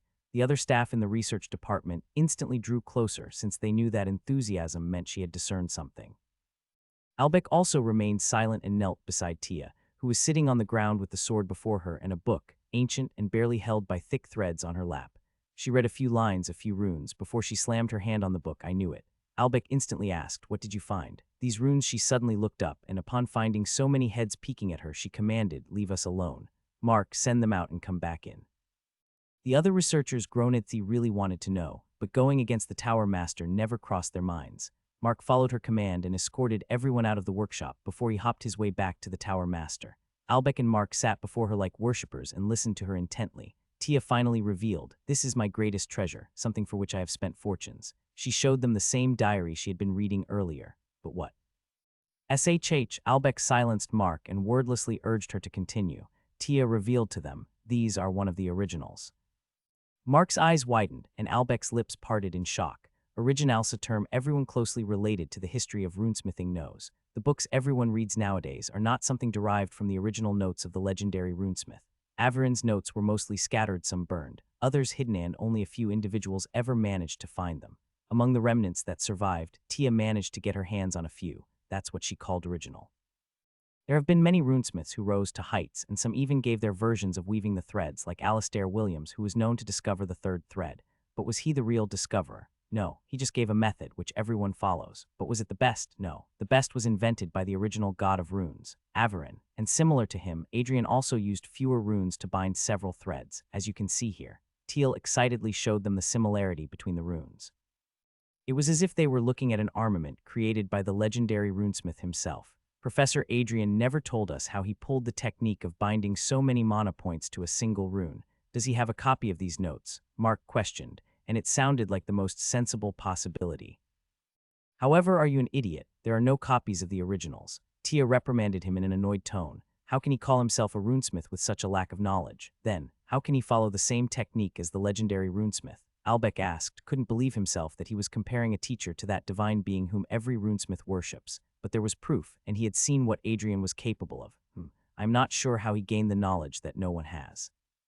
After all, no one has the complete notes of Sir Averin. Tia mumbled to herself. Long silence fell in the room as everyone started to think of the possibilities. How can a person be so perfect in runesmithing that he was being compared to Averin? Albeck, you said he denied the offer to join the tower, right? Tia suddenly asked. Albeck nodded, yes. He likes to teach, so he won't join the tower. Tia hummed before telling him, prepare the teleportation portal for me. I will go meet him today. But why? Mark asked in surprise. Tia grinned, I have a few doubts. And if he is really a god-gifted genius, then he will not only shatter my expectations, but also will break all my beliefs. Then, chill lady. He was producing artifacts. How weird it sounds. However, it was a fact that using the Heartstone Adrian got as compensation, he was creating several artifacts traps to protect himself in this school. There were about 12 days left. The exams would start in 5 days. About the bullets, Adrian couldn't replicate them with the knowledge and tools he had. That's why he has come to a professional blacksmith to ask for help. But the material is rare. I don't think I have ever seen a material like this which absorbs runes. In the inside, the tiny powder is actually several orbs after I inspected it, which burns upon being hit. The old man spoke after he handed the section bullet back to Adrian. Oh, the material is not common, huh? What about alternatives? The blacksmith hummed, crossing his arms, contemplating. After a brief pause, he asked, in what exactly does it go? I have to assess the tool in which it is used. Adrian paused, letting a blacksmith get their hands on a gun. Even if this world hasn't reached the stage where they could mass produce it, and they don't have the materials used in the revolver, they surely could manufacture something similar using alternative materials. and this gun was the only thing that gave Adrian the advantage to surprise his enemy and have an upper hand. I am sorry, but I am not allowed to reveal, so he made the decision. Returning to the academy, he had to participate in the supplementary classes. It would continue for 3 hours, that's why he didn't delay his arrival and hurried to the classroom. Good morning, Professor. Alana was also about to step inside, and upon noticing him, she greeted him with a soft smile. Morning. Saying so, he opened the door for her and said, after you. Alana's cheeks reddened as she stepped inside the classroom and instantly gathered everyone's attention. Seeing the cold beauty smiling and blushing was a sight worth falling in love with. However, the person who followed her instantly took their breaths away. Adrian wasn't wearing his coat and waistcoat, just a shirt and trousers. His sleeves were folded and his hair was framing his forehead. With his hair tied in a low ponytail, he stepped on the podium and rested the book he was holding on the desk. Standing behind the chair, he was about to start the class when suddenly, sir, Adrian turned towards the class upon hearing the voice, and was shocked to see all of them standing. Alana was in the front holding a bouquet. In the back, 2 boys were holding a board of "You are the best." Aries stepped forward and said, "We all would like to congratulate you on your achievement during the contest." Adrian blinked in complete bafflement. He was too stunned to say anything. Alana stepped forward, and while extending the flowers to him, she said, "They are proud to be your students. Please don't reject our feelings, Professor." Adrian accepted the flowers, his shocked expression shifting as he smiled at his students. Aries grinned. "Our professor can casually build a military-class armament, but can't take a compliment. How cute." Everyone chuckled at that. Alana just smiled at the man as she stepped back to stand with everyone and said, the classroom was filled with the sound of their applause. Adrian stood there, hugging the bouquet and foolishly smiling at them. Just a month ago, he stood on the stage and gave proof of being a runesmith. Some of these students were also there, ready to humiliate him for being a failure. Some were on his side that day and today as well. However, none of that matters now. He has long since gotten over the phase of proving himself. Now, he was making a name for himself. There was a grin on Ariana's face as she entered Adrian's office without knocking. "It's rude. I could have been changing." Adrian spoke without lifting his eyes from the book he was reading. Ariana ignored that and said, "I heard you received flowers and a standing ovation from your students. Must have been a moment of glory, no?" Adrian heaved a sigh. "It has only been a few hours and you already know. Do you not have any work?" He finally lifted his eyes from the book and took off his glasses. Ariana sat on the table before him, resting her legs on his armrest as she said, "I heard you were blushing and all. I wonder how you look when you are embarrassed." Adrian leaned back in his chair, eyes finally settling on the woman in front of him.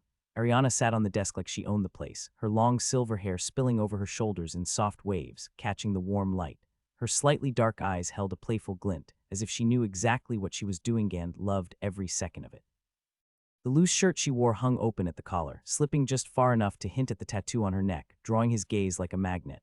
Her tight jeans hugged every curve of her legs now stretched out over his armrest like she had no plans of moving anytime soon. Confident, carefree, dangerous. She smirked, and Adrian had to look away for a second. Not only compliments make him blush. "Did you need something from me?" Adrian asked after he removed her foot from the armrest and got up. She was dangerously close, and he didn't want to let her know how much she was affecting him.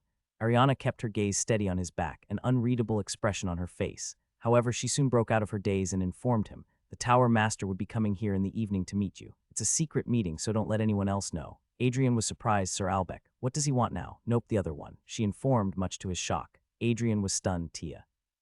He turned to look at her with a shocked expression. "Tia, it seems you are quite close to her already," she teased as she stepped closer. Adrian sighed. "Look, it's really not the time, just tell me. What does she want?" Ariana shrugged. "I don't know, but I guess it's about the armament you left for them." Adrian heaved a sigh of annoyance. He really doesn't want a distraction right now.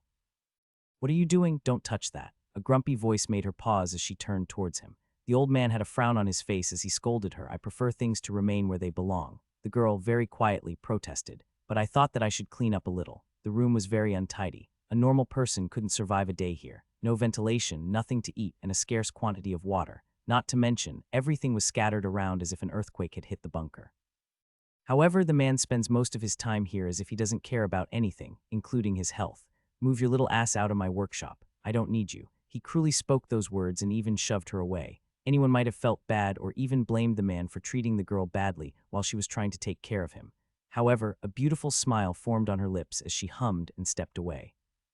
For someone who has been with him for the past 7 years, she understood the meaning behind each of his words.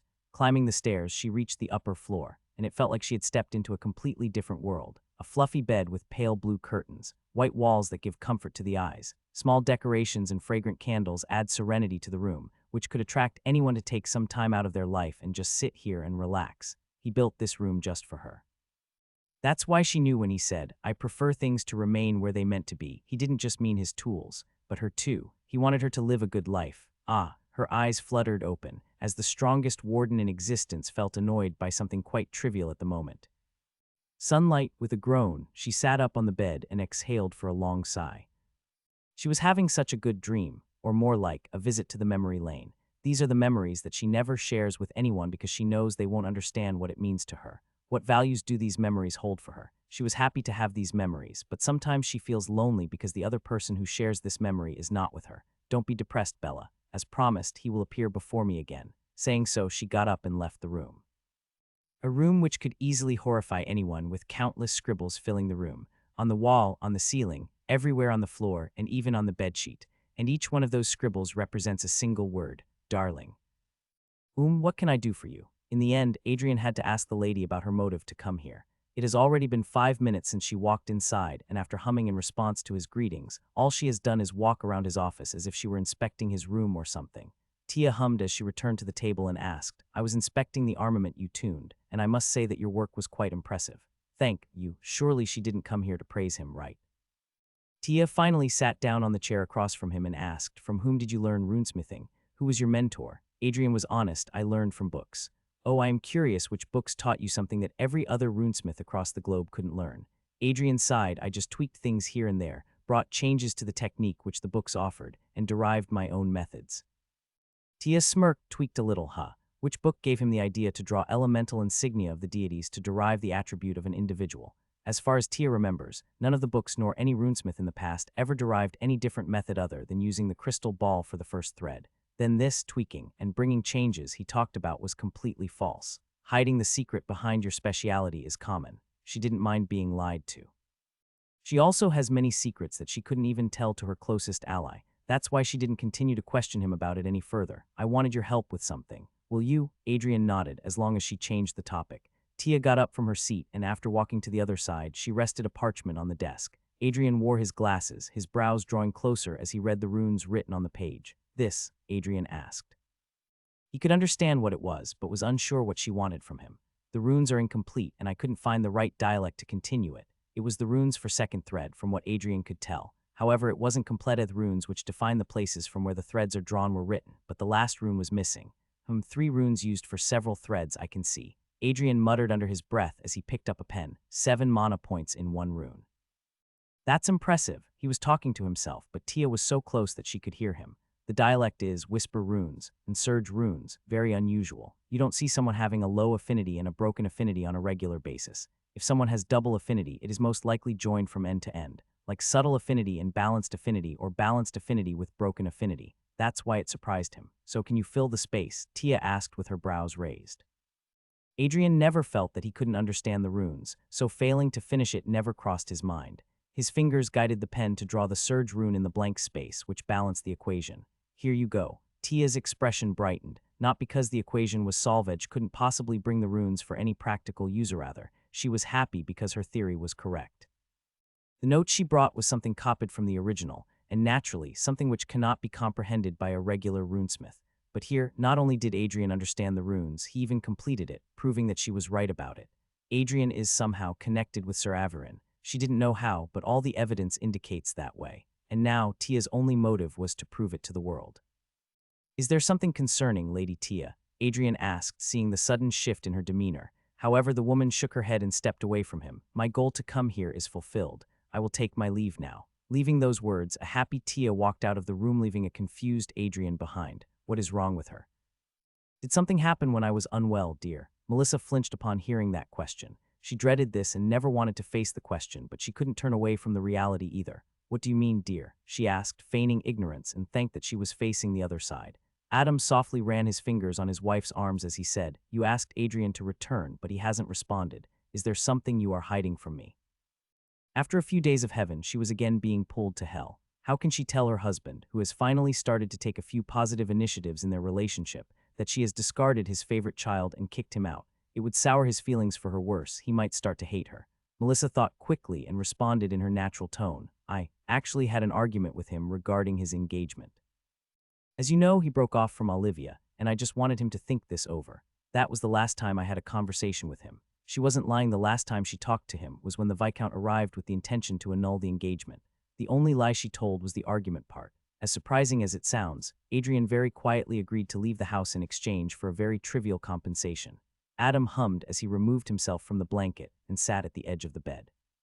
Melissa grew worried as she also got up and asked him, "Are you worried? I will go and talk to him." "No, I will go," Adam told her. "It has been a while since I visited the academy as well, and I can meet Arya when I am there." Ariana was quite close to Adam since she used to visit their house often in the past, so going there would allow him to meet both his children, and using this opportunity, Adam would go out a little. It has been a while since he traveled. Melissa, on the other hand, felt her throat turning dry at the thought of Adam visiting his son, if he tells him what happened.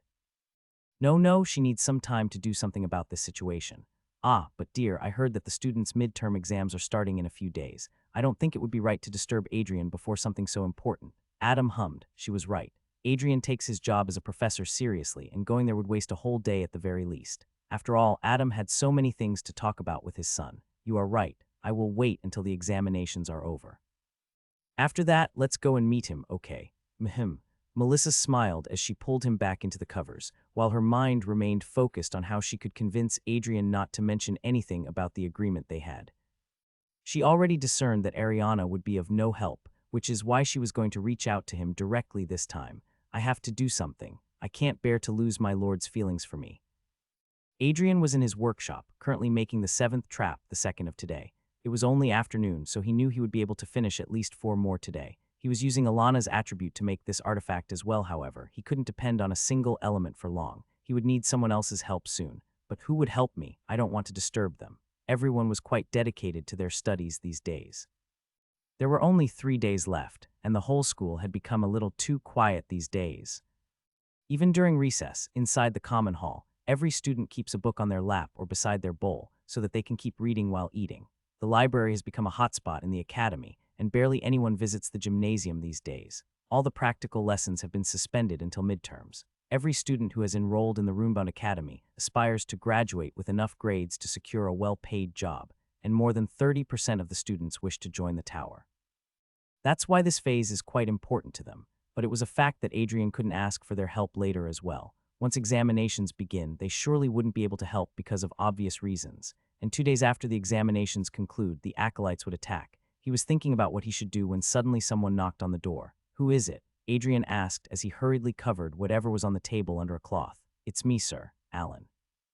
The other side responded, and Adrian paused for a moment. What does he want now? With a frown, he called out, "Come in." The door parted, and the black-haired teenager stepped inside while holding a tray on which a few books and 2 cups were placed. "I thought you must be tired from working overtime, so I brought you something," he smilingly said as he rested the tray on the table. Adrian's brows elevated. "Caramel pudding, huh? Who told you I like them, Senior Alana?" Alan responded, unsure if he should have lied. Adrian never told Alana that he liked pudding, but it wasn't surprising that she knew about it. He picked the cup and, after thanking him, scooped some fluffy sweet and rested it on his tongue. It melted. So sweet, so comforting. "Oh, and you can take the guidebook you gave me back with you. I couldn't find any use for it," Adrian told him. The quick-draw sword art was not something he could learn easily, and he was now focusing more on building artifacts and learning the 3rd thread, so he would rather keep himself away from a 3rd topic of stress. And for now, he has a weapon in possession that could save him from dangerous situations, so he really didn't need the guide. Alan's expression said he was shocked and disappointed. "So you are really not going to tune an armament for me?" Adrian heaved a sigh, so these books and pudding were a bribe after all. Alan closed his mouth and coughed. It's important to start the conversation on a sweet note. The chance of success elevates." Adrian exhaled audibly. "You don't understand, Alan. The headmistress had forbidden me from tuning weapons for anyone. There is a chance that my creations can be misused." Alan's eyes were drawn to the table as he said, "If I have to do crime using my skills, then I can do that through any armament, no, sir." Adrian's lips parted, but no response came out. Alan further added, "It's not the armament, sir, but the one who uses it that decides whether the power you bestow into the weapon is used for good or evil. And as for my request, I am in desperate need of your help so I can discover more of my 2nd attribute. Trust me, sir, I have never felt the 2nd element of mine as vivid as it felt when I held that wooden sword in the auditorium." Adrian leaned back in his seat. What he said was true. It's not the weapon but the person, but still, having too much strength can blind anyone. Adrian looked up at Alan. Those fiercely blazing eyes confused him slightly. At this point, he hasn't faced any of such challenges that demand him to learn more about his second attribute. Then why? Okay, I will create a first-grade weapon for you, but in exchange, you have to help me. Okay, Alan slammed his hand on the table and instantly bolted out of the room, leaving the words behind, I will bring my sword. Adrian exhaled a sigh. Well, having a powered-up protagonist during the ambush would be a plus point. The bribing worked, well, not in the way he thought it would, but yes, Alan was finally getting his weapon tuned by the best runesmith he has ever come across. You have a very peculiar condition, Alan. Adrian spoke as he drew the insignia of the 6 elements. Your light attribute is very subtle, while your attribute with flames is bleeding, out of control. Alan was naturally not well versed in this subject, so he asked, is that bad? Adrian hummed as he started inscribing runes on the blade. His lips moved to relay the response there. Haven't been major incidents since there are very rare cases of these kinds of dual awakening. However, you need to be very careful about how to balance your attributes. Alan thought for a moment before asking, you mean, I need to practice with both of them equally. More like, you need to gain much more control over your light attribute, so focus on it for now. Your affinity won't increase, but surely you can willingly utilize spells. Alan hummed, I understand, sir. He didn't question any further and saw the man working efficiently on his blade to draw 3 runes. Usually, Adrian would have drawn 2 runes for a dual awakened, but because of Alan's unusual case, he had to add another rune so it could maintain harmony. But this is strange. If I remember correctly, the protagonist uses mainly his light attribute to fight against the acolytes. Then why was his affinity with light so low? Professor, seeing the doubtful frown on the older one's face, Alan asked in confusion. Adrian asked after a few days, can you allow me to assess your body for the 3rd thread? There is something unusual about your situation. Okay, I will be glad to be helpful. Alan instantly agreed, making Adrian wryly smile, at least hear me to the end. He didn't know where such confidence in him came from. After Adrian finished, he handed the sword to Alan and asked him, want to check a few spells before we get to the work I need your help with. Alan didn't doubt his skills, but I am eager to see if I could use any spells of the light element. Adrian hummed, then let's get outside. Since the students were busy in their studies, there was no one in the training ground at this time, so there were no chances for anyone to discern that Adrian had actually broken the rule and had tuned a weapon for his student. Are there any spells you remember? The raven-haired nodded before he stepped forward with a sharp breath. He raised his sword in front of his chest, holding it upright with both hands like a cross. With a slow motion, he drew a small circle in the air with the tip of his blade on full turn, glowing faintly as it moved. Then he swept the sword upward, cutting through the air as he whispered, light, strike the eyes of evil blinding light. Sorry for the cringy. A flash burst from the blade's edge, a sudden, searing light that shot forward, forcing Adrian to cover his eyes. It was one of the most basic spells of the light element, and it worked well. With a satisfied smile on his face, Alan returned to the man and said, I feel the desperation was worth it. This is exactly what I needed. One could sense how relieved he was that he found the perfect armament that suited him. Adrian smilingly nodded, I am glad to be helpful. After that, Adrian brought the teenager to his workshop and used his flame attribute to create 3 artifacts within an hour. The question arose, why the sudden preparations, sir? Adrian had already prepared a lie. I am thinking of putting them into an exhibition. Alan hummed in understanding. Naturally, everyone wants to be rich, and here Adrian was providing high-grade equipment that would be useful for security purposes. Later that evening, Adrian could be seen inside the classroom, where the second-year students from all the sections had united for the supplementary class. The teachers also have to work overtime, so the students can receive help in these crucial times. Sitting before the desk, he said, those who like the subject of runesmithing, treat your books as a storybook. Read and learn about events as if you're memorizing an interesting story where you see the main character, the rune, developing through several stages. After a brief pause to allow those words to settle in, he added, and those who feel runesmithing isn't for them, just learn the marked points I have told you today.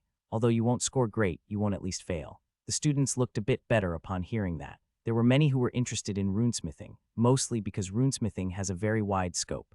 A person doesn't need to have a talent for runesmithing to join the field after graduation. There are several jobs that require knowledgeable people in the field, like the job of an assistant, test subjects, and even a directory maintainer.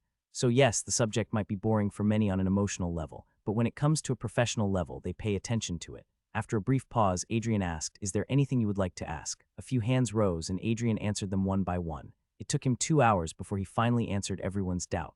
Okay then, class, you can go now. Remember to not overdo it, all right? He said as he got up from his seat and saw everyone walking out of the room.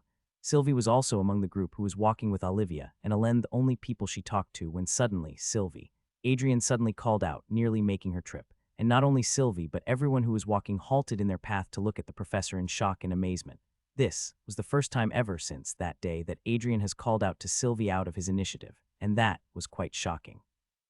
You all can go now, Adrian urged, his tone light, signifying this wasn't anything serious. Sylvie looked nervous, but she still told her friends, you two go. I will join later. Alan nodded before he took Olivia and walked out of the classroom. Sylvie didn't show hesitation in advancing towards the podium and stood there in silence. Adrian got up from his seat and stepped down from the podium. It has been on his mind for some time now, but he couldn't find any opportunity to meet Sylvie. Most of the time, if not all the time, she remains enclosed in her room. Today was one of those rare occurrences when she stepped out of her room since she had a few doubts. That explains why Adrian had to call her out in front of so many students. She can read minds, and sometimes subconsciously. That's why she knew he was really gratified by what she did. Slowly lifting her gaze, she looked into his warm pair of eyes. She has never seen such peaceful eyes before. A gaze that invites one to get lost in them. Her lips moved without her realizing, as she said, I am glad you are safe. There are some wounds which would never heal, but with this short exchange, Sylvie somehow gained a very faint hope. That may be. Ariana sat alone in her office, quietly reviewing the question paper that would be handed out to the students tomorrow. It wasn't really necessary, not in the strictest sense, but it was a written protocol and she had to follow. Most of the professors here were dedicated and trustworthy. Still, once, a long time ago, the previous headmaster had uncovered something unsettling.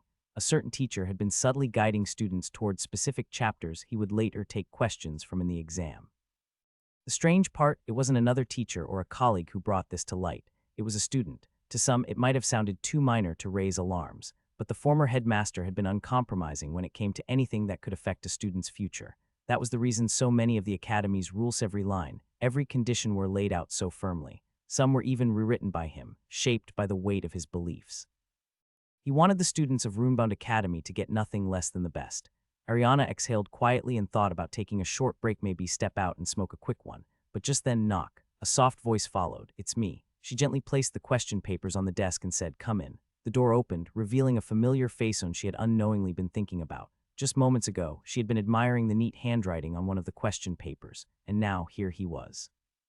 How did it go, the extra classes? She asked, leaning back into her chair, her voice softer than before. It still amazed her sometimes. He spent most of his days in the workshop, pouring hours into spellwork and runes, and the rest of his time solving doubts of the students. 12 hours at the very least every day. And yet, despite the weight of all that work, he looked calm, energized, as if he were ready to walk into a celebration, not walk out of another long, draining day. Here she was, Ariana, head of the academic, her mind completely tangled over a few question papers. It was engaging, Adrian said as he settled into the chair across from her, voice calm and casual. I never feel bored answering questions. She raised an eyebrow, a slow smirk forming. I was thinking after the exams I might take a break and visit the hot springs. Her gaze sharpened with playful curiosity. Care to join me? Adrian almost said yes. Gods knew he needed the rest, too. But instead, he sighed, brushing a few strands of hair behind his ear. I don't think either of us will be getting any leave. Ariana's expression shifted. What do you mean? Did the Tower Master schedule something again? He hadn't told her much about his recent meeting with Tia, so it made sense she'd think that. But what Adrian said next had nothing to do with schedule conflicts and everything to do with something far more disturbing. Ariana, I need you to stay calm. He raised both hands in front of him, as if to physically hold her back from jumping to conclusions.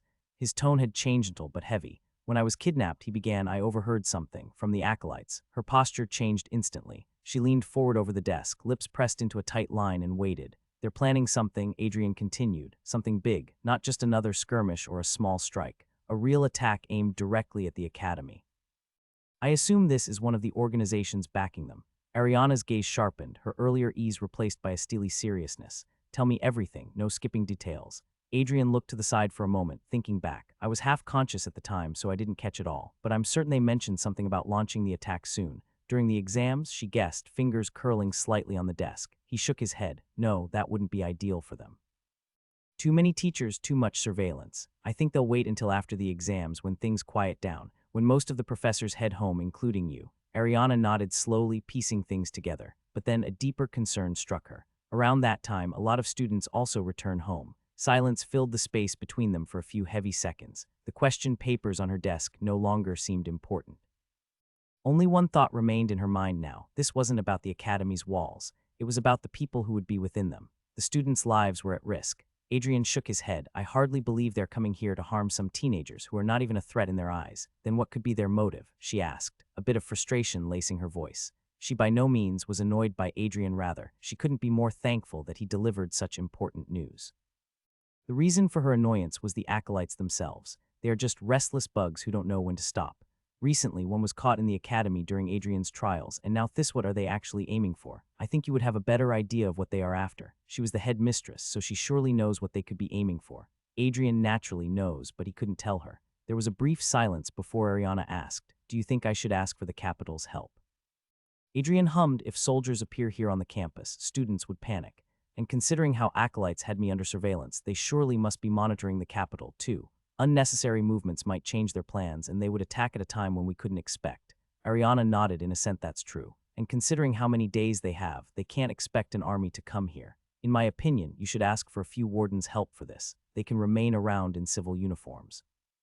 Ariana responded, "I was thinking the same. Dealing with the royalties in this situation would cause unnecessary hassle. Ariana had a few connections, and she owes a few wardens, so surely they would help her in a time of crisis. She couldn't ask the school staff to stay back, since there is a high chance of a bug present among the school staff. As such, this matter needs to be kept under wraps. I believe they won't bring a huge army, or they would attract the attention of the tower, so asking for a few wardens' help would be sufficient." Ariana sighed, "This is problematic. I can't tell the students to evacuate, nor can I take them to any shelter." With her eyes falling to the ground, she mumbled under her breath, "I don't know what I would do if even a single student." Suddenly, Ariana's vision was filled with a familiar face as she found Adrian kneeling before her. Holding her hands fondly, he assured her, "I will not let any of the students get hurt during this ambush. I may not be very reliable in the past, but now you can trust me a little." Ariana bit her lip as she said, "I trust you, Adrian." Adrian interrupted her, "If it's about the students, I give you my word that none of them will get even a scratch. And once I safeguard your weakness, I will fucking shred those swipes in pieces." She growled. Adrian grinned, "That's it, Tiger. Keep that attitude, since in the face of the crisis, everyone is going to look up to you." He cupped her cheek and tried to boost her confidence. Ariana was a bit taken aback. This was the first time she was being comforted and motivated by a man. However, it didn't feel bad, not at all. Adrian carefully thought about it for a long time, whether he should tell Ariana or not, but then he realized he had a route that won't cause suspicion, and that route was abduction. He weaved a story and only gave her that much information, which would allow Ariana to take necessary countermeasures. Naturally, she couldn't prepare to completely subdue what was to come, but she at least would be mentally prepared for an ambush. "I need to give most of my time to the artifacts." It was disheartening, but Adrian had to sacrifice his time from the studies for the time being and focus on the production. He was in his workshop, having finished the 13th artifact just now. He has 5 ice-based, 3 flame-based, and the rest light-based. He has already discerned where he would be planting the artifacts, and he has got Ariana's permission too. However, his work was far from finished. He needs earth and air elements too. He has water element, but creating artifacts with his attribute doesn't sound like a good plan, and Adrian doesn't want to waste the Heartstone. There was no supply of the Heartstone to the Academy, which is why he needs to tread carefully. Truth be told, the element of darkness would have been best for traps, but there isn't a single student in the Academy with that element, and he couldn't ask the 4th-ranked Vermilion to be his test subject. "Forget it, I will do with what I have." Stretching his arms, he twisted his neck slightly. Suddenly, his eyes landed on the bullet he had split for inspection. It was still on the table, and under the lamp several things written on the table about the bullet. However, there was no progression in that field. He has 25 bullets in hand, and half of them are tuned. He has tuned the bullets for mostly offense. He bought a belt that he could tie around his waist, and he can place bullets in each compartment. Once he memorizes which compartment contains which bullet, he will be able to deal with the danger efficiently. Okay, enough thinking. It's time for work. Zwesh. Sylvie walked slowly toward the man, swinging his sword again and again in the empty training field. It was late. The hilltop was quiet and still. No other students were around. Most were either asleep or cramming for exams, which started tomorrow. "Shouldn't you be in bed?" the princess asked. She wore a cozy sweater, hugging it close as a chilly wind brushed past. Alan didn't stop. He kept swinging, his breath heavy. Sweat clung to his bare upper body, shining under the pale light of the moon. "Studying's tough," he said, finally lowering his sword. "Felt like I was about to lose it, so I came out here. Figured I'd do something I actually enjoy." Sylvie let out a quiet sigh, her breath curling in the cold air as she stood beside him in the stillness. "Injuring yourself the night before exams, how smart of you," she said, her voice calm but with a hint of concern. She sat down on a nearby bench, her eyes settling on the thin cut along his forearm. Alan chuckled, brushing his hand across it like it was nothing. Just got a little too excited, he said lightly. But that wasn't the whole truth. He hadn't come out just to relax. He wanted no needed to feel the power in his hands. The professor had just finished tuning his new armament, and Alan couldn't resist trying it out. If not for the midterms, he would have spent the whole day testing it, pushing its limits, maybe even going on a few hunts just to see what it could really do. The power of Light was more than just strong. It felt alive. It pulsed through him like fire and thunder all at once. Beautiful, bright, and overwhelming. Sometimes it scared him. Other times it made him feel unstoppable. However, he decided to stop now. As Sylvie said, it was late. He picked up a dry towel and began wiping the sweat from his body. After a short pause, he glanced at her and said, "For you to give up your precious study time and come all the way here, I doubt it's just because you were worried about me." He was right, but before sharing the real reason, Sylvie asked, "You've been going to Professor Adrian's workshop a lot lately. What exactly are you doing there?" She made it sound like he'd been visiting for weeks, but in truth, it had only been the past 3 days, and even then, just an hour or two each time. Alan smirked, raising an eyebrow. "Why the sudden curiosity?" Sylvie clicked her tongue, clearly annoyed. "Just answer." That reaction caught him off guard. Still, he didn't push her any further. Instead, he replied calmly, "He's been building these strange tools using my affinity. He said he wants to show them off at some exhibition and sell them." "That's a lie," Sylvie said quietly, almost before she realized she was speaking. Alan blinked. "A lie? What makes you say that?" "I mean, maybe he needs money or has something he wants to buy." "Alan," she cut in, her tone sharper now. "Do you really think, after seeing what his armaments are capable of, that he'd just put them out for sale?" Alan's thoughts drifted back to the memory of this very battleground when Professor Norma used one of Adrian's weapons, or to that moment during the 3rd round of the contest, when Senior Alana unleashed something terrifying with an artifact crafted by him. Sylvie stood up, her eyes serious. "Let's not pretend." The headmistress would hand over her life savings before she ever lets him sell those things. Professor Adrian isn't making tools for an exhibit. He's preparing for something. Alan's brows pulled together. "How can you be so sure? And what do you mean he's preparing? For what?" He paused, then added quietly, "Couldn't it just be his trauma? After being abducted, maybe he's just making sure he's ready if something like that happens again." Sylvie looked away. She couldn't explain it to him. Not without telling him something she wasn't supposed to reveal. She had read his thoughts again without meaning to. It had happened suddenly, like a voice echoing through a crack in the wall, and the voice inside him had made her chest tighten with unease. "I hope she brings the wardens here before the ambush." That word ambush rang loudly in her mind, as if the professor had shouted it. She tried to listen further, tried to reach deeper, but his thoughts slipped away into silence. Either his mind was closed off, or her powers weren't working right. She couldn't tell, but what she did know was enough to make sense of his long hours in the workshop, the secrecy, the rushed designs. He wasn't creating for curiosity or pride. He was preparing for something dangerous. Sylvie stayed quiet, her fingers gripping the edge of the bench. A single thought pushed its way through the storm in her head: should I contact my brother? Just like Sylvie, Alana sensed that something wasn't right. But unlike the princess, she had a solid reason to believe trouble was coming. She often wandered the forest downhill, always on the lookout for something to hunt. To her, real combat was the best kind of training. Even during the midterm exams in the 2nd day, no Lesh was out there, training as usual. That's when she saw them. They weren't tourists. They weren't travelers. These were trained fighters. The moment Alana got close, they vanished, erasing their presence so quickly and smoothly. It was clear they knew what they were doing.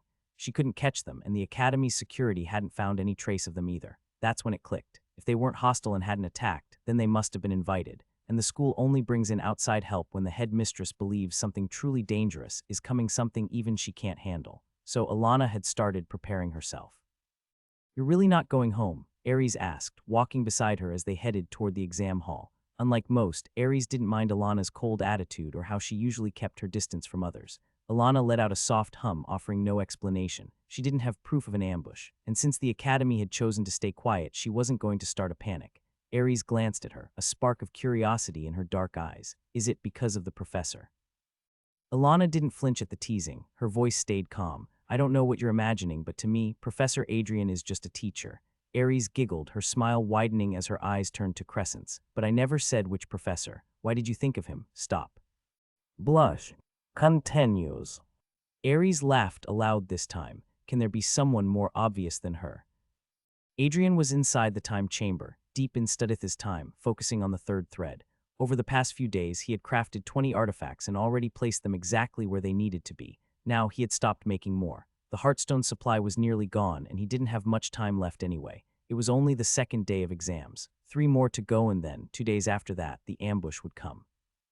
Ariana had already summoned a few wardens for backup, and they had started to form a quiet, invisible ring of protection around the Academy. If everything went according to plan, no lives would be lost. but Adrian knew his presence had slightly shifted the course of events. The plot had changed just enough to make things unpredictable. He couldn't afford to take any chances. Let's see if I can manage to infiltrate my own mind. He had reached a point where he could successfully enter a subject's mind 17 out of 20 tries.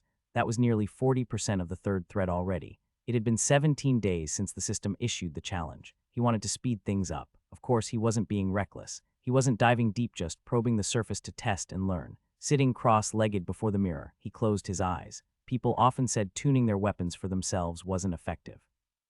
Most preferred to rely on others for that kind of precision, but Adrian had never struggled with it. Steadying his breath, he sent a wave of mana flowing through his body. The first step was simple: make the runesmith's mana resonate with the target so the mind wouldn't reject the intrusion. Normally, this step takes the most effort, but today the runesmith was the target, so there was no resistance, just focus. His magic flowed through his veins and into the processor, like a quiet current moving through still water. Inside his mind, just like in Monroe, it opened into a vast, endless space. Sounds, voices, memories, and images floated around him, overlapping and echoing like a half-remembered dream. He had to stay focused. If he lost himself here, he might not find his way back. I need an anchor. To ground himself in his own mind, Adrian had to latch onto a memoir, something strong, something sharp enough to keep him rooted. It didn't take long to find one. His first heartbreak, not as Adrian but as Lex. He was in his third year of high school. Back then, he had someone Somion he loved. She was kind, sweet, and always smiling. On the night of the farewell party, she pulled him aside. Her voice trembled, but she looked him in the eye and told him she had cheated on him with several people. He remembered the way his heart shattered in that moment. He had cursed her, said things he never thought he could say. Words that stung, sharp and angry, poured out of him. Then he turned and walked away out of her life, thinking she had never loved him at all. A year later, he found out the truth. She had been diagnosed with late-stage cancer. Back then, she already knew she wouldn't live much longer. She didn't want anyone, especially him, to carry the pain of losing her, so she lied to make him hate her, so letting go would be easier. Adrian had never cried the way he cried that day. He broke down, every part of him torn apart by guilt and sorrow, the kind of pain that doesn't leave scars on the skin but burns into the soul. That memory became his anchor, not because it was strong, but because it mattered. Controlling his emotions, he started weaving through his memoirs, watching the fast-paced movie before him, trying to discern which emotion actually riles him up the most. It was then, the fuck, he mumbled inwardly as he started to see something which shouldn't be here. A dark space, as if it were a workshop, but too untidy, and everything was scattered around. Well, he couldn't say anything to the person because his workshop also looked quite untidy. However, this was too much. However, the main question is, whose memories were they? Warning: host is exceeding the duration of the dive. Emergency escape has been initiated. A shock ran down his whole body, an electric shock, and the connection was broken. Gah! Adrian groaned as he fell on his back and felt his mind turning numb. Although he told the system to wake him up if he doesn't get out after 3 minutes. Didn't the system wake him before 3 minutes? But his focus didn't remain there for long. His mind went to those memories. Whose memories were they exactly? For the past 2 days, the academy has followed the same strict routine. Wake up, revise for the day's exams, head to school, take the tests, eat lunch, sit through the second shift of exams, then return home and prepare all over again for tomorrow. Everyone was serious, focused, determined to keep their scores high and their records clean. Today, Adrian had been assigned as the invigilator for Class 2B. He didn't visit this class often, just the occasional weekly doubt-clearing session, so he wasn't familiar with all the students seated before him. Not that it mattered. He didn't need to know their names. His job was simple: watch over the class, keep order, and make sure no one broke the rules. In his past life, Adrian had been a teacher too, but back then he taught little children in their homes gentle lessons, full of laughter and crayons. This was different: a quiet hall, rows of serious faces, the soft rustle of pages and ticking clocks, and strangely he found himself enjoying it. Seat 3, left row, shift to your right, he said, voice calm but firm. The student froze for a moment, then silently obeyed. Adrian didn't need to explain. He understood their pressure, the desire to do well, maybe even the temptation to cheat. But that wasn't the way, not here. He folded his arms and continued his quiet watch, reminding himself that sometimes the best lessons are taught without saying much at all. While he watched the student, he asked the system, show me my stats. Name: Adrian. Age 23. Race: human. SDR 20. SPD 20. End 18. MP 150 150 AVG 100. HP 100 100. Nothing much has changed except for his endurance, and the endurance stats progressed because he took a few hits from the acolyte and then recovered. Well, he has a way to increase his other stats too by working hard, but he isn't getting much time these days to focus on himself. I hope I am ready for what is to come. Ariana was in her office, currently reading something. However, her mind was focused on something else. Only 4 wardens have responded to her request. She contacted 10. Well, she couldn't blame them, some of them were too far to come, and some were posted at critical spots to neglect their duties. Regardless of their reasons, Ariana could rely on the 4 friends she once worked with. They are between the 25th and the 49th rank. Although these wardens, along with Ariana, could handle a battalion of acolytes, the opponent must have already prepared a foolproof plan to attack one of the safest establishments in the world. Several unpredictable factors, and all she could do was to hope that Adrian would fulfill what he had promised. For her, the children's safety matters the most, and until they are safe, she knew she would tackle the danger somehow. Next day. It was the final day of the examination. Only the first half of the day required students to remain in the school building.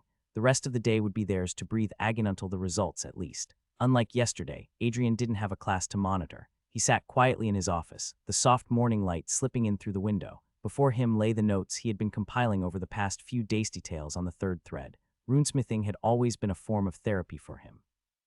The precise lines, the measured energy, the logic behind each symbol, it helped quiet the noise in his head. It helped him think, and he needed that clarity now more than ever, because unlike the others, Adrian knew what was coming. The weight of that knowledge pressed down on his shoulders like a storm cloud no one else could see. He was the only one who understood the threat lurking beneath the surface, the only one preparing. That made his responsibility heavier. But if he allowed panic to creep in, if he let doubt or fear get the better of him, then everything would fall apart before it even began. So he breathed slowly, steadied his heart, and traced the symbols again, because staying calm wasn't just a choice, it was the first line of defense. Knock. Much to disturb his calmness, someone knocked on the door. Who is it? Adrian asked as he rested the notes on the desk. It's me. Adrian paused, then doubted. He was hearing it right. Getting up from his seat, he approached the door. Click. The door parted and revealed a face which he was expecting. Why are you here? He asked without giving her the space to enter the room. The blue-haired lady who once frightened Adrian stood there with an uncomfortable expression as she requested, "Can we talk for a few minutes?" Adrian sighed. "Well, you are already here, so come on in." He closed the door as she stepped inside and took the seat. Adrian sat down across from her and said, "You contacted Ariana but didn't get a reply. Shouldn't you have already guessed my answer?" Adrian didn't need to share greetings or ask the reason for her visit. The lady looked in a panic, and the only person who could arouse such emotions from her was Lord Lockwood. He must have insisted on meeting him. That's why the lady had to come here, so she could convince him. "Adrian, your father recovered a few days ago. How would he feel to know his son has left the family?" "Left or thrown out," Adrian interrupted. Melissa frowned, but we agreed on it. He gave a dry chuckle. "You would have gotten rid of me by any means. I just eased up on your work." Melissa averted her gaze and leaned back in her seat. He was right, but she couldn't back off now. "I am ready to pay you. But when your dad visits you, don't mention anything about the agreement. I have money and I can earn more, so I don't need your help anymore." Adrian casually responded as he also leaned back in his seat, but not in distress. Melissa clenched her fists then. "What do you want? What can I do to convince you?" Her voice trembled, and Adrian could guess the reason behind her desperation. Adrian hummed before he told her his decision. "Then annul the agreement and let me become the next count." This was something she could never accept. She has done everything in her power to strengthen the county and has prepared the kingdom for her son to rule. That's why Adrian asked for something which she would never. "I agree." Adrian's lips parted as he heard her saying, "Nothing is more important to me than Adam's happiness. So yes, tear those papers." Adrian underestimated her.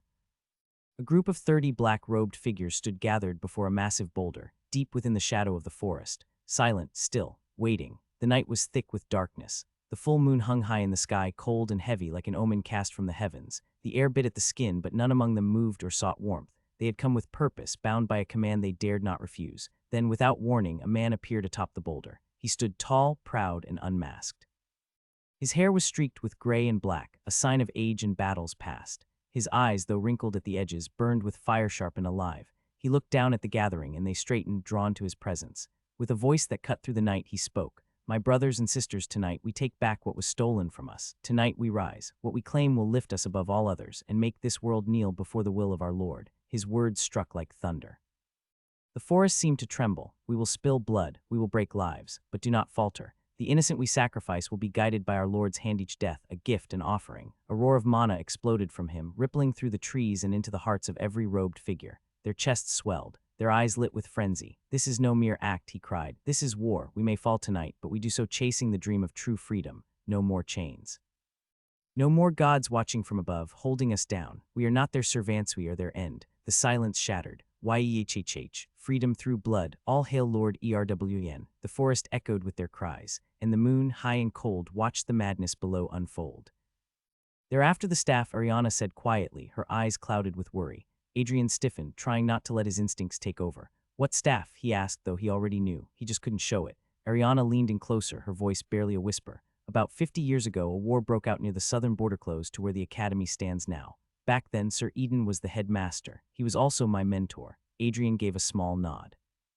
"I know of him," he said, his voice flat, hiding the tension growing inside. She inhaled slowly, choosing her words with care. He saw what was coming. He knew if he left things to the tower alone, the acolytes would one day reach the students, and he couldn't let that happen. Adrian's eyes narrowed. This wasn't in the novel, nor in any history book. He joined the war. Ariana paused, looking away for a moment, but not on our side. He joined the acolytes. Adrian didn't react, not yet.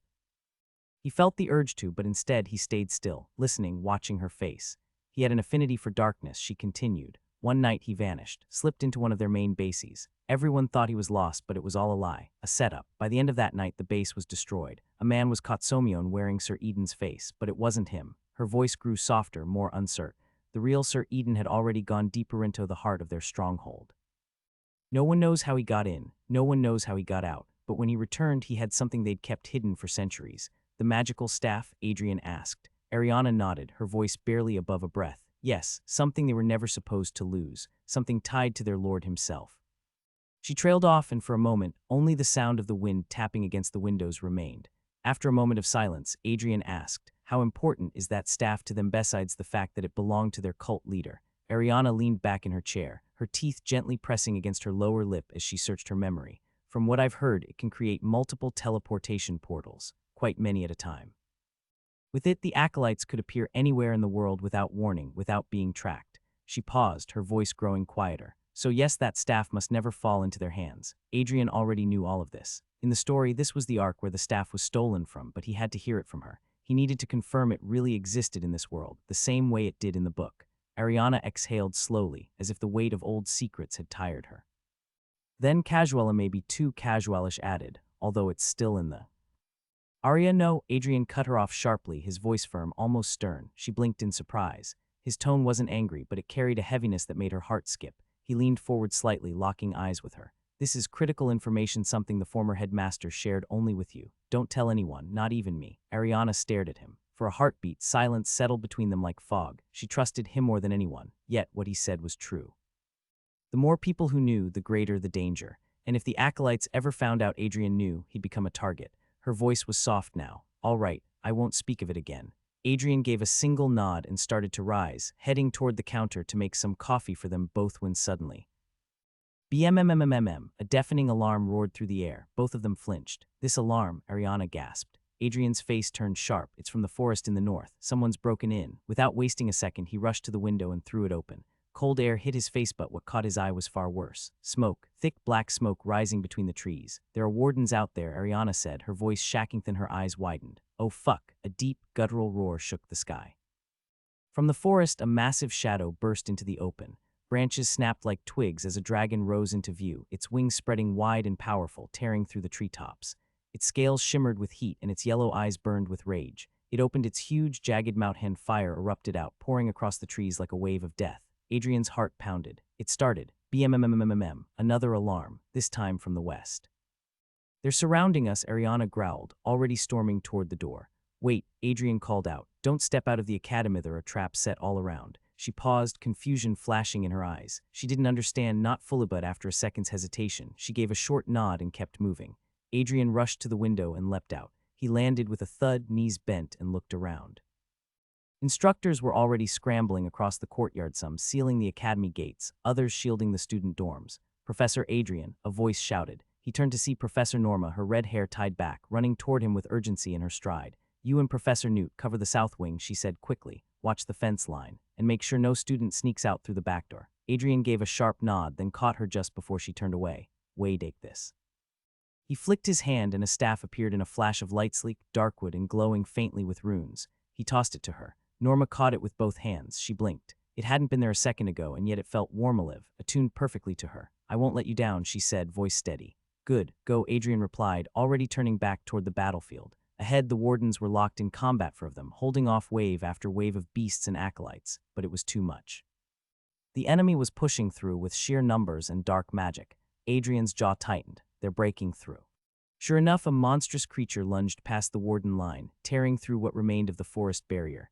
It charged toward the academy's front gate, claws tearing dirt, eyes glowing with madness. But someone stood in the way. Ariana. She stood tall, her battle axe gleaming, crackling with enchantment. Her eyes locked onto the approaching horde, unmoving, unshaken. And then, ting, a faint, sharp chime rang through the air, barely audible, but Adrian heard it. His eyes narrowed. He'd been waiting for that sound. The trap was triggered, and hell was about to follow. Boo. The ground beneath the lead orc exploded with a deafening blast. Fire, smoke, and shards of earth shot into the air. The force was brutal instant. The orc didn't even have time to scream. Its massive body was torn apart in a flash. Flesh and armor burst like ripped cloth. One twisted leg flew into a nearby tree and stuck there with a sickening crack. Another chunk of its torso landed yards away, smoking and steaming. Blood rained down in black, heavy drops. But the heat from the explosion never touched Ariana. A shimmering, translucent barrier had risen around the entire academy, building like a giant shield of glass. It hummed softly, glowing with runes that pulsed like a heartbeat. High above, the dragon let out a furious roar and dove straight for the academy's roof. Its wings cut through the air like blades, eyes locked on the tower spire ready to tear it down. Ting, another alarm. Then, DHOK. From hidden launch points around the academy's roof, lava orbs blasted into the skyford at point-blank range with no warning. The dragon had no time to dodge. The molten spheres struck its scales with brutal force. One hit its wing, another its chest, and the third exploded beneath its neck. Flames wrapped around the beast midair. Khuek. The dragon screamed at a high, piercing cry of pain as it smashed into the barrier with a violent crash, then fell, its burning body sliding down the dome and crashing into the forest below. Trees split. Ground trembled. Smoke rose. Ariana stood still, her battle axe now dimmed, her eyes wide. She slowly turned to Adrian, a mix of shock, awe, and disbelief on her face. "I don't pay you enough for all this," she muttered. Adrian grinned. "I'll gladly accept a bonus." A moment of quiet passed between them, but only a moment. The war wasn't over. The enemy hadn't fallen yet. But now, both sides knew this fight wasn't going to be easy, and neither side was backing down. "This is chaos," Alan muttered, standing by the window, eyes fixed on the battlefield beyond. The barrier was still holding for now, but the monsters outside were relentless. Some artifacts around the school had awakened, reacting to the growing threat like sleeping beasts stirred from their slumber. Flying monsters, blasted out of the sky by flaming projectiles. Brutes charging in with raw power, skewered by rising ice spikes or torn apart by sudden, thunderous explosions. Every trap that triggered was brutal, precisely a perfect blend of magic and mayhem. Whoever had set them up knew exactly what they were doing. It wasn't just defense, it was a message. Alan already had a name in mind, Professor Adrian. Sylvie's concerns weren't unwarranted. She was right that something was about to happen. And then Alan noticed its shimmering barrier surrounding the academy. It glowed with a familiar light. A smile tugged at the corner of his lips. "So he actually used my light attribute to shield the school." Only light could form that kind of barrier, and only he had that attribute in the entire academy. But admiration had to wait. The shield was weakening. Cracks flickered across its surface like shattered glass. The acolytes had arrived organized, powerful, and they were pushing back the traps with pure force. Alan's smile faded. He turned away from the window and looked toward the corner of his room. His blade waited for him there, silent, cold, and ready. It was time to stop watching and start fighting. Back on the northern side of the academy, Adrian glanced at the cracking barrier and muttered, "It won't hold for long." Ariana stood beside him, eyes fixed on the shimmering wall. "I can see that," she replied. The barrier, once invisible and strong, was now glowing brighter, a sign it was failing. Thin fractures danced across its surface like lightning veins, and in places, chunks had already shattered away. Adrian took a step toward her. "Can you handle the three at the gate?" Beyond the crumbling entrance, 3 figures bombarded the barrier with continuous spells. It pulsed with each hit, growing weaker by the second. Ariana nodded, but her grip on the axe tightened. She didn't know exactly how things would go, but she'd make it work. Adrian's voice lowered to a whisper, sharp as a dagger, make them scream. Then without another word, he crouched beside a small stone near the entrance. His hands moved swiftly, silently. A beat passed, suddenly. Oh, Ariana's instincts kicked in. She yanked her axe free and dropped into a low stance, ready for battle. The barrier cracked apart, and with a final surge of power, it gave in. The division at the academy gate split wide, and blasts of magic flew toward her. She braced herself, silver axe absorbing the hits. Sparks flew. Her shoulder trembled from the impact, but she held her ground. The three acolytes rushed in, riding the wake of their own attack. Magic beasts snarled behind them. Adrian was already gone, a blur dashing to the side. "Roman," he called out. From the main building, Instructor Roman leapt forward. His blade swept wide, conjuring a wall of fire that roared to life, halting the incoming bloodhounds. Meanwhile, Ariana dug in. Her eyes sharpened, and with a sudden twist of her body, she sidestepped another blast and slammed her axe into the earth. "Mud prison," the ground answered. From beneath the feet of the acolytes, thick, wet mud burst upward, violent and fast. It wrapped around their legs, pulling at them, hardening like fast-setting stone. "Og, what the hell is this?" The sludge rose past their waists, locking them in place. "Shit, get us out." The third acolyte, panic in his eyes, raised his arm and hurled a fireball. But he was off balance, his aim wild. Too late. Ariana burst through the flames without hesitation. Fire licked her clothes but didn't slow her. She flipped the axe mid-swing, the broad blade raised above her head, and then... B-O-O-O-O-O-O-O-Ms. ELIAS, blood sprayed across the mud as the axe came down, crushing the man's skull like rotten fruit. The remaining two stared in horror. Their screams tore through the ground. Every acolyte nearby heard it. They had just witnessed the silver-haired warrior turn the battlefield into a slaughterhouse. Adrian winced from behind as he saw Ariana cladding her axe with stone and hammering the heads of the three acolytes as if she were breaking pinatas. Despite being a man, I can't do that with a straight face. Her emotional meters were broken. "Damn you, bitch." Another acolyte entered the grounds and launched a blow towards the head mistress. Ariana pushed her armament forward to absorb the shock but never noticed when a hound appeared behind her. "Shit," Ariana cursed as she saw the hound raising its crimson claw and inches away from her back. She didn't have the time to react and could only brace for the scratch, but then... Thwag. A sound as if something blue resonated, and the hound's body exploded from near zero distance, painting Ariana's back. But having her shirt dyed red was better than receiving a few nail marks. She glanced behind her and found Adrian standing there, holding something she couldn't identify. "Look forward," Adrian barked, his voice sharp and commanding. With a flick of his thumb, he pulled the release latch, and the cylinder snapped out. Smoke curled from the empty chambers as he shoved a single bullet into place, fingers moving fast despite the chaos around him. A swift flick of his wrist. The revolver spun in his hand, the cylinder clicking back in with a cold mechanical snap. The gun aligned with deadly precision as he brought it up. The sky darkened. The dragon came roaring down, wings spread wide, its massive jaws glowing with fire. Adrian's coat whipped in the wind as he took a single step forward, eyes locked on the beast. Thwag. The shot tore through the air like thunder. The bullet, shining like a streak of light, soared toward the dragon's open mouth, straight and true. The dragon swallowed the bullet, but it didn't expect what was to come.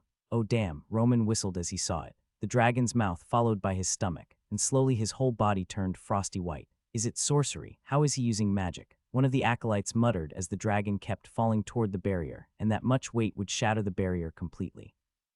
"Damn it," Adrian cursed as he pushed another bullet and aimed for the falling dragon. But he didn't need to. "Scaldfang," someone shouted before a huge dragon, made out of flames, soared through the air and coiled around the frozen one. The flaming dragon completely consumed the creature before shards of ice could be seen falling.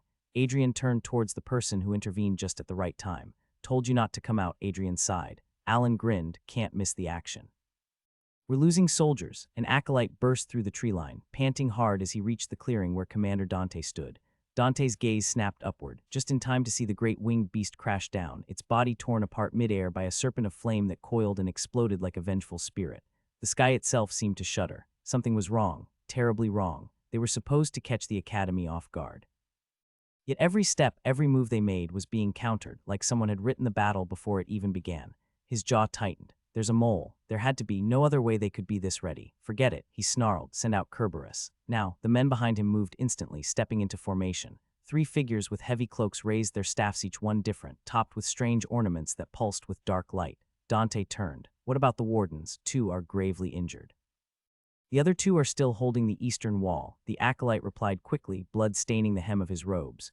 "Useless bastards." Dante's hand curled into a fist. He had warned them sending adepts into a fight against high-class wardens was madness, but the council wanted results, and if he didn't act, someone else would have taken this mission and the staff. He couldn't let that happen. The staff belonged to them, to him. It was the key to restoring his lord's power. He took a breath, steadying his rage. "Kill every last one before I get there." The acolyte gave a sharp nod and vanished into the forest. The sky rumbled. The ground felt tense, as if waiting for something worse. Dante stared toward the distant academy, eyes narrowed like a blade drawn half from its sheath. "Let's see how long you last," he muttered. "This is far from over." Meanwhile, the 3 magicians who had stepped forward struck their staffs into the ground with a dull thud. The soil trembled. From the cracks, a thick, red, gooey substance began to ooze out, writhing and bubbling like living magma. The very air around it grew hotter by the second. Even the trees seemed to lean away from it, as if sensing something unnatural. Ariana's eyes narrowed. Her grip on the axe tightened. Then the molten mass hissedan from it, something emerged. The lava receded like a curtain, revealing a towering monster of nightmares, 20 feet tall, 3 snarling heads, black, matted fur soaked in soot. Flaming red chains clinked around its neck, some half buried in its flesh. It stood like a living curse, its eyes glowing like forge fire, and its very presence made the earth feel heavier. The aura it released pushed down on everything it made breathing a conscious effort. But Ariana didn't step back. Her silver hair flowed in the heat, her stance low, her axe raised. She didn't flinch, not for this. Groof, the hellhound lunged. Its 3 heads opened wide, teeth like jagged rocks dripping with molten saliva. The ground cracked under its massive paws as it closed the distance in a heartbeat. Ariana moved, sliding past the snapping jaws. The heat scorched her cheek. She didn't care. With a sharp twist of her body, she brought the axe low and swung, aiming cleanly for the creature's front leg. A single, brutal stroke meant to cripple. Steel met fury. Ariana's axe sank deep into the beast's leg, tearing through fur and flesh, but it stopped with a jolt. She felt the resistance, the jarring feedback in her arms. It hadn't cut through bone. The hellhound's muscles flexed. Grrrr. One of its heads twisted to look down at her, its glowing crimson eyes filled with unfiltered hatred. It bared its teeth, breathing hot, sulfur-laced air onto her. Ariana gritted her teeth, backing away with a sharp step. Her grip tightened, sweat tracing her jawline. This wouldn't end quickly. She was in for a war, across the field. Adrian's eyes flicked toward the trio of summoners behind the beast. He raised his revolver, sliding a glowing bullet into the chamber with a swift motion. His focus was locked on the one to the right. Click, he aimed, pulled the trigger. DHWAK. The bullet zipped through the air, but the acolyte was quick, striking his staff against the ground. A shimmering barrier formed, swallowing the golden round. He smirked, pathetic. But Adrian, he grinned wider. Predictable. FSSSH. The golden bullet vanished into a miniature portal midair, right before impact. Wah, the acolyte blinked, confused. THWOP. The golden round reappeared behind him, striking the base of his skull with a heavy crack. DHAK. He collapsed to the ground like a puppet with its strings cut. Denny's, the second acolyte, yelled, eyes wide, but the third didn't hesitate. Urge took hold. He pointed his staff at Adrian, and the gem atop it flared. From thin air, dozens of winged imps tore into existence, winged creatures with jagged teeth and eyes glowing like cinders. They screeched and hurtled toward Adrian in a spiral of chaotic flight. Too fast, too many, too erratic. Adrian spun, trying to aim, but the creatures weaved and darted like hornets. His finger hesitated on the trigger. No clear shot. He narrowed his eyes. Clever bastard. The swarm towards him, fangs bared. Stay steady. Adrian barked, swinging wildly at the darting devils, but his fists met nothing, just air. They were too fast, too erratic. Professor, Alan shouted. Adrian turned it in too late. One of the winged devils slammed into his shoulder, fangs sinking deep into flesh. Gah! Adrian staggered, his face twisting in pain. He didn't hesitate. He shoved the barrel of his revolver against the creature's temple and pulled the trigger. Boo! The devil exploded into a mess of black blood and shredded wings, splattering the stones. Adrian dropped to one knee, clutching his shoulder, blood soaking through his shirt. He pulled out the only potion he had and popped the seal with his teeth. Around him, the other devils hissed, hovering low, circling like vultures. Alan wanted to help, but he was preoccupied with the creatures who had entered the ground earlier, with instructor Roman beside him. Adrian poured the potion directly onto the wound, hissing as the liquid burned against torn flesh. His grip on the revolver tightened. 12 of them, maybe more. He couldn't waste that many bullets. SHE. Another one launched itself at him, too fast to dodge, too close to aim. Left with no choice, Adrian yanked his axe from the sling on his back, magic already rising up his arm. But the spell never left his lips. The creature froze. Midair, its wings shuddered violently, and then slowed, frost crawling from its chest to its jaw, locking joints in place. A heartbeat later.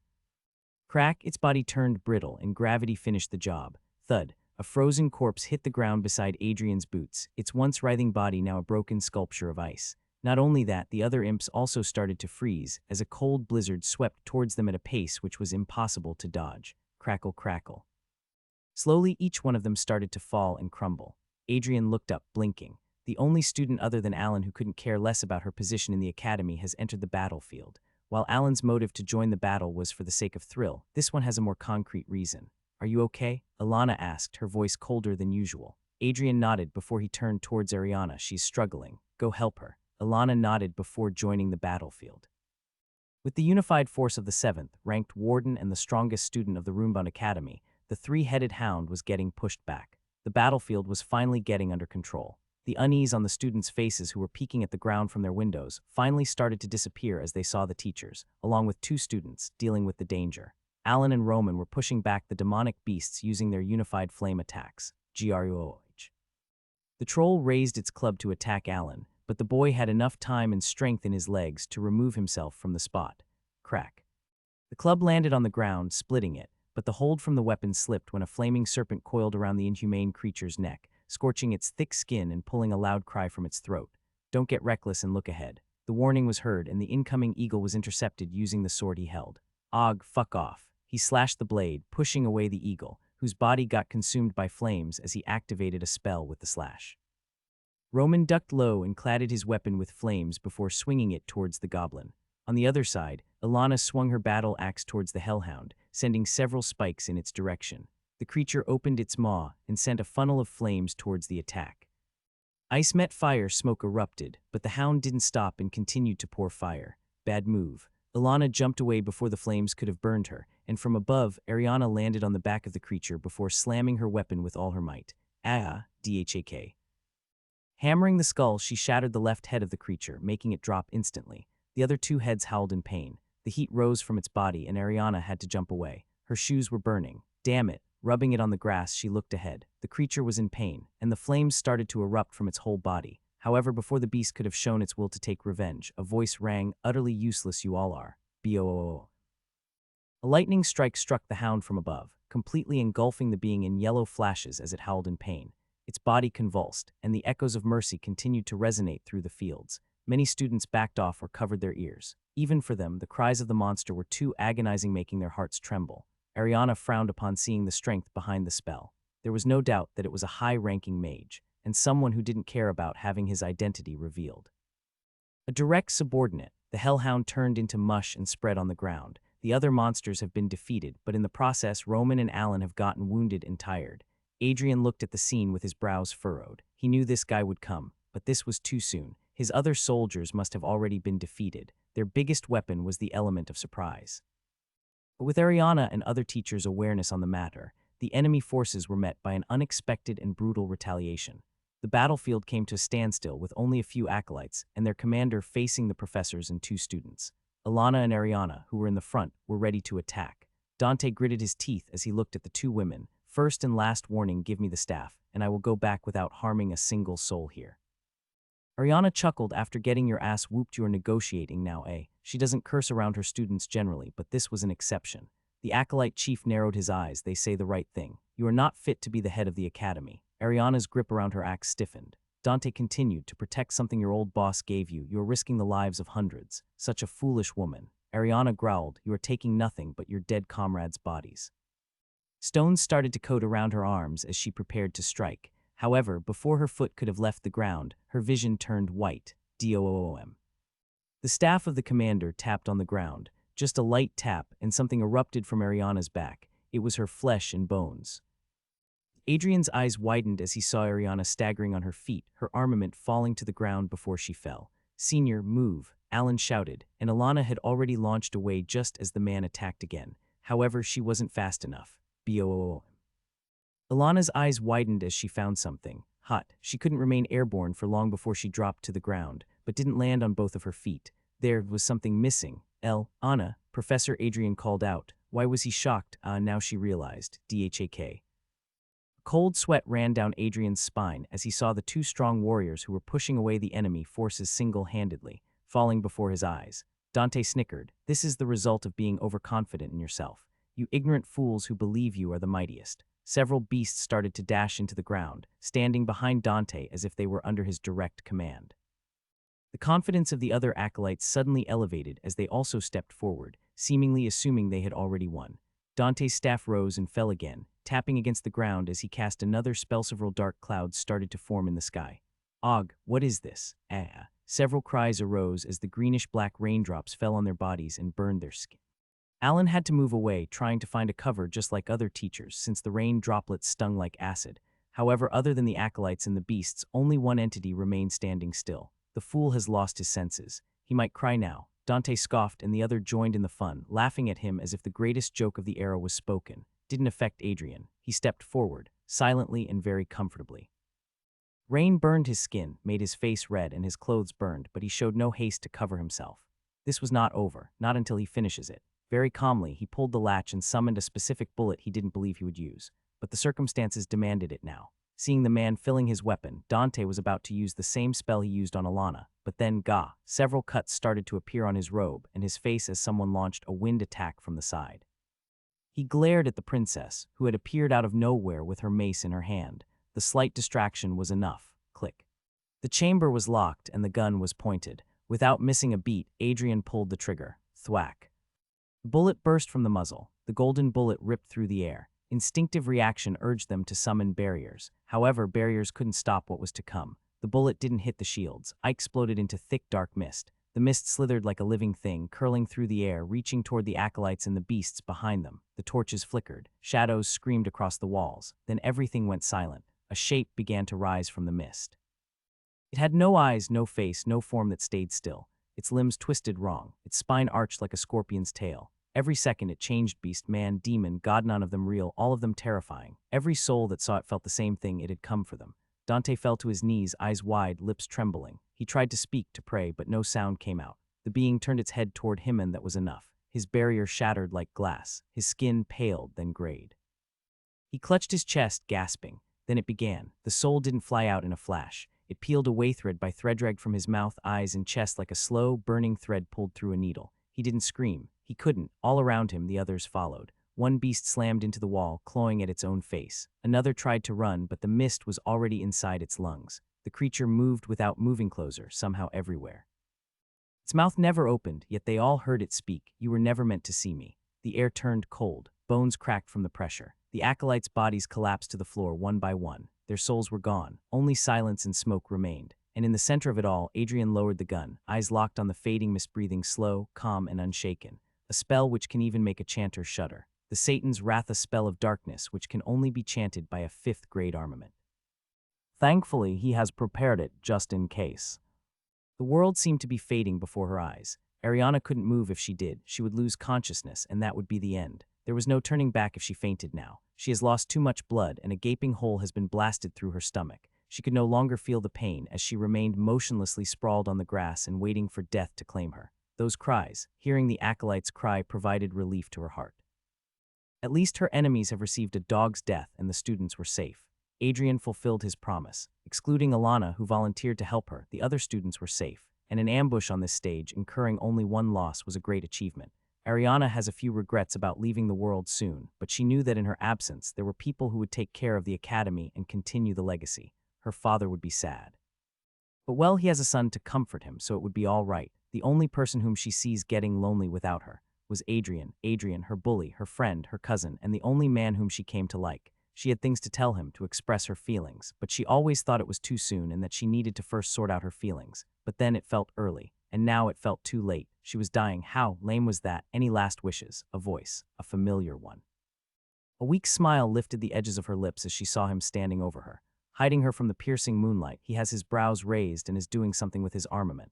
I just want, she groaned, too much pain to endure. Adrian was patient. Well, he can do this much before her death. Collecting the last bit of strength, she spoke. I want you to be happy. Even in your death, you're worried about me, eh? Adrian casually stated as he finally got done with the bullet he needed.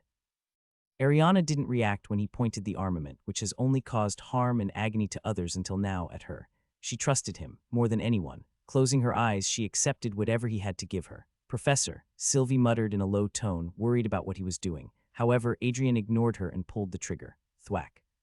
The bullet disintegrated just after leaving the barrel, and shimmering light particles started falling over Ariana. Sylvie couldn't believe what her eyes were showing her. The gaping hole in the headmistress's stomach was stitching up. No, it was restoring to a healthy state, as if Adrian had reversed the time itself. Her complexion improved and her slow breaths regained pace, as if God has blessed her with another life. It all happened before her eyes, yet the princess couldn't believe it. Adrian has already moved toward Alana and used the same kind of bullet on her to heal her severed leg. Does it hurt? He asked as her legs started to slowly regrow. With sweat covering her forehead and her complexion whiter than the ice, she shook her head and not much. Adrian chuckled. You can be honest with me, Alana. He rested his hand on her head, and soon, tears welled up in her eyes. It hurts too much. She held his shirt and wept in silence. Adrian softly caressed her head and assured her, everything is okay. You are fine now. He looked around for a bit and found that Roman and Alan were coming out of their covers. They prioritized their security, which was the best thing to do, considering their first line of defense was down. However, what he couldn't understand was Sylvie's actions. Can someone take her to the medic? Adrian asked, and soon Roman shouted a few names, and 4 men came who rested Ariana and Alana on stretchers and brought them to the doctor.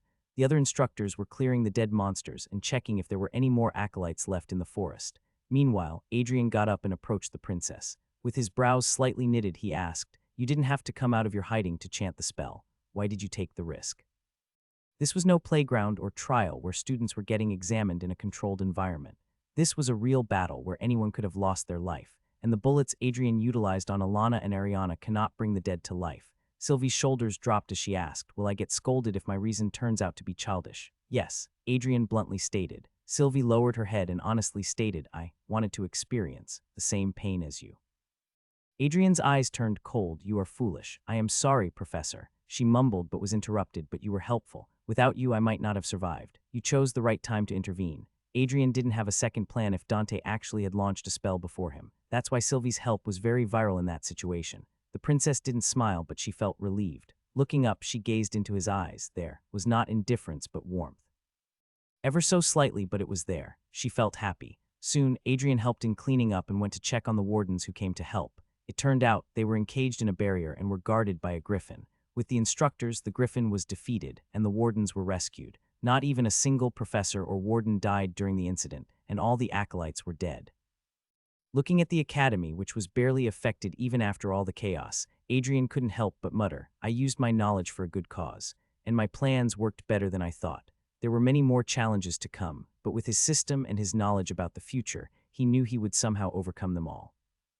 "Does it sting?" Olivia asked gently, pressing a cotton swab soaked in medicine against Alan's wound. He shook his head slowly. "Not much. It's been 2 days, it's all numb now." 2 days, that's how long it had been since chaos erupted at the academy. Acolytes and beasts had poured in, attacking like shadows in the night, all searching for something no one could name. Thankfully, no one died, but they came close, too close. If it hadn't been for Professor Adrian, the headmistress might not have made it. She and Senior Alana suffered the worst of the injuries. A few other professors were hurt too, but nothing compared to the wounds those two carried. And Alan, he hadn't actually fought to the best of his abilities. He remained hidden. "Blaming yourself again?" Olivia asked softly, her green hair falling over one shoulder as she looked at him. She saw it in his eyes, the guilt, the shame. Alan sighed, long and tired. "What else can I do?" While I crouched behind a wall, hiding, Professor Adrian stood alone against them. Sylvish jumped in without hesitation to help him. She didn't even think twice. He gave a hollow laugh, bitterness creeping into his voice. "If Adrian had fallen, we might all be dead. He even said things would have turned ugly if Sylvie hadn't stepped in when she did. And I."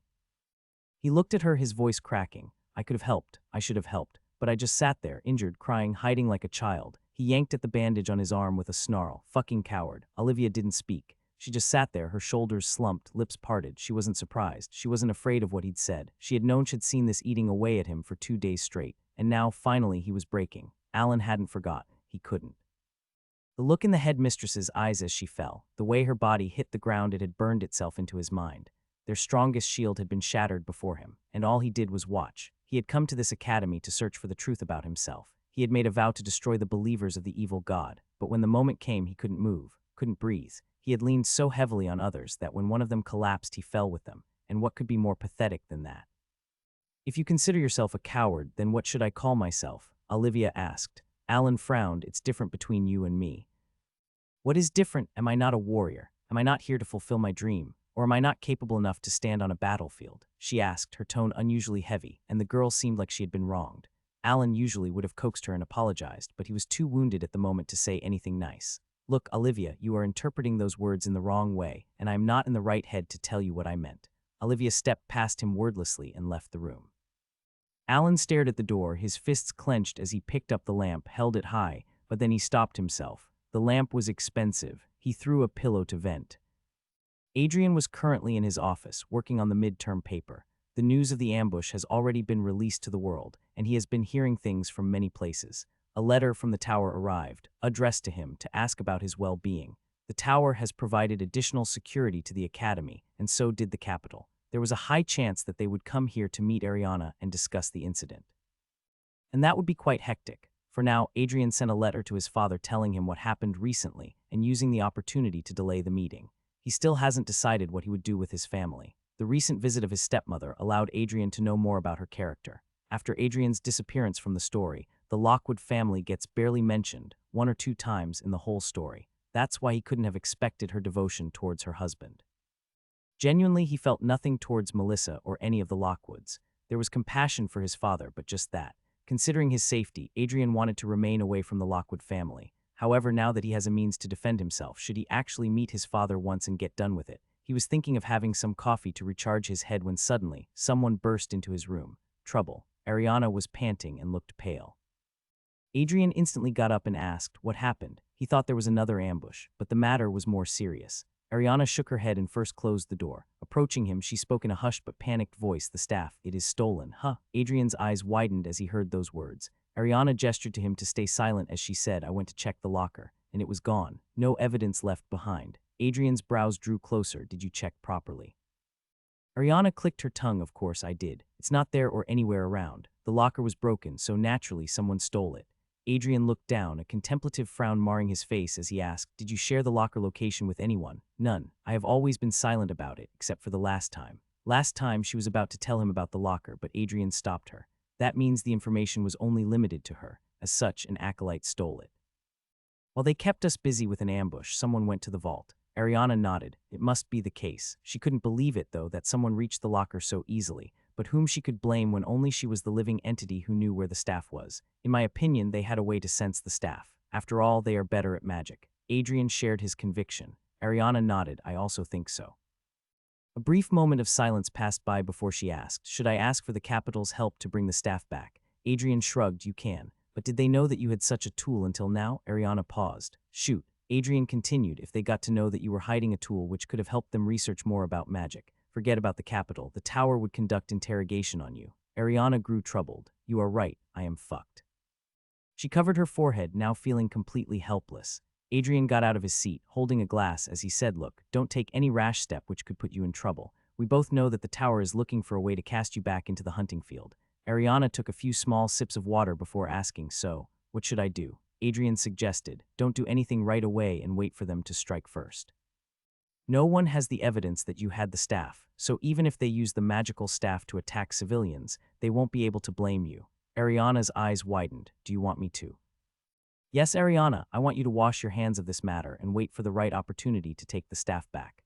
Ariana lowered her head as she continued to listen to him. Decision is up to you, but this academy needs you. I need you, Arya, so please take your decision carefully. The silver head remained silent for a few moments. What Adrian said was all true and plausible. The tower and the capital would surely blame her and use this opportunity to snatch her position from her. After some moment of silence, she nodded. I will stay silent and secretly try to find the staff. Adrian patted her back. You can rely on me from time to time. Ariana froze for a moment, her eyes turning soft, which took Adrian off guard. But soon she shook her head and walked towards the door. I will sleep for now. See you tomorrow. Yeah, Adrian said as he saw her stepping out and closing the door on her way out. Heaving a sigh, he returned to the seat and softly mumbled, sorry, Arya. A wooden staff started to shimmer to life as he muttered, but I needed this for what is to come. The staff never went out of the academy. Its ownership just shifted from the headmistress to a professor. Adrian stood inside the time chamber, eyes fixed on the magical staff in his hands. It was supposed to be taken by the acolytes during the ambush. That had been the plan, but Adrian had ruined it on purpose. After all, how could he let such a dangerous artifact fall into their hands? So before anyone could notice, he took it for himself. Not that Ariana or the academy would have done anything useful with it. She wasn't planning to use the staff, and leaving it with her would have been a waste. On the other hand, the acolytes had far bigger plans. They would have used this staff to summon troops in a future arc, something Adrian wasn't about to let happen. Eventually, Alan gets hold of the staff too. He breaks off the ornament from the crown and keeps it.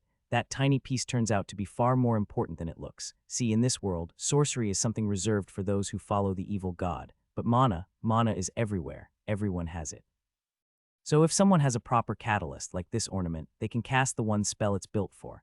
It works kind of like a rune. The spell is already sealed inside. You just need to pour magic into it and the enchantment will activate. Simple, efficient, and unlike runes, it doesn't care about distance or grade restrictions. Of course, teleportation is another story. It's not something just anyone can do. You need a huge mana reserve and a 5th grade weapon by your side. Which is why this staff is perfect for Adrian. Teleportation is now within his reach. He turned the staff over in his hands, eyeing the purple gem embedded at the top. It was as big as his fist, glowing softly. A tool like this couldn't be left out in the open. He needed to hide it somewhere subtle, somewhere only he could use it at a moment's notice. Let's see, he muttered, thinking, but soon he gave up. Well, let's think about it later. System, show me my stats. Name, Adrian. Age 23. Race, human. SDR 20. SPD 20. End 21. MP 150 150 AVG 100. HP 100 100. Again, endurance growing but not any other stat. This is the disadvantage of using a ranged weapon. He relies on his revolver too much. I am down to 15 bullets now. Need to be careful. There was no possible way to recreate these bullets on his own, so the only means left was the cross-dimensional group chat, and to gain access to it. He had 10 days left to finish the challenge, or the system wouldn't give him the server access anytime soon. And the duration of the chamber would return to being 6 hours again. Let's study. Deciding to think about the gemstone later, he picked up the book and focused on how to connect the third thread. Ariana had seen this coming, but that didn't make it any less frustrating. The first and second princes were both present, along with the commander of the Imperial Legion and the chief advisor. Their presence turned the headmistress's office into something closer to a royal court than a schoolroom. As soon as word of the incident reached them, they rushed to the academy, demanding answers. Aside from the 4 officials, Instructor Roman and Professor Gilbert were also in the room. And seated nervously beside her brother was a single student, Sylvie. The air was heavy with silence. No one spoke because they were waiting for the one person directly tied to the chaos. They wanted his side of the story. Finally, a knock came at the door. Gilbert stood and opened it. "Good evening, gentlemen," Adrian said as he walked in and calmly took a seat beside Ariana, as if this were just another casual meeting. Edward, the first prince, offered a brief, polite smile to Professor Adrian, with whom he'd recently become acquainted.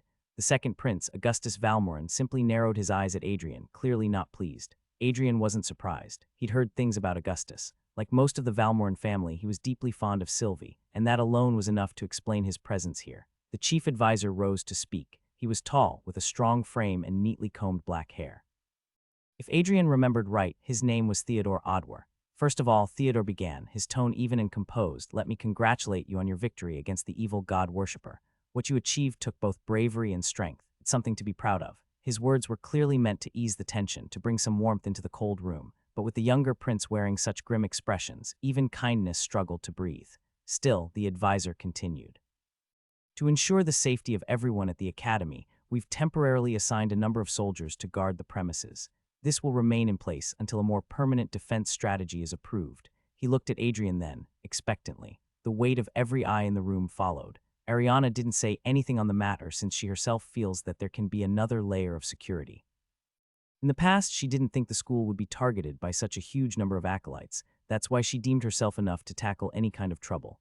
After thanking and praising the school management and all, the main topic is finally brought to light. Talking about preparations, it was reported that several traps were planted around the academy to counter the acolytes, Theodore stated, or more like asked. After a brief pause, he added, "Are these traps always active at night?" Ariana knew they already had the answer, so there was no point in lying no. They were planted purposely to counter the acolytes. The chief advisor's brows went up. "Oh, so you already knew about the ambush, huh?" Adrian inwardly sighed. This was going to be a long discussion. Sylvie loved her family deeply, but sometimes their protectiveness became overwhelming, especially when it came to her elder brother, Augustus. So when her teacher told her that her family had come to visit, panic gripped her chest, and the moment she saw Augustus's familiar face, her anxiety shot through the roof. She had expected this. She knew them better than anyone. The moment news spread that the academy had been ambushed, she knew they would come. But no amount of mental preparation helped when Augustus suddenly rose from his seat and spoke. "You all knew what was going on, and yet you stayed silent. You risked the lives of countless students all because of your pride. There was no hesitation. He didn't wait for explanations. He accused them straight to their faces. His anger wasn't about what had happened. It was about what could have happened." The room fell into a heavy silence under the weight of the prince's fury. The chief advisor stood quietly to the side, watching. Ariana's sharp gaze cut through the tension, her rising aura making even the captain of the Imperial Legion stand on edge. Gilbert nervously wiped the sweat off his forehead, while Roman stood ready, tense and focused, prepared to jump in if the headmistress decided to retaliate. Before Ariana could react, a warm hand gently pressed over hers. Startled, she turned her sharp gaze toward the man beside her. Adrian gave her a soft smile and a small nod, as if to say, "Let me handle this."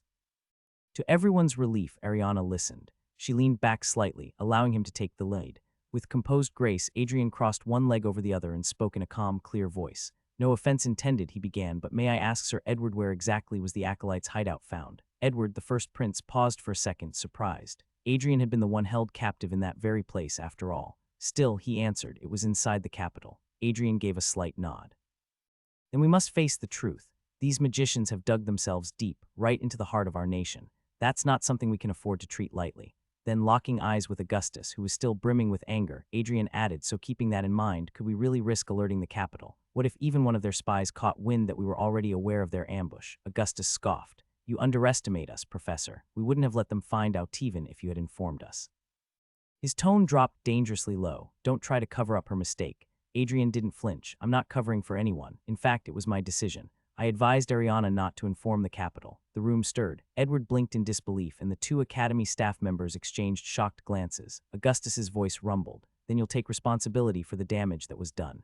Adrian tilted his head slightly, clearly baffled. You mean the scars on her arms and face? Sylvie had a few marks from the cursed rain, but they would heal in days with proper treatment. Still looking at Augustus with that same expression of mild disbelief, Adrian said, if that is what you're worried about, then pardon me, Your Highness, but perhaps you should take your sister back home. You, Augustus nearly exploded. Adrian raised both hands, calm yet firm. Please let me finish. His voice gained a more serious edge. When she chose to come here, she understood the path she was walking. This isn't a safe haven. It's a place where warriors are trained, future public servants, defenders of the people. He turned slightly and gestured to Sylvie. She came here willing to take that risk, to fight against darkness, to stand against evil. If she's ready to put her life on the line to protect others, who are we to stop her? The room fell silent. The weight of his words sank deep into everyone's hearts, most of all Sylvie's. Augustus's fury began to fade. The moment the conversation shifted to Sylvie's strength and purpose, something changed in him. He still burned with concern, but beneath it was trust. A trust that ran deeper than words. Augustus dropped back into his seat, but his sharp glare never left Adrian. Breaking the silence, Edward spoke with a light sigh. I apologize for the outburst, Sir Adrian. He gets a little emotional when it comes to Sylvie. Adrian let out a small chuckle, clearly unfazed. Well, that much is obvious.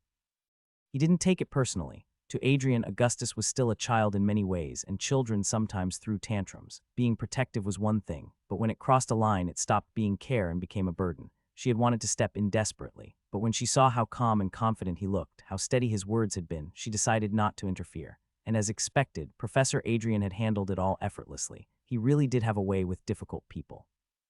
Ariana, now composed again, added in a steady voice, we had no other choice, Your Highness.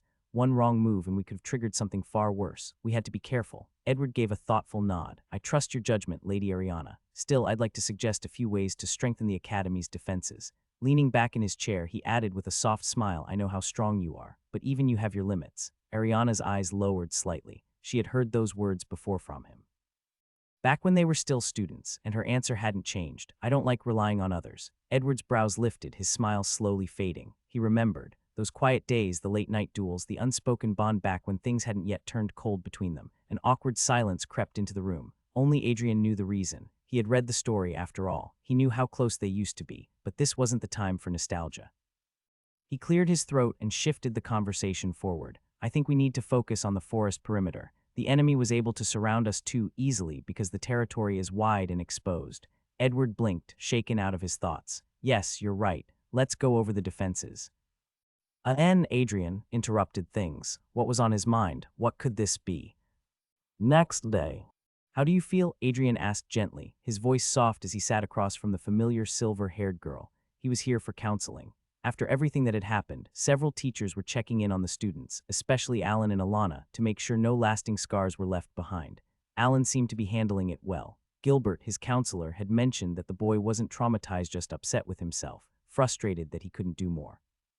The other students who had witnessed the battle, especially the part involving Ariana, had shown some signs of being shaken. A few had mentioned having nightmares, but their behavior hadn't changed much, so no major steps were taken.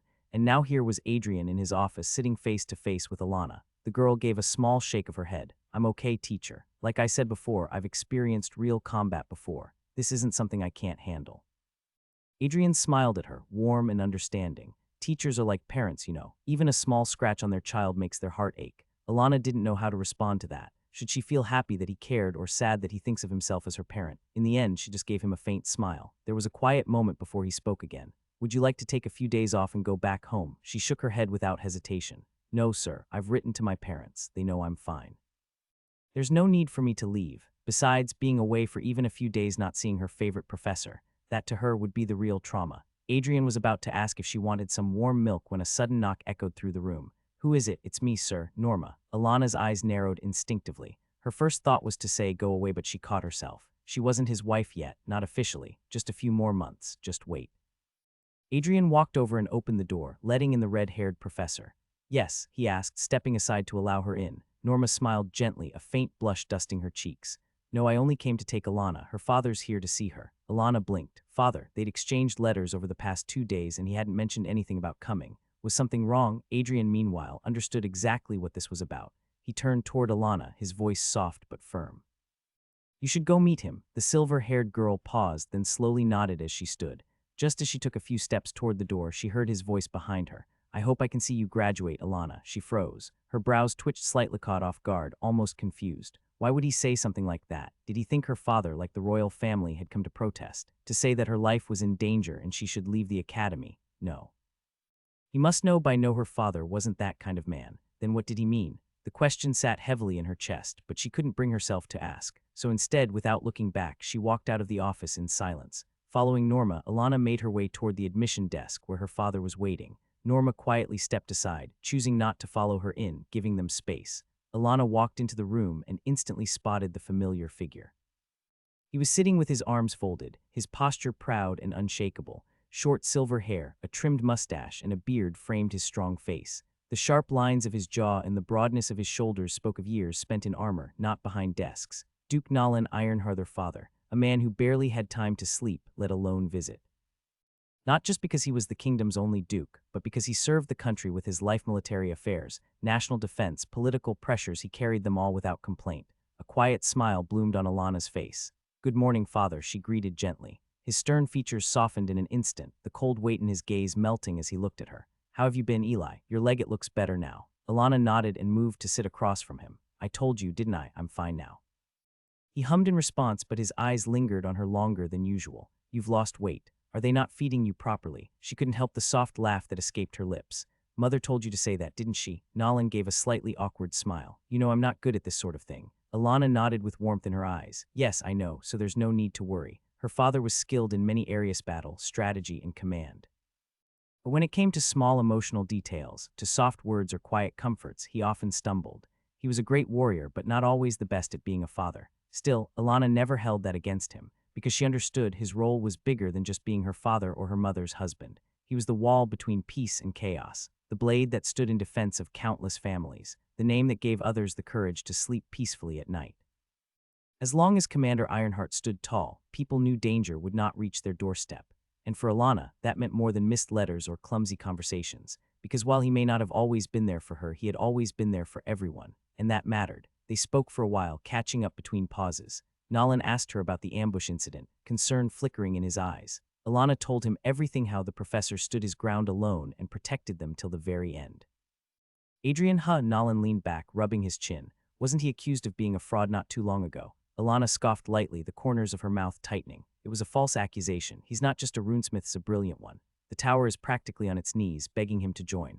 Nolan let out a chuckle, a low and knowing one. You seem to be quite fond of him. Alana didn't answer. She only smiled softly, quietly, her gaze drifting for a second, neither a denial nor an admission.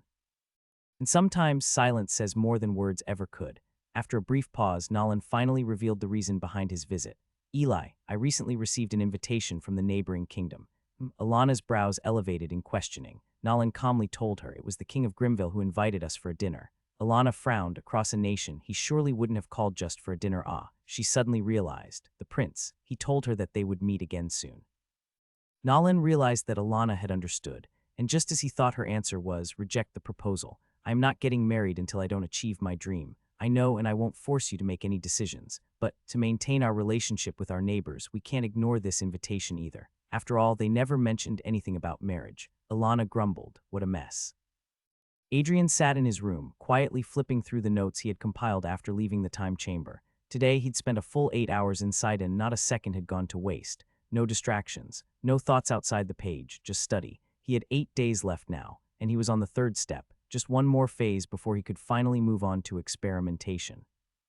His plan was precise: dedicate at least 4 full days to using the third thread on the training doll and polish his runesmithing until even the gods would nod in approval.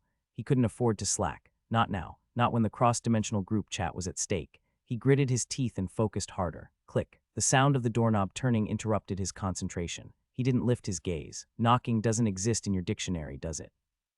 A teasing voice responded. I know you're not having an affair in school, so why should I bother knocking, said the headmistress. Adrian stayed silent and kept reading. He had only a few more hours before he needed to sleep, and every minute mattered, or so he thought. Suddenly, the notes were snatched right out of his hands. What are you doing? He exclaimed, eyes wide with frustration. But Ariana had already made herself comfortable in the chair across from him, flipping through the pages like she owned them. Before you kill yourself from overstudying, she said, giving him a look, spend a few minutes with me. Adrian let out a low grumble and sat back down. There was no winning an argument with her, not when she was in the mood to talk. And maybe he could use a short break too. All right, he sighed, reaching for the pitcher and pouring himself some water. Go ahead. What's on your mind? Ariana gave a small shrug. Nothing special. Just felt like it's been a while since we talked. Without any real reason, he nodded, leaning back. Yeah, things have been crazy lately. First the contest, then that ambush, and you've had your hands full too. Ariana blew out a long breath, her shoulders slumping slightly. Honestly, the ambush didn't drain me nearly as much as the talk that came after. Adrian chuckled softly. That sounded just like her. Ariana had always hated long meetings, the kind where everyone sat still, talked in circles, and nothing ever really got done. For her, staying seated and upright was more exhausting than chasing down acolytes in the field. So he said, his brow lifting with curiosity, about the royals. You and Prince Edward were in the same batch, weren't you? Her face froze for a second, just a flicker, but he caught it. Then she gave a slow nod. Yes, she said quietly. We were close back then, sparred together all the time, talked about building a better world, the kind of peaceful future we both believed in. Adrian didn't press further. He had gone to a different academy, so he never saw those years firsthand. But Ariana had mentioned the prince a few times in passing, usually during vacation breaks when they'd catch up, just enough for him to know that those memories ran deeper than she let on. Adrian hummed quietly. Then what happened between you two? You looked kind of tense when you saw him again. Did I? Ariana gave a short, dry laugh, pulling a cigarette from her pocket and lighting it. The tiny flame flickered briefly before fading, leaving only the soft glow at the tip. I didn't want to bring back old memories, she said as she took a slow drag, but I guess I did anyway. She exhaled a small cloud of smoke, eyes distant. Our friendship got awkward, because feelings got involved. From his side, another pause, another drag. The silence stretched, soft and heavy. He confessed to me on graduation day, she finally said, voice quieter now. After that, things just weren't the same. We stopped talking, it felt bitter. Adrian watched her for a moment. You turned him down, she nodded, almost casually. Of course I did, I never saw him that way. She still regretted getting that close to Edward. Maybe he saw signs in her that she never meant to show. To her, they were just good friends like comrades, but maybe she should have been more careful with how she treated him. Then, without a word, Adrian moved in front of her. Before she could react, he took the cigarette from her hand. You only smoke when you're stressed, he said quietly. So does that mean rejecting him still bothers you? Ariana looked up, caught off guard. The way he was looking at Harriet wasn't like usual. His expression was calm, but there was something heavy behind it, something intense. He rarely smiled like that, and this one, it wasn't playful. It felt serious, warm, and strangely seductive all at once. Of course not, she replied quickly, glancing away. I just felt like smoking one. She didn't regret her choice. She was sure of that. It was just the memories, the mood. Adrian looked at the half-burnt cigarette in his hand, then said, almost to himself, I've always wondered what it tastes like, the thing you can't seem to give up. Ariana blinked, surprised. Go ahead. Try a drag, she said with a soft shrug. But instead of putting it to his lips, Adrian suddenly leaned forward. Her breath caught. Before she could even process what was happening, she felt the soft pressure of his lips on hers. It wasn't rough, it wasn't rushed, but it was close. Deep, direct, she froze. Her fingers gripped the armrest, and her thoughts scattered like ashes in the wind. Her heart thudded in her chest and warmth rushed to her face. Her lips tingled under his. Adrian didn't close his eyes. He was watching her every reaction. And for some reason that made it harder to breathe, she felt shy. Why? Why wasn't she pushing him away? Why did this feel right? Her chest rose and fell with uneven breaths. Slowly, almost helplessly, she let her eyes flutter shut and leaned back in her seat. And Adrian followed, gently holding her face in his hands, deepening the kiss slowly, deliberately, as if he wasn't just stealing her breath, but her thoughts too. His hands were warm against her skin, steady and sure as they held her face like something fragile, something he didn't want to break. Their lips stayed pressed not in some wild rush, but in a way that felt more like a promise. Gentle, unspoken, real. Ariana's heart beat so loudly in her chest she was sure he could hear it. Her whole body felt warm, like his touch had melted away the edges of her usual calm. The kiss wasn't deep, but it lingered. It was the kind that made time feel slower, made the world around them disappear. After half a minute, he finally parted away. She was breathlessly looking at him, her eyes unlike the lioness who appears before everyone. Adrian licked his lips as he said, "Don't know why, but it tasted sweet. I might get addicted to it." Then drop a comment. Ariana sat in her office, still and silent, listless. She rested her chin on her hand, eyes staring at the documents spread out before her, yet not seeing a single word. She didn't know how she was supposed to face Adrian now. That kiss. It wasn't a dream, it wasn't her imagination. He kissed her. It had been brief, not too deep, not too forceful, but it struck something deep within her. Something that hadn't stopped trembling since. It was her first kiss. She had never spared much thought for romance. Between relentless training, responsibilities, and chasing her goals, there had never been space in her life for such things. But Adrian, he had always occupied a quiet place in her heart, from the beginning. And maybe, just maybe, I felt the same. Not as a subordinate, not as a cousin, but as a woman. What should I do now? She whispered to herself, burying her face in her hands. He hadn't said anything since, not a word, just left her hanging there, suspended between confusion and hope. Were they still just boss and subordinate, or had something changed? Her mind spun with questions. Would he confess to me? And if he does, what should I say? It wasn't that she didn't like him. She did too much, perhaps. Her feelings weren't the problem. What scared her was everything that came after. She had no experience with relationships. To her, dating wasn't some casual thing, it was a commitment, a step toward marriage. There was no testing the waters in her world. If she said yes, it meant forever. And when she thought about that, when she pictured marrying Adrian, the heat rose up her neck and spread across her cheeks. That same hot, tingling sensation, all over again. She leaned back in her chair, heart racing, lips pressed into a trembling line. She didn't doubt her feelings. But was she really ready to let someone that close? Was she ready to be loved? 5 days left.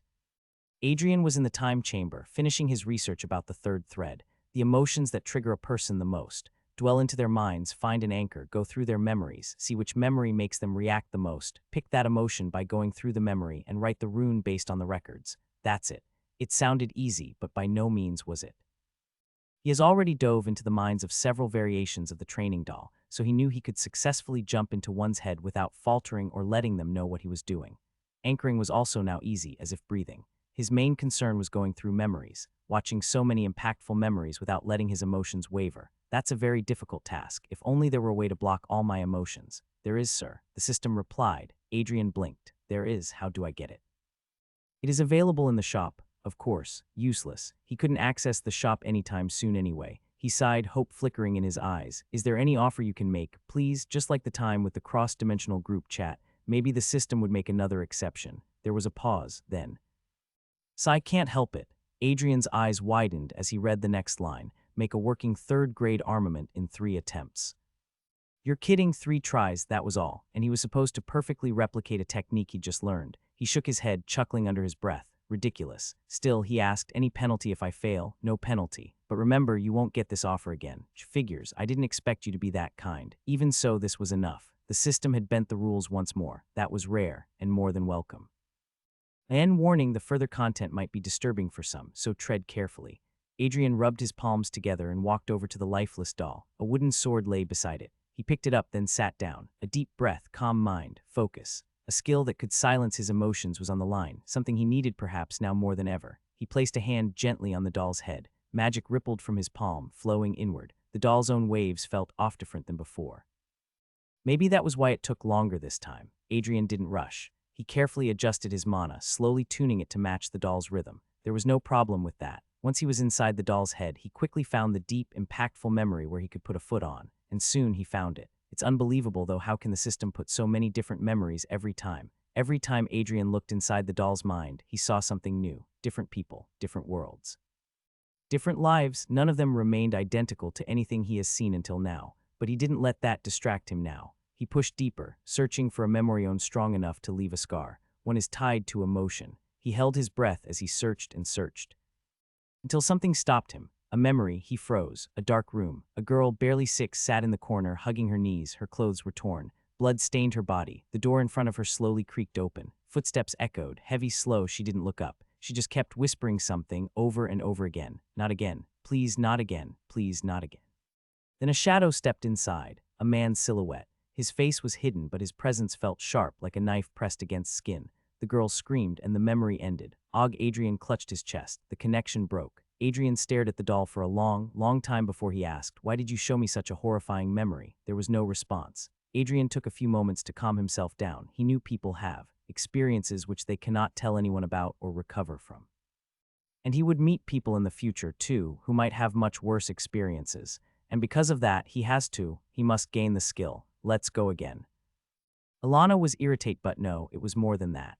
Annoyance alone couldn't explain what she was feeling. Just a few days ago, her father had come to inform her that the king of the Grimville family had sent an invitation for her. Of course, she knew what that meant. Nobles didn't invite each other's children without a reason, especially not when they were the same age. It wasn't about friendship. It was about something deeper, something she didn't want. Sylvie was the same age as the prince, too, yet during the contest, Carter had made it painfully clear who he was truly interested in: Alana. So to her, the reason behind this sudden invitation was obvious, and she wanted nothing to do with it. Even turning them down in person felt like giving them hope that she might be interested. And she wasn't, not even a little. But her father couldn't simply ignore the invitation either. Now that he held the title of Duke, keeping ties with other nobles, especially ones as powerful as Grimville, was part of the burden he had to carry. Things were at a deadlock until Alana came up with a way out. "Tell them I'm still injured and can't travel far." Given the recent ambush on the academy, no one would question it. After all, the news of the Runbound Academy getting ambushed is already all over the world. The acolytes actively targeting an institute was nothing to happen regularly. Her father agreed, and for a moment Alana believed the storm had passed. But she was wrong, so terribly, utterly wrong. Today she received a letter from her father. Just one line changed everything. "They seem concerned about you and are visiting the duchy next week. You must come back." Alana stared at the words for a long time, unable to believe what she was reading. Her hands trembled slightly as the weight of those words sank in. "Why are they so damn persistent?" she muttered. She couldn't understand the prince's obsession, his strange attachment to her. What had she ever done to earn that kind of attention? She never wanted it, never asked for it. There was only one person in this world she wanted to impress, just one. So why did someone else have to get caught up in her story? Why did someone she didn't care about have to care so much? She groaned and buried her face in her hands. Why does everything have to be so difficult? Adrian had failed. Even after 3 tries, he couldn't form an armament. The memories he saw while trapped inside the doll's mind were too much, too heavy, too twisted. No matter how hard he tried, he couldn't find that one emotion that mattered most. The one that shaped the target's heart. All he found was horror, raw, blinding horror. He didn't even have a chance to connect. Everything had changed so fast, so violently that it left him breathless. But Adrian wasn't stupid. He understood what the system was doing. At first, when he was just testing things out, the doll had shown him unsettling but bearable memories.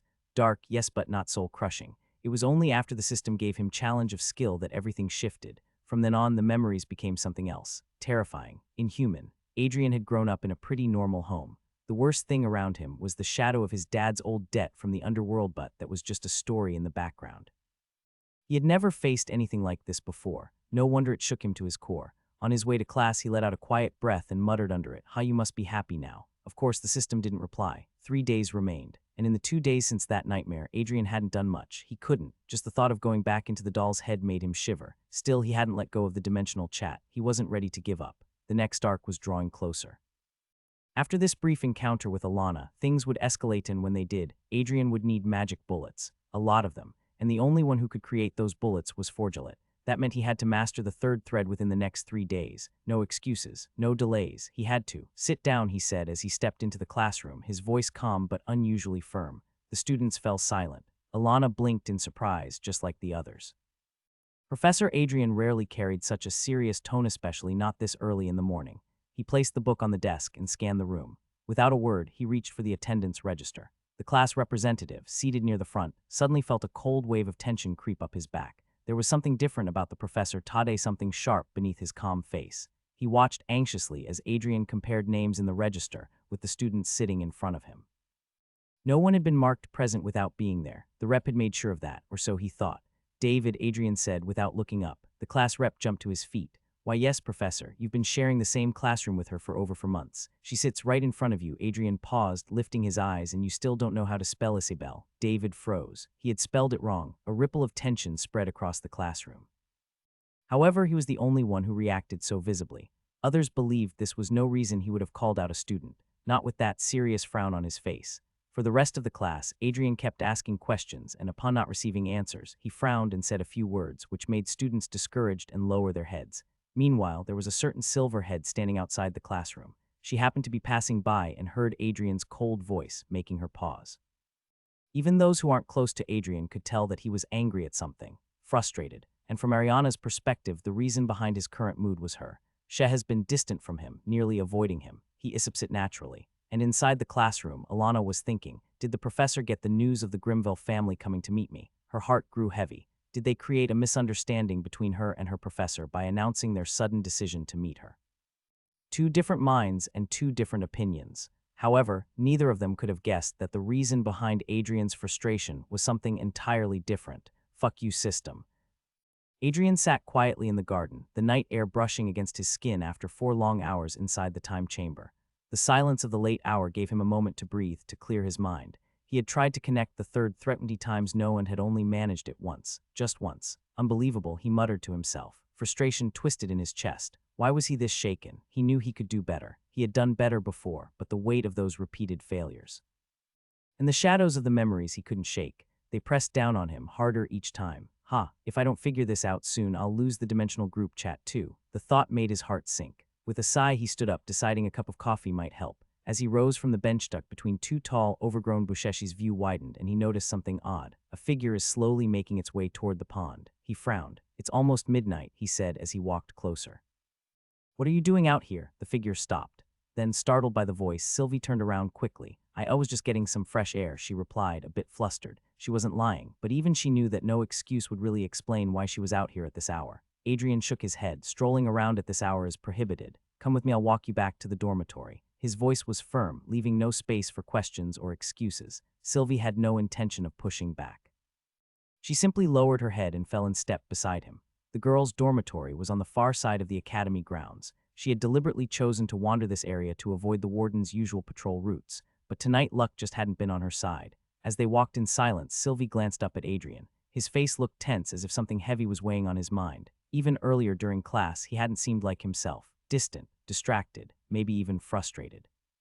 Professor, are you feeling okay? She asked in a quiet voice after walking beside him for several long steps. Adrian raised a brow, slightly surprised. Why do you ask? Because you look upset, like something's bothering you. Did my brother contact you again? She guessed, hoping to keep the conversation going, even if she had no real reason to. Maybe it was just an excuse, but seeing him like this closed off and clearly struggling made her uneasy. She had promised herself never to peek into his thoughts, so this was all she had, just her voice and whatever he was willing to share. Adrian let out a slow sigh. I don't know why I'm telling you this, but I'm stuck. There's a point in my research I just can't get past, and it's the first time I've ever felt this lost. Sylvie was the first person to ask him. That's why maybe, he told her right away.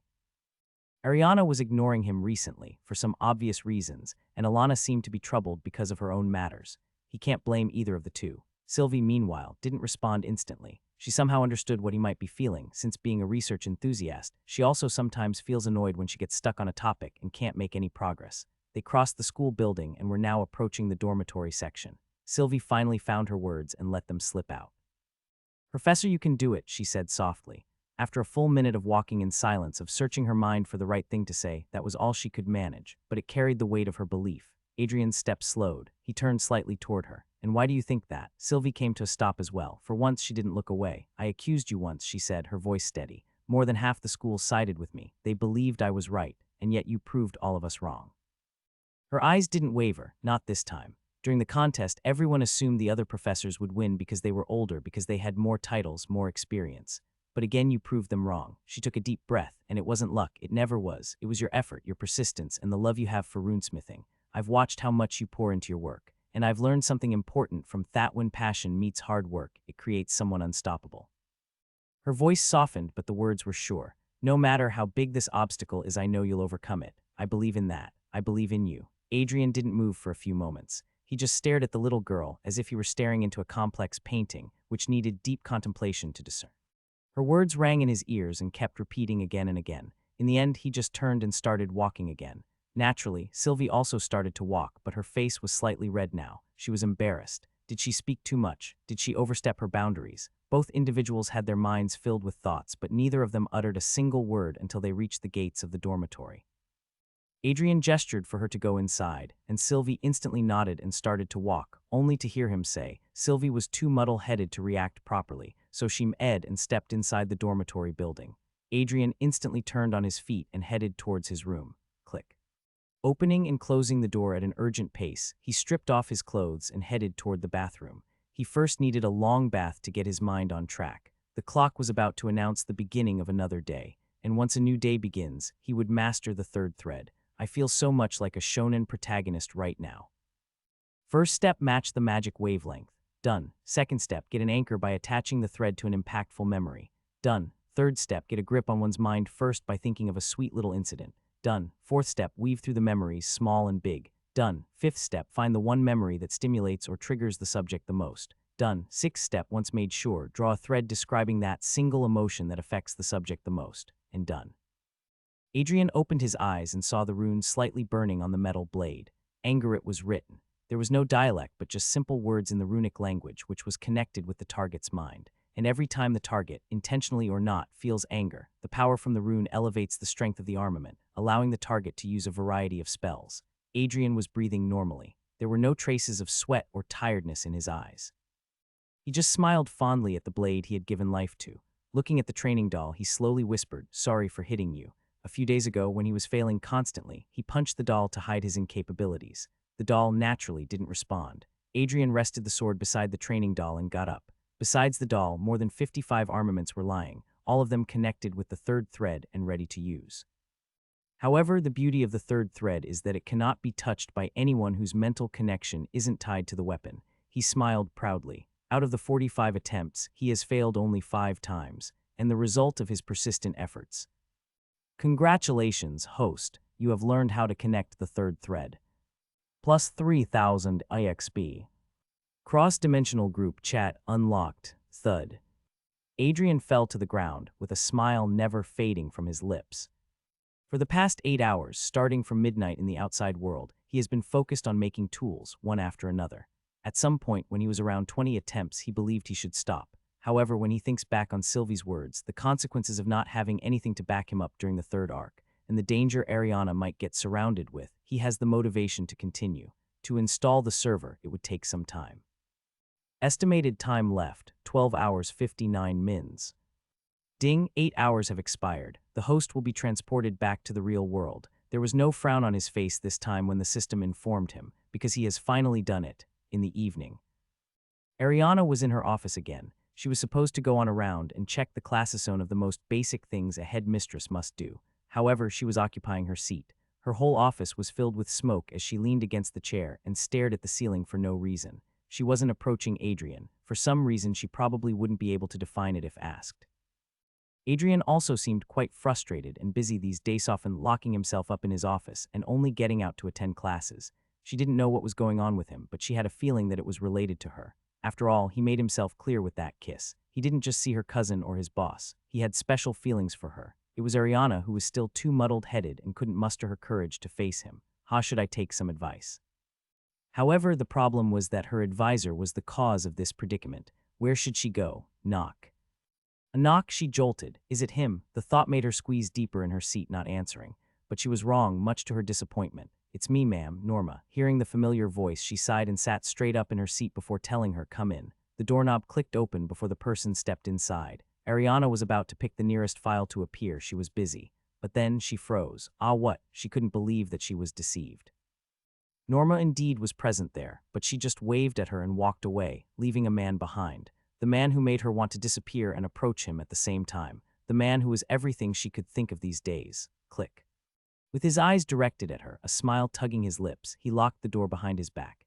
His current demeanor made her heart race. He somehow appeared dangerous, his eyes dark in that smile. She knew it too very well, even though she had seen it only once before. He slowly approached her, as if a hunter were walking toward his fallen prey. Despite having the strength to burst through the wall and escape, all she did was to push herself back in the chair more and more, her eyes never leaving his.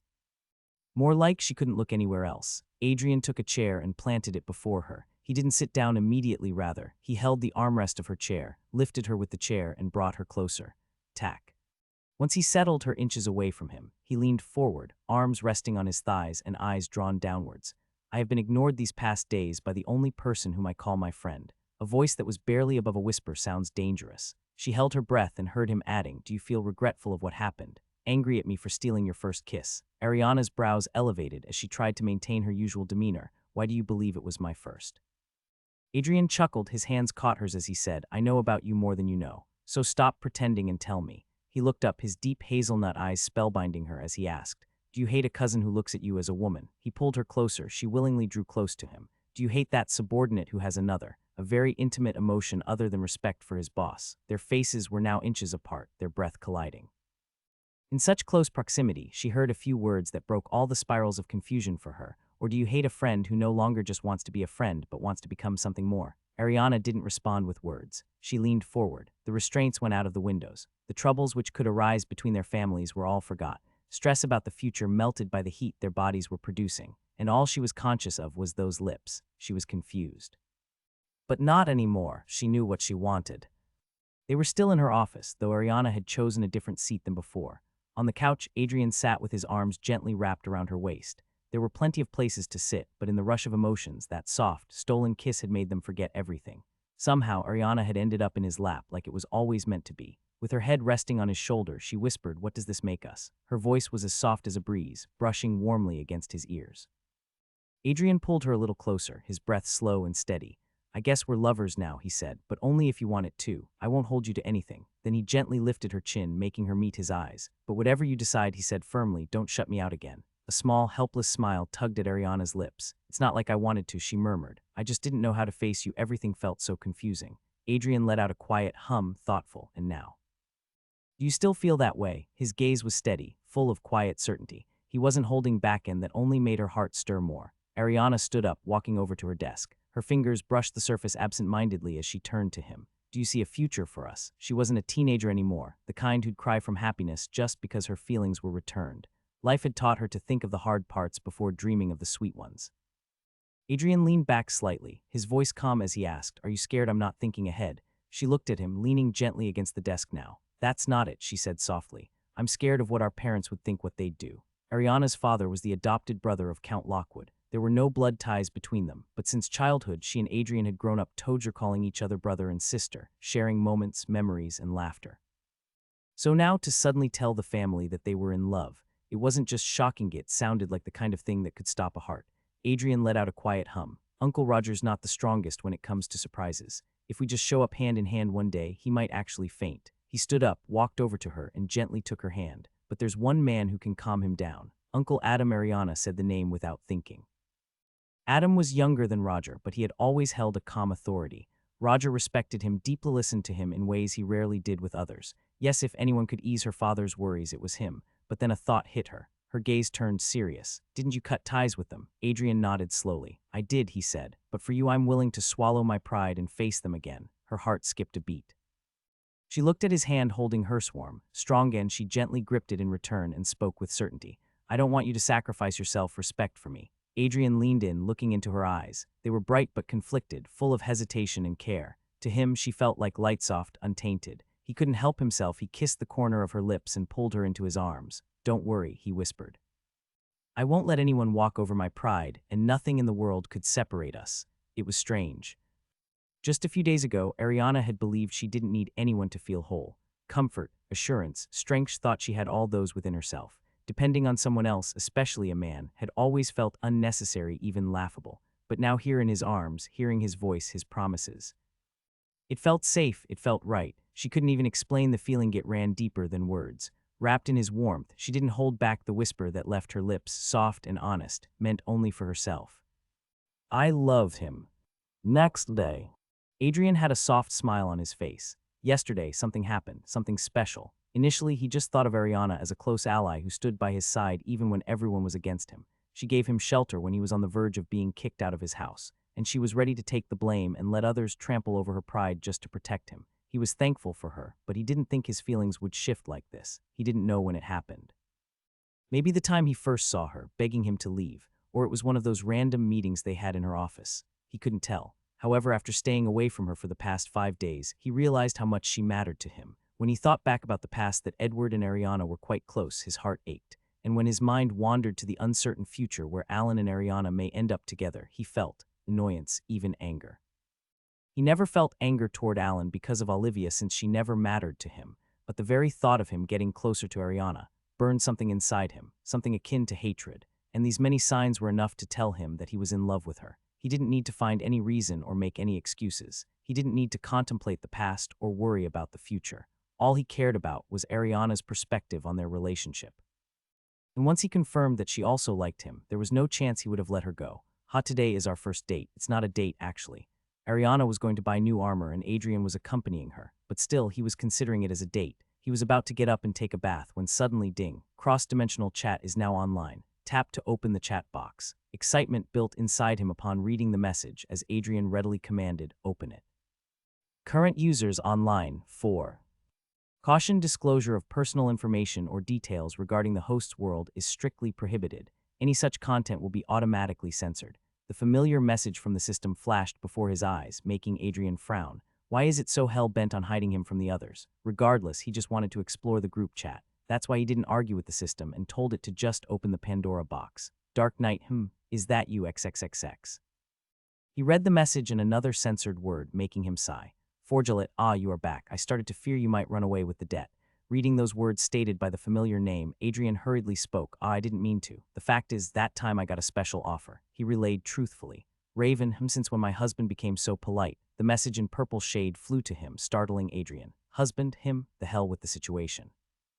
Dark Knight Forge, he doesn't remember anything. Adrian blinked at the message, confused. Forgelet, it took me a day to realize that, and you discerned it within seconds. Damn son, Dark Knight, can your small body even produce a child? Forgelet, hey. Adrian was continuously tilting his head in confusion. It seems they are well acquainted. Raven, oh my, does my husband no longer retain the sweet memories he and I share? Shouldn't you be worried? Adrian instinctively asked. Raven, Fufu, I am very much distressed. Before Adrian could have grown more confused, someone stepped in. Forgelet, don't get influenced by the vixen XXXX. You have no history with her, that's why she is lying to trap you. Adrian was scratching his head now in slight frustration. He didn't expect this chat to be like this. He was about to ask if they could help him in some way, when suddenly Dark Knight, I know your memories have yet to return, but I'm in urgent need of your armaments. The situation here is deteriorating fast. Will you enchant my weapon? Alert, member Dark Knight has requested a grade 1 enchantment. The host can ask for anything which the other party agrees to as a barter. Adrian was taken aback by the sudden request. He read the notification again before asking, just grade 1. Will that be enough? The person gave the vibe of being a veteran warrior, so the request for a first grade indeed was surprising. Dark Knight, there is no runesmith in my world. Despite having the ability, I have been fighting with weapons without any enchantments. Also, since you haven't awakened your memories, I strongly believe you can comfortably tune a first grade.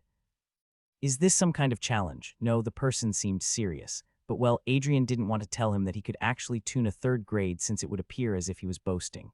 About the payment. I really don't know what you can provide me. Dark Knight, I have a very good supply of minerals and ores, so maybe material for weapons and armor. Adrian suddenly remembered that Ariana wanted to go and buy armor, so he readily stated, any good material for armor, but give it to me only after checking the quality of the armament. He could sense that the person they knew must have been a good runesmith. That's why Adrian first wanted to let the Dark Knight see his work and then decide the best price. Dark Knight, if you insist, should I tell you my elemental attribute? Adrian's excitement dropped. Nothing works good when you tell a runesmith rather than showing them. He didn't know why he spoke rudely, but the idea of hearing the attribute and making an armament bothered him, as if an itch where the hand can't reach. Adrian takes pride in the armaments he tunes, and because the other party is telling him about the attribute, he might fail to give a perfect product, whose reputation would be tainted. Raven, that's so much like my husband, so manly. Forgelet, you sure haven't recovered your memories yet, right? Adrian blinked in surprise. What are they talking about again? Dark Knight, I apologize for testing you. It seems I was wrong to think that you are one of the usual runesmiths and not XXXX. As those words faded, the usual system screen appeared before him. The body of the Dark Knight member is reflected inside the training doll. Take a look and assess it. Adrian was surprised as he said, oh, okay. He instantly dove into the time chamber and sat down before the training doll. There was a mace resting before the training doll as well, which surely belonged to the Dark Knight. He had a lot of questions to ask from the members of the group and the system regarding the worlds they belonged to and the functions of the group chat, but he was rather focused on the work at hand. He was excited to see how strong the otherworldly beings were. He rubbed his hand, took out his runic pencil, which he keeps here, and finally drew the insignia behind the doll. Whoa, he was shocked. The person is duly awakened, and not just simple 2-element, but 2 divergent affinities. The first one was Sanda divergent of earth elements. The second was Magma divergent of the flame element. Both of them were strongly compatible and insanely strong. Magma is self-explanatory. The person can create molten constructs and must be an expert in explosions. The sand element allows the person to create traps, walls, and many other things. Both of them are quite strong and allow a person to handle both offense and defense. Dark Knight, can you do it? Adrian grinned with pleasure. He started writing the runes instantly, using the confluence dialect which was made for the divergent elements. This was the first time he was making a dual divergent armament, but since it was just writing a few letters, then it was nothing. It would be fun to write the second thread for the person. Usually, a person with divergent affinity has a high amount of mana, so definitely the Dark Knight must have several mana pores. A person with dual awakened having a second or better third-grade armament is stronger than an army. It's done, he said soon after, and the mace slowly vanished. Adrian was slightly nervous because this was the first time for him to provide his services to someone not from this world. Those few seconds were like hours. Adrian read the chat and found others had turned silent too. And after a whole minute, the Dark Knight gave the verdict. Dark Knight, you might not have the memories, but your skills, it still leaves me speechless. Dark Knight, I will provide you with a material that could be used to make armor or weapons. Suddenly, several rock fragments appeared before him, and the system screen showed, material, Salmer alloy. Rarity, extremely rare. Type, crafting material. Usable for armors, blades, advanced constructs. Properties, ether resilience fused with magic. The armor made from the alloy would allow the user to defend against high-tier magic spells without losing molecular integrity. Intense heat or cold doesn't affect the armor. Luminous memory Salmer alloy retains the last elemental property it was exposed to under extreme conditions. If the user is struck by fire, lightning, or ice magic, the alloy will temporarily adopt that element, causing weapons to deal bonus elemental damage or armor to resist that element for the next 60 seconds. Adrian's mouth parted in shock. Isn't this like a totally unfair barter?